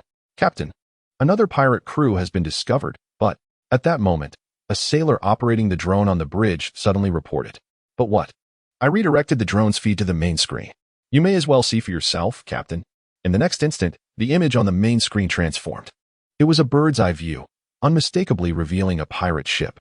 At that moment, the atmosphere on board was quite lively. It was not a feast being held by the pirates, nor were they engaged in plundering others. Instead, there was a figure wielding knives in both hands, with a third knife clamped in his mouth, furiously attacking the others. Is this an internal conflict? Tina turned to ask Roland. At that very moment, she caught sight of Roland's facial expression. Was it excitement? No, it was exhilaration. Was he truly so thrilled to witness a pirate skirmish? Tina was perplexed. Indeed. As Tina had guessed, Roland was indeed quite thrilled, for he had recognized who that three-sword-style fighter was. A pirate hunter. Roronoa Zaro. Indeed. The man destined to become the world's greatest swordsman, adorned with the aura of a prominent supporting character. Though not the protagonist, Zoro is certainly no mere side character. He is a principal supporting character. Remember, it is crucial to note the word principal. How could Luolan possibly let such a talent slip away? No. It is imperative that he be inducted into the 157th Division. If he agrees, that would be splendid. If not, we shall simply render him unconscious and take him back. Luolan's heart burned with fervor. Tina, I shall personally handle this matter. You continue to assess the other vessels in this maritime expanse. You are going to do it? Is this individual truly exceptional? Indeed, he is not only devoid of the pirate's essence, but he is also destined to claim the title of Hawkeye without a doubt. Do you not find that remarkable? What? Tina's eyes widened in astonishment. Who is Hawkeye? He is the world's preeminent swordsman, a figure who surpasses all other great swordsmen by a considerable margin, standing as the unparalleled champion in the realm of swordsmanship. His prowess is said to rival that of the 4 emperors or navy admirals. And yet, the man captured in the footage, Luolan asserts, is destined to inherit the mantle of Hawkeye? Isn't this utterly absurd? It is simply beyond ridiculous, isn't it? After a moment of stunned silence, I wish to inquire further with Luolan, only to discover the man had long since departed from the bridge of the pirate ship. Zaro had just felled the last pirate, sheathing his 3 swords before retrieving a stack of bounty notices. He scrutinized them closely. To his astonishment, the captain was valued at a staggering 2 million berries. How could the Navy possibly arrive at such a figure for someone of this caliber? Zoro shook his head, dismissing the reasoning behind it. As a bounty hunter, all that mattered to him was the reward. After all, it had been quite a while since he last earned anything, and he was on the brink of starvation. Yet, he failed to notice that inscribed below the bounty notice was not the usual dead or alive, but rather, only live. Zaro scoured the entire ship from bow to stern, only to uncover a mere 50,000 berries. It was evident that this pirate crew was exceedingly impoverished. Nevertheless, he reassured himself that as long as he could deliver the captain's corpse to the Navy, he would secure the 2 million berries, alleviating his financial worries for quite some time. At that moment, Zoro felt elated. However, I must say, a sudden voice from behind startled Zoro, causing him to leap to his feet and draw his sword. Watakamanji. Who are you? Who I am is of little consequence. What matters is, did you not take a closer look at that bounty notice? The figure gestured toward the bounty notice that Zoro had carelessly tossed aside on the deck. With a slight smirk, Law stepped forward to stand before Zoro. Is there something wrong with the bounty notice? Zoro inquired. Something wrong? That's an understatement. Look closely at the text beneath the photograph of the wanted criminal. I can see it clearly. It states the name and bounty. No, you appear to be somewhat short-sighted. Between the name of the wanted individual and the task photograph, there lies another line of text. Take another look, Law said, spreading his hands in exasperation. Zoro picked up the bounty notice once more and examined it thoroughly. Indeed, nestled between the name and the accompanying photograph was the phrase, "Only live?" He turned to gaze at the lifeless body of the pirate captain not far away, and he was left utterly dumbfounded. Only alive? Did that mean his efforts had been in vain? Why the notion of again? Since Zoro had departed from Frostmoon Village and embarked on his journey as a bounty hunter to secure his livelihood, such situations seemed to recur time and again. In fact, out of 10 occurrences, 9 ultimately result in an inability to claim the promised reward. Moreover, the justifications become increasingly peculiar with each instance.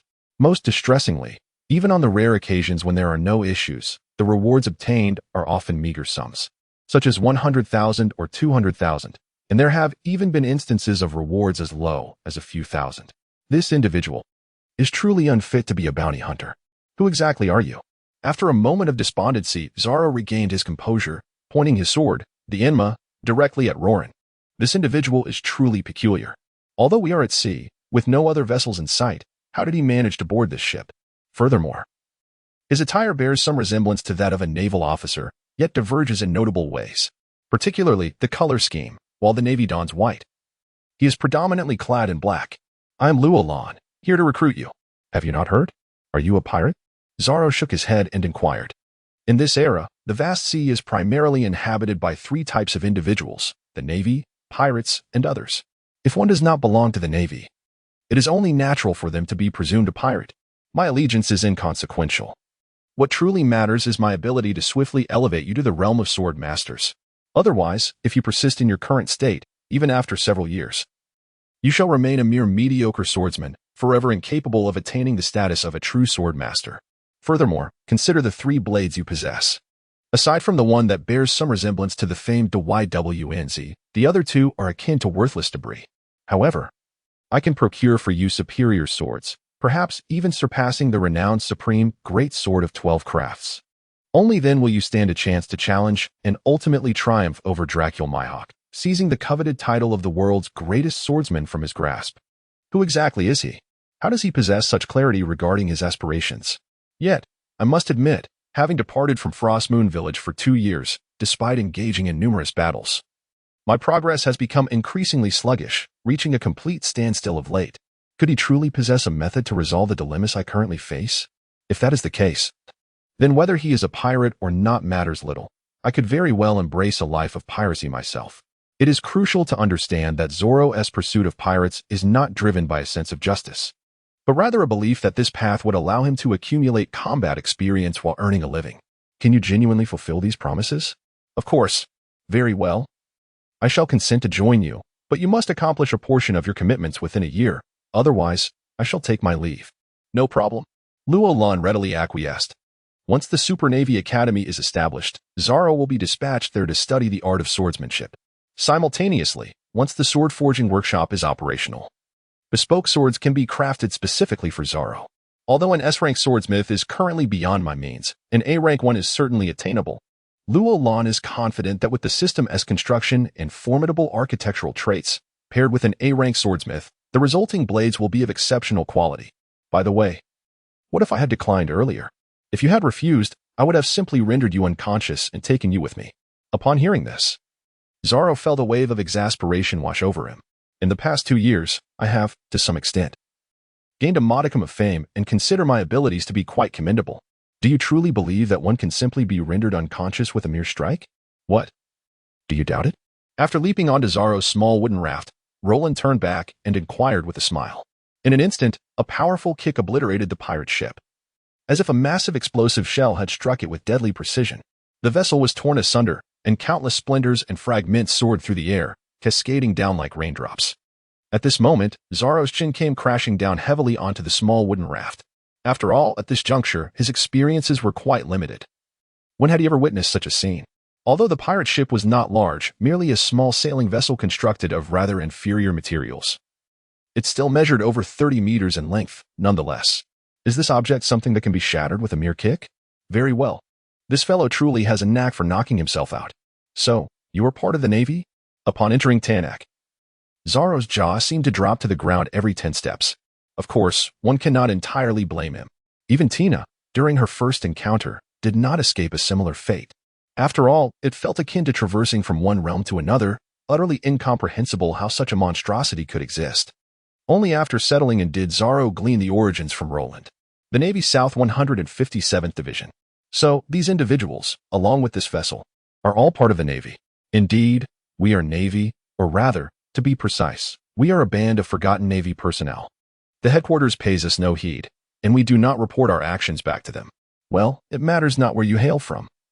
I am concerned with but one thing. Zoro spread his arms wide.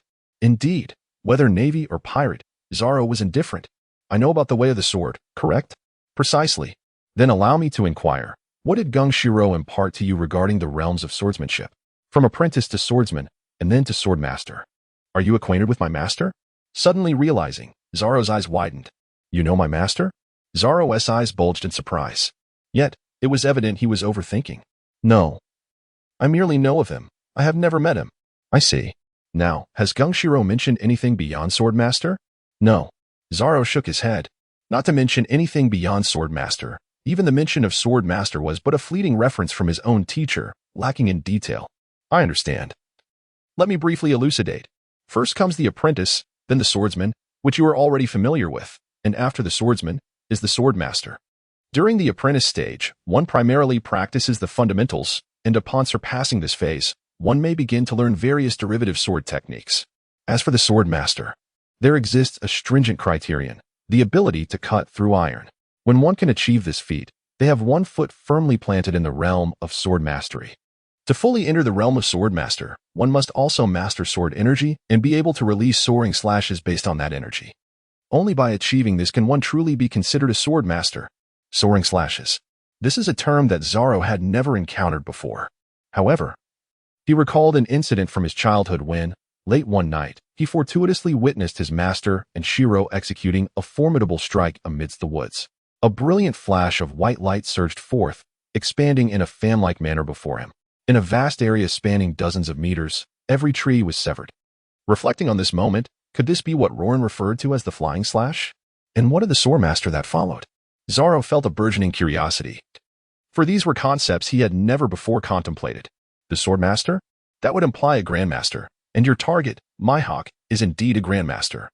Standing at the pinnacle of all grandmasters. As for the distinction between a grandmaster and a swordmaster, it fundamentally pertains to sword intent.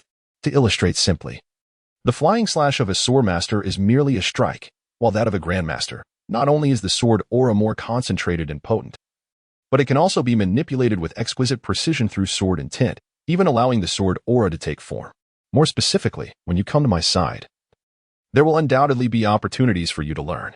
After all, I am not a swordsman, and my knowledge is limited. Is there a grandmaster beyond the swordmaster? Goodness. My eyes have certainly been opened today. A grandmaster. One day, I shall reach that level. As for Mihawk's position, I will undoubtedly seize it. Zoro silently vowed once more. Roland then rose and patted his shoulder before exiting the room. Regarding the ways of the sword, Roland could only convey so much. Beyond that, he lacked understanding and would inadvertently mislead. It would be best for Zoro to pursue advanced studies at the Super Navy Academy upon returning to the 157th Division. The way of the sword, and martial arts, which is truly the strongest? Roland was uncertain. Yet he understood this. Neither the way of the sword nor martial arts could surpass the domain of firearms. A nuclear bomb dropped upon you would obliterate you. Be you one of the 4 emperors, or M. It is as simple as that. Of course, Roland currently lacked the means to create such a device. Whether he could do so in the future with the assistance of the system remained uncertain. However, the absence of nuclear weapons did not imply that all other firearms were ineffectual. On the contrary, there are countless firearms capable of vanquishing formidable foes within the pirate world. Days passed once more. Although the buggy pirates were not located, the pirates in that sea region surely met their misfortune, having been thoroughly eradicated.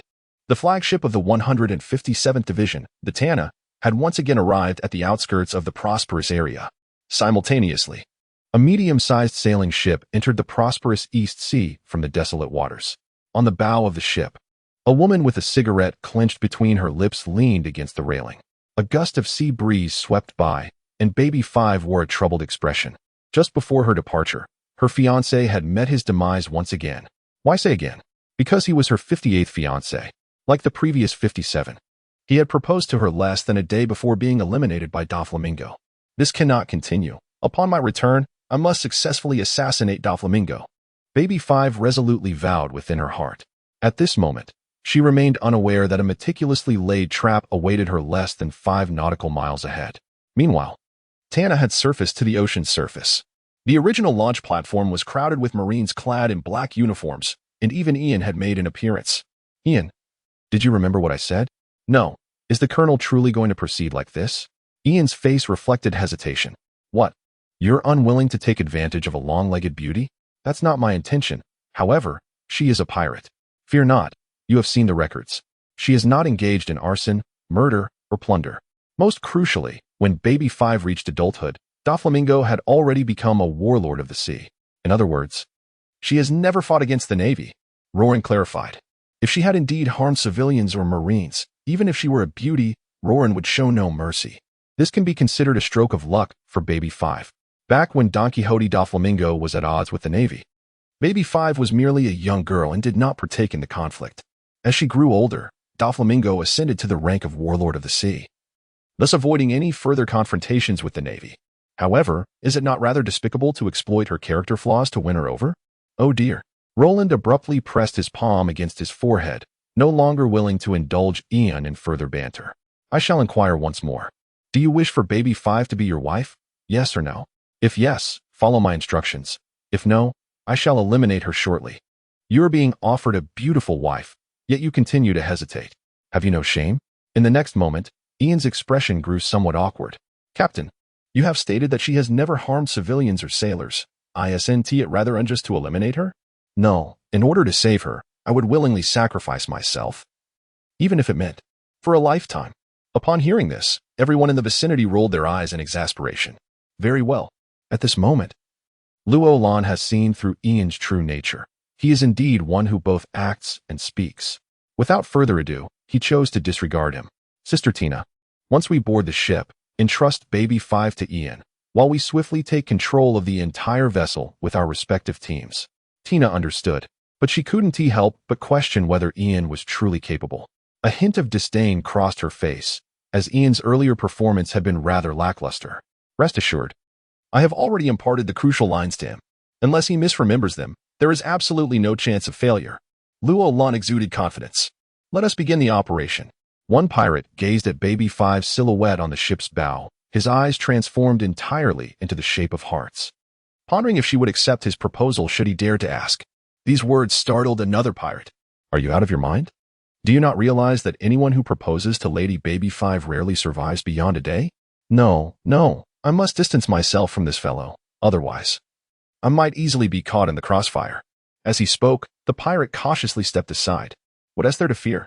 We are no longer in Dressrosa. Even if death awaits, we can indulge in a month of revelry first. Upon hearing his comrade's words, the pirate, now retreating, could not help but give a thumbs up. You are truly impressive. Yet, before he could utter more, a sharp pain pierced the back of his neck, causing him to slump to the ground. Fortunately, a strong arm caught him, gently laying him down. It was not just him. Another pirate, who harbored dreams of proposing to Baby Five, met the same fate. All of this went unnoticed by anyone. It was not that a strong assault was impossible, but rather, Roland did not wish to afford anyone aboard the ship a chance to contact the outside world. Ian, next, Tina and I will lead a team to the cabin. You stay here and keep watch. If anything stirs below and Baby Five begins to act, the task will then fall to you. You remember that crucial line, don't you? Upon hearing this, Ian nodded. Roland then waved his hand, and along with Tina, led the others quietly into the cabin. Once everyone had departed, Ian concealed himself by the side of the ship, gazing intently at the figure on the foredeck, a foolish grin spreading across his face. The operations within the cabin proceeded smoothly. Apart from the lowest level where the slaves were confined, all other chambers had been thoroughly cleared without causing any commotion.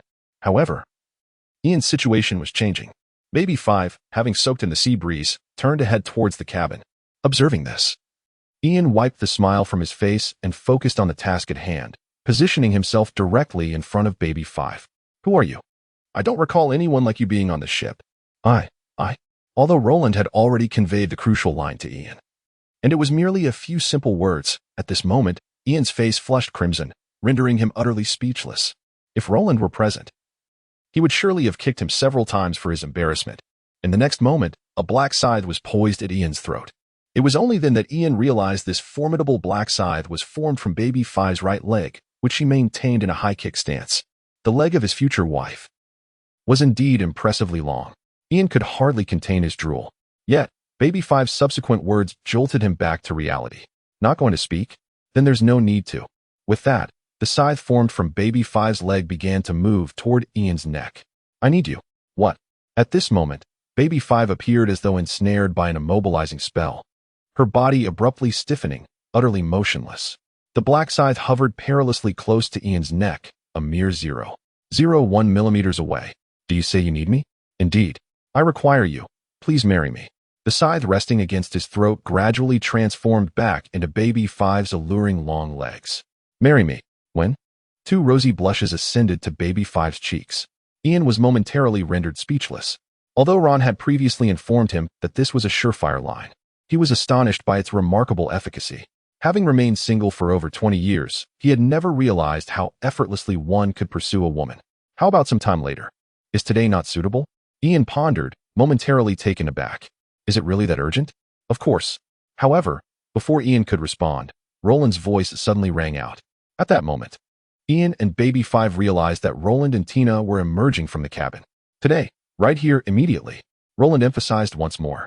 At this moment, Baby 5's eyes were devoid of any sense of duty. She was completely indifferent to who Roland was or how he had exited the cabin.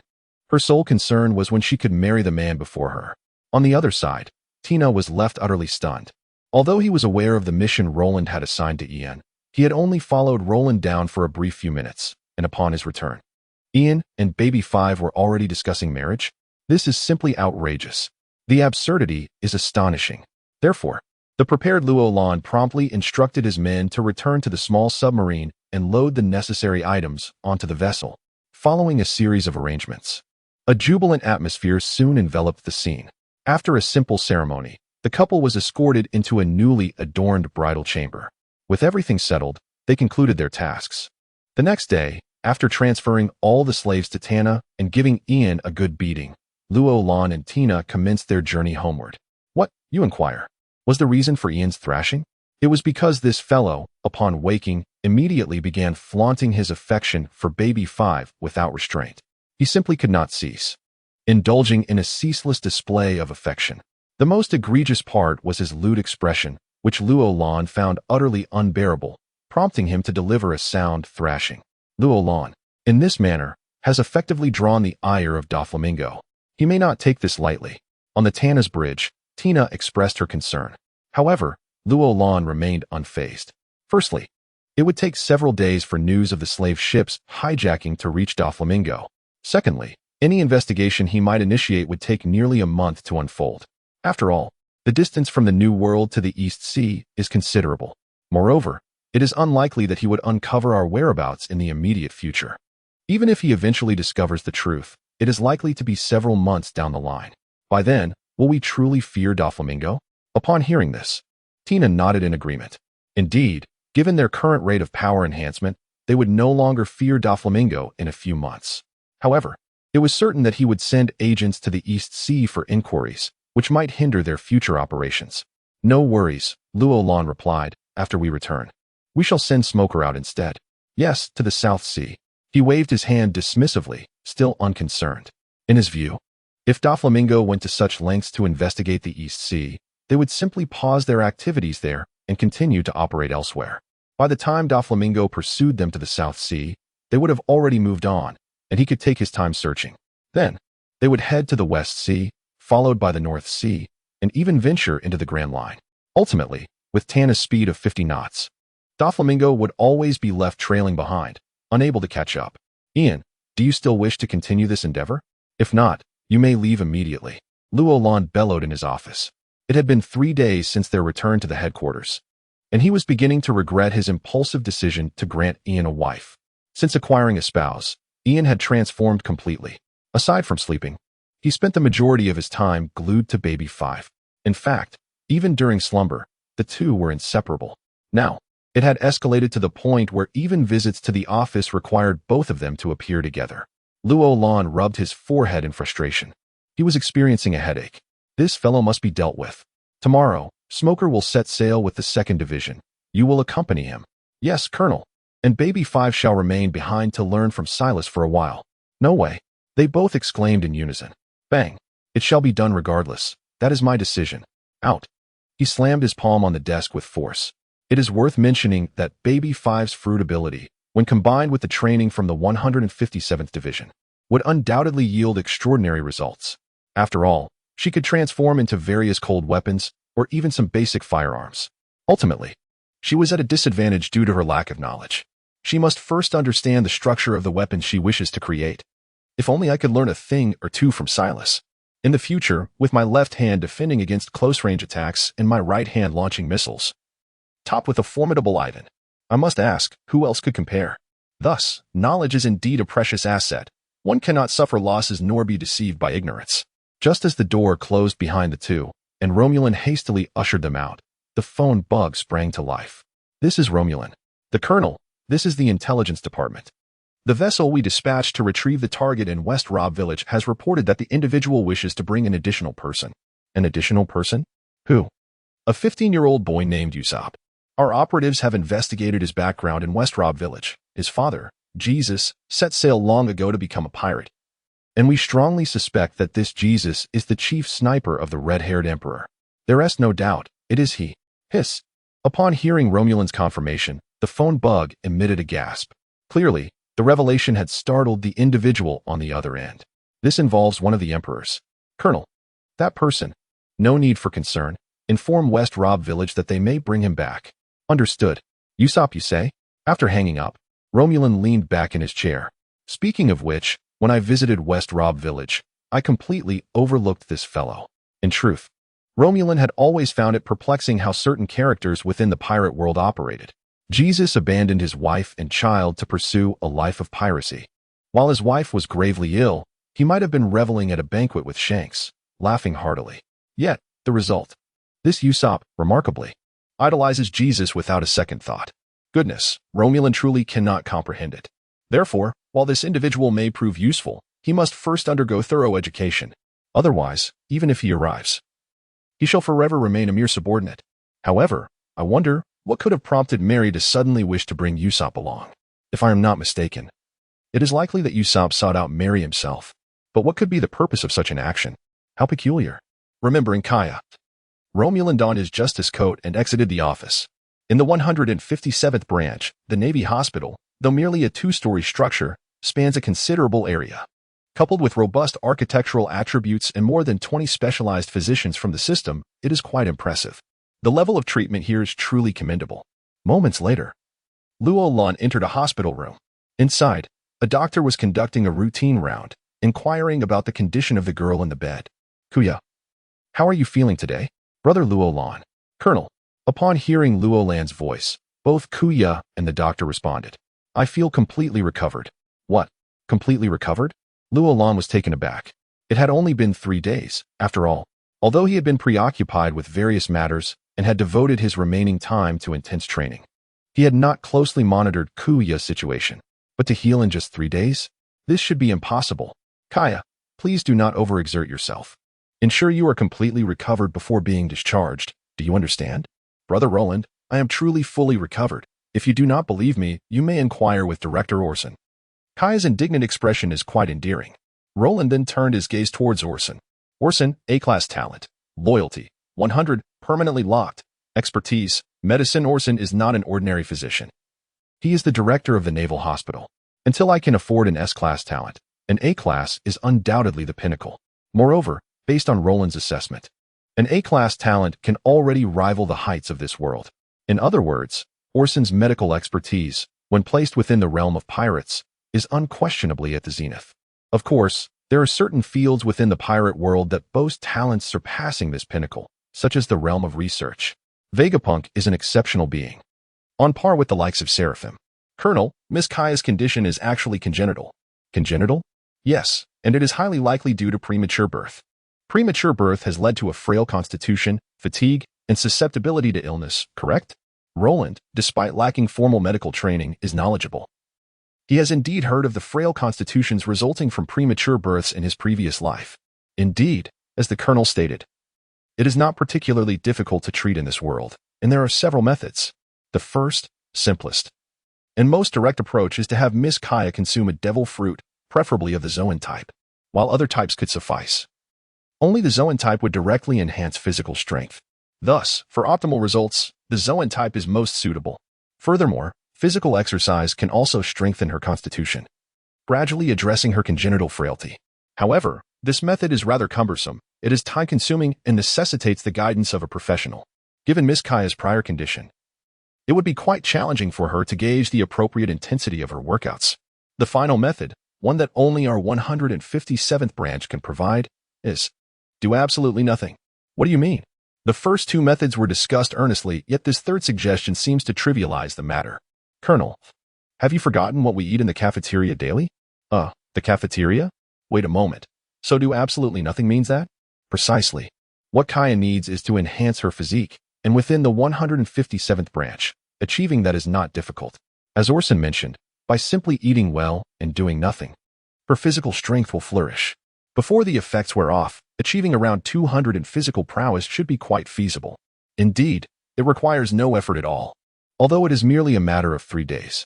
Yet, Kaya's physique has significantly improved, surpassing that of ordinary individuals by several folds. Naturally, all previous issues have likewise dissipated. When Roland inquired about what Kaya wished to study next, the answer surprised him. Based on his initial assumptions, Kaya would likely want to pursue medicine and become a doctor. However, perhaps due to the absence of the experiences from the subsequent 2 years and her newfound awareness of her ailments, her aspirations have shifted slightly. She desires to acquire knowledge and understand the mysteries of the human body.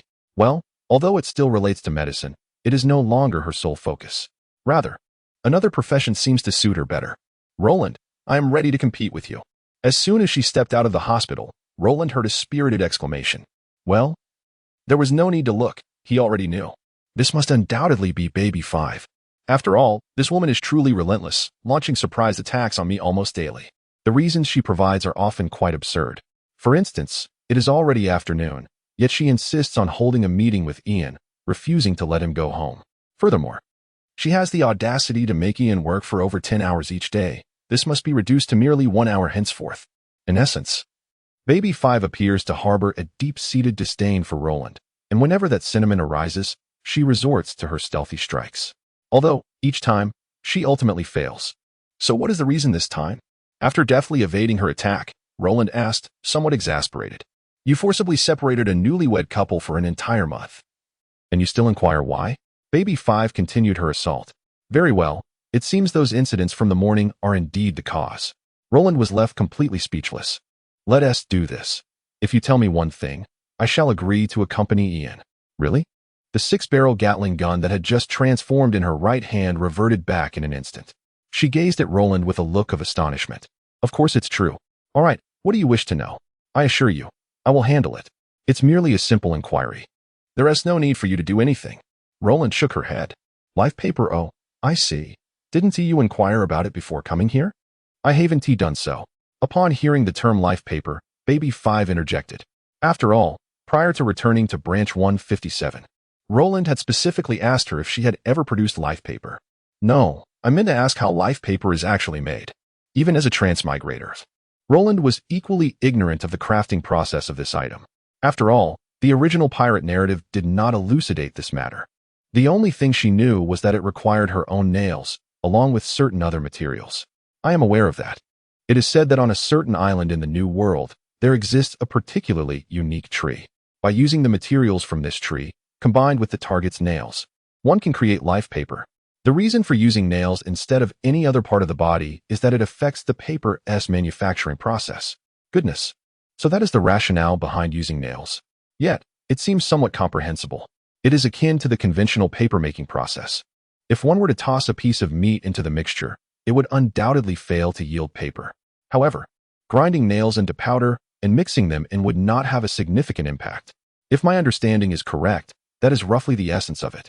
However, if the creation of this item is not particularly difficult, why is it that only those of considerable strength possess life paper in the New World? Roland inquired. After all, everyone who possesses such an item is undeniably formidable. The original narrative also mentioned that one only needs to bring their nails to a specialized shop to have it made. In other words, there should be no barriers to crafting life paper in the New World. It shouldn't be restricted solely to the strong. Isn't that obvious? Because life paper is essentially a means of locking onto the same source haki. In other words, if you have not awakened haki, no one can assist you in creating life paper. Haki, so that is how it is. Upon hearing this, Roland finally understood why, in the original narrative, everyone possessing life paper was indeed a person of significant strength. Isn't that mere banter? Those capable of awakening their haki are undoubtedly formidable.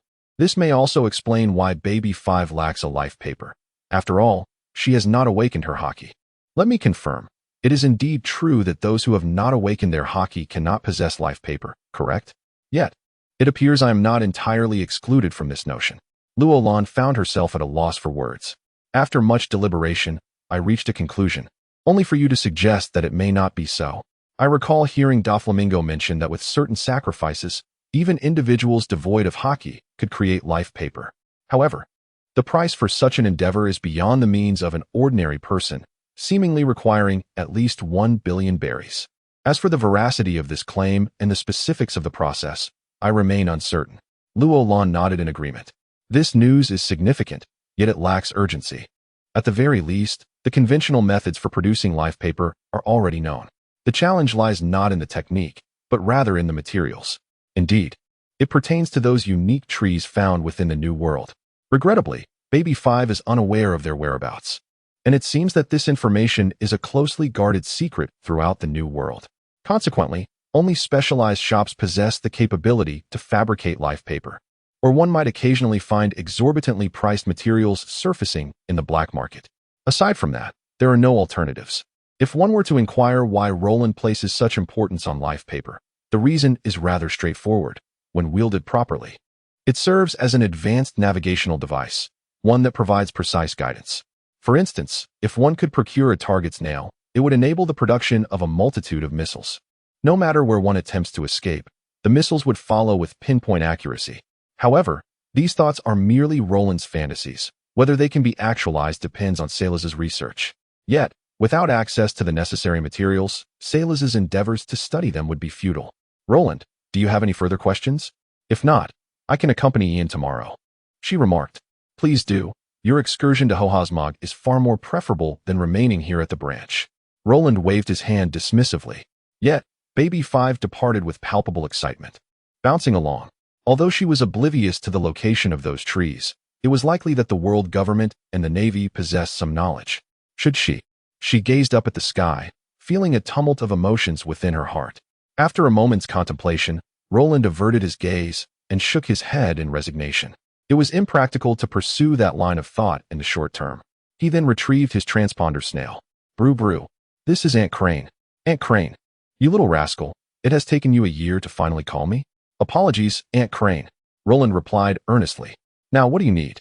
Aunt Crane, I wish to. Stop right there. What do you intend to do? I know you all too well. Roland chuckled at her insight. Recalling his days at the headquarters where he frequently sought her assistance in obtaining items that were difficult to procure through conventional means. I was hoping to ask if you could acquire some materials for producing life paper. Why do you need life paper? Crane paused, taken aback. After all, Roland had been assigned to Branch 157, where the presence of Marines was scarce and pirates were nearly non-existent. What purpose could he possibly have for such a thing? It's rather dull here, so I thought I might study it to pass the time. Are you certain that's all you want to do? Crane's skepticism was evident. She knew him too well. I can procure some materials, but remember, you are a Marine. Regardless of your intentions, do not forget this fact. Understood? Her words carried a weight that made Roland's heart skip a beat. Did Aunt Crane suspect something? That seemed improbable. It was merely a case of overthinking. Indeed, that is precisely the situation. Aunt He, I certainly remember, so you need not worry. All right, within a month's time at most. I shall have Guillaume deliver the items to you. Thank you, Aunt He. Luolan contentedly hung up the phone. However, his expression soon shifted dramatically. Guion is coming to deliver?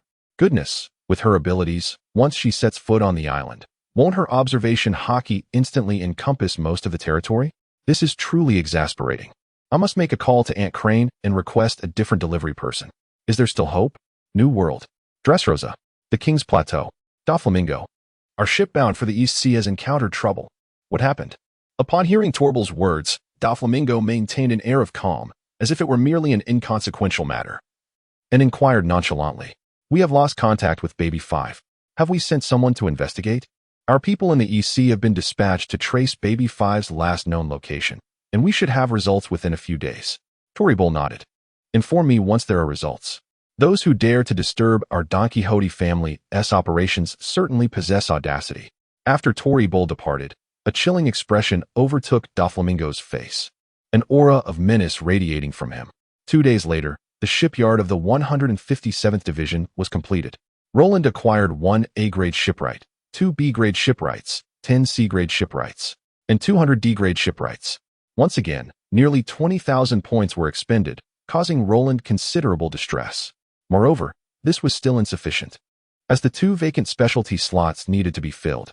Unless fortune smiled upon him, it would inevitably require another substantial expenditure of points. System, it's time to commence operations. Begin extracting the building characteristics of the shipyard. Ding, extraction complete. Building characteristic 1, construction efficiency 80. Building characteristic 2, finished product speed 80. Construction efficiency and finished product speed? Upon reviewing the description, one pertains to the speed of shipbuilding, while the other relates to the enhancement of the vessel's sailing speed once completed. To be candid, the latter seems somewhat outrageous. As for the former, Roland felt little significant impact. Have you seen Ace, Buggy, and Frankie construct a medium-sized sailing ship from scratch, complete with meticulous finishing touches? Can you guess how much time it took in total? 3 days. Just 3 days. In this world, whether constructing rooms or ships, the absurdity is palpable. The primary reason for this lies in the extraordinary physical prowess of the indigenous people, the foremen of Carrera, each one capable of carrying the keel and running about with it. With such a display, what more can be said? Thus, the speed of construction holds little allure for Roland. System, retain building trait 2 and refresh building trait 1. Ding. Deducting 1,000 points from the host. Building trait 1 has been refreshed. Building trait 1.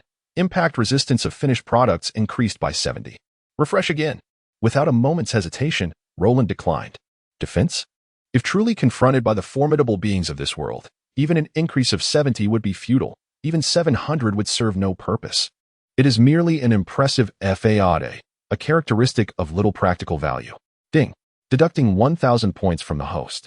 Building trait 1 has been refreshed. Building trait 1. Armament carried by finished products. Range increased by 100. Range. Is this referring to naval artillery? With a flicker of curiosity, Roland began to examine the description of the trait. Soon, he was struck by a revelation. According to the system's explanation, this enhancement applies to any weapon launched from the ship, including the rifles in the hands of Marines, as long as those Marines stand on the deck. What a revelation!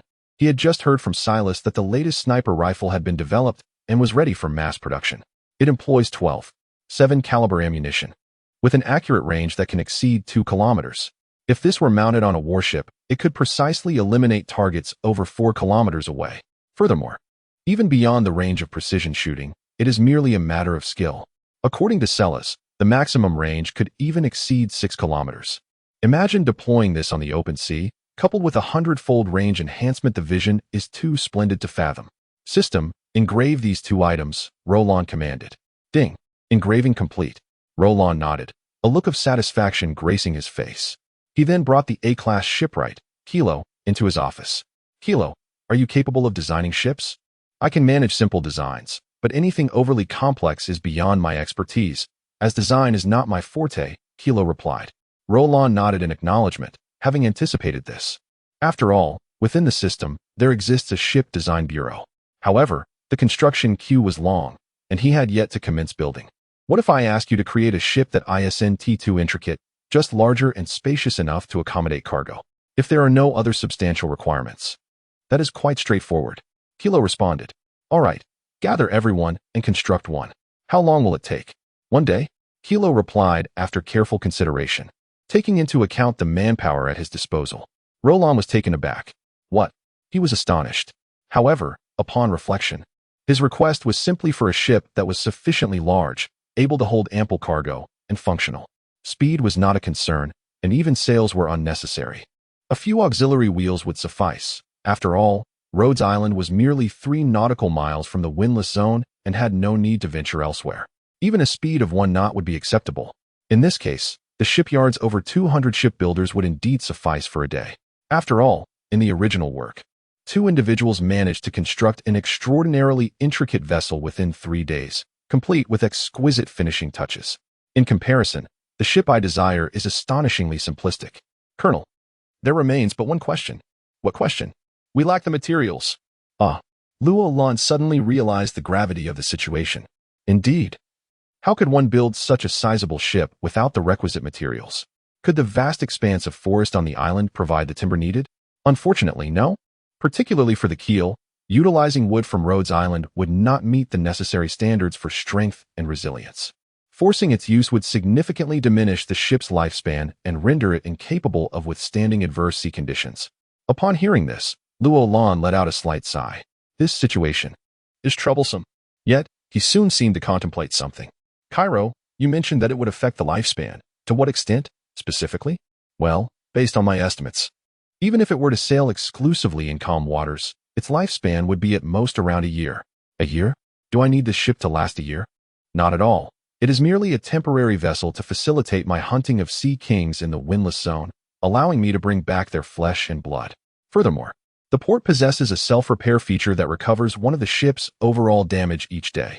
In other words, as long as the ship does not venture out to sink, it effectively has an infinite lifespan. As for its inability to endure harsh sea conditions, we are merely 3 nautical miles from the windless zone, where there is no wind and consequently no adverse sea conditions. Is there truly no issue at all? Kilo, immediately commence work on the trees from the island after selecting the appropriate ones for felling. As for future demands, I shall devise a solution. All problems have been resolved. With a sense of relief, Roland issued his command. Yes, Colonel. Although Roland could indeed employ this method to construct some less significant vessels, the shipyard would eventually need to produce warships. It is not merely the steel battleships that Roland envisions. Even the naval vessels of this world would be futile without suitable materials. The most critical problem is that this world seems to have lost its senses. All the finest materials, whether timber, ores, or others, are concentrated along the Grand Line. The 4 seas possess nothing. Such matters are not something one could seek Aunt Crane's assistance with. After all, the required quantity is exceedingly vast, and it will only continue to grow in the future. How should one resolve this predicament? Perhaps that individual might be of assistance. After much contemplation, Roland finally resolved to act. For too long, reliance on the black market to procure various materials had only barely sufficed for previous consumption. If one aspires to construct ships on a grand scale or acquire some advanced materials, the clandestine method of purchasing from the black market is no longer viable. After much deliberation, it became evident that collaboration with that individual was the only option. A day later, on a deserted island in the East Sea, a familiar scene unfolded once more. A newsbird soaring above the island was suddenly ensnared by a colossal net shot from below. Upon landing, it barely had time to plead for mercy before being rendered unconscious. When it regained consciousness, the massive net that had captured it had vanished, leaving behind only a letter. Inscribed upon it were the words, to be read by Morgans. The newsbird, filled with urgency, wasted no time and promptly flew back. It had heard tales of a colleague who, merely 2 months prior, had encountered a similar fate while selling newspapers in the East Sea. Ultimately, that colleague had been rewarded by President Morgan. Could it be that such fortune was finally destined for itself?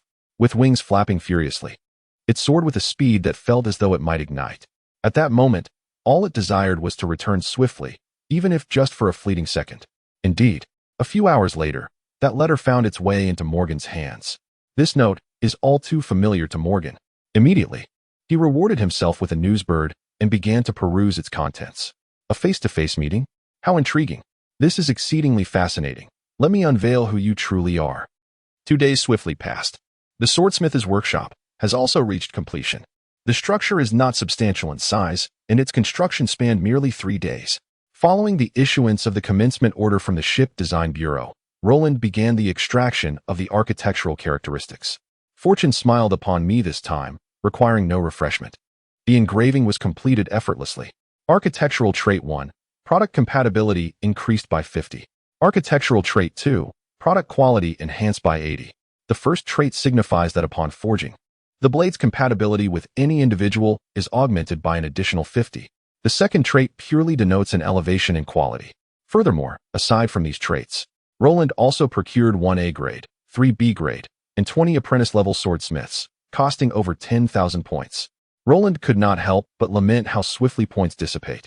If this trend continues, he would have no choice but to once again extend his grasp toward Nami, for her storeroom currently harbors nearly 1 billion berries. Sato, what caliber of swords can you forge at present?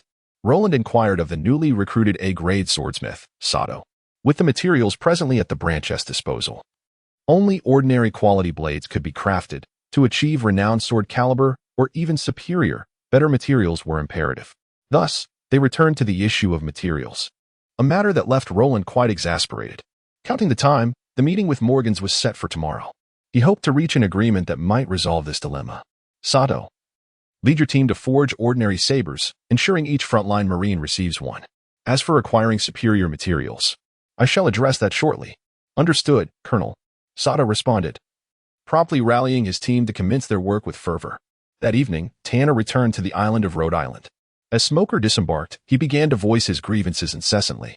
He had just arrived in the South Blue, yet before he could accomplish anything, Roland summoned him back with a single phone call. Enough of the complaints. I must embark on the Grand Line, and it must be done by tomorrow. Tana is my only option. Once I return, you may depart anew. With that, disregarding Smoker's continued outbursts, Roland boarded Tana. Minutes later, the recently docked Tana was once again setting sail. The Grand Line, a mere 20 nautical miles from Magic Valley Town. Deviating from the typical island-to-island route, relying on the recorded pointer's direct course, a modestly sized sailing vessel was anchored there. Is it not yet time? Why has he not arrived? On the deck, a birdman paced anxiously. Having consumed the bird fruit, albatross form, Morgans was adorned with the characteristics of an albatross. To encapsulate him in a phrase, he was best described as a human-shaped albatross. Yet, at that moment, the ship began to sway unnaturally, prompting Morgans to rush to the side and peer over. There, emerging gradually from the depths of the sea, was a colossal steel beast, monstrous in size. What on earth is this? Damn it, why didn't I bring my camera? Habitually, Morgan instinctively patted his clothes, only to recall their prior agreement to refrain from carrying any devices capable of capturing images, be it a camera or surveillance devices. Otherwise, how could he, who was accustomed to having a camera on him at all times, end up without one? You lot, if the situation turns dire, be ready to whisk me away, understood? Uncertain whether friend or foe, Morgan commanded loudly. Nearby, a cluster of journalists nodded in agreement. Despite Morgan's avian fruit status, he was, in truth, incapable of flight. The wings behind him resembled mere ornaments. At last, as the metallic creature fully surfaced, a hatch on its back swiftly opened. Ah, you must be Morgan. A truly good person. Clad in a white suit with a black coat draped over it, the words King's arrival etched behind him, it could only be Roland. Of course. At this moment, Roland wore a mask, obscuring his face from Morgan's view. Yet, for reasons unknown, Morgan felt an uncanny familiarity with this masked figure. You are the one who relayed my message? Indeed, discussing matters here is inconvenient. I wonder if President Morgan dares to step inside with me? Roland gestured towards the open hatch below. You truly want me to enter? Well, I am indeed coming in, without a hint of hesitation or fear. Morgan's face gleamed with eagerness, clearly conveying his desire to be let in. Such a colossal metallic creation. It is truly beyond my prior experience. Once inside, I must take a thorough look around. The only regret is that I did not bring my camera. Otherwise, I would have captured every detail of this marvel. The exhilarated Morgans leapt onto the Tana and subsequently followed Roland into the ship. The hatch clicked shut with a decisive sound. The Tana began its descent. On the sailing vessel, the sailors and newsbirds were all in disarray amidst the wind, trailing closely behind Roland. Morgans encountered many individuals. Each individual was clad in identical uniforms, reminiscent of naval attire, albeit in a shade of black.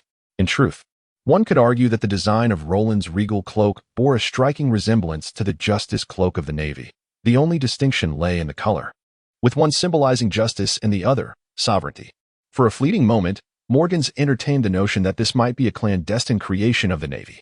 However, he swiftly dismissed this thought, for such a possibility was utterly implausible. Such a colossal metallic behemoth, even the likes of Vegapunk would find it impossible to construct. Particularly, as they traversed the path, the various mechanisms along the way and the luminous screens adorning the walls seemed utterly disconnected from this world. At last, after nearly 2 minutes of navigating the ship, the two individuals found themselves entering a conference room. "Could you enlighten me about your identities?"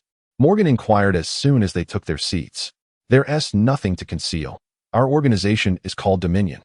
These two words are seldom uttered by those who traverse the vast ocean. Even the 4 emperors of the sea would not dare to proclaim their dominion over the waters.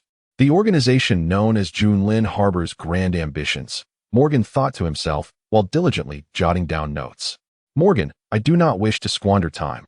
Please review these 2 documents." 2 file bags were thrust directly before him.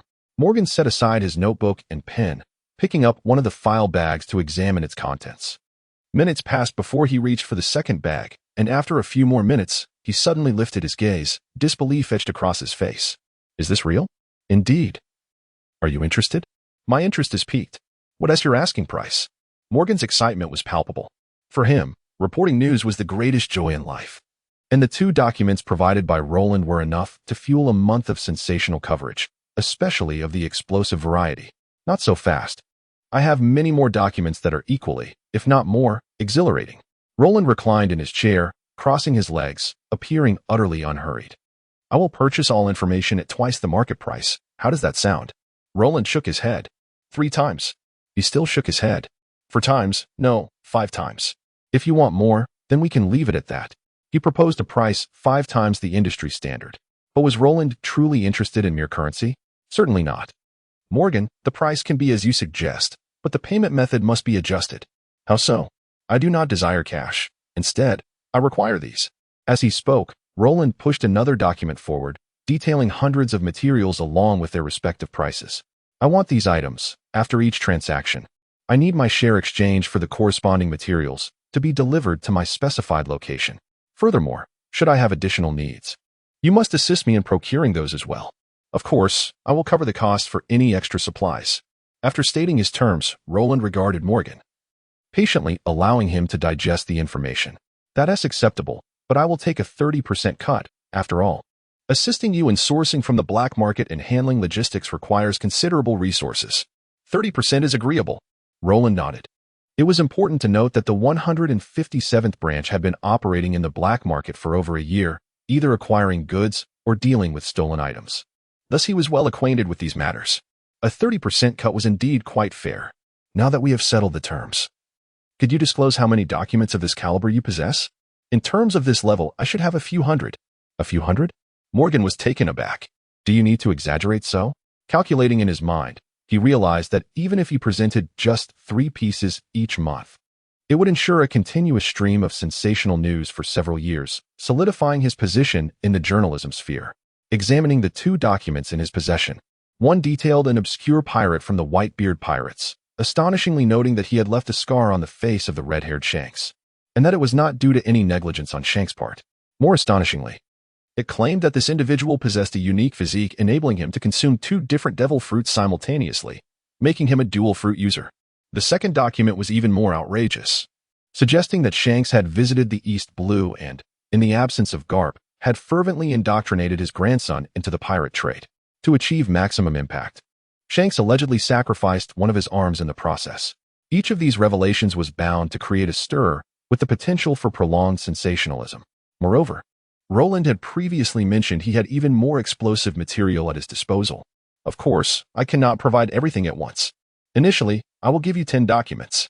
As he spoke, Roland handed over a stack of file bags, totaling 8, which along with the previous 2, made 10. "Subsequently, I will supply you with 3 each month. How you report on them, and which ones you choose to use, will not concern me. However, should I discover that you leak any of my information, our collaboration will cease immediately." Morgan nodded slightly, recognizing that receiving everything at once would not be feasible for the World Economic Journal. Utilizing 2 or 3 documents each month was far more practical. Furthermore, Receiving 10 documents initially allowed him the flexibility to choose, rather than being beholden to whatever Roland provided each month. Therefore, no problem, absolutely none. It's merely protecting the informant's identity. Even if I were aware of who you are, I would never disclose that information, not even under pressure from the world government. Morgan asserted with confidence. Roland believed in this assertion, not because he trusted Morgan's integrity, but because he understood that as long as the benefits he offered were substantial enough, Morgan would have no reason to betray him. For Morgan, the greatest incentive was access to explosive, newsworthy information. Precisely the caliber of intelligence that Roland was poised to offer, more than just a few. Thus, as long as Roland possessed such valuable information, Morgan would remain loyal. Assisting Roland in procuring various items was hardly a concern for him, as he was one of the kings of the underworld in the pirate realm. Once the negotiations concluded, both parties were quite satisfied. Morgan could hardly contain his eagerness to return, ready to craft an article of grand proportions. In fact, en route back, he was already fervently scribbling in the ship's cabin. 2 days later, Roland returned to the 157th branch. After handing Tana over to Smoker, he boarded another ship docked at the port. This is an exceedingly peculiar vessel. It possesses no superstructure, nor even a sail. Below deck, the quarters designated for dining and resting are conspicuously absent as well. Instead, one finds merely a series of expansive cargo holds. The entire ship measures 183 meters in length and 47 meters in width, rendering it a veritable behemoth in this era. Set sail. With this command from Roland, the ship's flanks unfurled 3 enormous propulsion wheels, which began to rotate slowly. Should one gaze within the depths of the ship at this moment, they would observe dozens of sailors divided into 6 groups, laboriously encircling objects akin to grinding stones, exerting their strength in unison. Although these mechanisms are exceedingly heavy to maneuver, for Roland's sailors, each possessing a formidable prowess of approximately 200 in strength, it presents no significant challenge. In a short while, this unusual ship, devoid of sails, achieved a speed of approximately 5 knots. The speed surpassed what Roland had initially requested by a considerable margin. Approximately 3 hours later, the vessel had ventured nearly 10 nautical miles into the doldrums.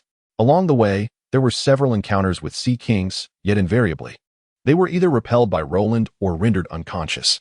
It was not that Roland was incapable of slaying these formidable creatures, rather, there was no necessity for such actions.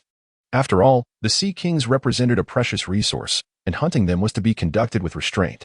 Aside from pursuing his own targets, he preferred to avoid unnecessary kills, allowing them to thrive until they could be harvested more profitably in the future. According to Sister Tina, after delving 15 to 20 nautical miles into the doldrums, the prevalence of sea kings exceeding 500 meters would gradually increase. Thus, it was prudent to remain here for observation. With a wave of his right hand, Roland commanded, "Signal to halt the ship." "Yes, Captain." Soon, the 6 pairs of power wheels ceased their rotation and retracted. The vessel's speed diminished gradually until it came to a complete stop. Standing at the bow, Roland activated his observation hockey. In an instant, he became attuned to all spatial awareness within a radius of 1 kilometer around him. It is worth noting that his recently awakened observation hockey could not typically encompass such an extensive range. However, due to his experiences across 2 lifetimes, his mental acuity far exceeded that of an ordinary individual. While this advantage might not significantly aid in the use of armament hockey, the enhancement provided by observation hockey was substantial. Furthermore, this range continued to expand rapidly with Roland's daily practice, and the growth rate was accelerating. Within the realm of his perception, yet another sea king had intruded upon his awareness circle, yet Roland found himself less than satisfied, for the reason that the colossal sea creature appeared rather diminutive, measuring approximately 200 meters in length. Just as Roland began to shake his head, another sea beast intruded upon his perception. Yet, it too fell short of the criteria, boasting a mere size of over 300 meters. A kilometer may seem a considerable distance for humans, but for these marine leviathans, it is hardly a measure at all. Indeed, it is less than the size of some elder sea creatures. Consequently, Roland was poised to act, eagerly awaiting the moment when these 2 beasts would breach the water's surface. At that instant, he would strike, rendering them unconscious. However, in a surprising turn of events, the 2 creatures that had initially surged toward Roland abruptly reversed their course and accelerated frantically, as if fleeing from some terrifying entity. Approximately 10 seconds later, a massive figure unexpectedly entered his sensory range. What is this? Goodness, although he could only discern part of it, It was at least 700 to 800 meters in length. The quarry had finally arrived, less than 100 meters from the bow of the ship. A sea creature erupted from the ocean's depths. The portion visible above the water was nearly 400 meters, with an estimated total length ranging from 800 to 900 meters. To his astonishment, it was of an ancient variety. Upon recognizing the creature, Roland felt a flicker of surprise.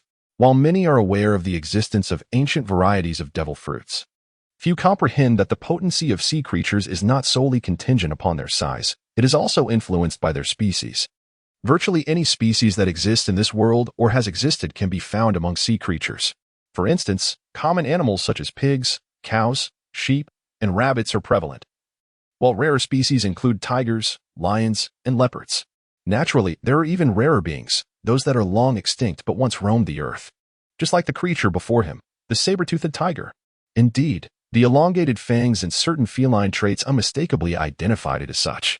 Among creatures of similar size, those resembling lions and tigers are undoubtedly stronger than those akin to cows and sheep.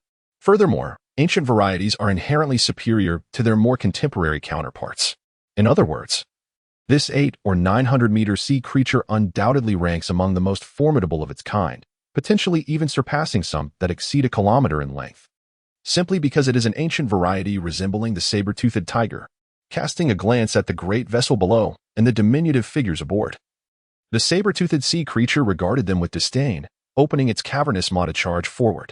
Yet, what came swiftly was met with swifter retaliation.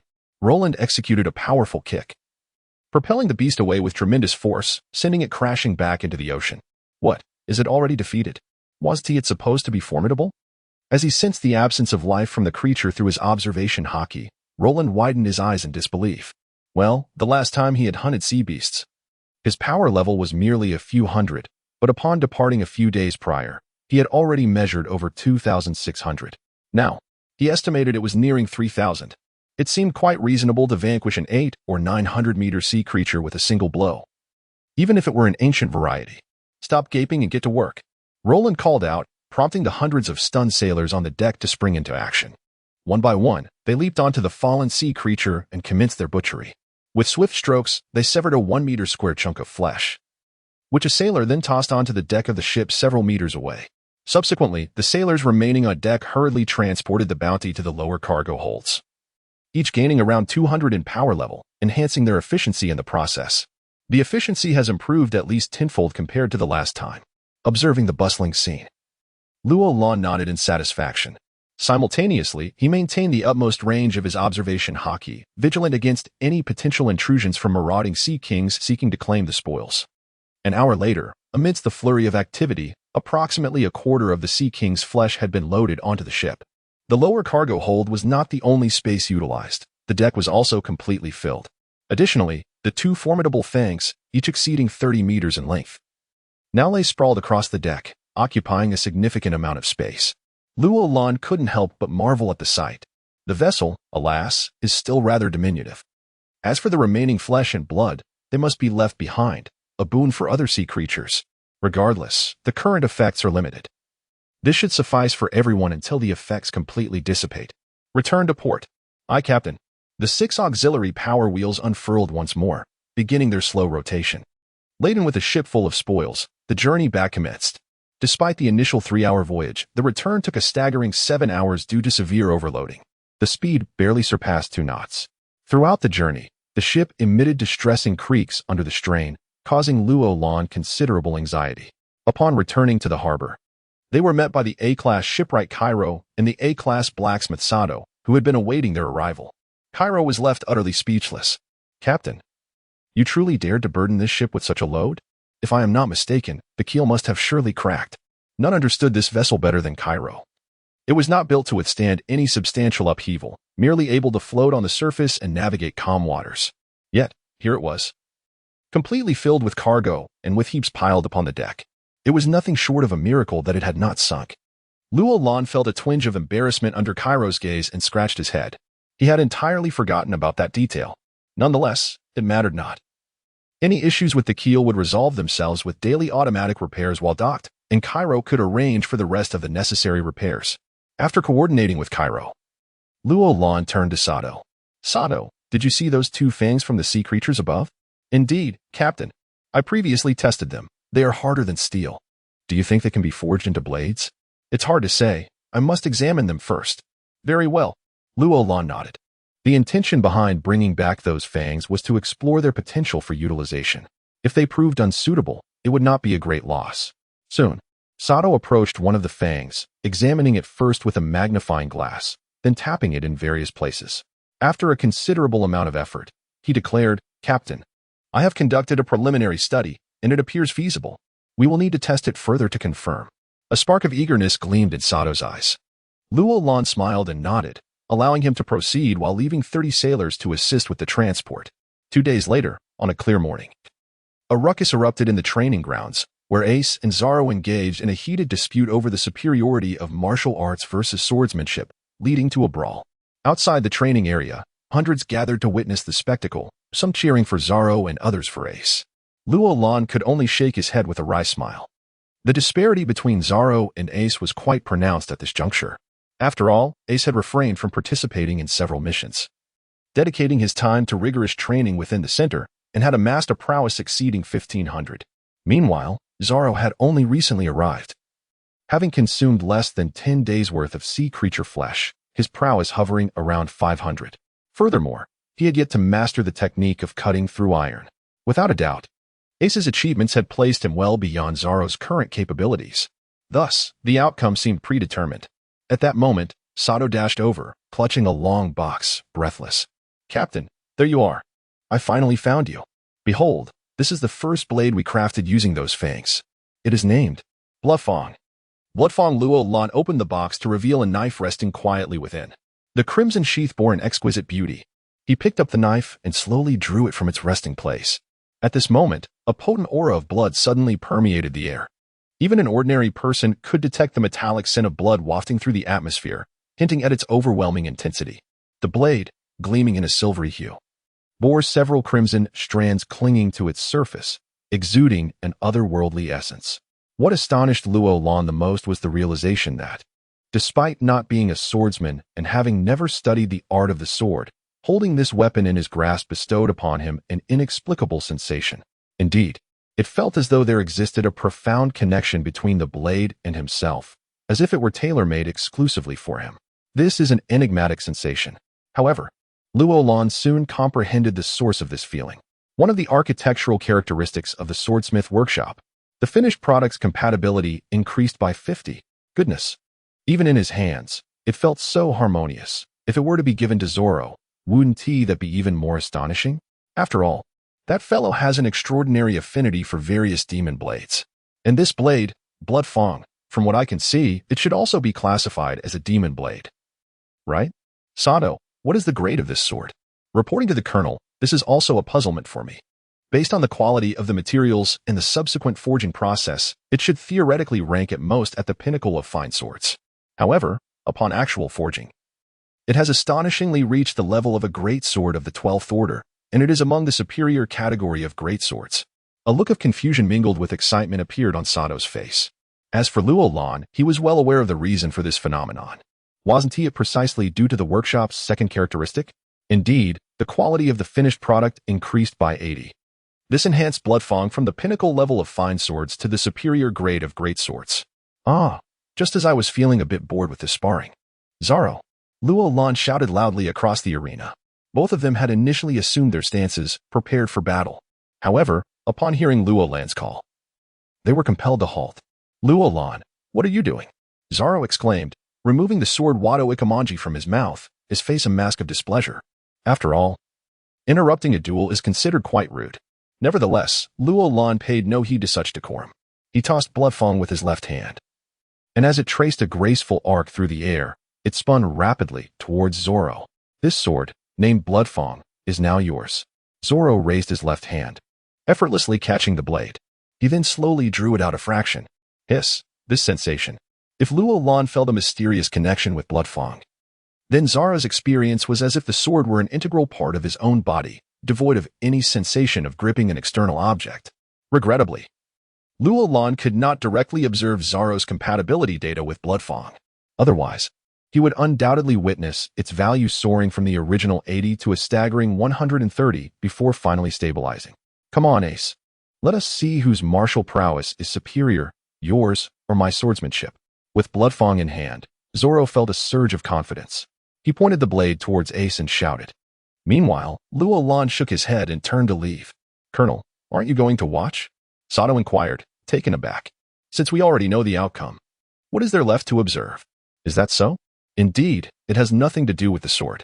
As long as Zoro cannot comprehend the art of cutting iron, he will never be a match for Ace. With those words, Roland continued his stride towards the headquarters building, and Sato promptly followed. As he still had matters to report. In the office, Sato asked, how many swords can be forged from those two fangs, and will each possess the quality of Bloodfang? Based on estimations, all the materials could yield at least 300 swords. However, only one could be crafted to the quality of Bloodfang. Sato replied directly. Why is that? Because Bloodfang is forged from the innermost section of the fang, the most perfect part. Is it due to external materials being contaminated or deteriorated? Indeed. Sato nodded. Roland understood as well. This is akin to human teeth. If not properly maintained, their exterior will inevitably deteriorate over time. Nevertheless, having two blades is sufficient. They will perfectly replace Zoro's two inferior swords. Thus, Zoro's three swords will all be formidable blades. As for the remaining 300, aside from Zoro, there is no one else in the branch skilled with swords.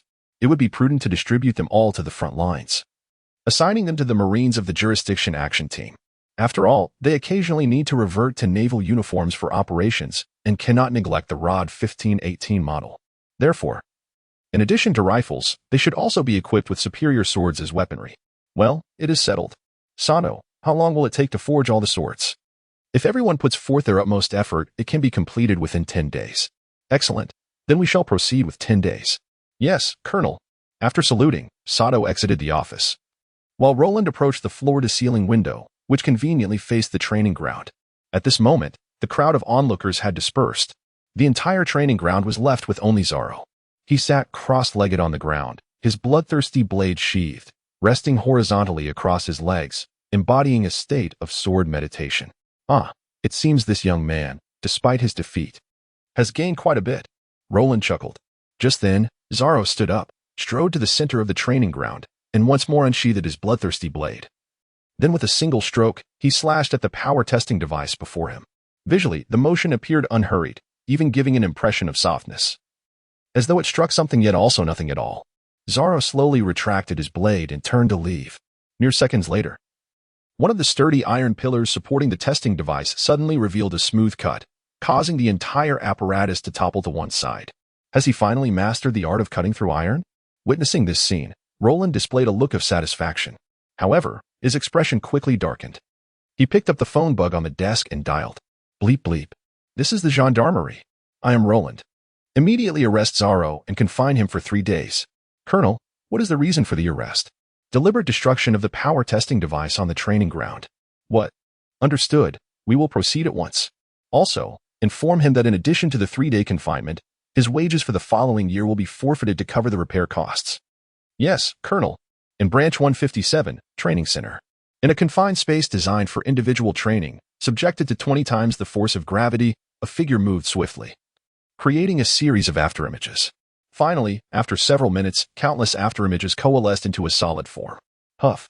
Roland was drenched in sweat, exhaling a long breath of exhaustion. If one were to inquire which technique among the 6 forms held the least interest for Roland, it would undoubtedly be the thrust. However, if asked which technique captivated him the most, it would certainly be the shave. Concurrently, shave was the technique he practiced the most, even inventing several variations. For instance, the shave afterimage he just employed was one such variation. The rationale behind mastering shave is quite simple. Within 0.36 seconds, one must utilize explosive reactive force generated by rapidly stomping the ground dozens of times to achieve high-speed movement. But just how many stomps does that entail? There are indeed varying opinions on this. Generally, when first learning the 6 forms, the number of stomps required to initiate shave typically exceeds 20, allowing for a somewhat sluggish movement speed. Some physical masters within the Navy can even stomp 60 or 70 times within the same time frame, such as Carp. Therefore, within the same 0.36 seconds, the ultimate effect varies significantly based on the number of stomps executed. The shave afterimage that Roland created demands not only a minimum of 40 stomps, but also imposes the rigorous requirement of executing shave continuously, without pause, to further accelerate. Only then can such an effect be achieved. The first requirement is something that quite a few individuals in the Navy can accomplish. However, the second requirement poses a significant challenge. Even if Garp were to intervene, he would likely find it difficult to fulfill. Of course, the reason Luolan created and fervently practiced this technique was not to engage in close combat with anyone, but rather to harmonize it with his own marksmanship, thus forming an entirely new combat strategy, the Phantom Gun Killing Formation. Indeed, this is a name coined by Luolan himself. Yet, this strategy still lacks the final piece of the puzzle, which is the most crucial element, the third stage of armament hockey, known as externalization. Without this step, although the technique is intricate, its offensive power remains inadequate, particularly when confronting some of the top-tier powerhouses. Even though the bullet's potency has been significantly amplified by Ceres, there are still limitations. At this moment, it becomes necessary to employ armament hockey for amplification. According to Luolan's understanding, the training of armament hockey is divided into 4 distinct stages. The first stage is coverage, the second stage is extension, the third stage is emission, and the fourth stage is internal destruction. Coverage is quite straightforward, referring to the act of enveloping a specific part of one's body with armament hockey, or even enveloping the entire body. Extension, on the other hand, signifies not only covering oneself, but also extending the hockey to other objects, with the prerequisite being this entity is intrinsically linked to the body. For instance, the sword gripped in one's hand, the garments adorning the body, and so forth, all exemplify this connection. Upon reaching the third stage of external manifestation, one can temporarily project one's aura beyond the physical form, imbuing it upon a weapon to augment its offensive capabilities, or even hurling the weapon as a means of attack. In the case of a swordsman, the implications are even more extraordinary. One can infuse their aura into the very essence of the sword's energy, executing a soaring strike that transcends mere physicality. As for the final fourth stage, it grants the ability to utilize this aura for internal destruction of the adversary's body. This is far more ferocious than external assaults. After all, no matter how much one hones their physique, strength resides solely in the corporeal realm. Once an adversary breaches one's external defenses, the internal organs are, in truth, exceedingly vulnerable. Of course, internal damage is not beyond the realm of prevention. However, to guard against it, one must similarly employ a formidable aura. Ultimately, the crux of combat among peak warriors lies in the contest of willpower, particularly the mastery of hockey. In the original text, can you find a single peak warrior lacking in armed hockey? No, not a one. Regrettably, Luolan has only recently awakened his hockey, and his mastery of armed hockey remains ensnared in its initial stage. Achieving the third stage within a short span is practically unattainable. After an intense day of training, Luolan returned to his villa for a brief refresh before heading to the branch headquarters to attend to official matters. On his desk lay the latest edition of the World Economic Journal. This is a directive from Luolan, henceforth. Each issue of the World Economic Journal shall be promptly delivered to his office. Indeed, did Morgan select this material first? It is quite understandable. This fellow has just navigated through a significant event, making the exposure of the world government's scandals unnecessary. Conversely, the incident involving Shanks bears more resemblance to tabloid gossip, rendering it quite suitable. As Luolan perused the contents of the newspaper, he began to comment. The front page bore a sensational headline, proclaiming, "Shock. The red-haired emperor has suffered a severe blow from the pirates under Whitebeard's command." Beneath the headline, a plethora of editorials followed. For instance, Red-Haired asserts, at that moment, "I did not let my guard down." What could be the intentions of a powerful figure lurking within the White Group for over 2 decades? Additionally, rumors circulated regarding Blackbeard's peculiar physique, suggesting he might become the world's first dual fruit user. The similarity between the names of Whitebeard and Blackbeard, merely a letter apart, provoked speculation, mere coincidence, or something more. Regardless, the array of information was undeniably explosive. After all, an obscure pirate managed to inflict 3 scars upon Shanks, and it was not due to Shanks' negligence. This is already astonishing, isn't it? I can only imagine the commotion on the Whitebeard side, leaning against the back of his chair, with a newspaper in hand. Roland reveled in this rare moment of leisure. The New World. The Whitebeard pirates. The main ship. How could it be? That scoundrel Teach possesses such formidable strength? I refuse to believe it. Morgan often begins with a single image, relying entirely on fabrication, let alone this time when he has no image at all. Indeed, this could very well be a scheme devised by the Navy. I suggest you all cease your bickering. Whether true or false, why not let Father inquire with Shanks? That would clarify everything. The captains were embroiled in a heated argument until Marco finally stepped forward, restoring a semblance of calm. Father, what is your opinion? Marco turned to Whitebeard. No need for that. Shanks has already arrived. Whitebeard downed a large bowl of liquor and then spoke. Upon hearing this, everyone turned in unison. In the distance, a pirate ship was approaching them, and the flag on its sails was one all the captains recognized. It was none other than the red-haired pirates. One of the 4 emperors. Jozu, contact Sachi and advise him to be wary of Teach until we ascertain the truth. Marco, but if we do that, Father might. I understand. If it ultimately proves that Teach is innocent, I shall personally kneel and apologize to him. However, for now, it is prudent for Sachi to exercise caution. Very well, I will reach out immediately. Jozu nodded and quietly departed the deck, heading to the lower deck. Yet, at this moment, everyone remained blissfully unaware that it was already too late. Humph, red-haired brat, temper your arrogance, or else. Observing the scene on the deck as red-haired approached, those sons of lesser strength collapsed one by one. Whitebeard was beginning to feel somewhat displeased. The lad is quite the actor, every time he arrives. He must put on quite a show. It seems that without employing his formidable conqueror's hockey to daze a few individuals, he believes he cannot commence negotiations. His eyes narrowed slightly, he too released his own conqueror's hockey, pushing back with equal fervor. In an instant, 2 terrifying auras clashed, even causing slight fissures on the deck of the Moby Dick. It is worth noting that although this vessel is not constructed from atom wood, the materials employed are still of the highest caliber. One can only imagine the intensity of their hockey confrontation. After a prolonged 10 seconds, both men harmoniously retracted their overwhelming presence. Speak, what brings you to me? It concerns Blackbeard. Humph, my son's affairs are not for you to meddle in. Whitebeard snorted coldly. Naturally, such a reaction was well within Shanks's expectations, for he knew this old man all too well. Whitebeard, I had not initially intended to discuss Blackbeard with you. However, now that this matter has been brought to light, everything changes. What do you think will happen when a man who has concealed himself beneath your very nose for over 20 years is suddenly exposed? According to my intelligence, he seems to be following Sachi to Fishman Island. Sachi is by no means a match for Teach, Shanks remarked with a hint of implication. Whitebeard furrowed his brow deeply. Although he detested doubting his sons without concrete evidence, he could not deny the validity of Shanks's words. A man capable of leaving 3 scars upon his visage and remaining hidden within his crew for over 2 decades must possess considerable strength and cunning. Sachi would undeniably be no match. Yet, all of this remained mere conjecture. Until there was irrefutable proof, he refused to question his beloved sons.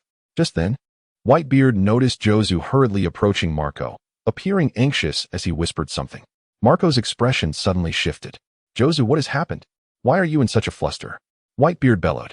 Dad, Sachi is in trouble. As time unfurled, over half a month had slipped by unnoticed. The Super Navy Academy had been completed. As for the island-level propulsion device, due to the scale of the project, even though it commenced concurrently with the Academy, completion was still over 20 days away. Alongside it, the Ship Design Bureau and a new residential area with 5 dormitory buildings were also underway.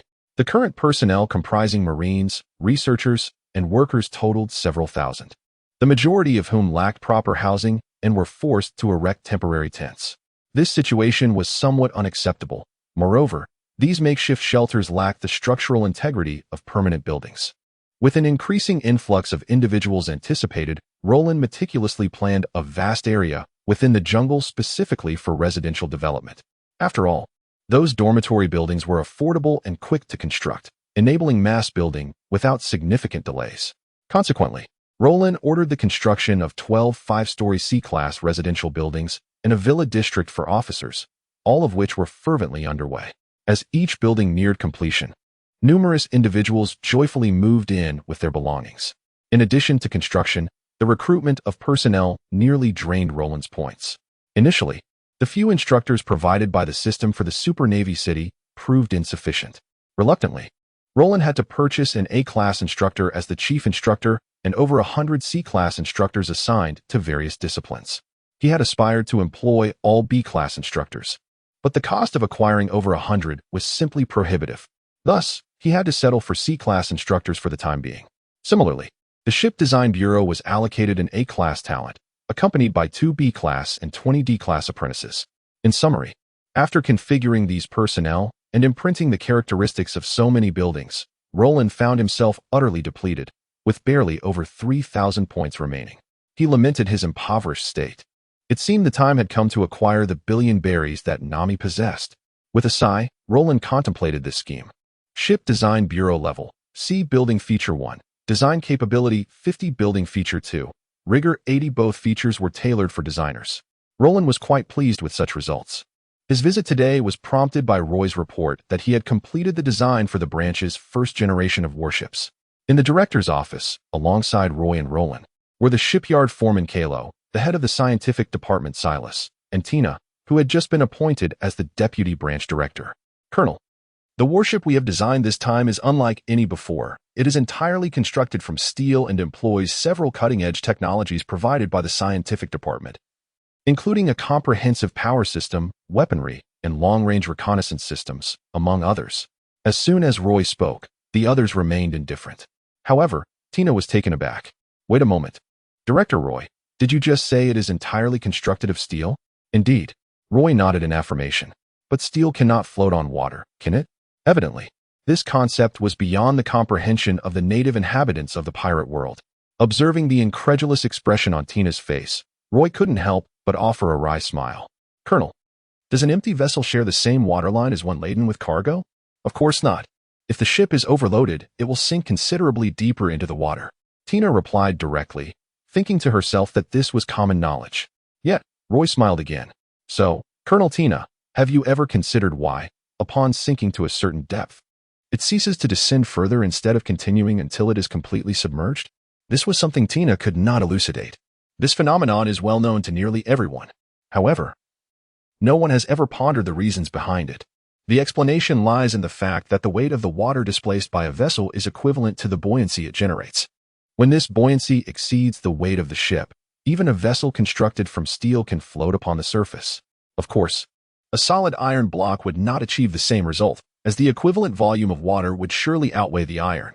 As Roy elaborated, he unfurled a design blueprint before them. This represented an entirely new structure, which I have termed a hollow structure. By employing this design, we can significantly increase the overall volume of the ship, thereby displacing more water to generate greater buoyancy. Tina, bewildered by the explanation, interjected, fearing that if she listened any longer, her eyelids would grow heavy. In essence, what you're saying is that this steel warship can indeed float on water, correct? Absolutely. I can assure you of that. Upon hearing this, Tina nodded, choosing not to dwell further on the matter. Roy continued his presentation, now introducing a novel power system provided by the science department, aptly named the Cola Power System. At the mention of this name, Roland's lips twitched involuntarily. Goodness. Does Frankie know about this? Cola Power System? Is it the same cola that Tina is familiar with? Tina looked utterly perplexed. She recognized cola, having consumed it on numerous occasions during meals, albeit not regularly. But how did it become the driving force behind a new warship? It should be, perhaps, maybe that one? In truth, Roland was also in the dark. While he was aware that a group within the science department was dedicated to researching new types of power, he had no insight into the specifics of their findings. Who could have anticipated that they would develop Frankie's cola power? Silas, what is the efficiency of this power? If solely utilized for navigation, a single bottle of cola is sufficient to propel a large warship for a distance of 300 nautical miles. Is it truly that much? Roland was astonished. 300 nautical miles from just one bottle of cola? Is it truly that remarkable? It is indeed one of the original marvels of technology in the world of pirates. Colonel, we are merely in the preliminary stages. The potential for future development is immense. Are you suggesting that this contraption can be further enhanced? Indeed, and the scope for improvement is vast. Astonishing. Roland silently gave a thumbs up. Previously, he pondered whether a journey to Alabasta in search of oil was necessary. However, with this invention at hand, who needs oil? Roy, do continue. Allow me to witness the surprises that await. Roland was in high spirits. Yes, Colonel. Everyone must have noticed that this warship lacks sails. Having transitioned to the use of propellers, inspired by my insights from Tina. As he spoke, Roy presented another design blueprint. The necessary force is generated by a cola-powered mechanism, which, through a series of intricate systems, ultimately drives the two sets of propellers beneath the ship. What speed can we achieve? This is the issue of utmost concern for Roland. The crew's design speed is 22 knots, with a maximum speed of 31 knots. What about the range? The power system undergoes maintenance every 3 months and a comprehensive overhaul every 2 years. Beyond that, as long as the cola remains, the vessel can sail indefinitely. Excellent. Roland expressed his satisfaction. Subsequently, Roy elaborated extensively, providing a detailed introduction to the entire ship. After he concluded, he ceded the floor to Silas. Next, regarding armaments. Silas was better suited to address this matter. Colonel, the weapons are primarily supplied by our Science Division, Group 2. The main artillery consists of 2 sets of twin-mounted 180mm cannons, which are newly developed naval guns that possess the advantages of long range and considerable firepower. As for the secondary armaments, we are still utilizing the results from Group 2, featuring 12 105mm dual-purpose guns. Furthermore, heavy machine guns recently developed by Group 3 will also be extensively deployed on this warship. Impressive, Roland silently exclaimed once more. Not only are we entering the era of ironclad ships, but we have also developed cannons. Additionally, we now possess dual-purpose secondary guns and heavy machine guns. It seems that before long, the ROD 1518 model, which has only been in service for a little over 2 months, will be rendered obsolete. Cairo. How long will it take to construct one?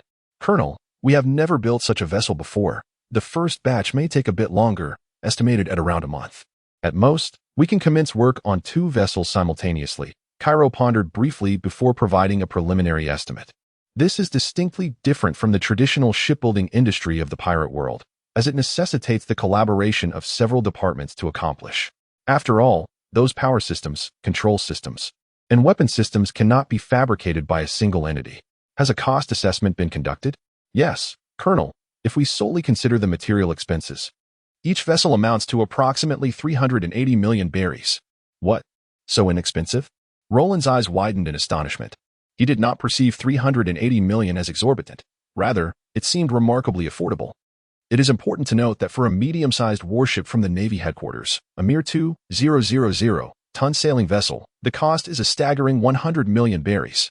Yet, he is now contemplating the construction of a ship that, in comparison to a large warship, boasts double the tonnage and is entirely composed of steel.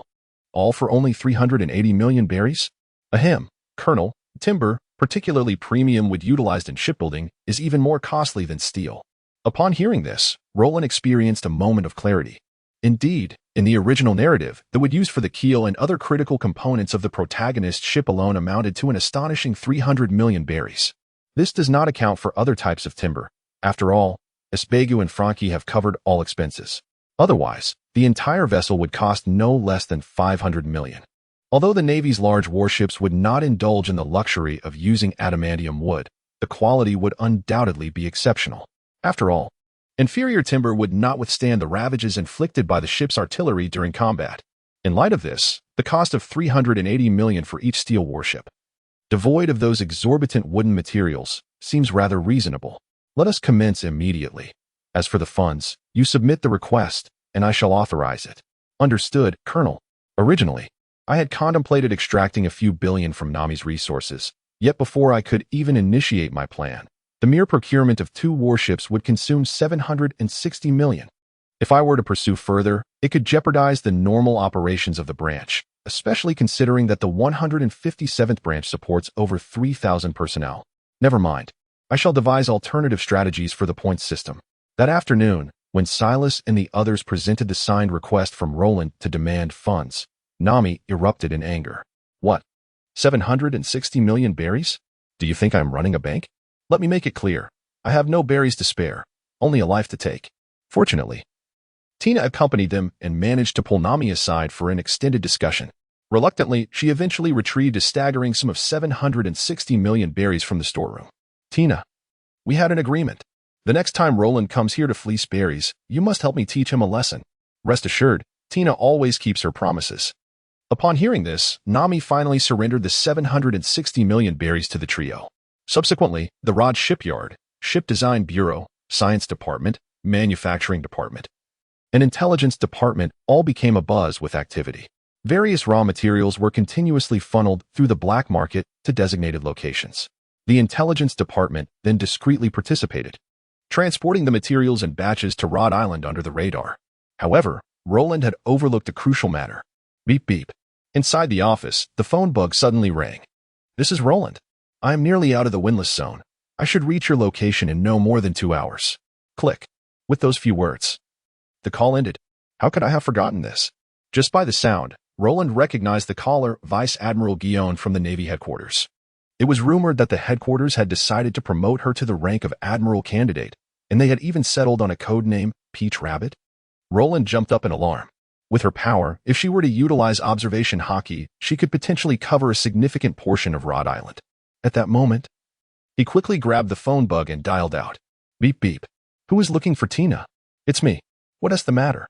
Guillaume is coming. So what if she comes? Tina hadn't seen her in ages. It would be a perfect opportunity for tea and reminiscence. Roland was instantly exasperated. Tina, have you forgotten? Our situation here must remain concealed. Oh, right. What do we do now? Tina responded, quickly grasping the gravity of the situation. Hurry.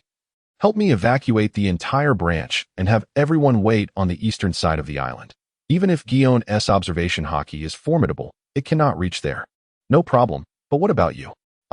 I'll disguise myself with a few sailors and pretend to be in that dilapidated building outside. After speaking, Roland hung up the phone and dashed out of the office. Quickly, everyone, strip off your uniforms, tear some rips in them, and roll around on the ground a few times. Finally, step on them several times. Roland shouted, accompanied by several sailors, who looked utterly bewildered at his orders. What is this all about? Nevertheless, it was a command, and although everyone was momentarily taken aback, they soon complied. One by one, they stripped to the waist, clutching filthy and tattered naval uniforms. Roland conducted an inspection and was quite satisfied. Excellent. Put on the uniforms, and then remove your trousers to perform the same action. As Roland issued these peculiar orders, an emergency assembly was concurrently underway at the entire branch. It was not just the sailors, logistics personnel, workers, and researchers alike were all participating. Following the directives under the leadership of various department heads, they set off towards the easternmost part of the island.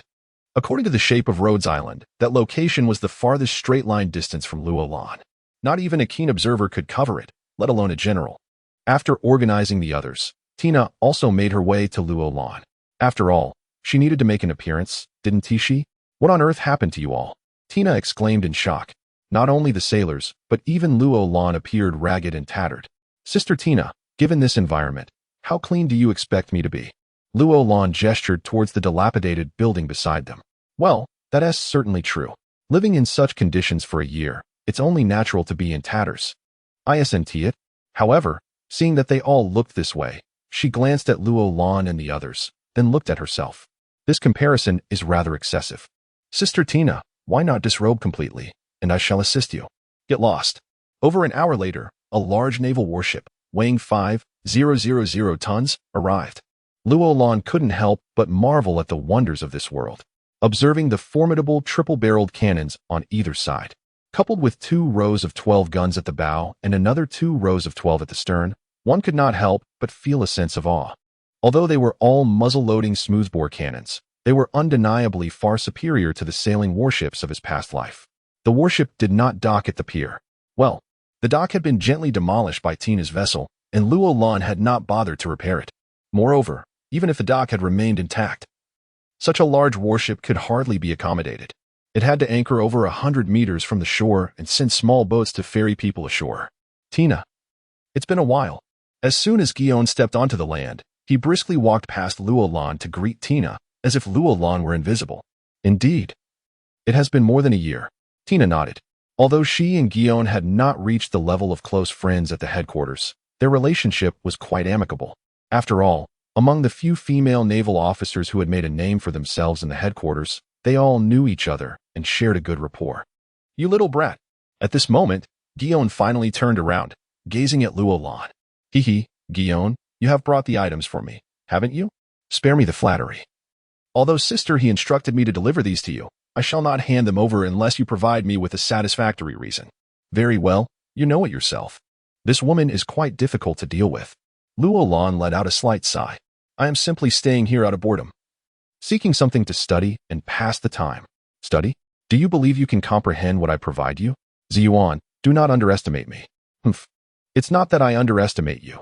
This very item has been examined by Beija Pank, and what was the outcome?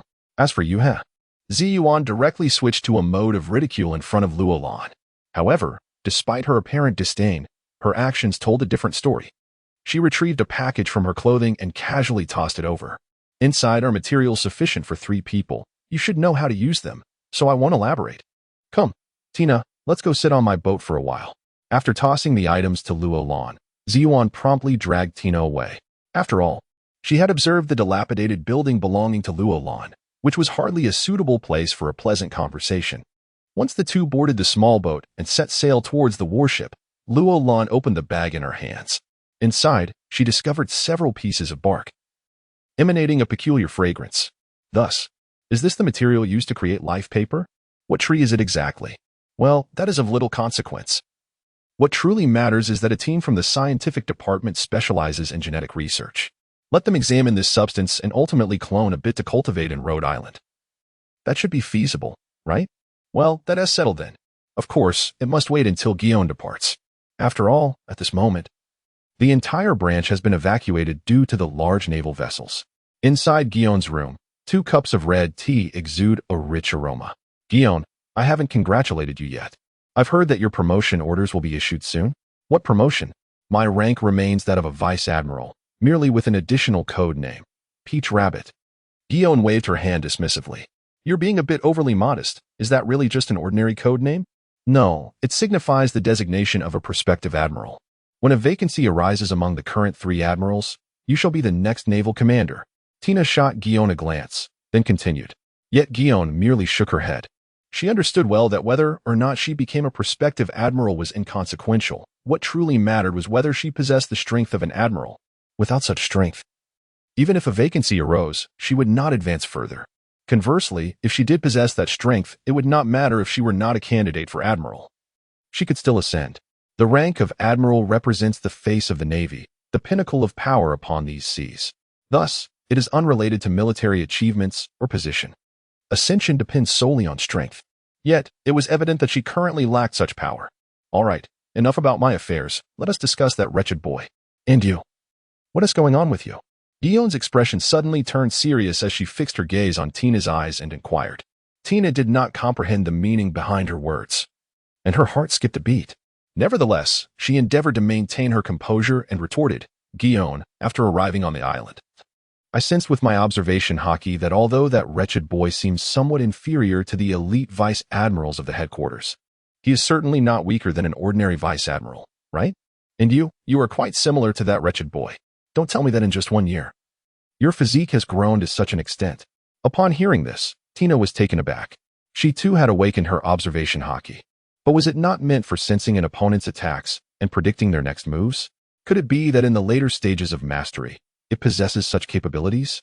Unfortunately, he had not inquired with Roland, for Roland would undoubtedly inform him that yes, it is entirely possible. Moreover, there are numerous unique applications of observation hockey beyond that. However, despite her initial surprise, Tina quickly regained her composure. Guion merely spoke of Roland's and her own strength, not delving into other matters. In other words, as Roland had surmised, Guion's observation hockey could not encompass the entire island. She had not sensed the over 3,000 individuals evacuated to the eastern part of the island. Well, Roland's physical issues have been resolved, but he requested Tina's help in keeping it confidential. As for Tina herself, since awakening her hockey, her strength has been increasing rapidly. Perhaps it is the result of accumulated effort? After hearing Tina's explanation, Guion furrowed her brow slightly. She believed not a word of Tina's statement, for she could discern that Tina was covering for Roland. Yet what is that insufferable brat up to? Tina, if you tell me the truth about one thing, I will refrain from further inquiries. All right, what is it? Has that insufferable brat betrayed the Navy? Shine's expression was grave. Even Tina, who had been friends with her for many years, had rarely witnessed such seriousness on Shine's face. No, he has not. Roland has not betrayed the Navy, nor has he engaged in any unjust actions. I can vouch for that, Tina assured. Shine fixed her gaze intently into Tina's eyes. After a long pause of half a minute, she finally averted her gaze. Fine, I shall not pry any further into his affairs, nor will I investigate. I hope. You are indeed correct. An hour later, Tina was returned to Rhodes Island. Meanwhile, Shine's warship, after retrieving the small boat, turned around and sailed directly towards the doldrums. At the same time, Crane was diligently attending to her duties in her office. "I'm Crane. Sister Crane, it's me, Cheyenne. Cheyenne, how are things?" Crane leaned back in her chair, setting aside the documents she had been reviewing. "In my observation, Roland's strength should now rival that of a vice admiral at headquarters. Has his physical condition improved? I am uncertain, but strangely, Tina's strength has also surged. She too now stands equal to a vice admiral at headquarters. This is inconceivable." Unlike Cheyenne, who had not seen Tina for a long time due to her duties as a sentinel at the Holy Land, Crane had encountered Tina 3 months prior at headquarters. Back then, although Tina was formidable, she was merely a colonel, just shy of the rank of brigadier general. How could her abilities have escalated so dramatically to match those of a vice admiral? Such a rapid advancement is implausible. "Sister Crane, I am aware of the improbability. Yet the truth remains. I questioned Tina, and while she was reluctant to divulge Roland's secrets, she assured me that he has not betrayed the Navy, nor has he committed any unjust acts." I could see in her eyes that she was not lying. In the office, after contemplating Cheyenne's words for a moment, Crane concluded, "In that case, we need not concern ourselves further. However, considering the current rift between Roland and the Marshal, why conceal the events of the past from him?" Cheyenne nodded in agreement with this course of action, but suddenly recalled something and could not help but speak again. "Cheyenne, regarding that matter, Sengoku had no choice. Given Roland's temperament, if he were to discover that his brother is alive but has been sent to the Holy Land, in any case, this matter must remain concealed from him." Crane instructed sternly. "Understood." Yet Cheyenne attempted to voice further thoughts, but was promptly interrupted by Crane. "Initially, I believed Roland would lead a mundane existence, and we would keep this truth from him for the rest of his life. After all, we would eventually have to venture to the Holy Land to face our demise. Yet now, I find myself uncertain. Let us observe whether this young man possesses the potential to overturn the tables in the future." After ending the call, Crane reflected on past events. After her arrival on the island, Sengoku had contacted her. In that conversation, Sengoku had shared much, prompting her to adjust her strategies and head directly to a specific location. Ultimately, she rescued that man from Doflamingo. Well, it was not a complete rescue, as he had fallen into a deep coma. Just as Crane ordered a return to base, 3 members of CP-0 appeared, bearing orders from the 5 elders. Subsequently, the man was taken away. Neither Crane nor Sengoku could intervene. The 5 elders even mandated secrecy from Sengoku and Crane, instructing them to declare the man had perished. Following this, Roland was released from the confines of headquarters, only to be confronted with the shocking news of his brother's death. Days after Cheyenne's departure, Tana returned. Smoker had made significant gains this time, not only bringing back considerable wealth but also over 300 individuals willing to join the ranks of the Dominion. Among them were some rescued slaves, but more were civilians saved from the clutches of pirates. They would first undergo a period of ideological training before commencing their new recruit training.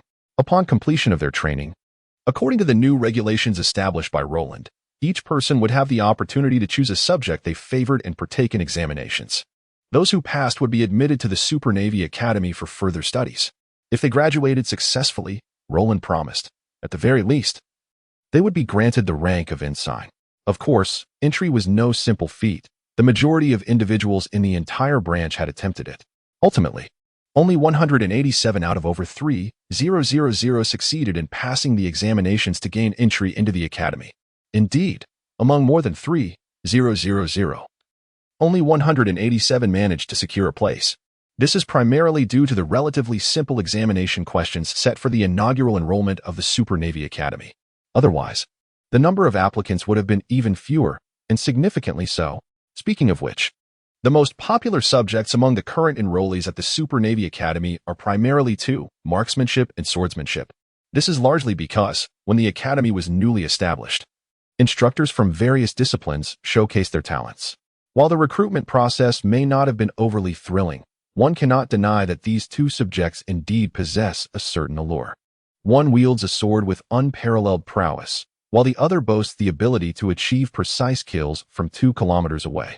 Consequently, many have chosen to enroll in these 2 disciplines. If one were to inquire about the reason, it is likely that the response would be uniformly the same, because it is impressive. After all, the other subjects, such as navigation, ship design, and battleship command, lack the same visual appeal when it comes to showcasing skills. After Ian led over 300 individuals away, Roland approached. "Smoker, have you done as I instructed? Rest assured. Everything has been arranged. Good. Roland exhaled in relief. Just moments later, a figure dashed into the port. Roland, you didn't steal anything, did you? I haven't even entered yet. What could I possibly steal? Upon hearing this, Nami glanced at Roland's empty hands, also feeling relieved.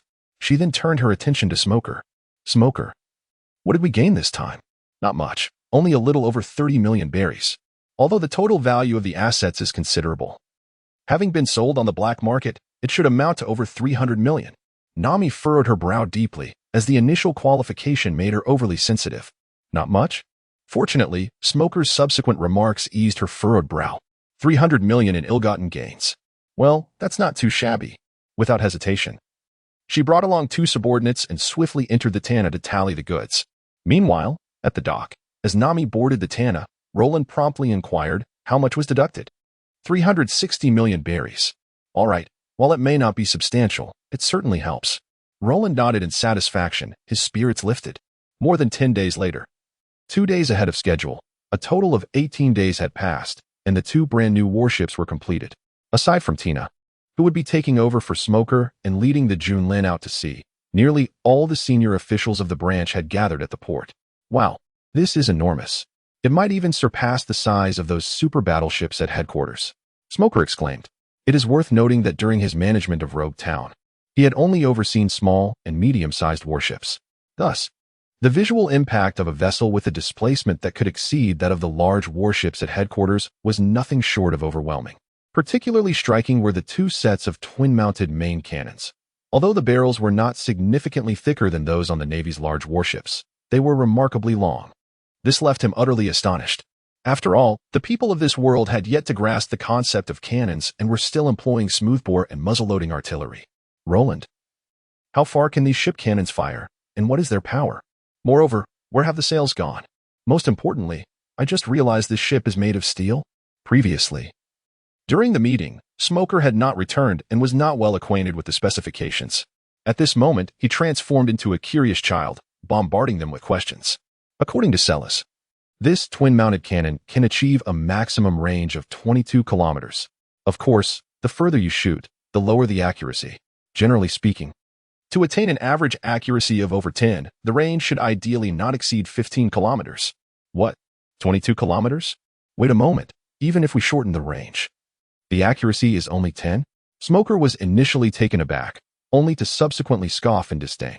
Should Roland become aware of this, she would undoubtedly engage in fervent criticism. I am referring to a distance of 15 kilometers. Do you presume it to be akin to your mere 1 or 200 meters of exchange? Furthermore, this is achieved without the aid of radar, boasting an average accuracy rate of 10%. Doesn't that seem commendable? Cairo, well done. Stepping forward, Roland patted the foreman Cairo on the shoulder. No, it is not solely my accomplishment. After all, the construction of ironclad warships cannot be solely attributed to the shipwrights. Cairo shook his head. If it were a wooden sailing vessel, then indeed, the shipwright could take full responsibility from start to finish, even handling the final touches. Much like Ace, Bug, and Frankie in the original narrative. But now, to be frank, the shipwrights are merely responsible for crafting the hull.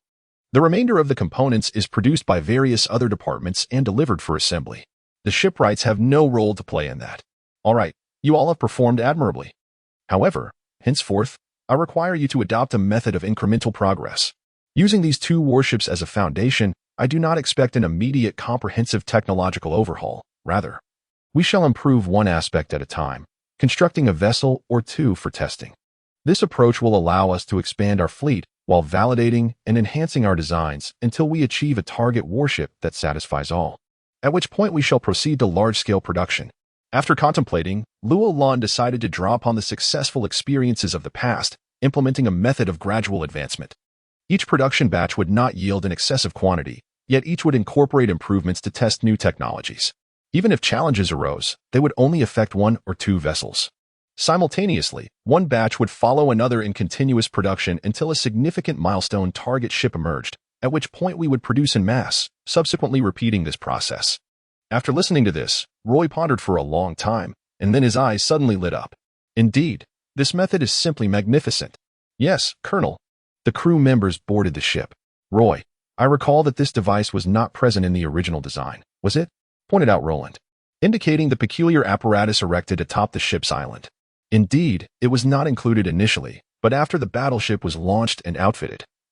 The scientific department developed a new device and requested us to test it aboard the ship, Roy replied. Upon hearing this, Roland nodded in understanding. No wonder the adjacent vessel lacked such an apparatus. It turned out to be a new invention from Celis, and moreover, it was merely a prototype. Celis. What purpose does this device serve? Roland inquired, turning his gaze toward Celis. Colonel, this is a radar system we developed by chance. Wait. Are you saying this device is a radar? Roland was taken aback. Is it the radar he had in mind? Has Celis truly mastered the radar technology of Tana? Colonel, although you previously instructed me to study Tana's radar, that technology is significantly more advanced than ours, and I cannot replicate it in such a short time. Then what about this? Roland questioned. While the principles share some similarities, it is not the same technology. The radar we constructed actually employs observation hockey. Observation hockey? Roland was taken aback. In a certain sense, this device indeed resembles radar. Goodness, has it directly substituted radar waves with the perception of color? Yet, the issue lies in, is this device truly operable in such a manner? Moreover, even the most adept users of Kinbunchika hockey possess a remarkably limited range. It seems only the individual from the Sky Island could exaggerate their coverage to several dozen kilometers. In truth, this is a device designed to amplify Kinbunchika hockey. And in order to utilize it, the captain must also have awakened their Kinbunchika hockey. After a brief explanation, under the guidance of Ceres, the group made their way to the bridge. Commander, please take a look. What is this? Following Ceres' gesture, everyone turned their gaze. They beheld a strangely designed circular disc affixed to the left armrest of the captain's chair. The radar itself does not generate hockey for it to function. The captain must provide the hockey, which requires the captain to place their left hand upon this disc and channel their Kinbunchika hockey. Commander, why not give it a try?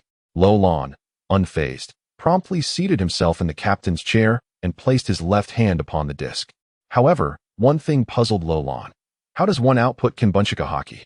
Commander, you merely need to activate your Kinbunchiku. The corresponding device will handle the rest. Noticing Roland's uncertainty, Ceres offered a gentle reminder. Roland nodded and closed his eyes. Kinbunchiku, activate. In the next moment, he sensed something amiss. The disc beneath his palm appeared to be drawing something from within him. The sensation was exceedingly peculiar, even causing Roland a degree of concern.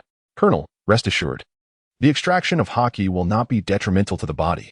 After all, the external manifestation of armament hockey is fundamentally akin to hockey being separated from the body, and is essentially no different from the extraction of observation hockey. So that is the case. But what comes next? Although Roland posed this question, he quickly realized the answer. It was no longer necessary. For on the large screen ahead, a multitude of light points began to manifest, both large and small. Ultimately, Roland beheld thousands of these luminous points. Hiss. Are these light points our branch members? Indeed. And the size and brightness of each point also represent the approximate strength of each individual. What about other entities, such as the adjacent warship? Colonel, the observation radar can currently only detect living entities. Oh, I see. It appears to contrast starkly with my preconceived notion of radar. However, it matters little. After all, unless it is a ghost ship, what vessel is devoid of crew? The presence of crew allows for detection, which, in certain respects, is actually more effective than the radar aboard Tana. Of course, having both types of radar equipped simultaneously in the future would be optimal. By the way, what is the detection range? Roland inquired once more. Colonel, this varies from person to person. Currently, the amplification factor is 12 times. If your observation hockey can cover 2 kilometers, then the radar's coverage will extend to 24 kilometers.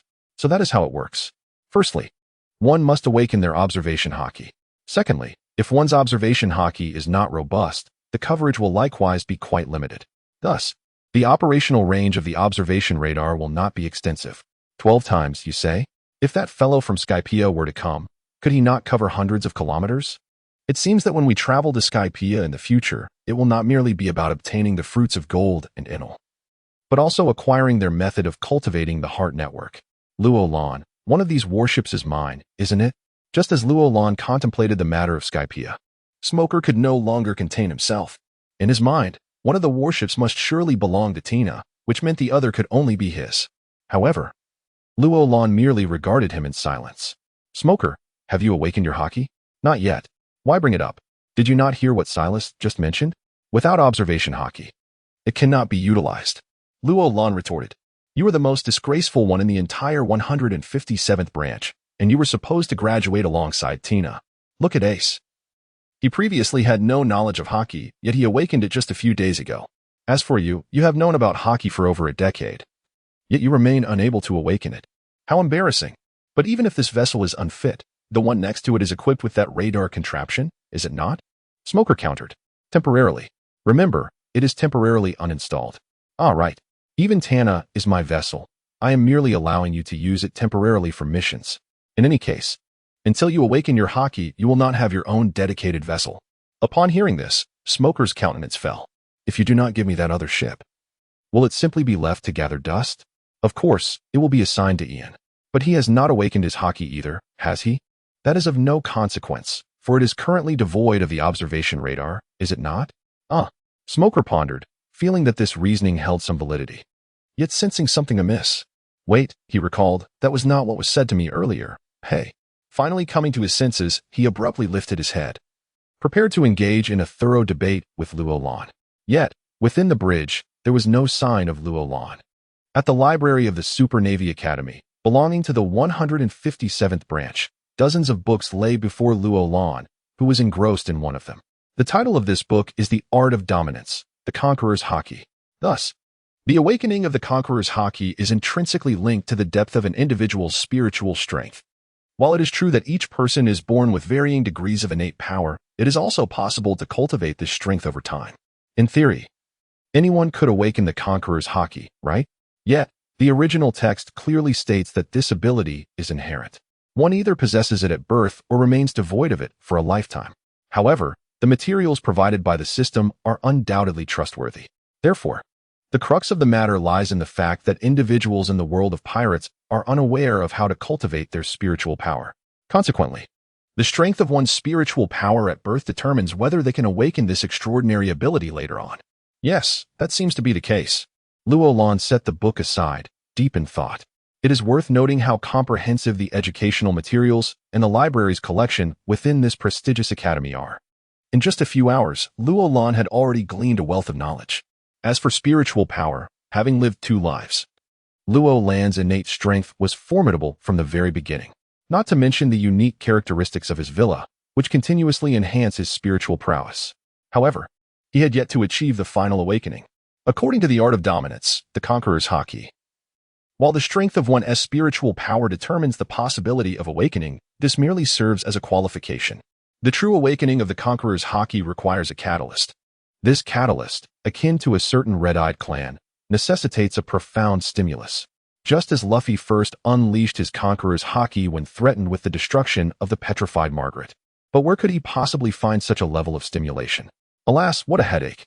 Yet, just as Luo Lan leaned back in his chair, overwhelmed by thoughts, a sudden sound of swordplay erupted. From a corner of the library, a burst of azure sword energy swiftly sliced through more than a dozen bookshelves before dissipating. Gazing at the chaos that had ensued on the other side of the library, Luo Lan was left utterly astonished. What is happening here?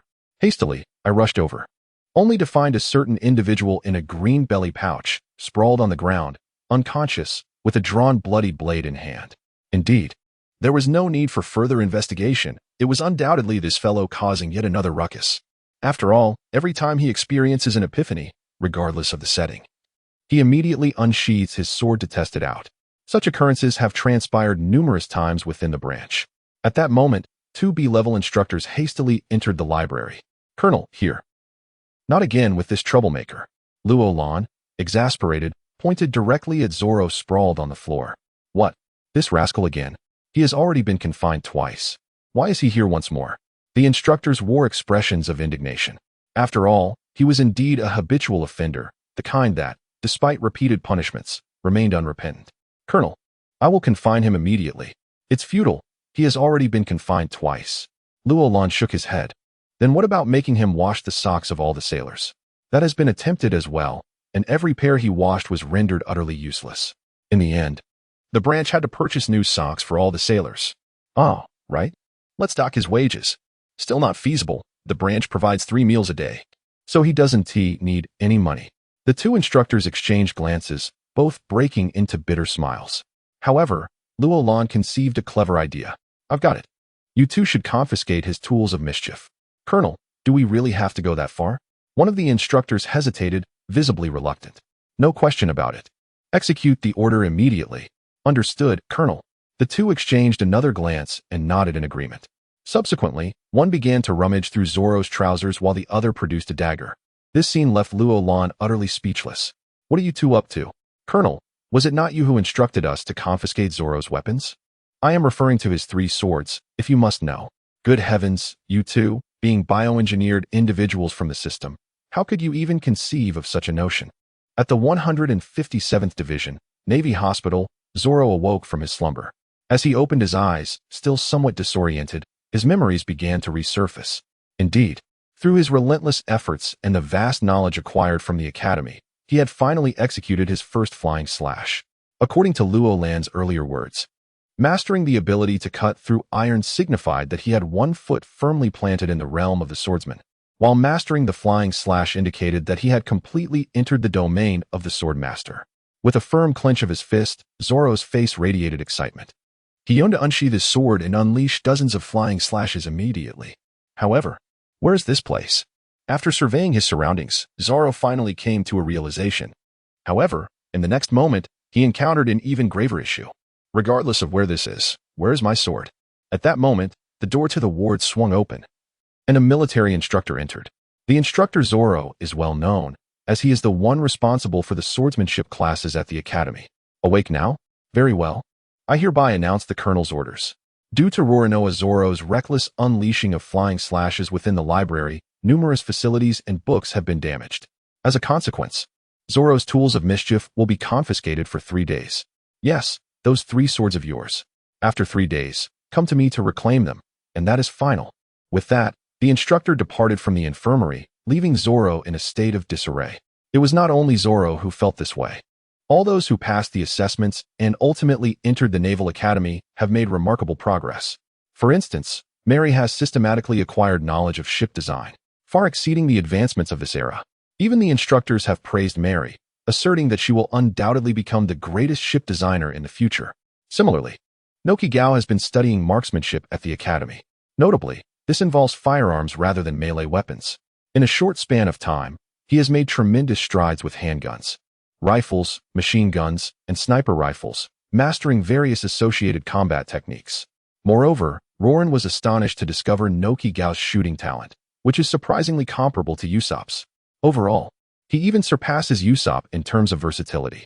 Although both are studying the same discipline at the academy, Usopp lacks any aptitude for the combat techniques corresponding to various firearms, channeling all his talents solely into shooting. Consequently, their shooting skills are nearly on par, but when it comes to physical combat, Nojiko could easily defeat 100 Usopps. In such a scenario, in a one-on-one confrontation, Usopp is destined to lose. This indeed comes as a tremendous surprise. Of course, the astonishment is not confined to the Naval Academy. On the side of Celis, it has equally bestowed a revelation upon Roland. Colonel, Kia's aptitude in genetics is simply astonishing. Astonishing? The choice of words is indeed rather intriguing.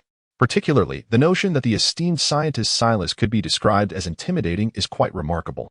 What exactly has Kaya been doing within the scientific department? Indeed, it is a terrifying prospect, and I do not exaggerate in the slightest. After just over a month of instruction, Kaya has already established herself as an authority in the field of genetics, second only to myself within the entire department. Would you not agree that this is a cause for alarm? Yet, this is not the most significant aspect. Today, Kaya unexpectedly proposed a new theory, one that, if validated, could potentially unlock the second genetic seal for you, Colonel. If Silas were to approach himself and declare he had discovered a method to unlock the second genetic seal, it would hardly surprise Roland. According to the system's assessment, he holds a rank comparable to that of the illustrious Baypunk. But now we are speaking of Kaya, who, since joining the scientific department and studying under Silas, has only had a mere 30 days of experience. Does this then establish a second authority in the realm of genetic science? After all, Silas has stated that aside from his own words, Kaya has already attained authoritative status. Isn't this the second authority? Is it truly this absurd? Nuachi Gao is like this, and so is Kuya. It appears that those supporting characters, previously marginalized in the original narrative, are not at all inferior to the main cast. In fact, they might even prove to be more formidable. Let me ponder. Which other characters, who had significant appearances but ultimately did not board the ship, might bring forth unexpected surprises upon their return? Sellers, how long until we see results? Validation requires approximately 10 days. If the theory holds, further research could take anywhere from a brief 10 days to half a month, or, at the very least, a year or more, for scientific research is inherently unpredictable. I understand. Roland nodded. Although he is not a scientist, he grasps the essence of such matters. A definitive timeline is inherently elusive, and he had merely inquired out of curiosity. He is particularly intrigued by the second genetic lock. Sellers had mentioned that the first genetic lock removed the physical limitations of Roland, allowing his physique to develop without constraint. The second lock, undoubtedly, pertains to deeper matters. Could it be, as many speculated in his previous life, that he would acquire a variety of extraordinary abilities? If that were the case, it would certainly compensate for his inability to consume a devil fruit. There is a flicker of anticipation within him. Simultaneously, he gives himself a thumbs up for bringing Kuya back at that time. This decision is truly remarkable. The following day, Roland arrived at the Underground Research Institute and reclined upon the experimental platform. This was an arrangement he had made with Silas the previous day.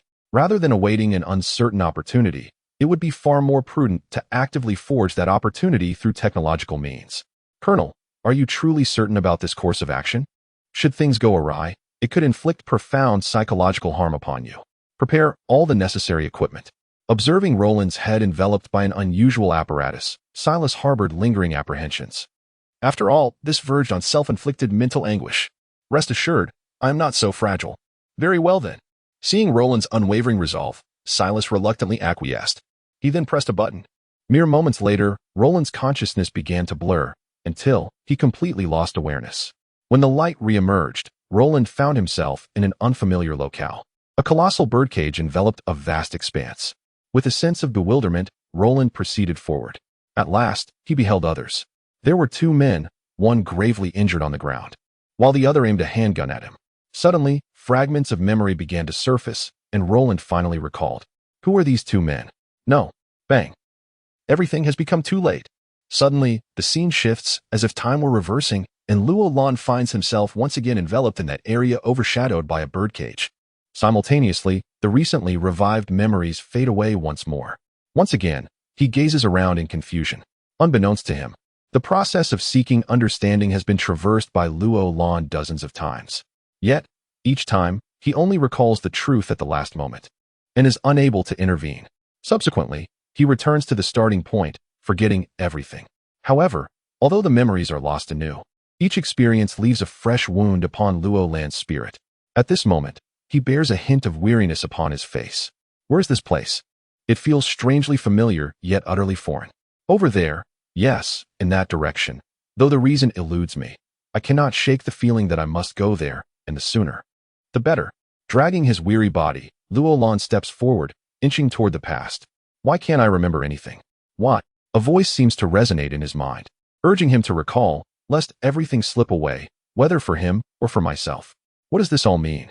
As he walks, Roland continually questions himself rather than others. Yet, no matter how hard he strains his mind, he cannot recall even the slightest detail. Finally, he reaches that place once more. Memories concerning the identities of the two men begin to stir in his mind. It is Doflamingo. And, my brother. Stop it. Bang. Inside the laboratory. Sellers stands before the experiment table, observing the increasingly pale visage of Roland with growing concern. 7 hours have elapsed, and the colonel's condition has deteriorated. Should I terminate the procedure? No, that is the colonel's command. I lack the authority. After all, he is a bioengineered individual, one whose loyalty is locked at 100, making it impossible for him to defy any command from Roland. Thus, from another perspective, Roland has left himself no avenue of retreat. He is well aware that Sellers cannot disobey orders to interrupt this procedure. It is success or death. To awaken the Conqueror's hockey through this method, there must be some cost involved. How could success come without it? Though there is an element of gamble in this, Roland is confident. He will undoubtedly succeed. This procedure essentially forces Roland to relive his most feared moments in a dreamlike cycle. Therefore, those outside, including Sellers, remain unaware of Roland's current ordeal. Gazing up at the birdcage, Luolan still feels lost. Yet, he soon gathers his resolve and strides toward the fateful location. Throughout the journey, he strives to think deeply, but like nearly 100 times before, he fails to remember anything. Until once again, he spots those two men. Stop him. Immediately, stop him. That voice echoes once more. Who is it that incessantly speaks to me within my mind? In the next moment, a torrent of memories floods in, causing Luolan to experience excruciating pain in his head. Yes, I remember now. That is Doflamingo and my brother, Don Quixote Rocinante. Stop it. Luolan bellows in madness. Yet, evidently, Doflamingo remains unfazed, as if Luolan does not exist at all. His finger slowly descends. In that instant, the world seems to slow down exponentially. Luolan gazes with reddened eyes, fixating on Doflamingo's descending finger, but he cannot intervene in time. It is as if all the anger accumulated over the preceding 100 experiences converges upon Luolan at this moment. A terrifying aura emerges. Thunder rumbles in the sky. The entire world is bathed in crimson. I command you to stop. Boom. In the next instant, Doflamingo is sent flying, slowly opening his eyes. Though Luolan's gaze lacks the horror of the dream, traces of bloodshot can still be discerned. He gradually sits up and poses a question. Where is everyone? Why has everyone vanished? Alas, at this moment, no one can answer him. Jumping down from the experiment table, he suddenly grasps something, nearly losing his balance. Looking down, he finds Celis sprawled on the ground, even frothing at the mouth. A careful survey of his surroundings reveals a startling sight. Over a dozen lab coats lie on the floor, akin to Celis. If one were to gaze down from above the 157 branch, they would discover the entire branch is strewn with individuals. Of course, not everyone is incapacitated. There are still a few who remain conscious, but even they wear expressions of pallor and fear, as if they have just endured an apocalypse. Simultaneously, Luolan arrives on the ground. Observing the branch's devastation, a twitch involuntarily crosses his lips. My goodness, is my conqueror's hockey range this vast? Perhaps, while everyone is unconscious, I might practice a bit more. Otherwise, it is not something I can freely unleash during ordinary times. With this thought, Luolan promptly gives himself a thumbs up. Truly, I am exceedingly clever. On the training field, Smoker kneels on one knee, gasping for breath. After all, he is from the headquarters and has witnessed the world. He has encountered the manifestation of Conqueror's hockey before. This is Conqueror's hockey. Could it be Luolan? What is this guy up to? Smoker feels utterly bewildered. Even if Luolan has awakened his Conqueror's hockey, can it really be unleashed so freely within the branch? Moreover, is his Conqueror's hockey not too powerful? It is far more terrifying than any he has previously encountered. To think, the last time was from a notorious pirate of the New World with a bounty of 500 million berries, and yet, he was not this frightening. Smoker's mind is flooded with complaints. However, in the next second, the entire sky shifts hues, awash in crimson. Subsequently, thunder begins to roll across the heavens, with an unusual black lightning visibly darting about. Ultimately, an atmosphere of dread reminiscent of an apocalypse descends once more. Luolan, will you ever cease? Smoker curses directly. Then, he focuses his energy and begins to resist this overwhelming aura. It takes a full half-minute before he finally manages to halt. Smog felt as though his entire head was enveloped in a relentless buzz. Fortunately, that individual had ceased their actions. Otherwise, had it persisted for even a moment longer, he feared he too would succumb. He couldn't help but exhale in relief. However, this respite was short-lived, for familiar scenes reemerged, accompanied by an overwhelming aura of apocalyptic dread. Here we go again, he muttered. Damn you, Roland. In the next instant, Smog could no longer endure the pressure. He collapsed onto the ground, beginning to froth at the mouth. On that day, apart from Ace and Zorro, without exception, the entire branch succumbed to unconsciousness. Even Ace and Zorro, though they retained their awareness, found themselves in a rather dire state. At this moment, Luolan finally came to a profound realization. His Conqueror's hockey was decidedly peculiar. Firstly, its range was astonishingly vast. Secondly, the mental impact it exerted was rather overwhelming. While it was not uncommon for ordinary sailors, researchers, or laborers to be rendered unconscious, the fact that even Smoker, Ian, and Baby 5 were incapacitated was indeed troubling. Though they had endured multiple successive waves of Conqueror's hockey, such a reaction was unequivocally abnormal. Was his mental prowess truly so exaggerated? Unlike physical strength, which can be measured quantitatively, there exists no universal standard or assessment method for mental strength in the world of pirates. Thus, Luolan had always lacked a clear understanding of his own mental capabilities. Nevertheless, this was of little consequence. What he needed to focus on next was mastering the control of his conqueror's haki. Otherwise, unleashing it indiscriminately and annihilating all in the vicinity was simply untenable. In contrast to the original narrative, where formidable individuals could precisely target their conqueror's haki upon a specific person amidst a throng, without affecting those nearby, he knew he must achieve the same mastery. This ability to control is what Roland urgently needs to master at present. As for the conqueror's haki, it remains a distant prospect for him, one that does not require his immediate consideration. 3 hours later, aside from the two individuals in the training ground who had not succumbed to unconsciousness and were casting resentful glances in his direction, not a single person in the branch had regained their senses. This left Luolan with a wry smile, feeling somewhat helpless, for the aftermath was quite overwhelming. Luolan. What has transpired? Tina, you have returned? Yes, I encountered some troubles and had to cut my voyage short. Tina descended from the sky and nodded. Let us set that aside for now. What on earth is happening at the branch? Tina had called the port for quite some time. Yet no one would grant Tina entry. Reluctantly, Tina had to come and investigate herself. To her astonishment, upon reaching the port, she discovered that everyone had lost consciousness. And on her way there, the sentinels in the forest had also been eradicated. As for this place, Tina was utterly shocked. Who could have come here to unleash such overwhelming power that a mere display of Conqueror's haki could overturn the entire Luo?